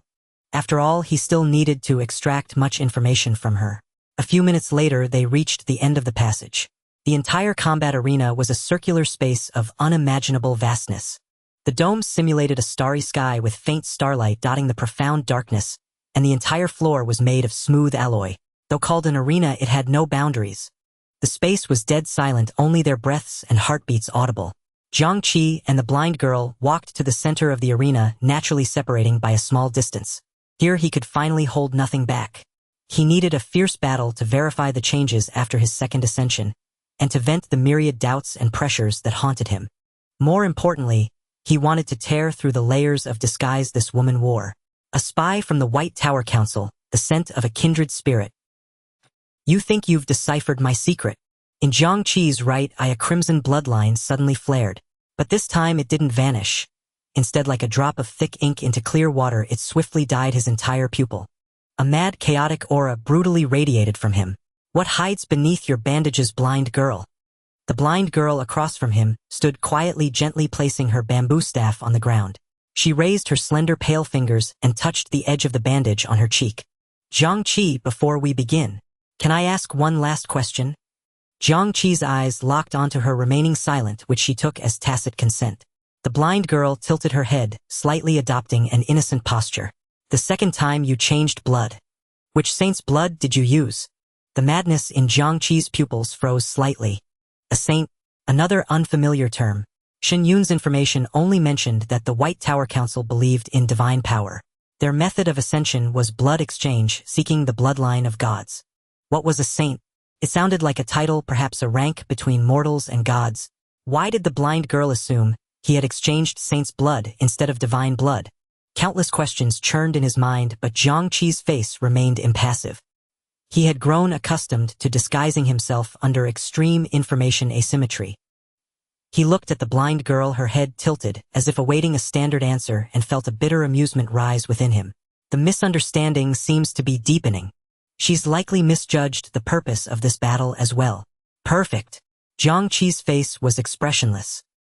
He recalled Shen Yun's manner of speech, his voice turning solemn. Knowing the name will do you no good. The blind girl, as if she had already received her answer, pressed no further. Her fingers hooked the edge of the bandage, loosening it half a turn around her eyes. Then, "Come," she said softly. "Jiang Qi, you may strike first." Before her words faded, Jiang Qi had already spoken. It wasn't a reply to her, but a single icy syllable. "Kneel." Words were power. The space behind the blind girl suddenly warped. An irresistible will twisted the air behind her, forming an invisible giant hand. It slammed down toward her spine and knees, forcing her to prostrate on the spot. But just as this force was about to touch her, boom! A dull explosion rang out. Several illusory black chains tore through space from behind her. In the nick of time, they wove into a net, dragging the terrifying pressure behind her into the void. The shockwave merely lifted the bandage at the corner of her eye. She stood motionless. A sudden strike. Is hardly gentlemanly, Jiang Qi. It was exactly like their last encounter. A brutal, unreasonable defense. She even spoke the same words. But Jiang Qi's goal was never that. At the same moment, the shockwave erupted, and the chains emerged. His figure had already vanished. The sudden word was merely a feint. Close-quarters combat was his true aim. This woman's abilities were too bizarre. But ultimately, she was a frail blind girl. Physical combat was surely her weakness. A wild, mad laugh surged from Jiang Qi's throat, transforming into a tangible mental assault that relentlessly crushed toward the blind girl. The bandages around her eyes loosened another coil. More chains erupted from the void, frantically intercepting and dragging Jiang Qi's mental force. The ground beneath the blind girl trembled slightly, her body pinned and unable to move under the violent assault. A storm of shock rose within her. The intensity of the mad laugh was skyrocketing. Even after a second blood exchange, such a leap in power was impossible. This chaotic force was nothing like the stability of divine blood. She had miscalculated. Jiang Qi was already before her. He spread his right hand wide, his scarlet pupils reflecting the blind girl's bandage-covered face, and lunged straight for her. If he caught her, this battle would end. Jiang Qi's fingertips felt the chill of her skin. But the next instant, the blind girl's figure vanished without a trace before him. Jiang Qi's hand grasped empty air. No good. His pupils contracted sharply, and without hesitation he withdrew, leaping back 10 meters in an instant. This is definitely not high-speed movement nor evasion. His mental force swept across the empty combat arena like a tide. Nothing. The circular space held only himself and the slender bamboo staff the blind girl had left behind. The staff stood firmly on the smooth ground, unaffected by the earlier battle. It seemed to need no support, as if rooted in the void itself. Is the staff her weapon? Or a decoy? In this enclosed space, the blind girl must still be here. But the arena's boundary was far beyond 30 meters, and Jiang Qi's mad laugh couldn't cover the entire area. He quickly considered possibilities, but the blind girl clearly didn't intend to give him that chance. Black chains burst from the void around him, silent yet already sealing all his escape routes from every direction. His scarlet right eye reflected the chains hurtling toward him, and the wild laughter's power instinctively exploded from his body. But this time was different. His mental force passed straight through the chains, gradually dissipating into the void behind them. Untouchable. These chains seemed to exist in another dimension, ignoring his power entirely. Jiang Qi's expression shifted drastically. He had no time to react further. The tip of one chain lightly brushed his left arm. No pain came, only a sensation of being forcibly stripped away. A hollow emptiness. Jiang Qi stared blankly at his left arm. The skin and flesh, a whole area, seemed to have been mysteriously scraped away. The wound was unnaturally smooth as his flesh was dragged into the void by chains. Without a moment's hesitation, Jiang Qi's body suddenly twisted. He forcefully retreated amidst several chains. Even so, 2 chains grazed his cheek and thigh. 2 more chunks of flesh were forcibly erased. Blood gushed from 3 smooth wounds, and an uncontrollable sense of pleasure suddenly exploded in Jiang Qi's heart. Ah! Jiang Qi let out a sigh of satisfaction. A bizarrely radiant smile spread across his face, and his body trembled uncontrollably. The ability of Carnival was activated for the first time in battle. The scattered blood could not track the enemy's traces. They dripped onto the ground, shimmering with an uneasy red glow. He could clearly feel it. As the blood flowed out, his spiritual power not only did not weaken but instead surged with unprecedented speed. His spiritual world became increasingly clear. So that's how it is. Jiang Qi smiled once again, surveying the empty arena. It's the same scene as the first day in the academy. The eyes could not see and the spiritual power could not sense. The invisible blind spot. Jiang Qi's whisper was laced with a wild laughter. It should be a lifeless object. Jiang Qi stood still, no longer dodging, allowing the eerie chains to approach him. At the same time, a green mist suddenly filled his left eye. Rust deconstruction. In the green mist vision, the entire world lost its color. There was only one place. In this dark environment, there was only one area flowing with corroded green patterns. Jiang Qi locked onto the rust mark, and the manic smile on his face grew even stronger. Just as the chains were about to touch him, he whispered softly, "You cannot hide from me." Boom! At the moment his words fell, the rust mark, hidden in the void, suddenly collapsed and exploded. The blind spot crumbled. The deafening sound of the explosion shook the entire arena, and the ground showed visible cracks. The figure of the blind girl stumbled out from the shattered rust mark and fell to the ground. The bandages wrapped around her eyes not only loosened 2 circles, but one segment had even broken off and lay on the ground. The blind girl slowly stood up, not bothering to check her scrapes. She leisurely dusted off the dust from her clothes. That pitifully fragile posture was completely gone. Jiang Qi looked up and down at this person who displayed an entirely different character. To suffer from the collapse of the rust mark without obvious injuries. The broken bandages seemed to have shielded her from this blow. Just like Guc, she possesses extreme defensive means far exceeding her current stage. But after all her bandages had crumbled, Jiang Qi did not pursue. He admired the true form of this woman after she shed her disguise. Only after the blind girl had fully steadied herself did he return her previous words. "Blind girl." Jiang Qi's smile remained intact. "Next, you can go first." The remaining bandages over the blind girl's eyes were few, and Jiang Qi could clearly feel her gaze locking onto him. Seeing her hesitate to act, Jiang Qi continued to provoke her. "What is the bandage broken, and are you angry?" At this moment, the blind girl was pondering why Jiang Qi at stage 2 could perceive and collapse her blind spot. The collapse brought by the rust mark far exceeded the limits of stage 2. What blood had he exchanged? "Jiang Qi, you are stronger than I thought. But the power of the gods is not the best choice for ascending at the same stage. On the contrary, it is a kind of shackles." Jiang Qi found this interesting, laughing out loud. Best choice. Everyone makes different choices in the Ascension Tower, walking on unique paths. In the 3 major headquarters, completely different promotion systems among nearly infinite types of ascenders. What talk of best is there? The blind girl saw through Jiang Qi's thoughts. Or rather, she once again presuming to understand Jiang Qi. In her eyes, Jiang Qi's previous words, "You cannot hide from me," represented a kind of destructive power that obeyed his words. It was the embryonic form of divine power. She became increasingly convinced in her heart that Jiang Qi was a vessel for some deity. He just had not realized it himself yet. He was still pleased with this power that did not belong to him. "You still do not understand." The blind girl's tone carried a complex pity. She stammered, whispering softly, "This kind of power I also have, and it does not require a price." Her fingers pinched the edge of the 3rd circle of bandage, gently pulling it outward. As the bandages loosened, the thin figure of the blind girl in her short clothing instantly became ethereal, like a reflection in water.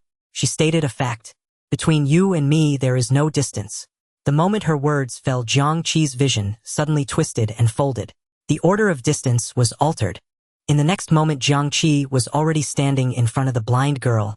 Their noses were almost touching, and Jiang Qi could even smell a faint cold fragrance emanating from her. He couldn't move.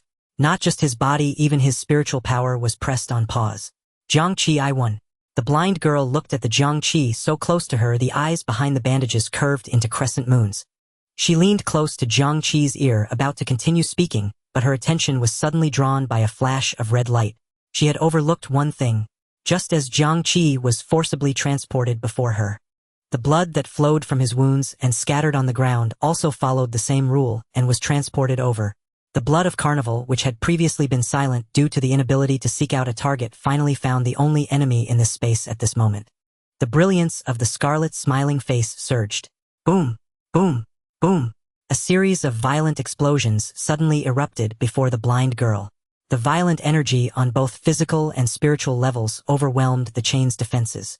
The impact of the explosion even jolted her ethereal figure back into reality. She had not expected Jiang Qi's attack to come from the rules of his own existence.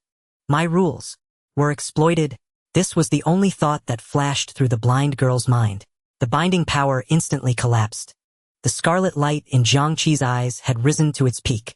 This time he directly grasped the blind girl's slender fair neck. The cool, delicate touch transmitted from his fingertips, and he could even feel the pulse in her neck beating violently in his hand. This time I have caught you. He intended to treat the blind girl in the same way he did Ji Yusi, bringing her the true experience of madness at such a close distance. Jiang Qi's face approached the blind girl, almost pressing against the bandages. In an instant, the bamboo staff that had been held back in the center of the arena since the beginning of the fight suddenly appeared beside them. Crack! The bamboo staff fractured. The space beside Jiang Qi and the blind girl also split open a pitch-black gap. Jiang Qi's body hair stood on end. An unprecedented sense of crisis suddenly descended, but he did not let go. The crazed factors burned in his eyes. Not only did he not retreat, but he tightened his grip around the blind girl's neck even more. Ugh!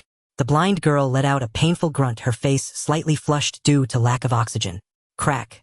The crack in space expanded a little more, and a low sound even came from within the gap. The pitch-black gap was almost touching Jiang Qi's body. Death!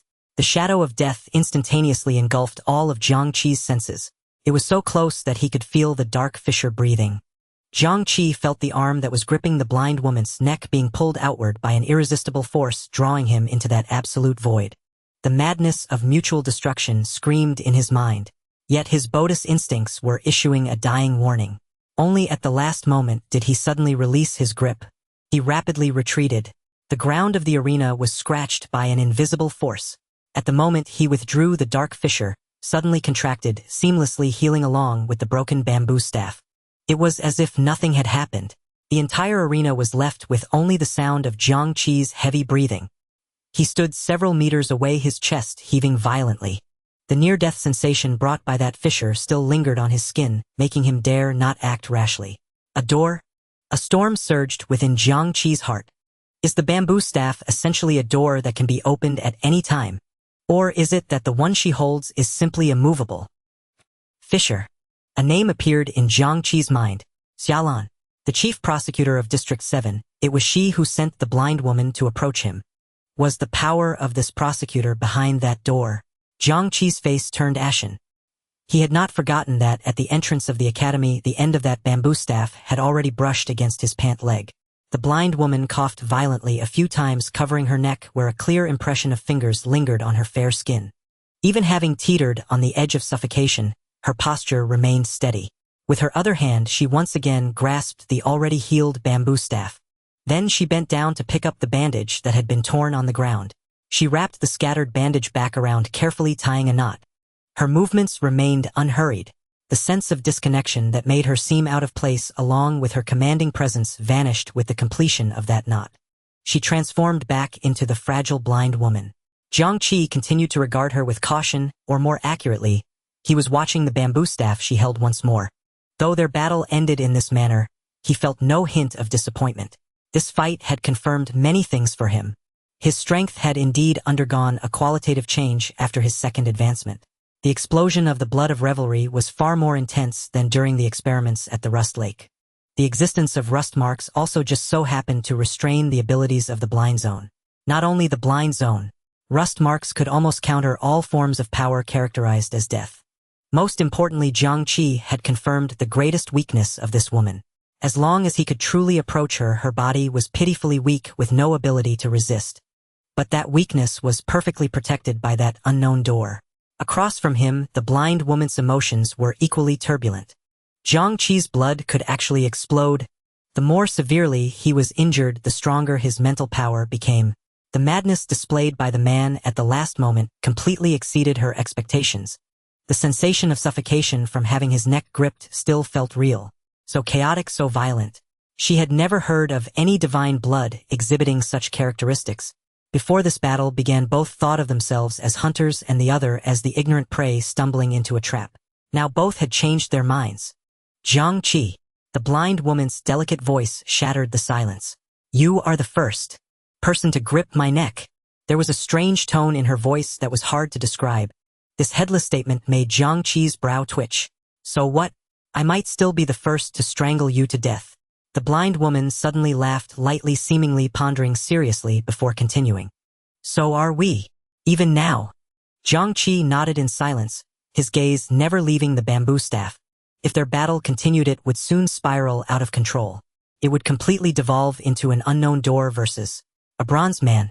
There was no need for that. A draw was the best result for now. Their peculiar tacit understanding was once again reached. They walked side by side towards the passage they came from. The scene was extremely bizarre. One had almost been strangled to death, and the other had nearly been swallowed by the fissure. Yet at this moment they walked side by side like two classmates who had just finished a friendly spar.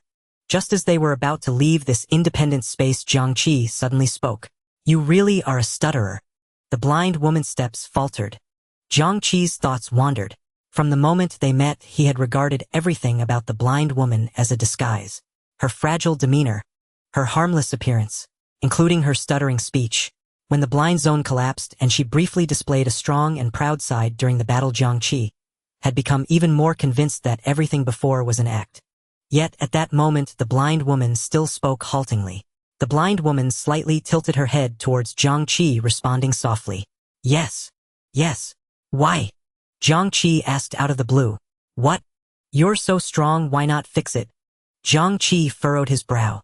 "With your strength and position in District 7, changing the stuttering should be quite simple." The blind woman silently gazed ahead, countering with a question. "And you? Why don't you fix your crazed laughter?" Jiang Qi was silent for a few seconds before answering. "That's different. My ability is tied to the crazed laughter." The blind woman's tone was emotionless. "Jiang Qi, if one day your ability no longer requires crazed laughter, will you fix it?" Jiang Qi was caught off guard by the question. The blind woman did not wait for him to respond, answering for herself. "It is just a part of me."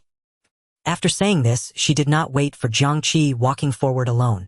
The metallic door behind them slowly closed, sealing the arena filled with cracks back into darkness. The light from outside suddenly pierced his eyes, and Jiang Qi instinctively squinted. Just as the two left the black combat area, a figure approached. It was Suo Ningning. She was about to enter the battle arena. Upon seeing the two emerge, a hint of surprise appeared on her face as she prepared to greet them. However, Jiang Qi and the blind woman walked past her, as if they hadn't seen her, their eyes straight ahead, both still immersed in their thoughts, reflecting on the recent battle. In the moment they brushed past Suo Ningning's hand, which was about to rise, froze in midair. Her gaze was uncontrollably drawn in. First to Jiang Qi, whose skin on the side of his face looked as if a piece had been forcibly scraped off. His inspector's uniform was stained red in multiple places on his arm, thigh, and chest. As he passed by, the stench of blood assaulted her senses. Then there was the blind woman. The clear finger marks around her neck were shocking, and a section of the bandage on her face had already torn off. Suo Ningning's pupils constricted sharply. In an instant she understood that the two had just engaged in a sparring match in the arena. Perhaps it shouldn't be called sparring, but a battle. A true fight to the death. But what shocked and even terrified her more was the attitude of the two towards their injuries. Especially Jiang Qi. Jiang Qi seemed oblivious to the bizarre wounds on his face, and the copious red blood around him did not affect his rapid pace in the slightest. The blind woman even had a hint of an elusive smile at the corner of her mouth. The two walked side by side, calm, as if they had just finished an afternoon stroll. Suo Ningning opened her mouth, but the words were stuck in her throat. A huge chasm rose in her heart. She had always thought that through hard training and an extreme pursuit of rules, she had already stood out among the first phase ascenders, standing at the forefront. She was only a step away from the second phase. Only now did she realize how naive she had been, just like the knowledge learned in class before. What she understood perhaps didn't even qualify for entry in Jiang Qi's world. Suo Ningning watched their retreating figures, her body turning cold. Monsters who enjoy killing. After Jiang Qi and the blind girl departed, the light above the battle arena twisted without warning, and Shun Yun's figure emerged from within. He surveyed his surroundings. The entire arena prepared for the Phase 2 ascendance lay, shattered, its ground riddled with cracks. The rules had failed. This meant that during the previous battle, Jiang Qi and the blind girl could have killed each other. Fortunately, the fight had not escalated to its conclusion. The lingering aftershocks of the conflict still permeated the air. Within the sealed space, the residual auras of two distinct forces remained, as if the entire area had been repeatedly ravaged by a colossal power. Shin Yun's gaze settled on a specific spot at the center of the arena. From the moment this power emerged, his attention had been fixed upon it. This force far exceeded the blind girl's own abilities, and it was precisely this power that had compelled him to come personally. A faint luminescence flickered in Shen Yun's eyes. He raised a fingertip and gently tapped the void. Revert. In an instant, the light in the space began to undulate violently, and all surrounding scenes started to rewind. The cracked ground healed at an astonishing speed, and the devastated space gradually restored itself to its original state. Finally, all the light converged into a single point. As light and shadow intertwined, the events of the recent past were reenacted. The words between Jiang Qi and the blind girl, the perilous exchanges until a bamboo staff materialized out of thin air. Then with a crisp sound it split open. Immediately after, a pitch-black rift opened from the fissure. The scene formed by light and shadow came to an abrupt halt. The light in Shen Yun's pupils slowly dimmed. Phase 6. He murmured to himself.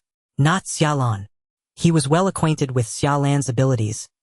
They were entirely different from this dimension-tearing spatial rift. Could it be that the blind girl had two existences of this level backing her? In Safe Zone 7, the number of high-level ascendants willing to remain was negligible. It was already exceptionally rare for a high-level ascendant to invest resources and energy into nurturing a junior, let alone in the 7th zone. For two such ascendants to simultaneously favor an 18-year-old newcomer, it was sheer fantasy. Why would Xiaolan the procurator accept her disciple being so closely involved with another existence of the same level? Shen Yun's thoughts raced. Unless approaching Jiang Qi was the shared will of these two high-level ascendants. If Xiaolan's goal might be to intervene in the conflict between the 4th and 2nd zones, stirring the waters in the forward safe zones, then why has the second one come? A thought flashed through his mind. Could it be related to that black conflagration? After leaving the academy, Jiang Qi did not return to his dormitory. He headed straight for the procuratorate. The pain, transformation, and euphoria brought by carnival had long faded. The evening breeze blew cold, sending stabs of pain through the wound on his cheek. Though the wound on his cheek had stopped bleeding, it showed no signs of healing under carnival's regenerative abilities. The hollow sensation of skin erased by the void persisted. He had to find Qi Yanqiu. As he walked, the hurried passers-by all cast astonished glances at him, clearly drawn by the ghastly wound on his face. Jiang Qi paid them no mind, his mind racing in a rapid review. The first time he had fought the blind girl, he was still in Phase 1. In their probing clash back then, she had even retreated 3 steps. After completing his second ascension, and achieving a leap in power along with gaining new abilities, he had thought this time, he would surely win and tear apart the blind girl's disguise completely. And the result? The strength the blind girl displayed had risen with his own. Jiang Qi arrived at a conclusion that deeply displeased him. The blind girl had never been in Phase 1 from the start, nor had she just entered Phase 2. During their first encounter, she had deliberately restrained her power. Was it because I was still in Phase 1 back then? Jiang Qi let out a laugh, the movement pulling at the wound on his cheek, sending a sharper wave of pain through him. After all this time, it turned out the blind girl's thoughts back then were probably the same as his own before entering the arena today. Afraid of accidentally injuring the other party too severely. Recalling the final moments of the battle, the blind girl's declaration that, "There is no distance between you and me." The order of distance had been rewritten in an instant. Completely unprepared, even his mental strength had been frozen, leaving him utterly unable to resist. Jiang Qi was well aware that his combat power after the second ascension had likely reached the level of Phase 3. No matter how special the blind girl's power was, they were both still at low phases. In the low phases, the scale was more important. This meant the blind girl's scale was above his own. For the first time, Jiang Qi found himself at a disadvantage in this regard. So either she's like me with an absurdly high initial scale, or... Jiang Qi halted mid-step. She's actually in Phase 3. The moment this absurd thought emerged, it brought a deeper chill. When I was in Phase 1, she clearly held back. Now that I've fought her while in Phase 2, we've basically ended in a draw. If she is in Phase 3, does that mean under the same circumstances, she was still holding back in today's battle? A flash of a scene even crossed Jiang Qi's mind. On the first day, he entered the academy, he had used his seduction ability to try and coax the truth from the blind girl. At that time, she had frozen for a moment and he had thought he succeeded. But thinking back now, the fleeting expression of helplessness that had crossed her face wasn't being trapped by seduction. It was like watching a childish performance. How could a Phase 1 seduction possibly work on a blind girl who was at least Phase 2? Jiang Qi knew he was strong, but he would never entertain the notion of being invincible at the same level. Wang Huan's words and the experiences within the Shattered Realm constantly reminded him. There were all kinds of ascendants in the world, and he must never be careless. But an 18-year-old in Phase 3, Jiang Qi shook his head, dismissing the thought. Everyone had to wait until they turned 18 to enter the Ascension Tower. His own ability to complete 2 ascensions in such a short time was a miracle born from a convergence of favorable timing, geographical advantages, and human factors, combined with the peculiarity of Rust Lake and his own mad individuality. He still leaned towards the blind girl being in Phase 2 like him, only able to display combat power far beyond her current phase due to her special abilities and having the Procurator as her teacher. Thinking this, Jiang Qi naturally began to contemplate further. If this speculation is correct, then people like her and me. There are at least 7 in the Tianji headquarters. From Safe Zone 8 down to Safe Zone 2, these 7 procurators would likely each seek out such individuals within their jurisdictions. Jiang Qi also understood why the blind girl hadn't attended the headquarters assembly. She had already been at least in Phase 2 at that time. Such anomalies don't appear every year. Last year the 4th zone didn't have a single promising one, and this year aside from me the highest scale in the 4th zone is only 8. This means the people some procurators have chosen might already be far along their ascension path. From the headquarters assembly, Jiang Qi made a preliminary inference. Among the ascendants chosen by the 7 procurators in the rear zones, those still in the low phases at this moment were likely only himself, Lin Yan, and the blind girl. As for the 1st zone, it probably housed a group of such individuals, people with bizarre abilities and power far exceeding their current phase. Like Ji Yusi, barring unforeseen circumstances, he would meet all the anomalies of the Tianji headquarters during the Academy Grand Competition. Jiang Qi shook his head, casting aside these distractions. He would not stop because of a single setback. On the contrary, the confrontation with the blind girl only excited the madness ingrained in his bones. He had sent Qi Yanxiu a message on the synchronizer in advance.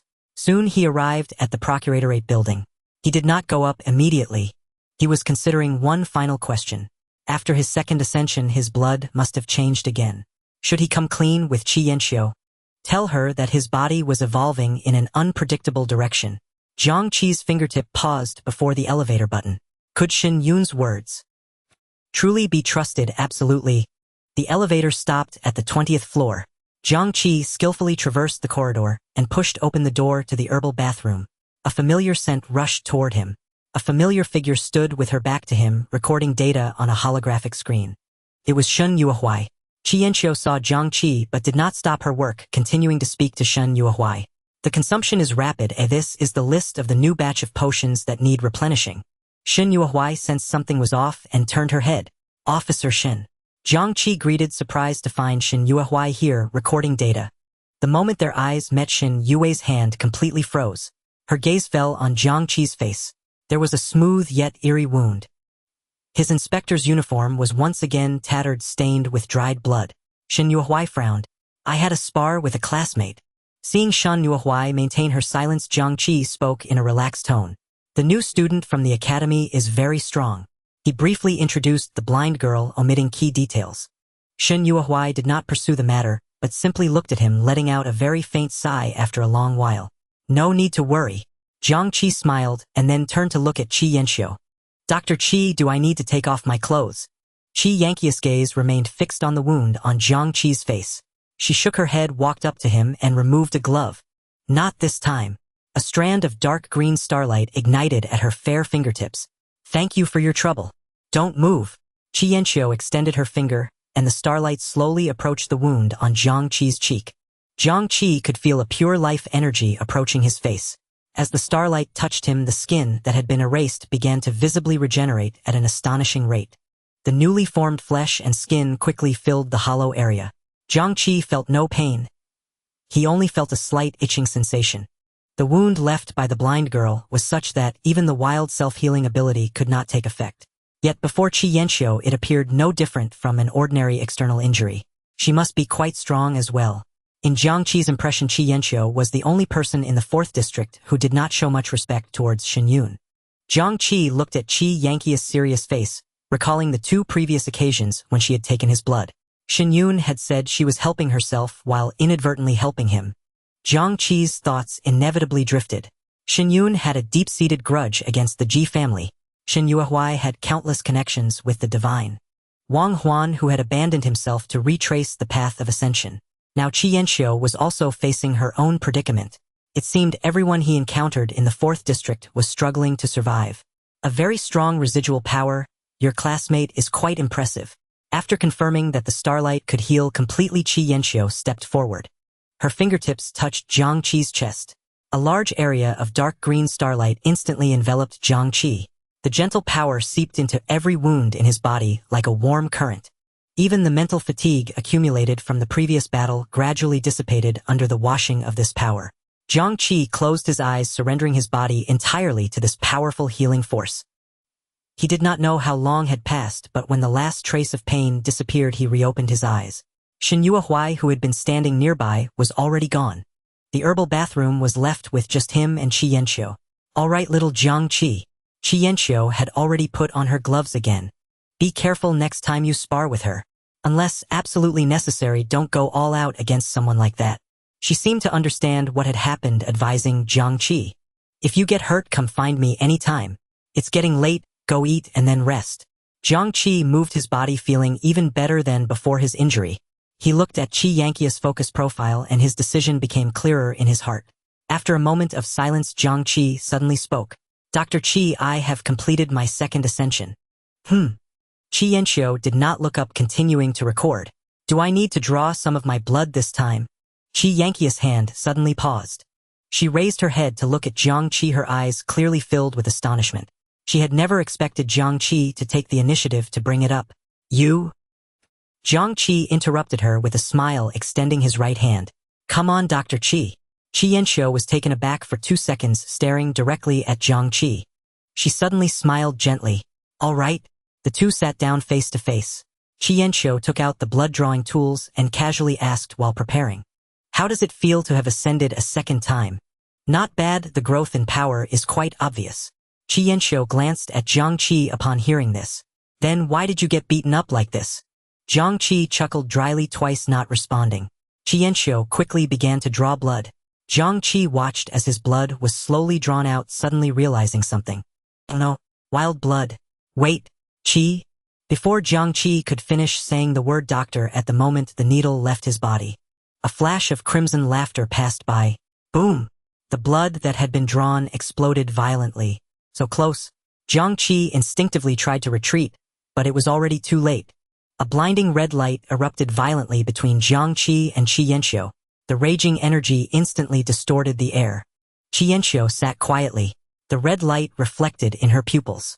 This explosion, powerful enough to tear apart the blind girl's chain defenses, silently melted away just before touching Qi Yanxiu. Nothing happened. In the center of the storm, the two were completely unharmed. The entire herbal bath room, the precise instruments, and the prepared potions were not even slightly disturbed. The crimson explosion came quickly and left just as fast. When everything returned to calm, Qi Yanqi's gaze fell back on Jiang Qi's face. What an unpredictable ability, little Jiang Qi.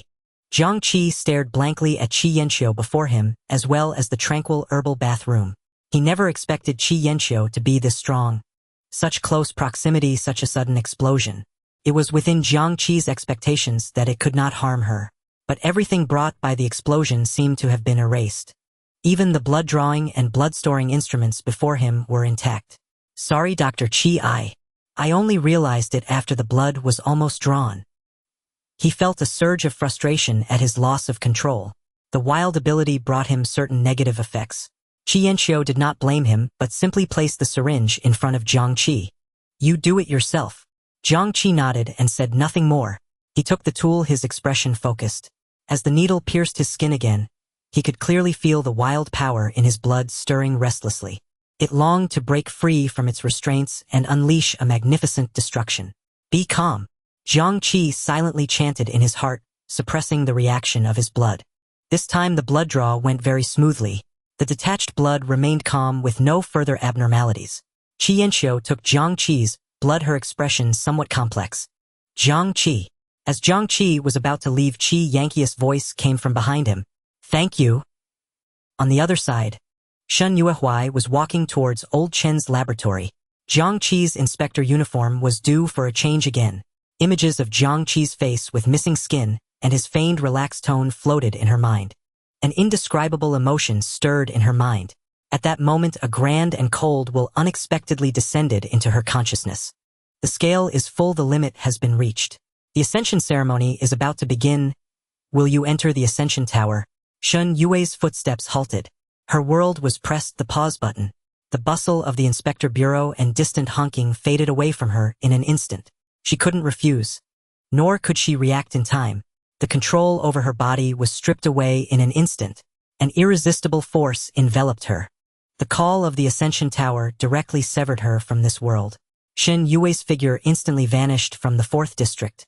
At the same time, in the inspector bureau in the top floor office, Shen Yun, reviewing documents, suddenly narrowed his pupils. He stood up abruptly, the light and shadows in the office wildly distorting due to his intense emotional fluctuation. Shen Yuehua had disappeared from his perception. The Ascension Tower. It shouldn't be this fast. Too early. A chilling expression spread across Shen Yun's face. He walked to the floor-to-ceiling window and looked out at the gradually darkening sky. Another full moon is approaching. It was late at night. The full moon hung high in the sky. Tonight's moonlight was exceptionally bright. The blind girl left the academy alone, walking down the empty road. Her face was wrapped in fresh bandages. She detested the daytime. She also despised the clamor of voices. It forced her to constantly maintain her abilities to make everything around her avoid her. Compared to such relentless exhaustion and tedious troubles, she loved the tranquility of the night even more. She held a bamboo staff in her hand, walking aimlessly. In the 4th district, she had no one else she could call an acquaintance. Her classmates at the academy either revered her or kept their distance. They had long categorized her into the privileged class. Everything was dreadfully boring, except for Jiang Qi. She was still thinking about their second fight that ended in a draw. The terrifying rate of growth, the explosive blood, and the same strange illness they both bore. And the madness that gripped her throat. Everything about that person filled her with a strange novelty. The blind girl's perception of the White Tower Council was entirely different from that of God. Jiang Qi was not like a vessel. He resembled the storm itself. The blind girl's footsteps halted at a fork in the road. Jiang Qi lived in the inspectorate. The thought flashed through her mind. Should she go see him? Xiaolan had given her the task of merely making contact with Jiang Qi. There were no specific requirements regarding what to do, nor any stipulations on the manner or frequency of contact. This granted her immense freedom. Yet a vague impulse stirred within her, wanting to see how that crazy guy was doing now. As soon as this thought arose, the blind girl felt her entire body tense. No, the surroundings were eerily quiet. The sound of the wind, the chirping of insects' life. There was nothing. A beam of moonlight had begun to cling to her passionately, though she did not know when. The entire area was left with just her. The blind girl stood still, slowly turning around. Not far behind her stood a tall woman with black hair and gray eyes. At this moment Shen Yuehua was unrecognizable from her usual self. She stood quietly in the center of the blind girl's vision. The bright moonlight crawled at her feet, and a crescent moon became her skirt. She was the sole ruler of this night sky. She was the moon itself. Shen Yuehua had been forced to complete her 3rd ascension at the call of the Ascension Tower. She underwent an unknown change. Just as Jiang Qi lost control over his mental power after his ascension. When she returned once more, some incomprehensible emotion drove her uncontrollable divinity to this place. Compared to the frail aura constantly emitted by the blind girl, Shen Yue's existence was a forceful declaration. Divinity. Another vessel. In an instant, the blind girl made a judgment and curiously tilted her head. She did not recognize this overly beautiful woman before her. In the intel provided by Xiaolan, aside from Shen Yun and Jiang Qi, there were no other individuals in the 4th district worth her special attention. Who are you? The blind girl's voice was still halting, but the bamboo staff in her hand had already stood upright on the ground. Shen Yuehua did not answer. Ordinary sparring, why erase the flesh and blood? She took a step forward and the moonlight rippled beneath her feet. Her voice gathered from all directions of the moonlight, exploding directly in the blind girl's ear. I felt his pain. The blind girl was stunned, then quickly understood. The person before her had come for Jiang Qi. She suddenly found it somewhat amusing. The mutual attraction of two vessels of divinity. That kind of madman like Jiang Qi actually needed someone to stand up for him. Or was this his unique charm that drew others? The blind girl could clearly sense the pure blood coursing through the other person, along with a powerful sense of oppression. But she could not comprehend it. Why would a battle that both she and Jiang Qi had agreed ended in a draw attract such an existence? In that battle we both accepted the result. The blind girl tried to explain, but Shen Yuehua interrupted her directly. A pair of gray pupils pierced through the bandages. I saw your malice. The blind girl fell silent. The person before her was not here to judge right or wrong, nor to discuss reason. The frailty and confusion on her face faded. In its place was a detachment identical to Shen Yue's. She raised her hand, her fingertip catching the bandage at her cheek. The bandage seemed to come alive, unwrapping itself circle by circle, until only the final layer remained. The blind girl stared directly into Shen Yue's gray pupils, softly chuckling. Unreasonable disturbance. There was no probing. The radiant full moon in the night sky had unknowingly come to hover directly above the blind girl, its light surging. Endless moonlight instantly gathered, transforming into a beam of judgment, pressing down upon the blind girl. Where the moonlight reached, the space trembled violently under the unbearable burden. The blind girl stood quietly in place. The bamboo staff, which had been upright, cracked silently just before being touched by the moonlight. A dark crack suddenly opened from the broken point, blocking above the blind girl. In the next moment, the cold moonlight collided fiercely with the distorted crack. There was no world-shattering roar. Light and darkness annihilated and devoured each other in the instant of contact. Another ascension, Yue. One step closer to that thing. Wang Huan's dark red pupils reflected the falling moonlight, feeling the cold power. He and Shen Yun stood at the boundary of light and shadow at the edge of the real world. Usually dull Shen Yue at this moment seemed like a deity walking among men. This should have been a good thing. The growth of power is always the goal pursued by those who ascend. Yet neither Wang Huan nor Shen Yun showed any joy. This little girl from Xialan is truly a monster. Their gazes did not fully linger on Shen Yue, but also focused on the dark crack that had opened beneath the moonlight. Boss, fortunately we are in your domain. Wang Huan sighed in relief. If this fight had broken out in the center of the safe zone, who knows how many people would have died on such a night. Shen Yun still remained silent. His light had long enveloped the area, where the two were completely isolating the battlefield of the two girls from the real world. In the real world, the street where they stood remained empty, merely with the moonlight shining a bit brighter than usual. No one would notice that a battle capable of easily leveling the entire street was happening there. In the realm of light and shadow, the two figures were still clashing fiercely. After a long time, Shen Yun finally spoke. It happened much earlier than I expected. Wang Huan understood that he was referring to Shen Yue's ascension. Each ascension meant a deeper connection between Shen Yue and that existence. It also meant she was one step closer to becoming the final sacrifice.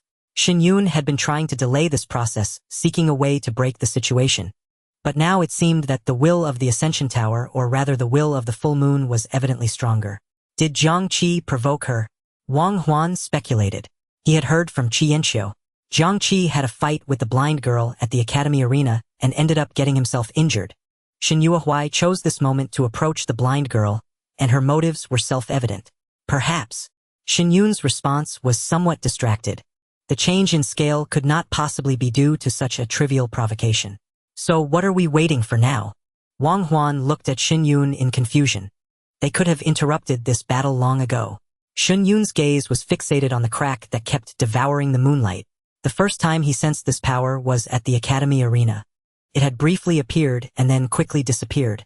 Yet this time, under the compulsion of Shen Yue's divinity, it finally revealed a clearer form. I am waiting.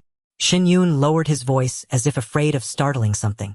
Waiting to see if that thing on the other side of the crack will reach out because of this unexpected conflict.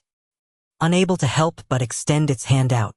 Wang Huan glanced at Shen Yun's profile and wisely refrained from asking further questions. Shen Yun had begun a new strategy. The entire 4th district and even farther reaches were all part of the chessboard. Both Jiang Qi and the mysterious blind girl were pieces that influenced the game. Only Shen Yue's premature advancement and sudden intervention were the sole variables. At that moment, the rift in the image abruptly expanded for an instant. A far more profound aura than before began to seep through from the other side of the rift. The moonlight was instantly and completely swept aside. The light in Shen Yun's eyes burst forth sharply. It's coming. Yet that aura only extended tentatively for a hair's breadth before retreating like lightning. The pitch-black rift swiftly contracted and healed, eventually returning to its original form along with the bamboo staff. At the street corner, the blind girl's expression was exceedingly grim. She staggered a step, rewrapped her bandages, and left in disgrace without a word. High above, the moonlight dissipated.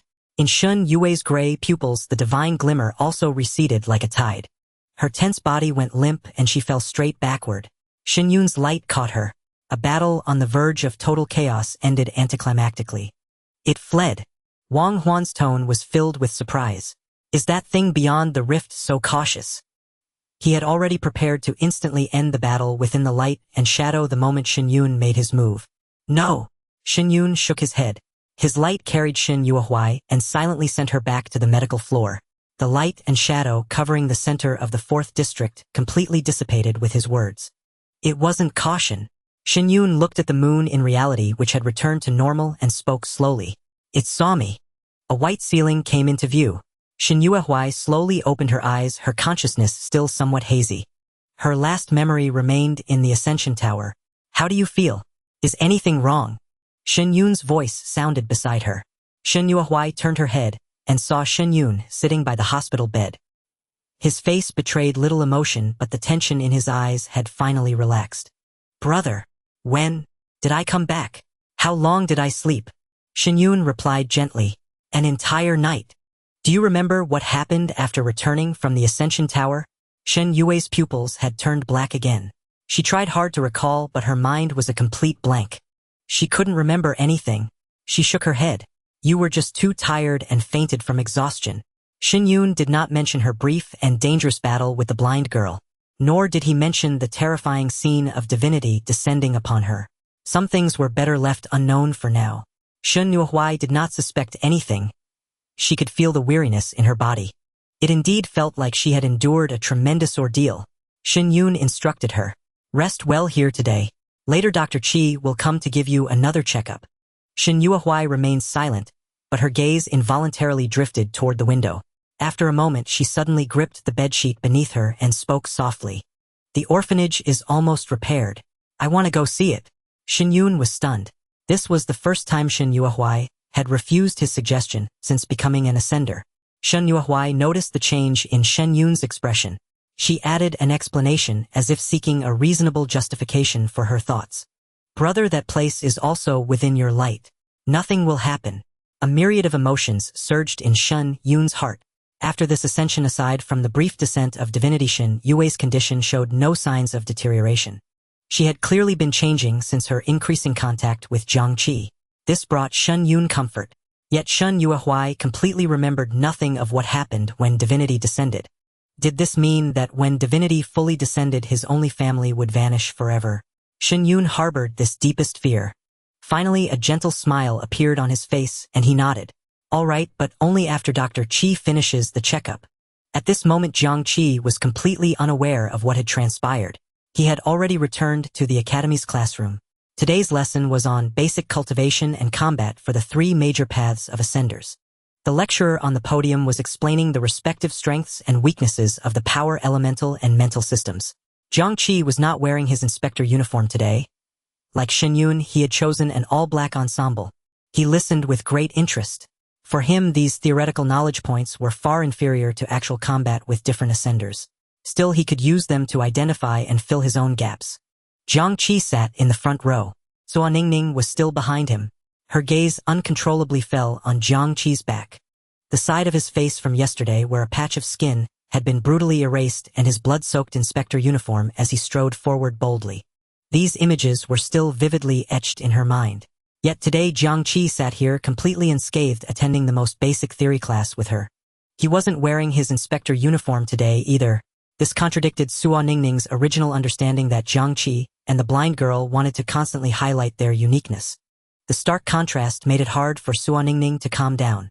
Which side was the real him? Jiang Qi, meanwhile, was thinking about something else. He glanced at the empty seat beside him. The blind girl hadn't come. This surprised him. Given her inexplicable interest in him, she should have been following him like a shadow today. Had she been frightened by his chokehold at the end? Just then, the lecturer on the podium suddenly raised his voice. I know some of you prodigies might find these basic theories dull. But I want to tell you all, the scale is not everything. Jiang Qi narrowed his eyes. No matter how high your scale or how special your abilities, they only let you advance faster than others in the early stages. But the lecturer did not delve deeper. He shifted the topic. He then spoke about the importance of building a solid foundation while encouraging students with lower scales. Jiang Qi thought to himself, perhaps it really is too early to talk about the changes in the 5th stage now. At the same time, in the academy dormitory, Though it was daytime, the room was pitch black. The blind girl sat in the darkness, her complexion paler than usual. The bamboo staff stood intact beside her. The excessive opening of the rift had exceeded her power limits, causing a backlash. She was injured. Why did you only speak now? The blind girl asked in her mind. An ancient will emanated from the bamboo staff. That light only just averted its gaze. That light. Who is it? Shen Yun. The blind girl heard this name again.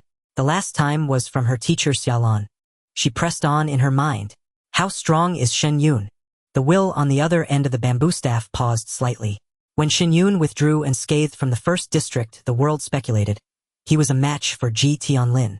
The blind girl was puzzled. Then why did he retreat? The bamboo staff did not answer directly, but instead conveyed a cold perception. The blind girl seemed to instantly return to that special moment. She shuddered but couldn't understand. Was I locked onto then? Why didn't Shen Yun directly attack me? The bamboo staffs will gradually slowed. There was more than one person present at the time. The blind girl didn't understand. What did it matter if there was more than one? Shen Yun is completely different from the rumors. The cold will left one last message in her mind. His target is me, or Xiaolan. The bell signaling the end of the class chimed. The instructor departed the classroom.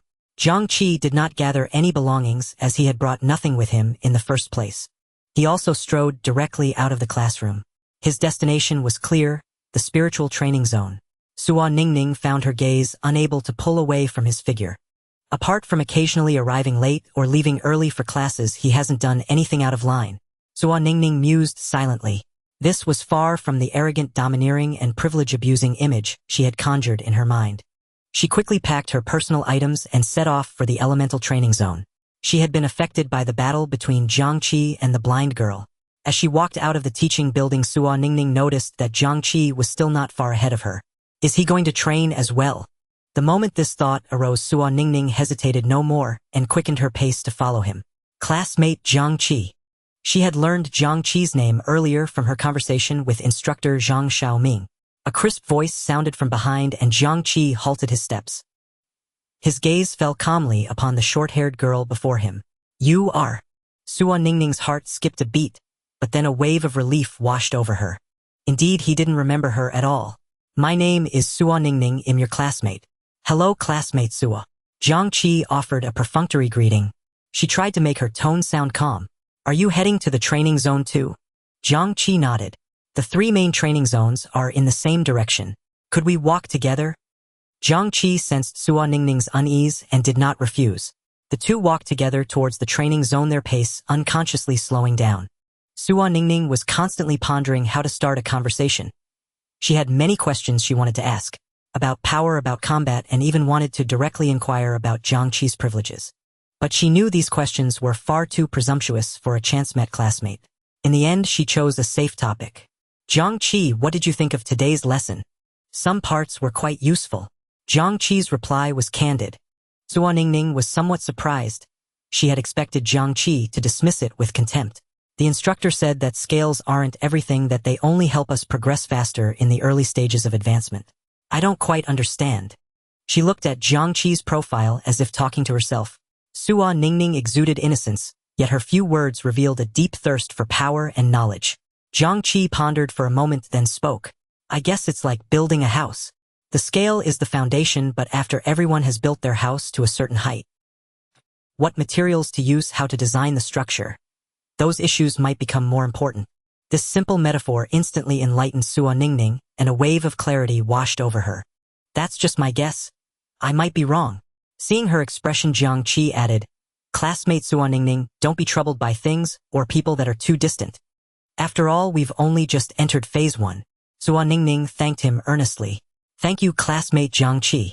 She had always been pursuing the pinnacle of scales, striving for the ultimate strength within the rules.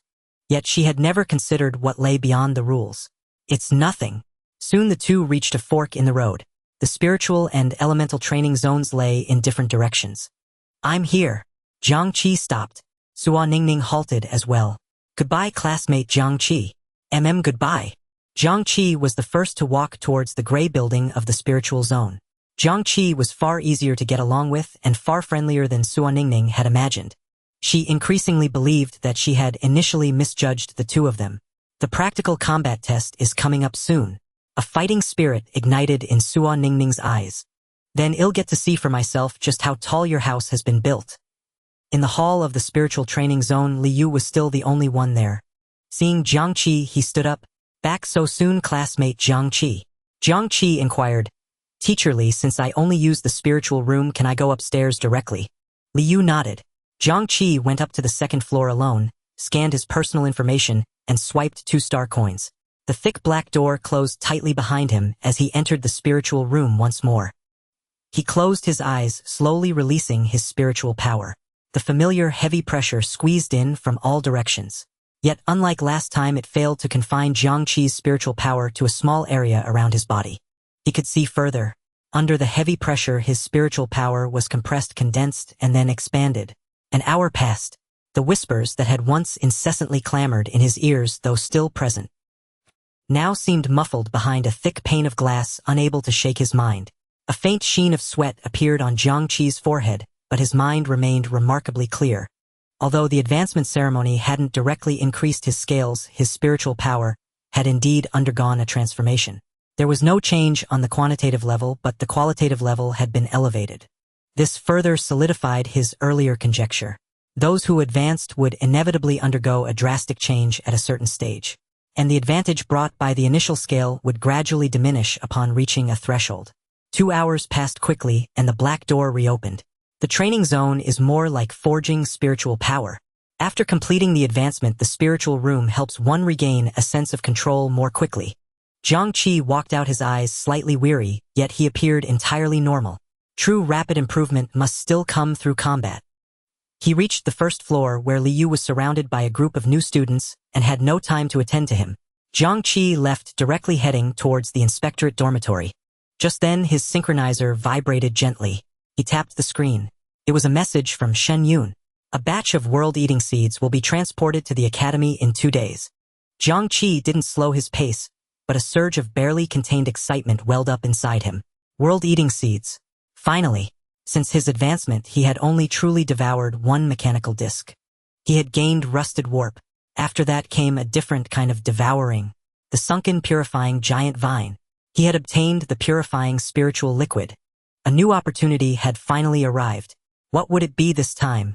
One thing was certain: his feeding would surely help the purifying giant vine. Perhaps he could obtain new purifying spiritual liquid.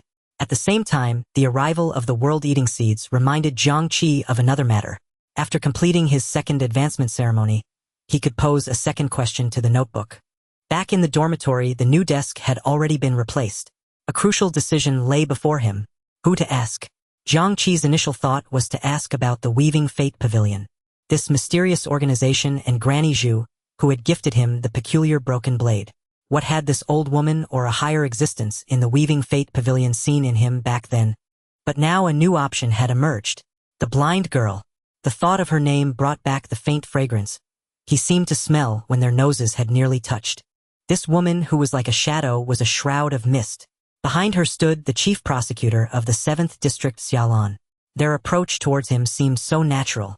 What were the intentions of these two women? The blind girl, and behind her Xiaolan, the chief prosecutor of the 7th District, the Pavilion of Fate, and Granny Zhu, who had given him half of herself. The former was a thorn bush lying ahead, the latter an abyss lurking at the end. The notebook still lay quietly on the desk. Jiang Qi did not open it. If he questioned the blind girl, immediately discerning her true intentions and Xiaolan's, he could seize the initiative at once. He could even turn the tables and use her to pry open the secrets of the 7th District. But there were variables in this. How much did the blind girl truly know of Xiaolan's plan? Were all her instructions truly only to make natural contact with him, as she claimed? This question. Should he write down the blind girl's name or Xiaolan's? More importantly, the blind girl was in the 4th District under Shen Yun's watchful eye. Visible ghosts were easy to guard against, the invisible ones were the real threat. But the Pavilion of Fate was different.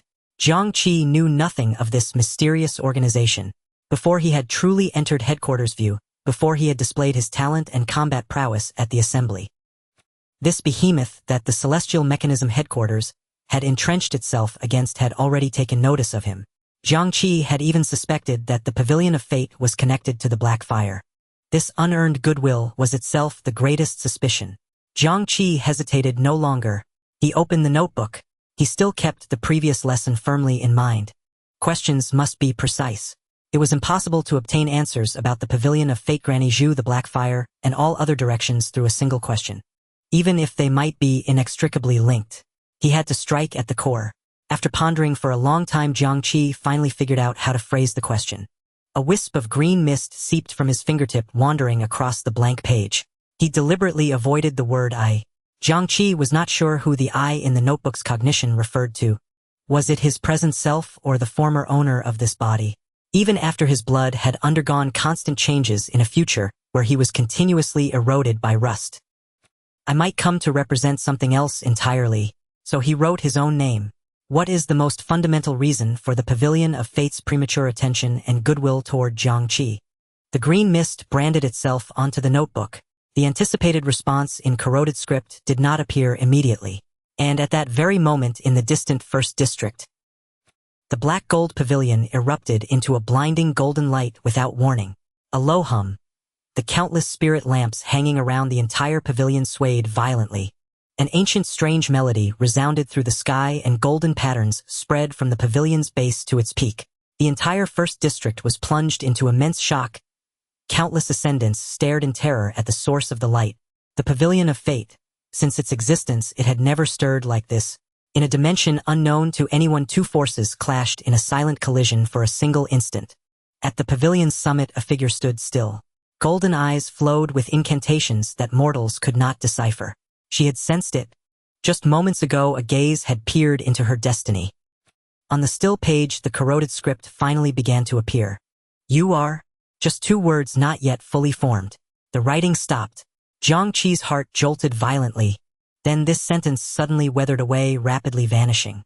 A new answer finally appeared before Jiang Qi. The Fate Maiden is searching for you. Thump, thump, thump. Jiang Qi could clearly hear his heart pounding wildly in his chest.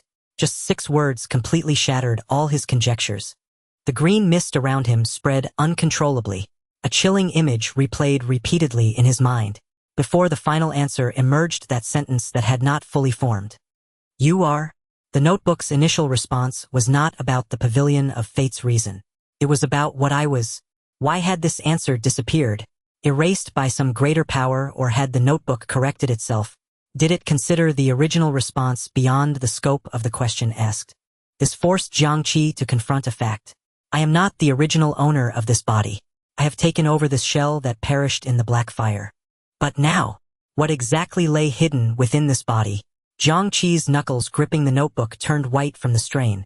The Fate Maiden. Like the blind girl, it was a title. The Pavilion of Fate and the Fate Maiden. The connection was self-evident. He had anticipated many possibilities. The Pavilion of Fate valued his talent. Because of the inscription on the Enlightenment Stone, they saw him as a potential piece with great value. Or perhaps the Pavilion of Fate was linked to the Black Fire, and gifting the broken blade was the beginning of another conspiracy. But all his guesses were wrong. All the attention and goodwill were neither an investment nor a conspiracy. It was simply because the Fate Maiden was searching for him. The notebook's answer steered everything toward a more personal and specific direction. In this matter, I am not one of many pawns, but the very target of a powerful being.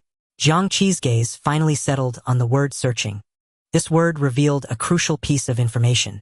The Pavilion of Fate, or rather this Fate Maiden, could not be 100% certain that he was the one they were looking for, so they were casting a wide net. This unearned goodwill had likely also appeared in other safe zones. It had been delivered to other new ascendants like him. They were waiting, observing, filtering. Thinking of this, the urgency of being targeted eased slightly in Jiang Qi's heart. His gaze fell upon the notebook. But could this sentence itself be a trap? In the end, he did not waste his second question to verify an already known issue. This left him unable to determine whether the answer before him was objective truth. Jiang Qi stared at the line of text and a chill ran down his spine. This sentence could be interpreted in 2 radically different ways. One, they were searching for the identity of Jiang Qi. The other, they were searching for the one who had taken over this identity. The word searching itself carried a subtle malice. What after finding? Would he become a vessel and sacrifice for some being like Shen Yuehuai? Or would he be completely devoured like the Rust Lake's treatment of the purifying giant vine? Jiang Qi closed the notebook. Until he had enough power, he could no longer initiate contact with the Pavilion of Fate. Moreover, he should stay away from the first district far from the Pavilion of Fate's sphere of influence. Jiang Qi leaned back in his chair and closed his eyes. A sword of Damocles hung over his head. The world-eating seeds that the Academy would arrive at in 2 days was the nearest opportunity at hand. Jiang Qi's original plan was simple: devour 1 or 2, reconfirm the abilities of Rust. Replenish the energy needed for the purifying giant vine, and try not to attract too much attention. He didn't want to consume too many world-eating seeds at the Academy. He activated the synchronizer. The message Xinyun had sent lay quietly on the screen. Jiang Qi's fingertip gently traced across the screen, stopping at the words world-eating seeds. Now he had changed his mind. The fear of the unknown clashed violently with the madness in his bones. He would in one fell swoop devour all the world-eating seeds. A new day dawned. Jiang Qi had barely stepped through the academy gates when a familiar figure caught his eye. The blind girl stood by the roadside, as if waiting for him alone. She seemed different today. As they walked side by side toward the teaching building, Jiang Qi noticed she kept closer to him than ever before. So close her arm nearly brushed his. He asked casually, "Why didn't you attend class yesterday?" She maintained that intimate proximity, silent but present. Had the inspectorate truly failed to inform him? From Jiang Qi's reaction, it was clear he knew nothing of the moonlit confrontation. The blind girl mused inwardly. Teacher Xiaolan's intuition had been correct. Xinyun and Jiang Qi were not united as one. Far from it. That woman beneath the moonlight clearly shared a profound bond with Jiang Qi. Xinyun too was concealing something from him. And yet, was Jiang Qi now expressing concern for her? An unprecedented, unfamiliar emotion stirred within the blind girl's heart. Her voice softened further than usual. "Because I sustained an injury." "Oh," Jiang Qi merely murmured in acknowledgement, and offered nothing more. He didn't even turn his head, his stride unwavering as he continued forward. No follow-up questions. No trace of concern. Only silence. And the blind girl left standing there motionless. She watched his retreating back for several seconds before following, then murmured inwardly, "What an utterly unromantic man." They entered the classroom and took seats in the front row, one behind the other. Today felt strangely unusual. Instead of the regular instructor, Principal Zhang Baoshan strode onto the podium. Accompanied by several other faculty members, their expressions varied and unreadable. "Good morning, students. I am Zhang Baoshan, principal of the 4th Academy," he announced with a warm, affable smile. His gaze lingered deliberately on Jiang Qi. 2 pairs of eyes exchanged a knowing, wordless understanding. "At last we meet in person, old man with the white beard. Principal Zhang." Jiang Qi hadn't forgotten how Zhang Baoshan had stood him up on his very first day of enrollment. "Before commencing today's lesson, we shall conduct the freshmen's inaugural practical assessment." Zhang Baoshan announced the day's special arrangement. "Assessment." The blind girl turned slightly toward Jiang Qi and whispered softly, "Will you participate?" "No." Jiang Qi shook his head. He had long resolved to skip such routine drills. They held no meaning for him. "Then, neither will I." Their quiet exchange carried clearly to Suo Ningning seated behind them. Seeing Jiang Qi and the blind girl begin to rise, Suo Ningning could no longer contain herself. She shot upright from her seat. "Principal Zhang." Her loud declaration drew every eye in the room. Zhang Baoshan studied the earnest young woman before him and felt a sharp pang of foreboding. The expressions of the other faculty members grew subtly strained. Suo Ningning, calibration level Eta, hailing from a modest family, was the most diligent and steadfast among this year's freshmen. Zhang Baoshan deeply admired her. Yet precisely because of that admiration, he now felt a knot of anxiety tighten in his chest. This girl remained blissfully unaware of the brutal truths lurking beneath the surface of the ascendant world. He genuinely feared Jiang Qi might accidentally kill her. Yet in front of so many students, he dared not speak plainly. When no one responded, Suo Ningning spoke again, her voice ringing louder still. "I believe the practical assessment is a collective duty incumbent upon every freshman. No exceptions should be permitted. It fosters mutual understanding of our capabilities and prevents misunderstandings that might otherwise spark conflict among classmates." Everyone understood the unspoken conflict she alluded to, the ever-present privilege embodied by Jiang Qi and the blind girl. The 4th Academy has always upheld justice, fairness, and transparency as its core principles. Suan Ningning's gaze locked unflinchingly onto Jiang Qi. I, Suan Ningning, hereby issue a formal challenge to Jiang Qi. Let us enter the combat arena for a controlled sparring match. A flicker of resignation crossed Jiang Qi's face. He saw no purpose in fighting Suan Ningning. No meaning in such a hollow contest. The gulf between them was simply too vast. Yet he sensed her resolve was unwavering, and rooted not in malice but conviction. He glanced at Principal Zhang Baoshan, only to find the principal and faculty alike adopting expressions of serene detachment. Clearly they had no intention of intervening. Jiang Qi rose slowly, meeting Suan Ningning's determined gaze. Miss Suan Ningning, between us, combat is impossible. Those words struck like a spark igniting dry tinder, fanning Suan Ningning's inner fire into roaring flame. What did he mean, impossible? It was condescension, an insult. She invoked the rules without hesitation. Academy regulations explicitly state all freshmen must participate in collective assessments. I possess special dispensation. Jiang Qi declared this calmly, before the entire assembly of newly ascended students. A stunned hush fell over the room. Suan Ningning had never imagined he would utter such words so brazenly. She looked to the podium, only to find Principal Zhang Baoshan and the faculty tacitly acquiescing. Jiang Qi. Suan Ningning steeled her voice, raising it further. Does privilege strip you of the courage to face even a fair challenge? Or are you afraid? The blind girl observed the resigned expression on Jiang Qi's face. A stark contrast to the feral intensity he'd shown during their own clash. For reasons she couldn't name, a quiet thrill stirred within her. Suddenly attending class here no longer felt tedious. Jiang Qi sighed. Knowing evasion was futile, Suan Ningning's stubbornness surpassed all expectation. If she sought proof of the chasm between them, so be it. Very well. There's no need to go to the arena. Right here will suffice. He glanced at Zhang Baoshan. Is that acceptable, Principal Zhang? As the principal nodded, he urgently signaled Jiang Qi with his eyes hold back. Go easy. For heaven's sake, go easy. Jiang Qi understood perfectly. He stepped to the front of the classroom facing Suan Ningning, her spirit blazing with unyielding resolve. Prepare your full defense. I'll strike 3 seconds after I begin counting. Suan Ningning. If you withstand a single strike, I concede defeat. She watched him set terms so casually, utterly ignorant of her abilities. And her fury ignited anew. She would prove him wrong. Her innate talent lay in defense, her determination now fully alight. She would demonstrate beyond doubt that diligence and principle would never bow before privilege. The open space before the classroom was ample. Suan Ningning retreated several paces, drew a deep breath, and radiant white light erupted around her. A thick, luminous shield of pure energy coalesced before her. Zhang Baoshan silently prayed, hoping Jiang Qi grasped the urgency in his gaze, hoping he'd temper his strength just once more. Meanwhile, instructor Zhang Xiaoming stood ready, prepared to intervene at the slightest sign of danger. The other freshmen held their breath, eyes wide with exhilaration. One side, the undisputed top freshman. The other, the enigmatic elite granted special status. This duel promised spectacle unlike any other. Jiang Qi observed her absolute commitment to defense, then moved without flourish. Calmly, he began to count. 3, 2, 1. He didn't raise a hand.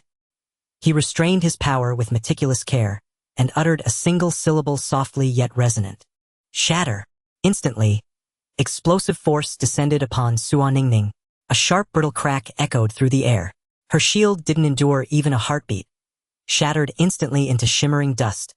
Suan Ningning had no time to react. Her vision blackened in an instant. Her fierce, resolute expression remained frozen on her face, even as her body betrayed all control. Her feet lifted from the floor as she hurtled backward. Boom!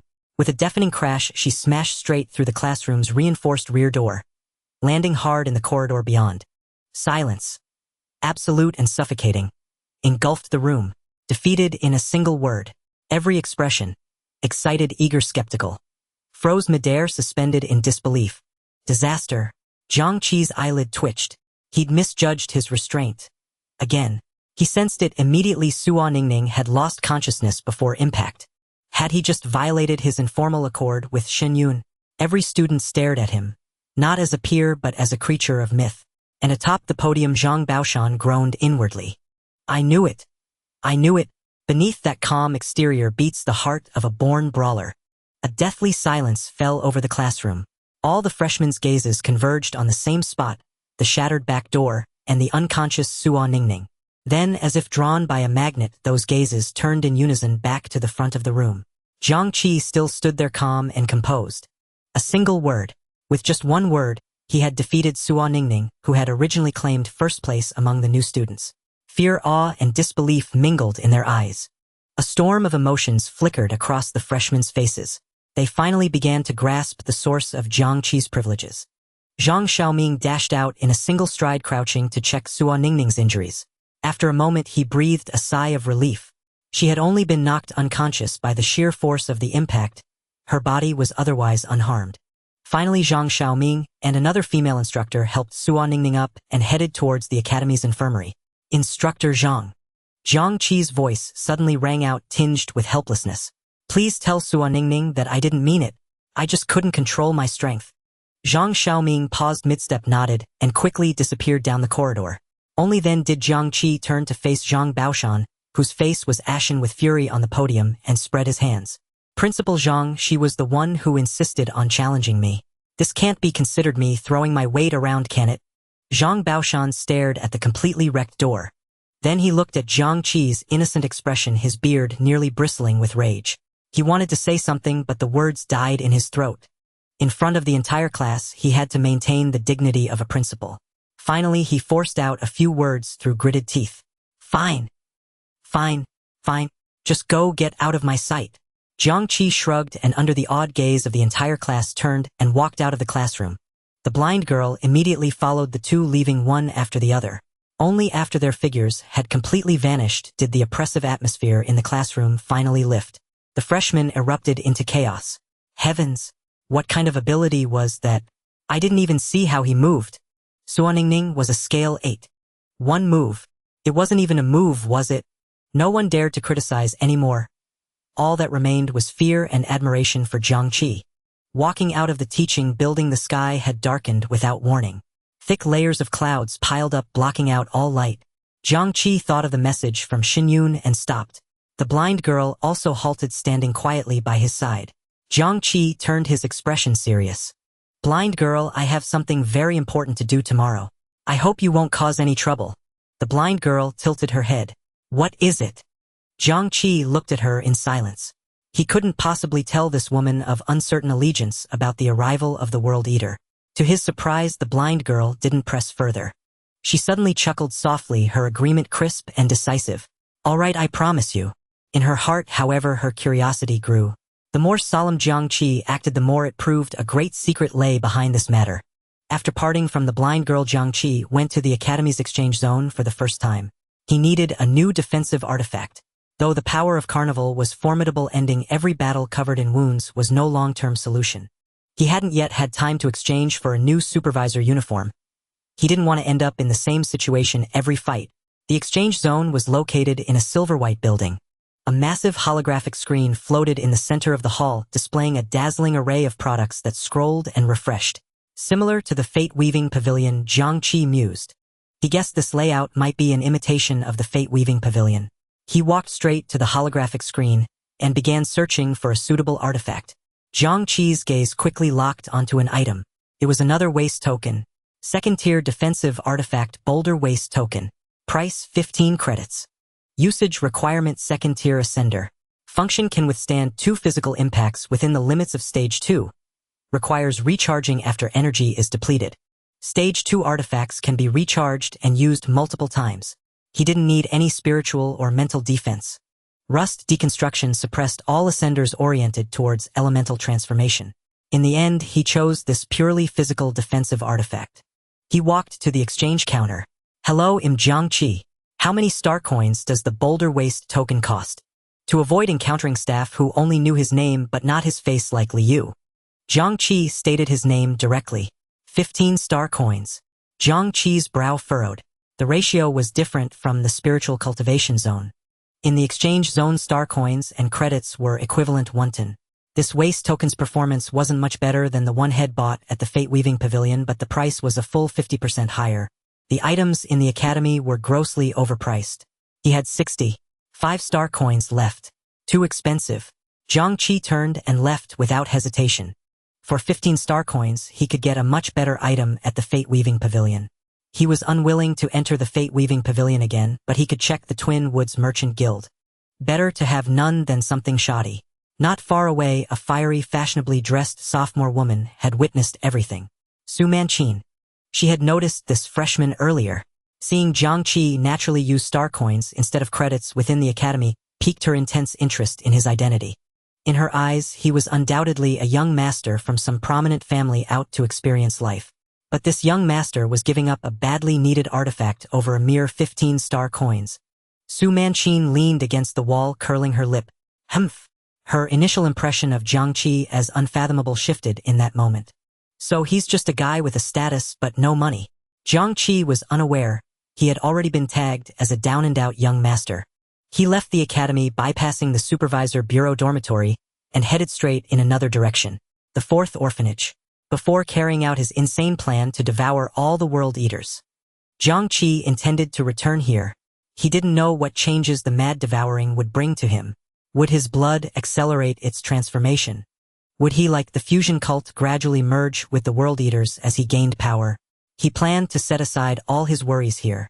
The orphanage's reconstruction was progressing quickly. The outer walls had been completely renovated. The new walls gleamed white under the gloomy sky. The roar of machines and the shouts of workers from the ruins mingled together, filled with a chaotic vitality. Jiang Qi's steps halted at the entrance where a new sign had been erected. The fourth orphanage. Behind these simple 5 characters lay 600 lost souls, and a black fire that had consumed the past. Jiang Qi slowly walked forward. The sky grew increasingly overcast. Thick clouds piled heavily, and a hint of moisture clung to the wind. A heavy downpour was imminent. Jiang Qi walked through the orphanage gate and stopped in his tracks. On the most conspicuous wall by the entrance, several smiling faces of varying sizes were painted. Against a red backdrop, their exaggeratedly upturned lips were sketched out. He lowered his head slightly, only then realizing he wasn't wearing his inspector uniform today. The color scheme was identical to the promotion pattern he had chosen. Yet the overall effect was entirely different. The smiling faces on the wall had rounded lines rendered in an adorable cartoon style. Their eyes were drawn as 2 curved arcs, and the angle of their smiles radiated gentle joy. 2 small blushes of red had been carefully added to their plump cheeks. The smiles painted by Shen Yuehuai had shed all traces of madness and brutality. What she left here were only the cute grins that could delight children. Jiang Qi slowly extended his hand, his fingertips gently brushing against the cold wall. He felt as if he could touch the artist's state of mind at that moment. Only she would understand and embrace this power with such tenderness. Jiang Qi stood before those smiling faces for a long time before withdrawing his hand and continuing inside. The renovations within the courtyard were nearing completion, with building materials scattered everywhere. He spotted a familiar figure at once. Shen Yuehuai was standing in front of a new building, discussing something with the construction foreman. She was still wearing her inspector uniform. Against the gloomy sky, her silhouette appeared strikingly fragile. Shen Yue's complexion was terrible. She had to pause and catch her breath after every few sentences. Jiang Qi furrowed his brow. The Shen Yuehuai before him now seemed different from their last meeting. Somewhat different, but he couldn't quite pinpoint what it was. Is she just too tired?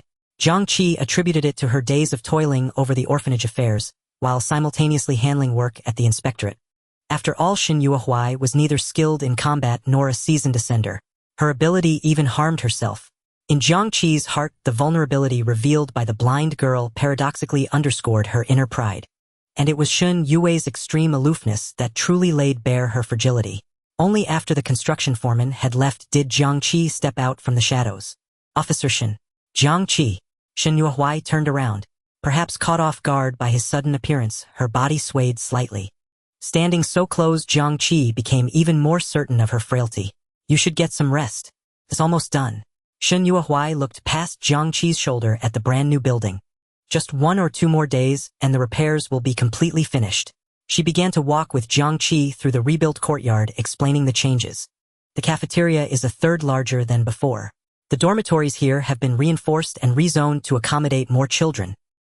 When she talked about how the layout differed from before, Shen Yue's pace of speech noticeably slowed. She spoke tentatively, glancing at Jiang Qi from time to time. It can be reopened in a little while. Jiang Qi listened in silence. Shen Yuehuai was continuously enumerating her renovation achievements. This reminded him of that first rainy night. On the road to the inspectorate dormitory, she had spoken to him who knew nothing about the world-eating seeds in the same manner. It was one of the rare times Shen Yuehuai would speak at length. The same person, the same explanatory session. But both their mindsets had long since changed.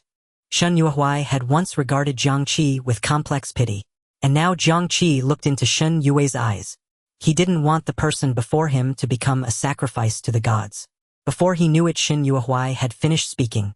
The long discourse had left her even more exhausted. She stopped walking and quietly gazed at Jiang Qi. It seemed she was waiting for his judgment. Jiang Qi recalled when he had just completed his ascension and was undergoing his first ability test. Shen Yuehuai had been the first to affirm him to offer encouragement. So he spoke softly. Officer Shen, you are truly remarkable. Thank you for everything you've done for this ruin.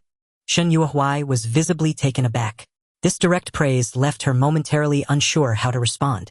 The two of them exchanged a silent gaze. Noticing that Jiang Qi's gaze was fixed on her face, Shen Yuehuai awkwardly averted her eyes. She knew she hadn't fully recovered, but hadn't expected the difference to be so starkly visible on her complexion. You haven't eaten again, have you? Jiang Qi asked, though it sounded like he had already confirmed the answer. He took out a pack of nutritious chips on his own, tore it open, and handed it to Shen Yuehuai. Shen Yuehuai lowered her head, took out a chip, and gently placed it in her mouth. A very peculiar flavor, and a very familiar one. Jiang Qi took out a bottle of water, unscrewed the cap, and handed it to her. The two leaned against the wall in silence. Jiang Qi. Shen Yue's voice was as light as a sigh. Am I very abnormal? There's no one else like me in this world. Jiang Qi looked at her in surprise and retorted, what does it mean to be normal? Shen Yuehuai shook her head. She didn't know. Officer Shen, do you think I'm normal? Shen Yuehuai shook her head again. Jiang Qi thought for a moment and continued asking. How many people are there in the 3 headquarters? I don't know. What about the Tianji Central Bureau? Shen Yuehuai shook her head again. Jiang Qi gazed at the overcast sky, recalling the rumors about the black safe zone. Officer Shen, this world is too vast. So vast that it has no means to pay attention to us. His tone softened. Everyone lives in their own way. If there are 7 billion people in the world, then there are 7 billion kinds of normal. Shen Yue's motion of eating a chip paused. It was the first time she had heard such a notion. She didn't grasp it, but she silently committed the words to memory. Seeing Shen Yue's tired, yet still tense profile, Jiang Qi decided to steer the conversation toward a lighter topic. He intended to tell a joke. This was not his forte. After a long pause, Jiang Qi suddenly spoke. I've actually been pondering a question. Shen Yue's gaze, tinged with confusion, returned to his face. You see, the water dispenser dispenses water and people drink it. Jiang Qi said with a deadpan expression. So people are the water dispensers. The air fell silent. Shen Yuehuai raised an eyebrow, staring straight at Jiang Qi. She was trying hard to decipher the logic in his words. Watching her bewildered expression, Jiang Qi couldn't help but laugh first. Shen Yuehuai was even more puzzled. Jiang Qi, I don't understand. What exactly are you trying to say? She had no idea why he would suddenly bring this up. Nor did she understand why Jiang Qi was laughing to himself. Officer Shen, what I'm trying to say is...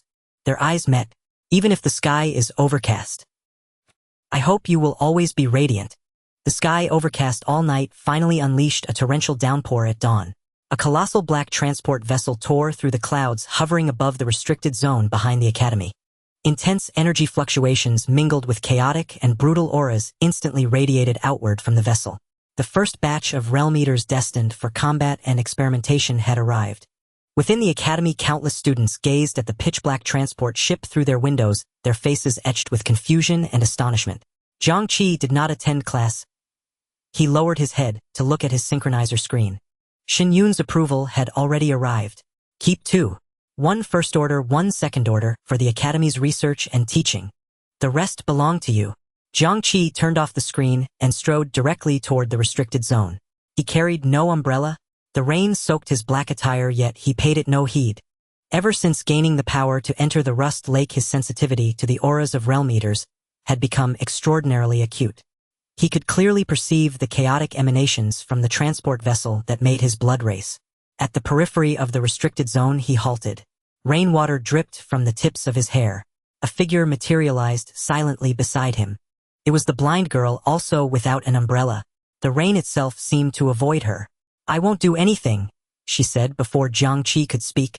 I will keep our agreement, rest assured. She too sensed the Realm Eater's aura, her bandaged face turning towards the transport vessel with an inscrutable expression. More and more students gathered at the edge of the restricted zone. Besides freshmen, many upperclassmen had also arrived. They pointed at the vessel, their faces a mix of excitement and nervousness. Among the crowd, the voluptuous Su Manqin was particularly conspicuous. Many male students' gazes drifted towards her. She crossed her arms observing Jiang Qi and the blind girl in the distance with keen interest. She intended to display her power and courage before these new students, especially to show that stingy member of the privileged class what a true ascender was. Just then, the Academy's broadcast system activated formally, announcing the arrival of the Realm Eaters. A wave of suppressed gasps rippled through the crowd. Living monsters. For the vast majority of freshmen in the Fourth Academy, they existed only in textbooks and video archives. Shortly after the announcement, Zhang Baoshan led a group of powerful ascenders to the entrance of the restricted zone. Students from today onwards, these Realm Eaters will serve as special teaching aids for the Academy. Zhang Baoshan's voice carried through the rain. To ensure safety, no Realm Eater will leave this restricted zone. Future practical combat classes will be held here, and every student will have the chance to fight them. He paused, then added, considering the danger, the first batch of participants for practical combat tests will be selected from the students with the highest points. Hearing this, most students began to murmur among themselves, then drifted away in small groups. Only a few remained.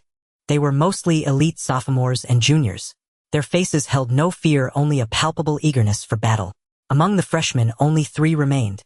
Jiang Qi, the blind girl, and Suo Ningning standing a little further away, silently watching the two figures.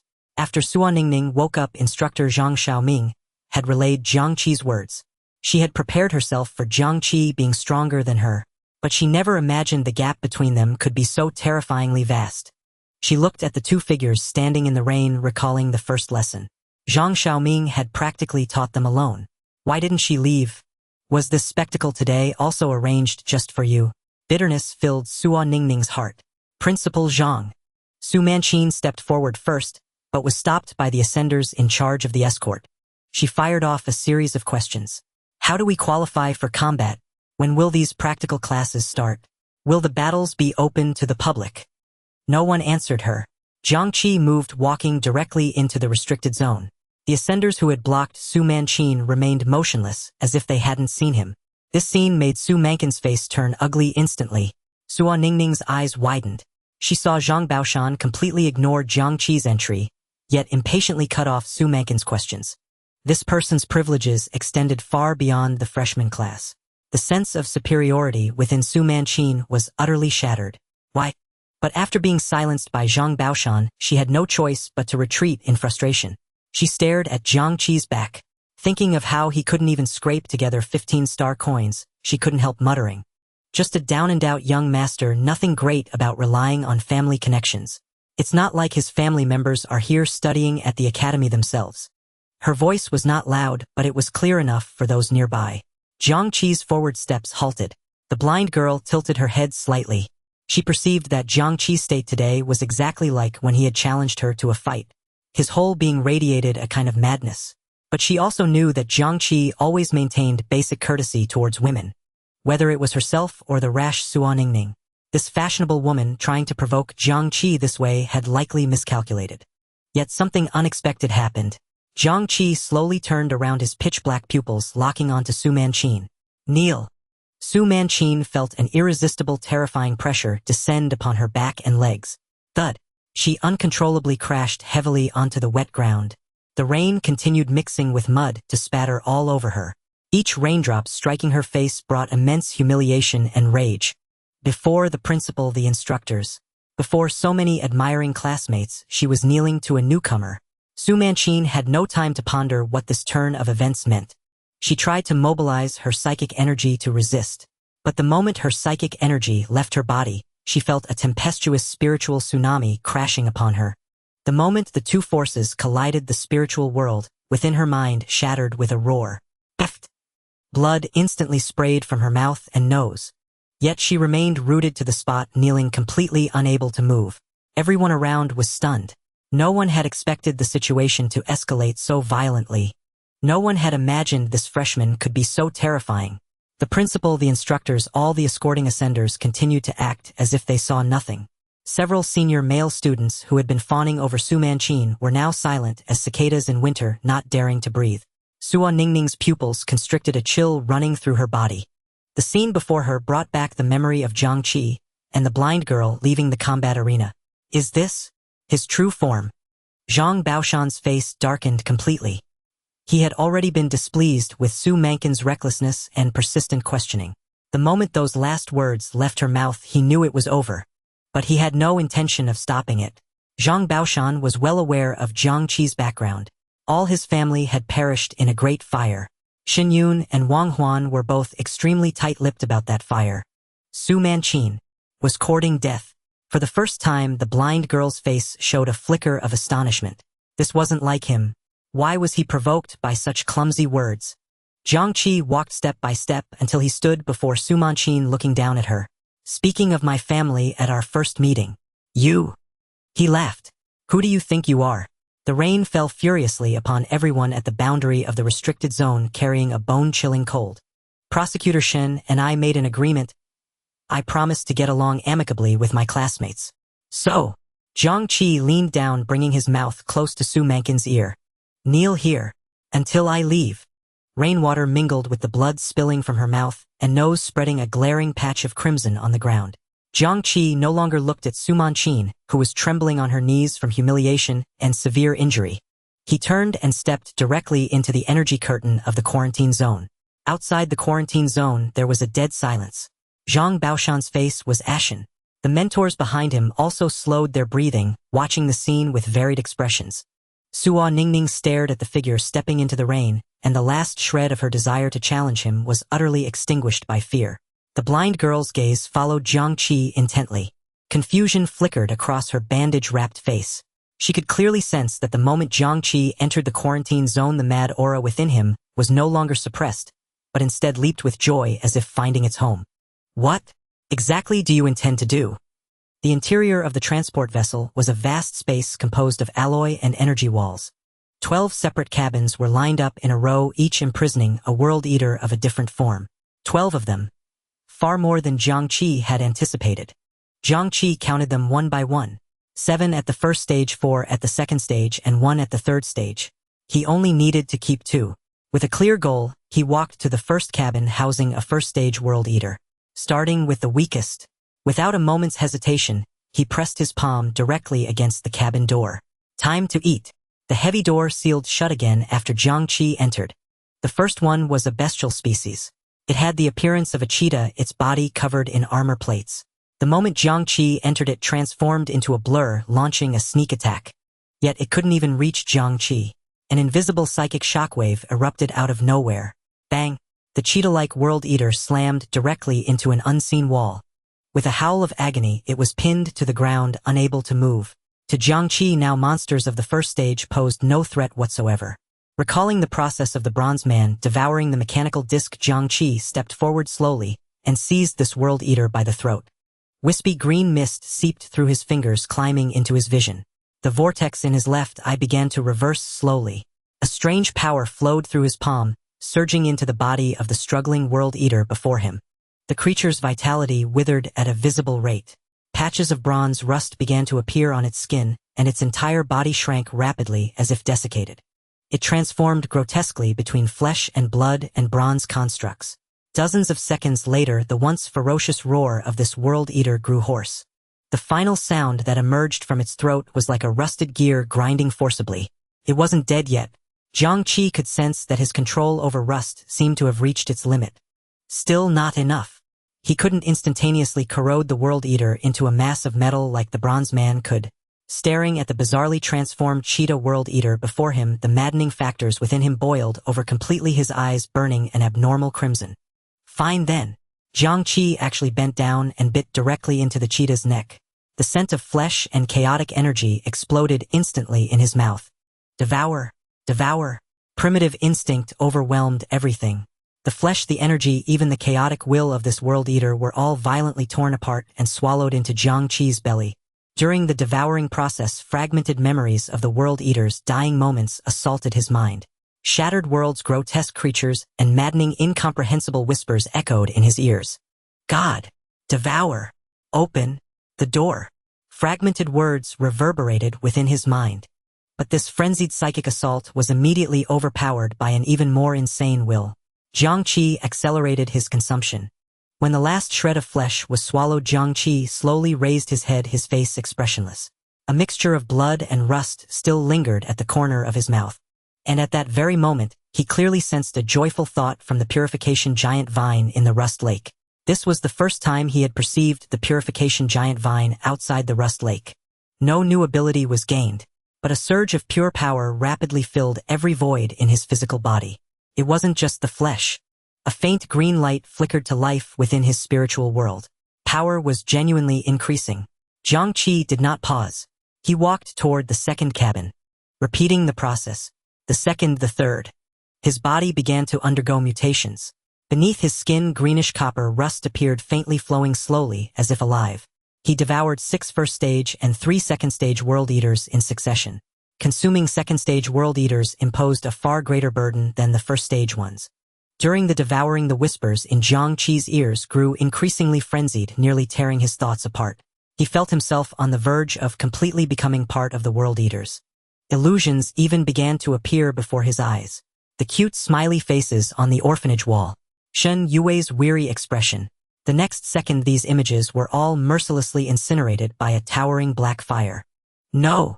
Amidst the boundless chaos, Jiang Qi clung desperately to his last shred of clarity. I am Jiang Qi. I am Jiang Qi. His movements grew faster and faster, from initial resistance to later suppression, and finally to one-sided consumption. The primal savage instinct nearly consumed him entirely. Within the quarantine zone, the lights of cabin after cabin went out in succession.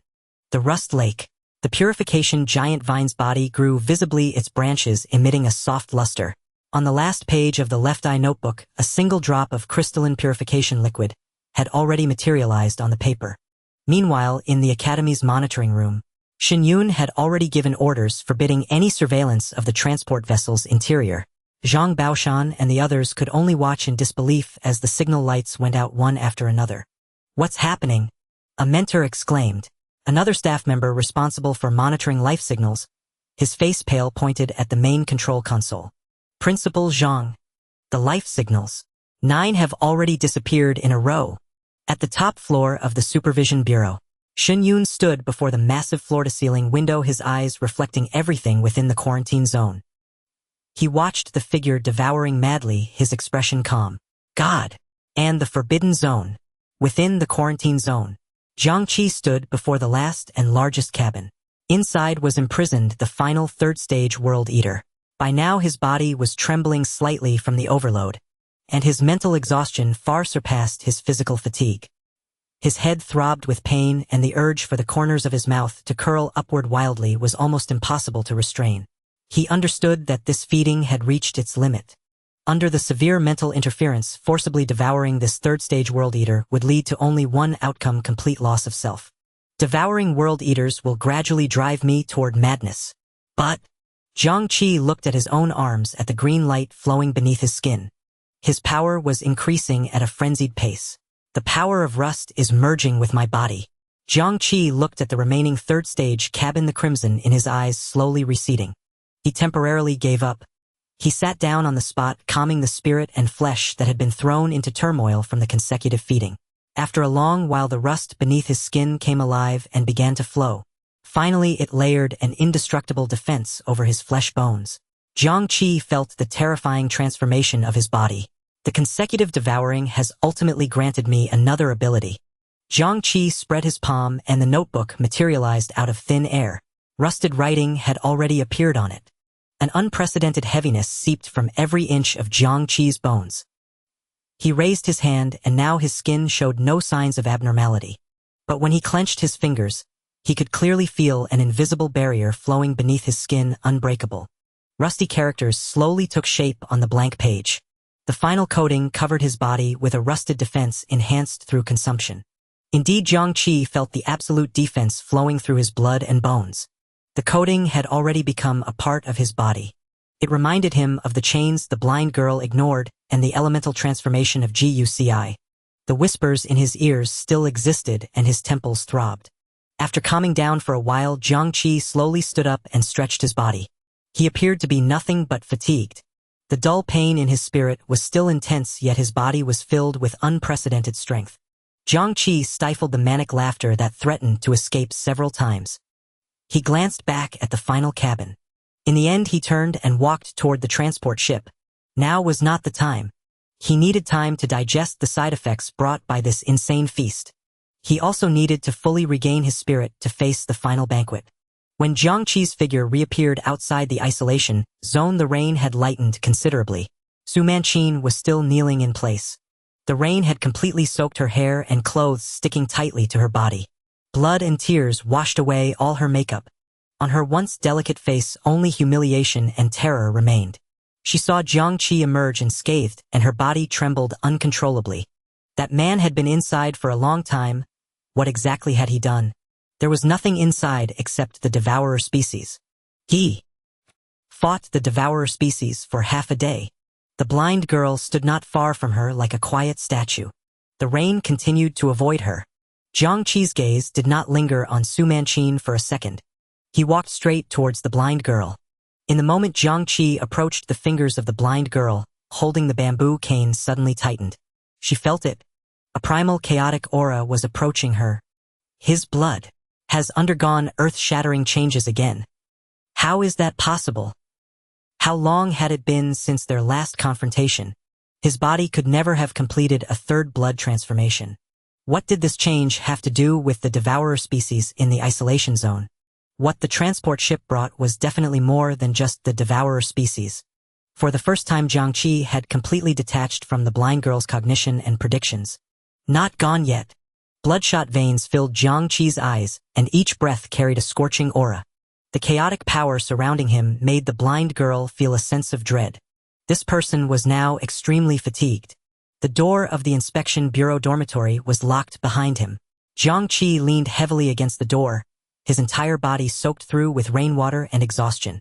In his ears, the frenzied murmurs from the devouring realm coalesced into an unstoppable tide. Pollution surged wave after wave, assaulting his wavering sanity. It was getting worse. Jiang Qi's vision began to melt away. The contours of the walls twisted and the corners of the furniture oozed with a dull grayish stain. There was no time to wait any longer. He used the last of his strength to transform into azure mist, instantly disappearing from the room. Rust Lake. The moment he stepped into this forbidden zone, all the maddening whispers and mental assaults that tormented him abruptly ceased. The world became incomparably pure in an instant. This area felt like an invisible barrier, completely isolating him from the chaos and madness of the outside world. Pollution. How can it not enter here? Jiang Qi pressed his hands against the ground, gasping for breath. Other than exhaustion and lingering dull pain, there was nothing unusual. This was the ultimate sanctuary. Could Rust Lake actually shield him from the spiritual pollution originating from the devouring realm? This deepened his bewilderment regarding the true nature of this strange forbidden zone. He raised his head and gazed into the distance. The purifying vine had undergone astonishing changes. The sapling, which had previously barely reached waist height, now towered to the same height as Jiang Qi. A visible soft glow flowed along the resilient vine. The branches exuded an unprecedented vitality. It sensed Jiang Qi's arrival, and the slender tendrils swayed excitedly. Long time no see, Miss Purifying Vine.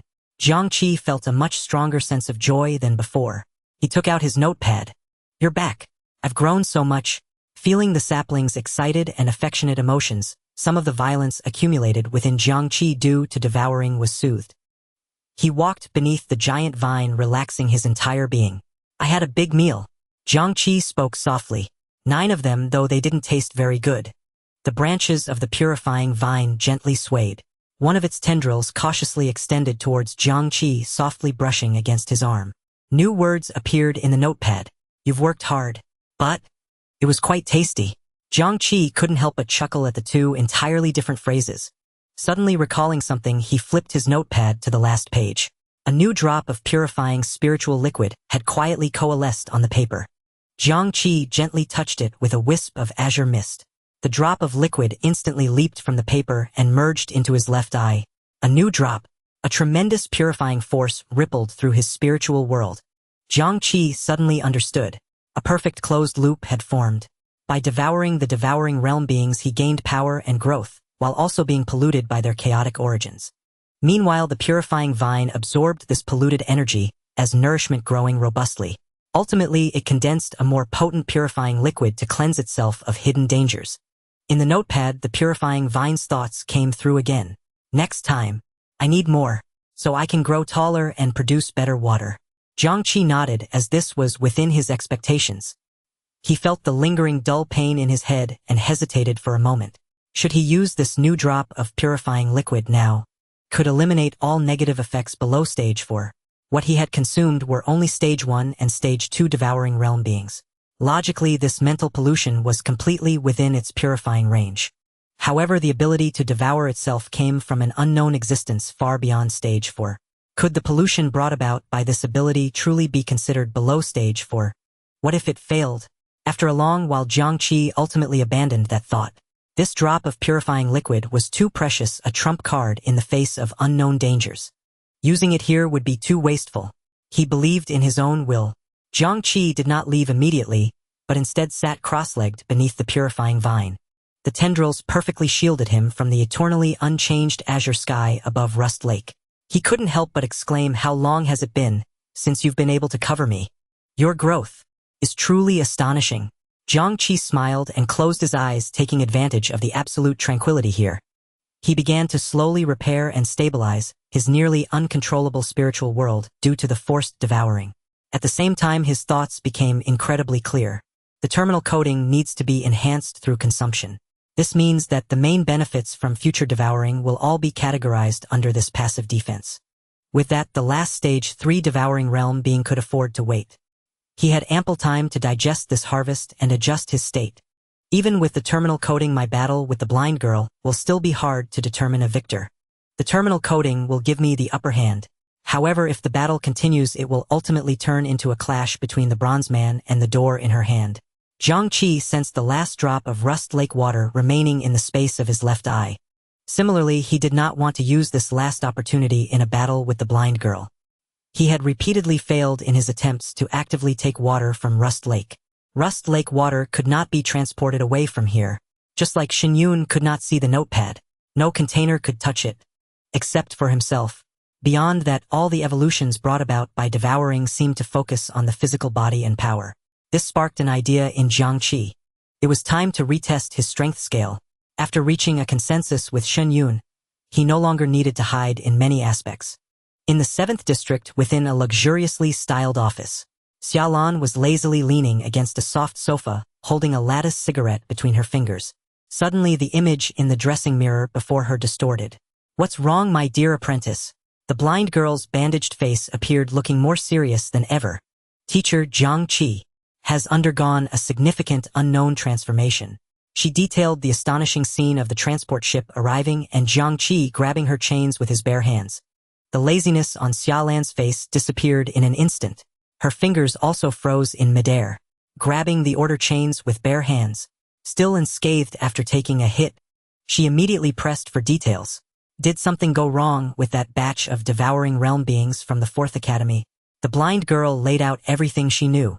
From Su Manqin being suppressed with a single word to Zhang Baoshan personally overseeing the situation. Then Jiang Qi's prior warning to her not to interfere with his important events.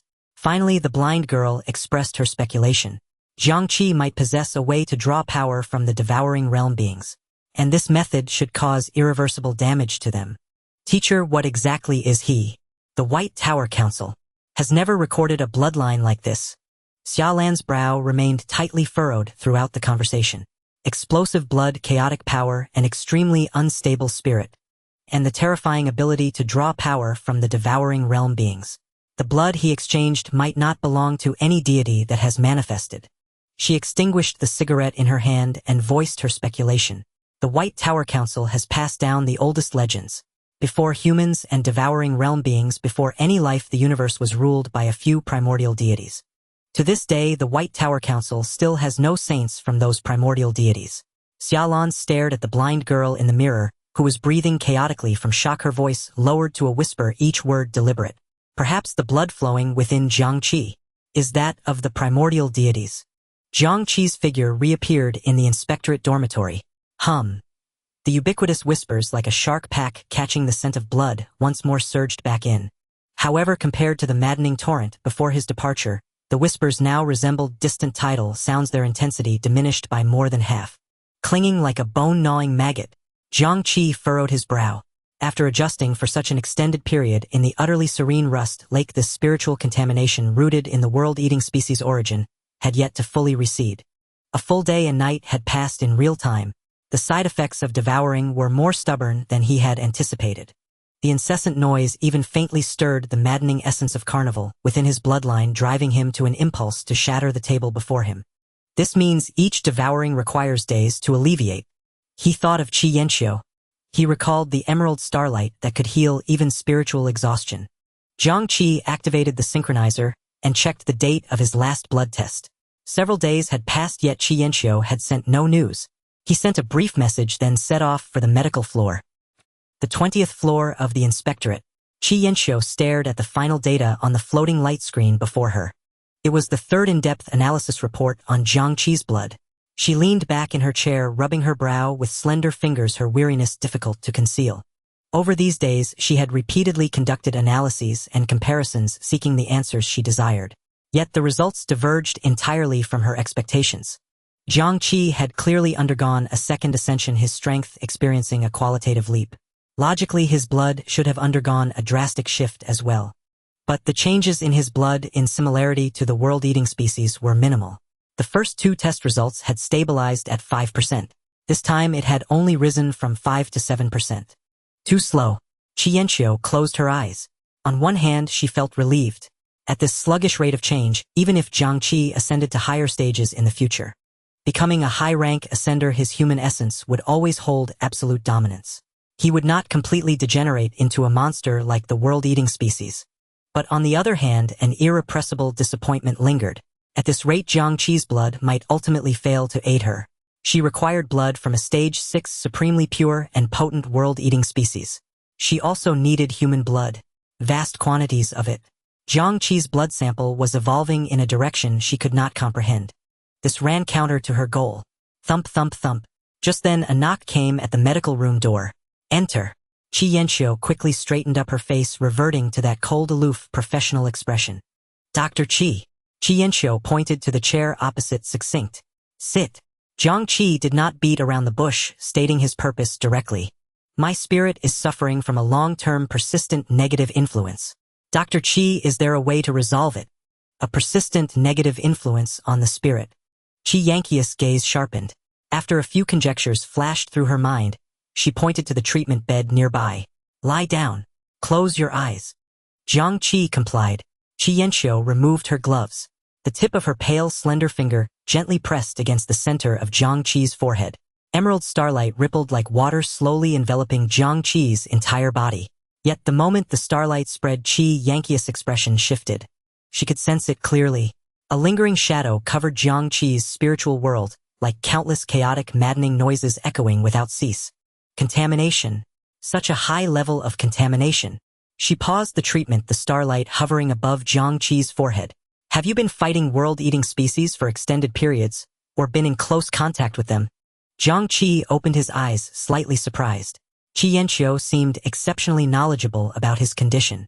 He nodded, admitting frankly, yes, I recently fought 9 world-eating species consecutively and killed them. Before he finished, Qi Yanqi's voice carried a clear note of anger. Nonsense. Jiang Qi was stunned, not understanding her strong reaction. Qi Yanxiu, seeing his bewildered expression, knew this fellow still possessed a woefully deficient understanding of the Ascender world's rules. What do you take world-eating species for? Exhibits in a zoo. They come from the stars. Their very existence carries a natural negative contamination to our world, like an invisible aura, especially for low-rank ascenders spending long periods outside the safe zone, or like you. Engaging in high-intensity combat with world-eating species within a short time all aggravates this contamination. The end result is spiritual collapse, utter madness. She paused mid-sentence, then abruptly shifted her tone. Have you even been attending your classes properly at the academy? Jiang Qi's expression turned awkward. Well, I haven't attended many classes. I mostly pick courses based on their names, choosing ones I find interesting or feel I have shortcomings in.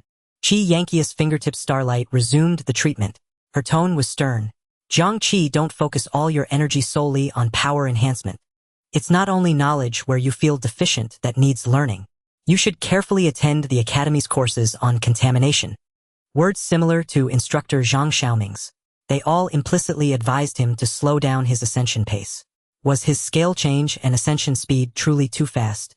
Jiang Qi felt the spiritual shadow being cleansed bit by the starlight, his agitation rapidly subsiding. He nodded solemnly. For a stage 2 ascender, how long does contact need to be to start producing such contamination? It varies by person, mostly 3 to 5 hours. Jiang Qi did not continue. He had suppressed and devoured 9 world-eating species, in total taking no more than 3 hours. Given his strength and the uniqueness of the Rust Lake contamination could not have begun within 3 hours. His contamination came entirely from feeding. But this reminded him, perfect excuse. He could easily disguise himself as an ascender abnormally vulnerable to contamination. Future negative effects from feeding could be concealed with this pretext. A thought struck him and he spoke up. Dr. Qi, I have another question I'm curious about. May I ask you now? Qi Yanqiu did not pause the treatment, softly humming in acknowledgement. Why is it that within the Shattered Realm, even if I stay near world-eating species for extended periods, or fight them consecutively, I don't suffer contamination? Qi Yanqiu shook her head. There's no definitive answer to that question yet. The prevailing hypothesis is that the Shattered Realm in essence still adheres to the rules of the stars. It's not truly a part of our world. This statement instantly reminded Jiang Qi of the exclusion theory Zhang Xiaoming had mentioned. A chilling thought surfaced without warning. Under the rules of the stars, humans suffer no contamination. Yet on this planet, contamination is relentless. The universe. What exactly does it reject?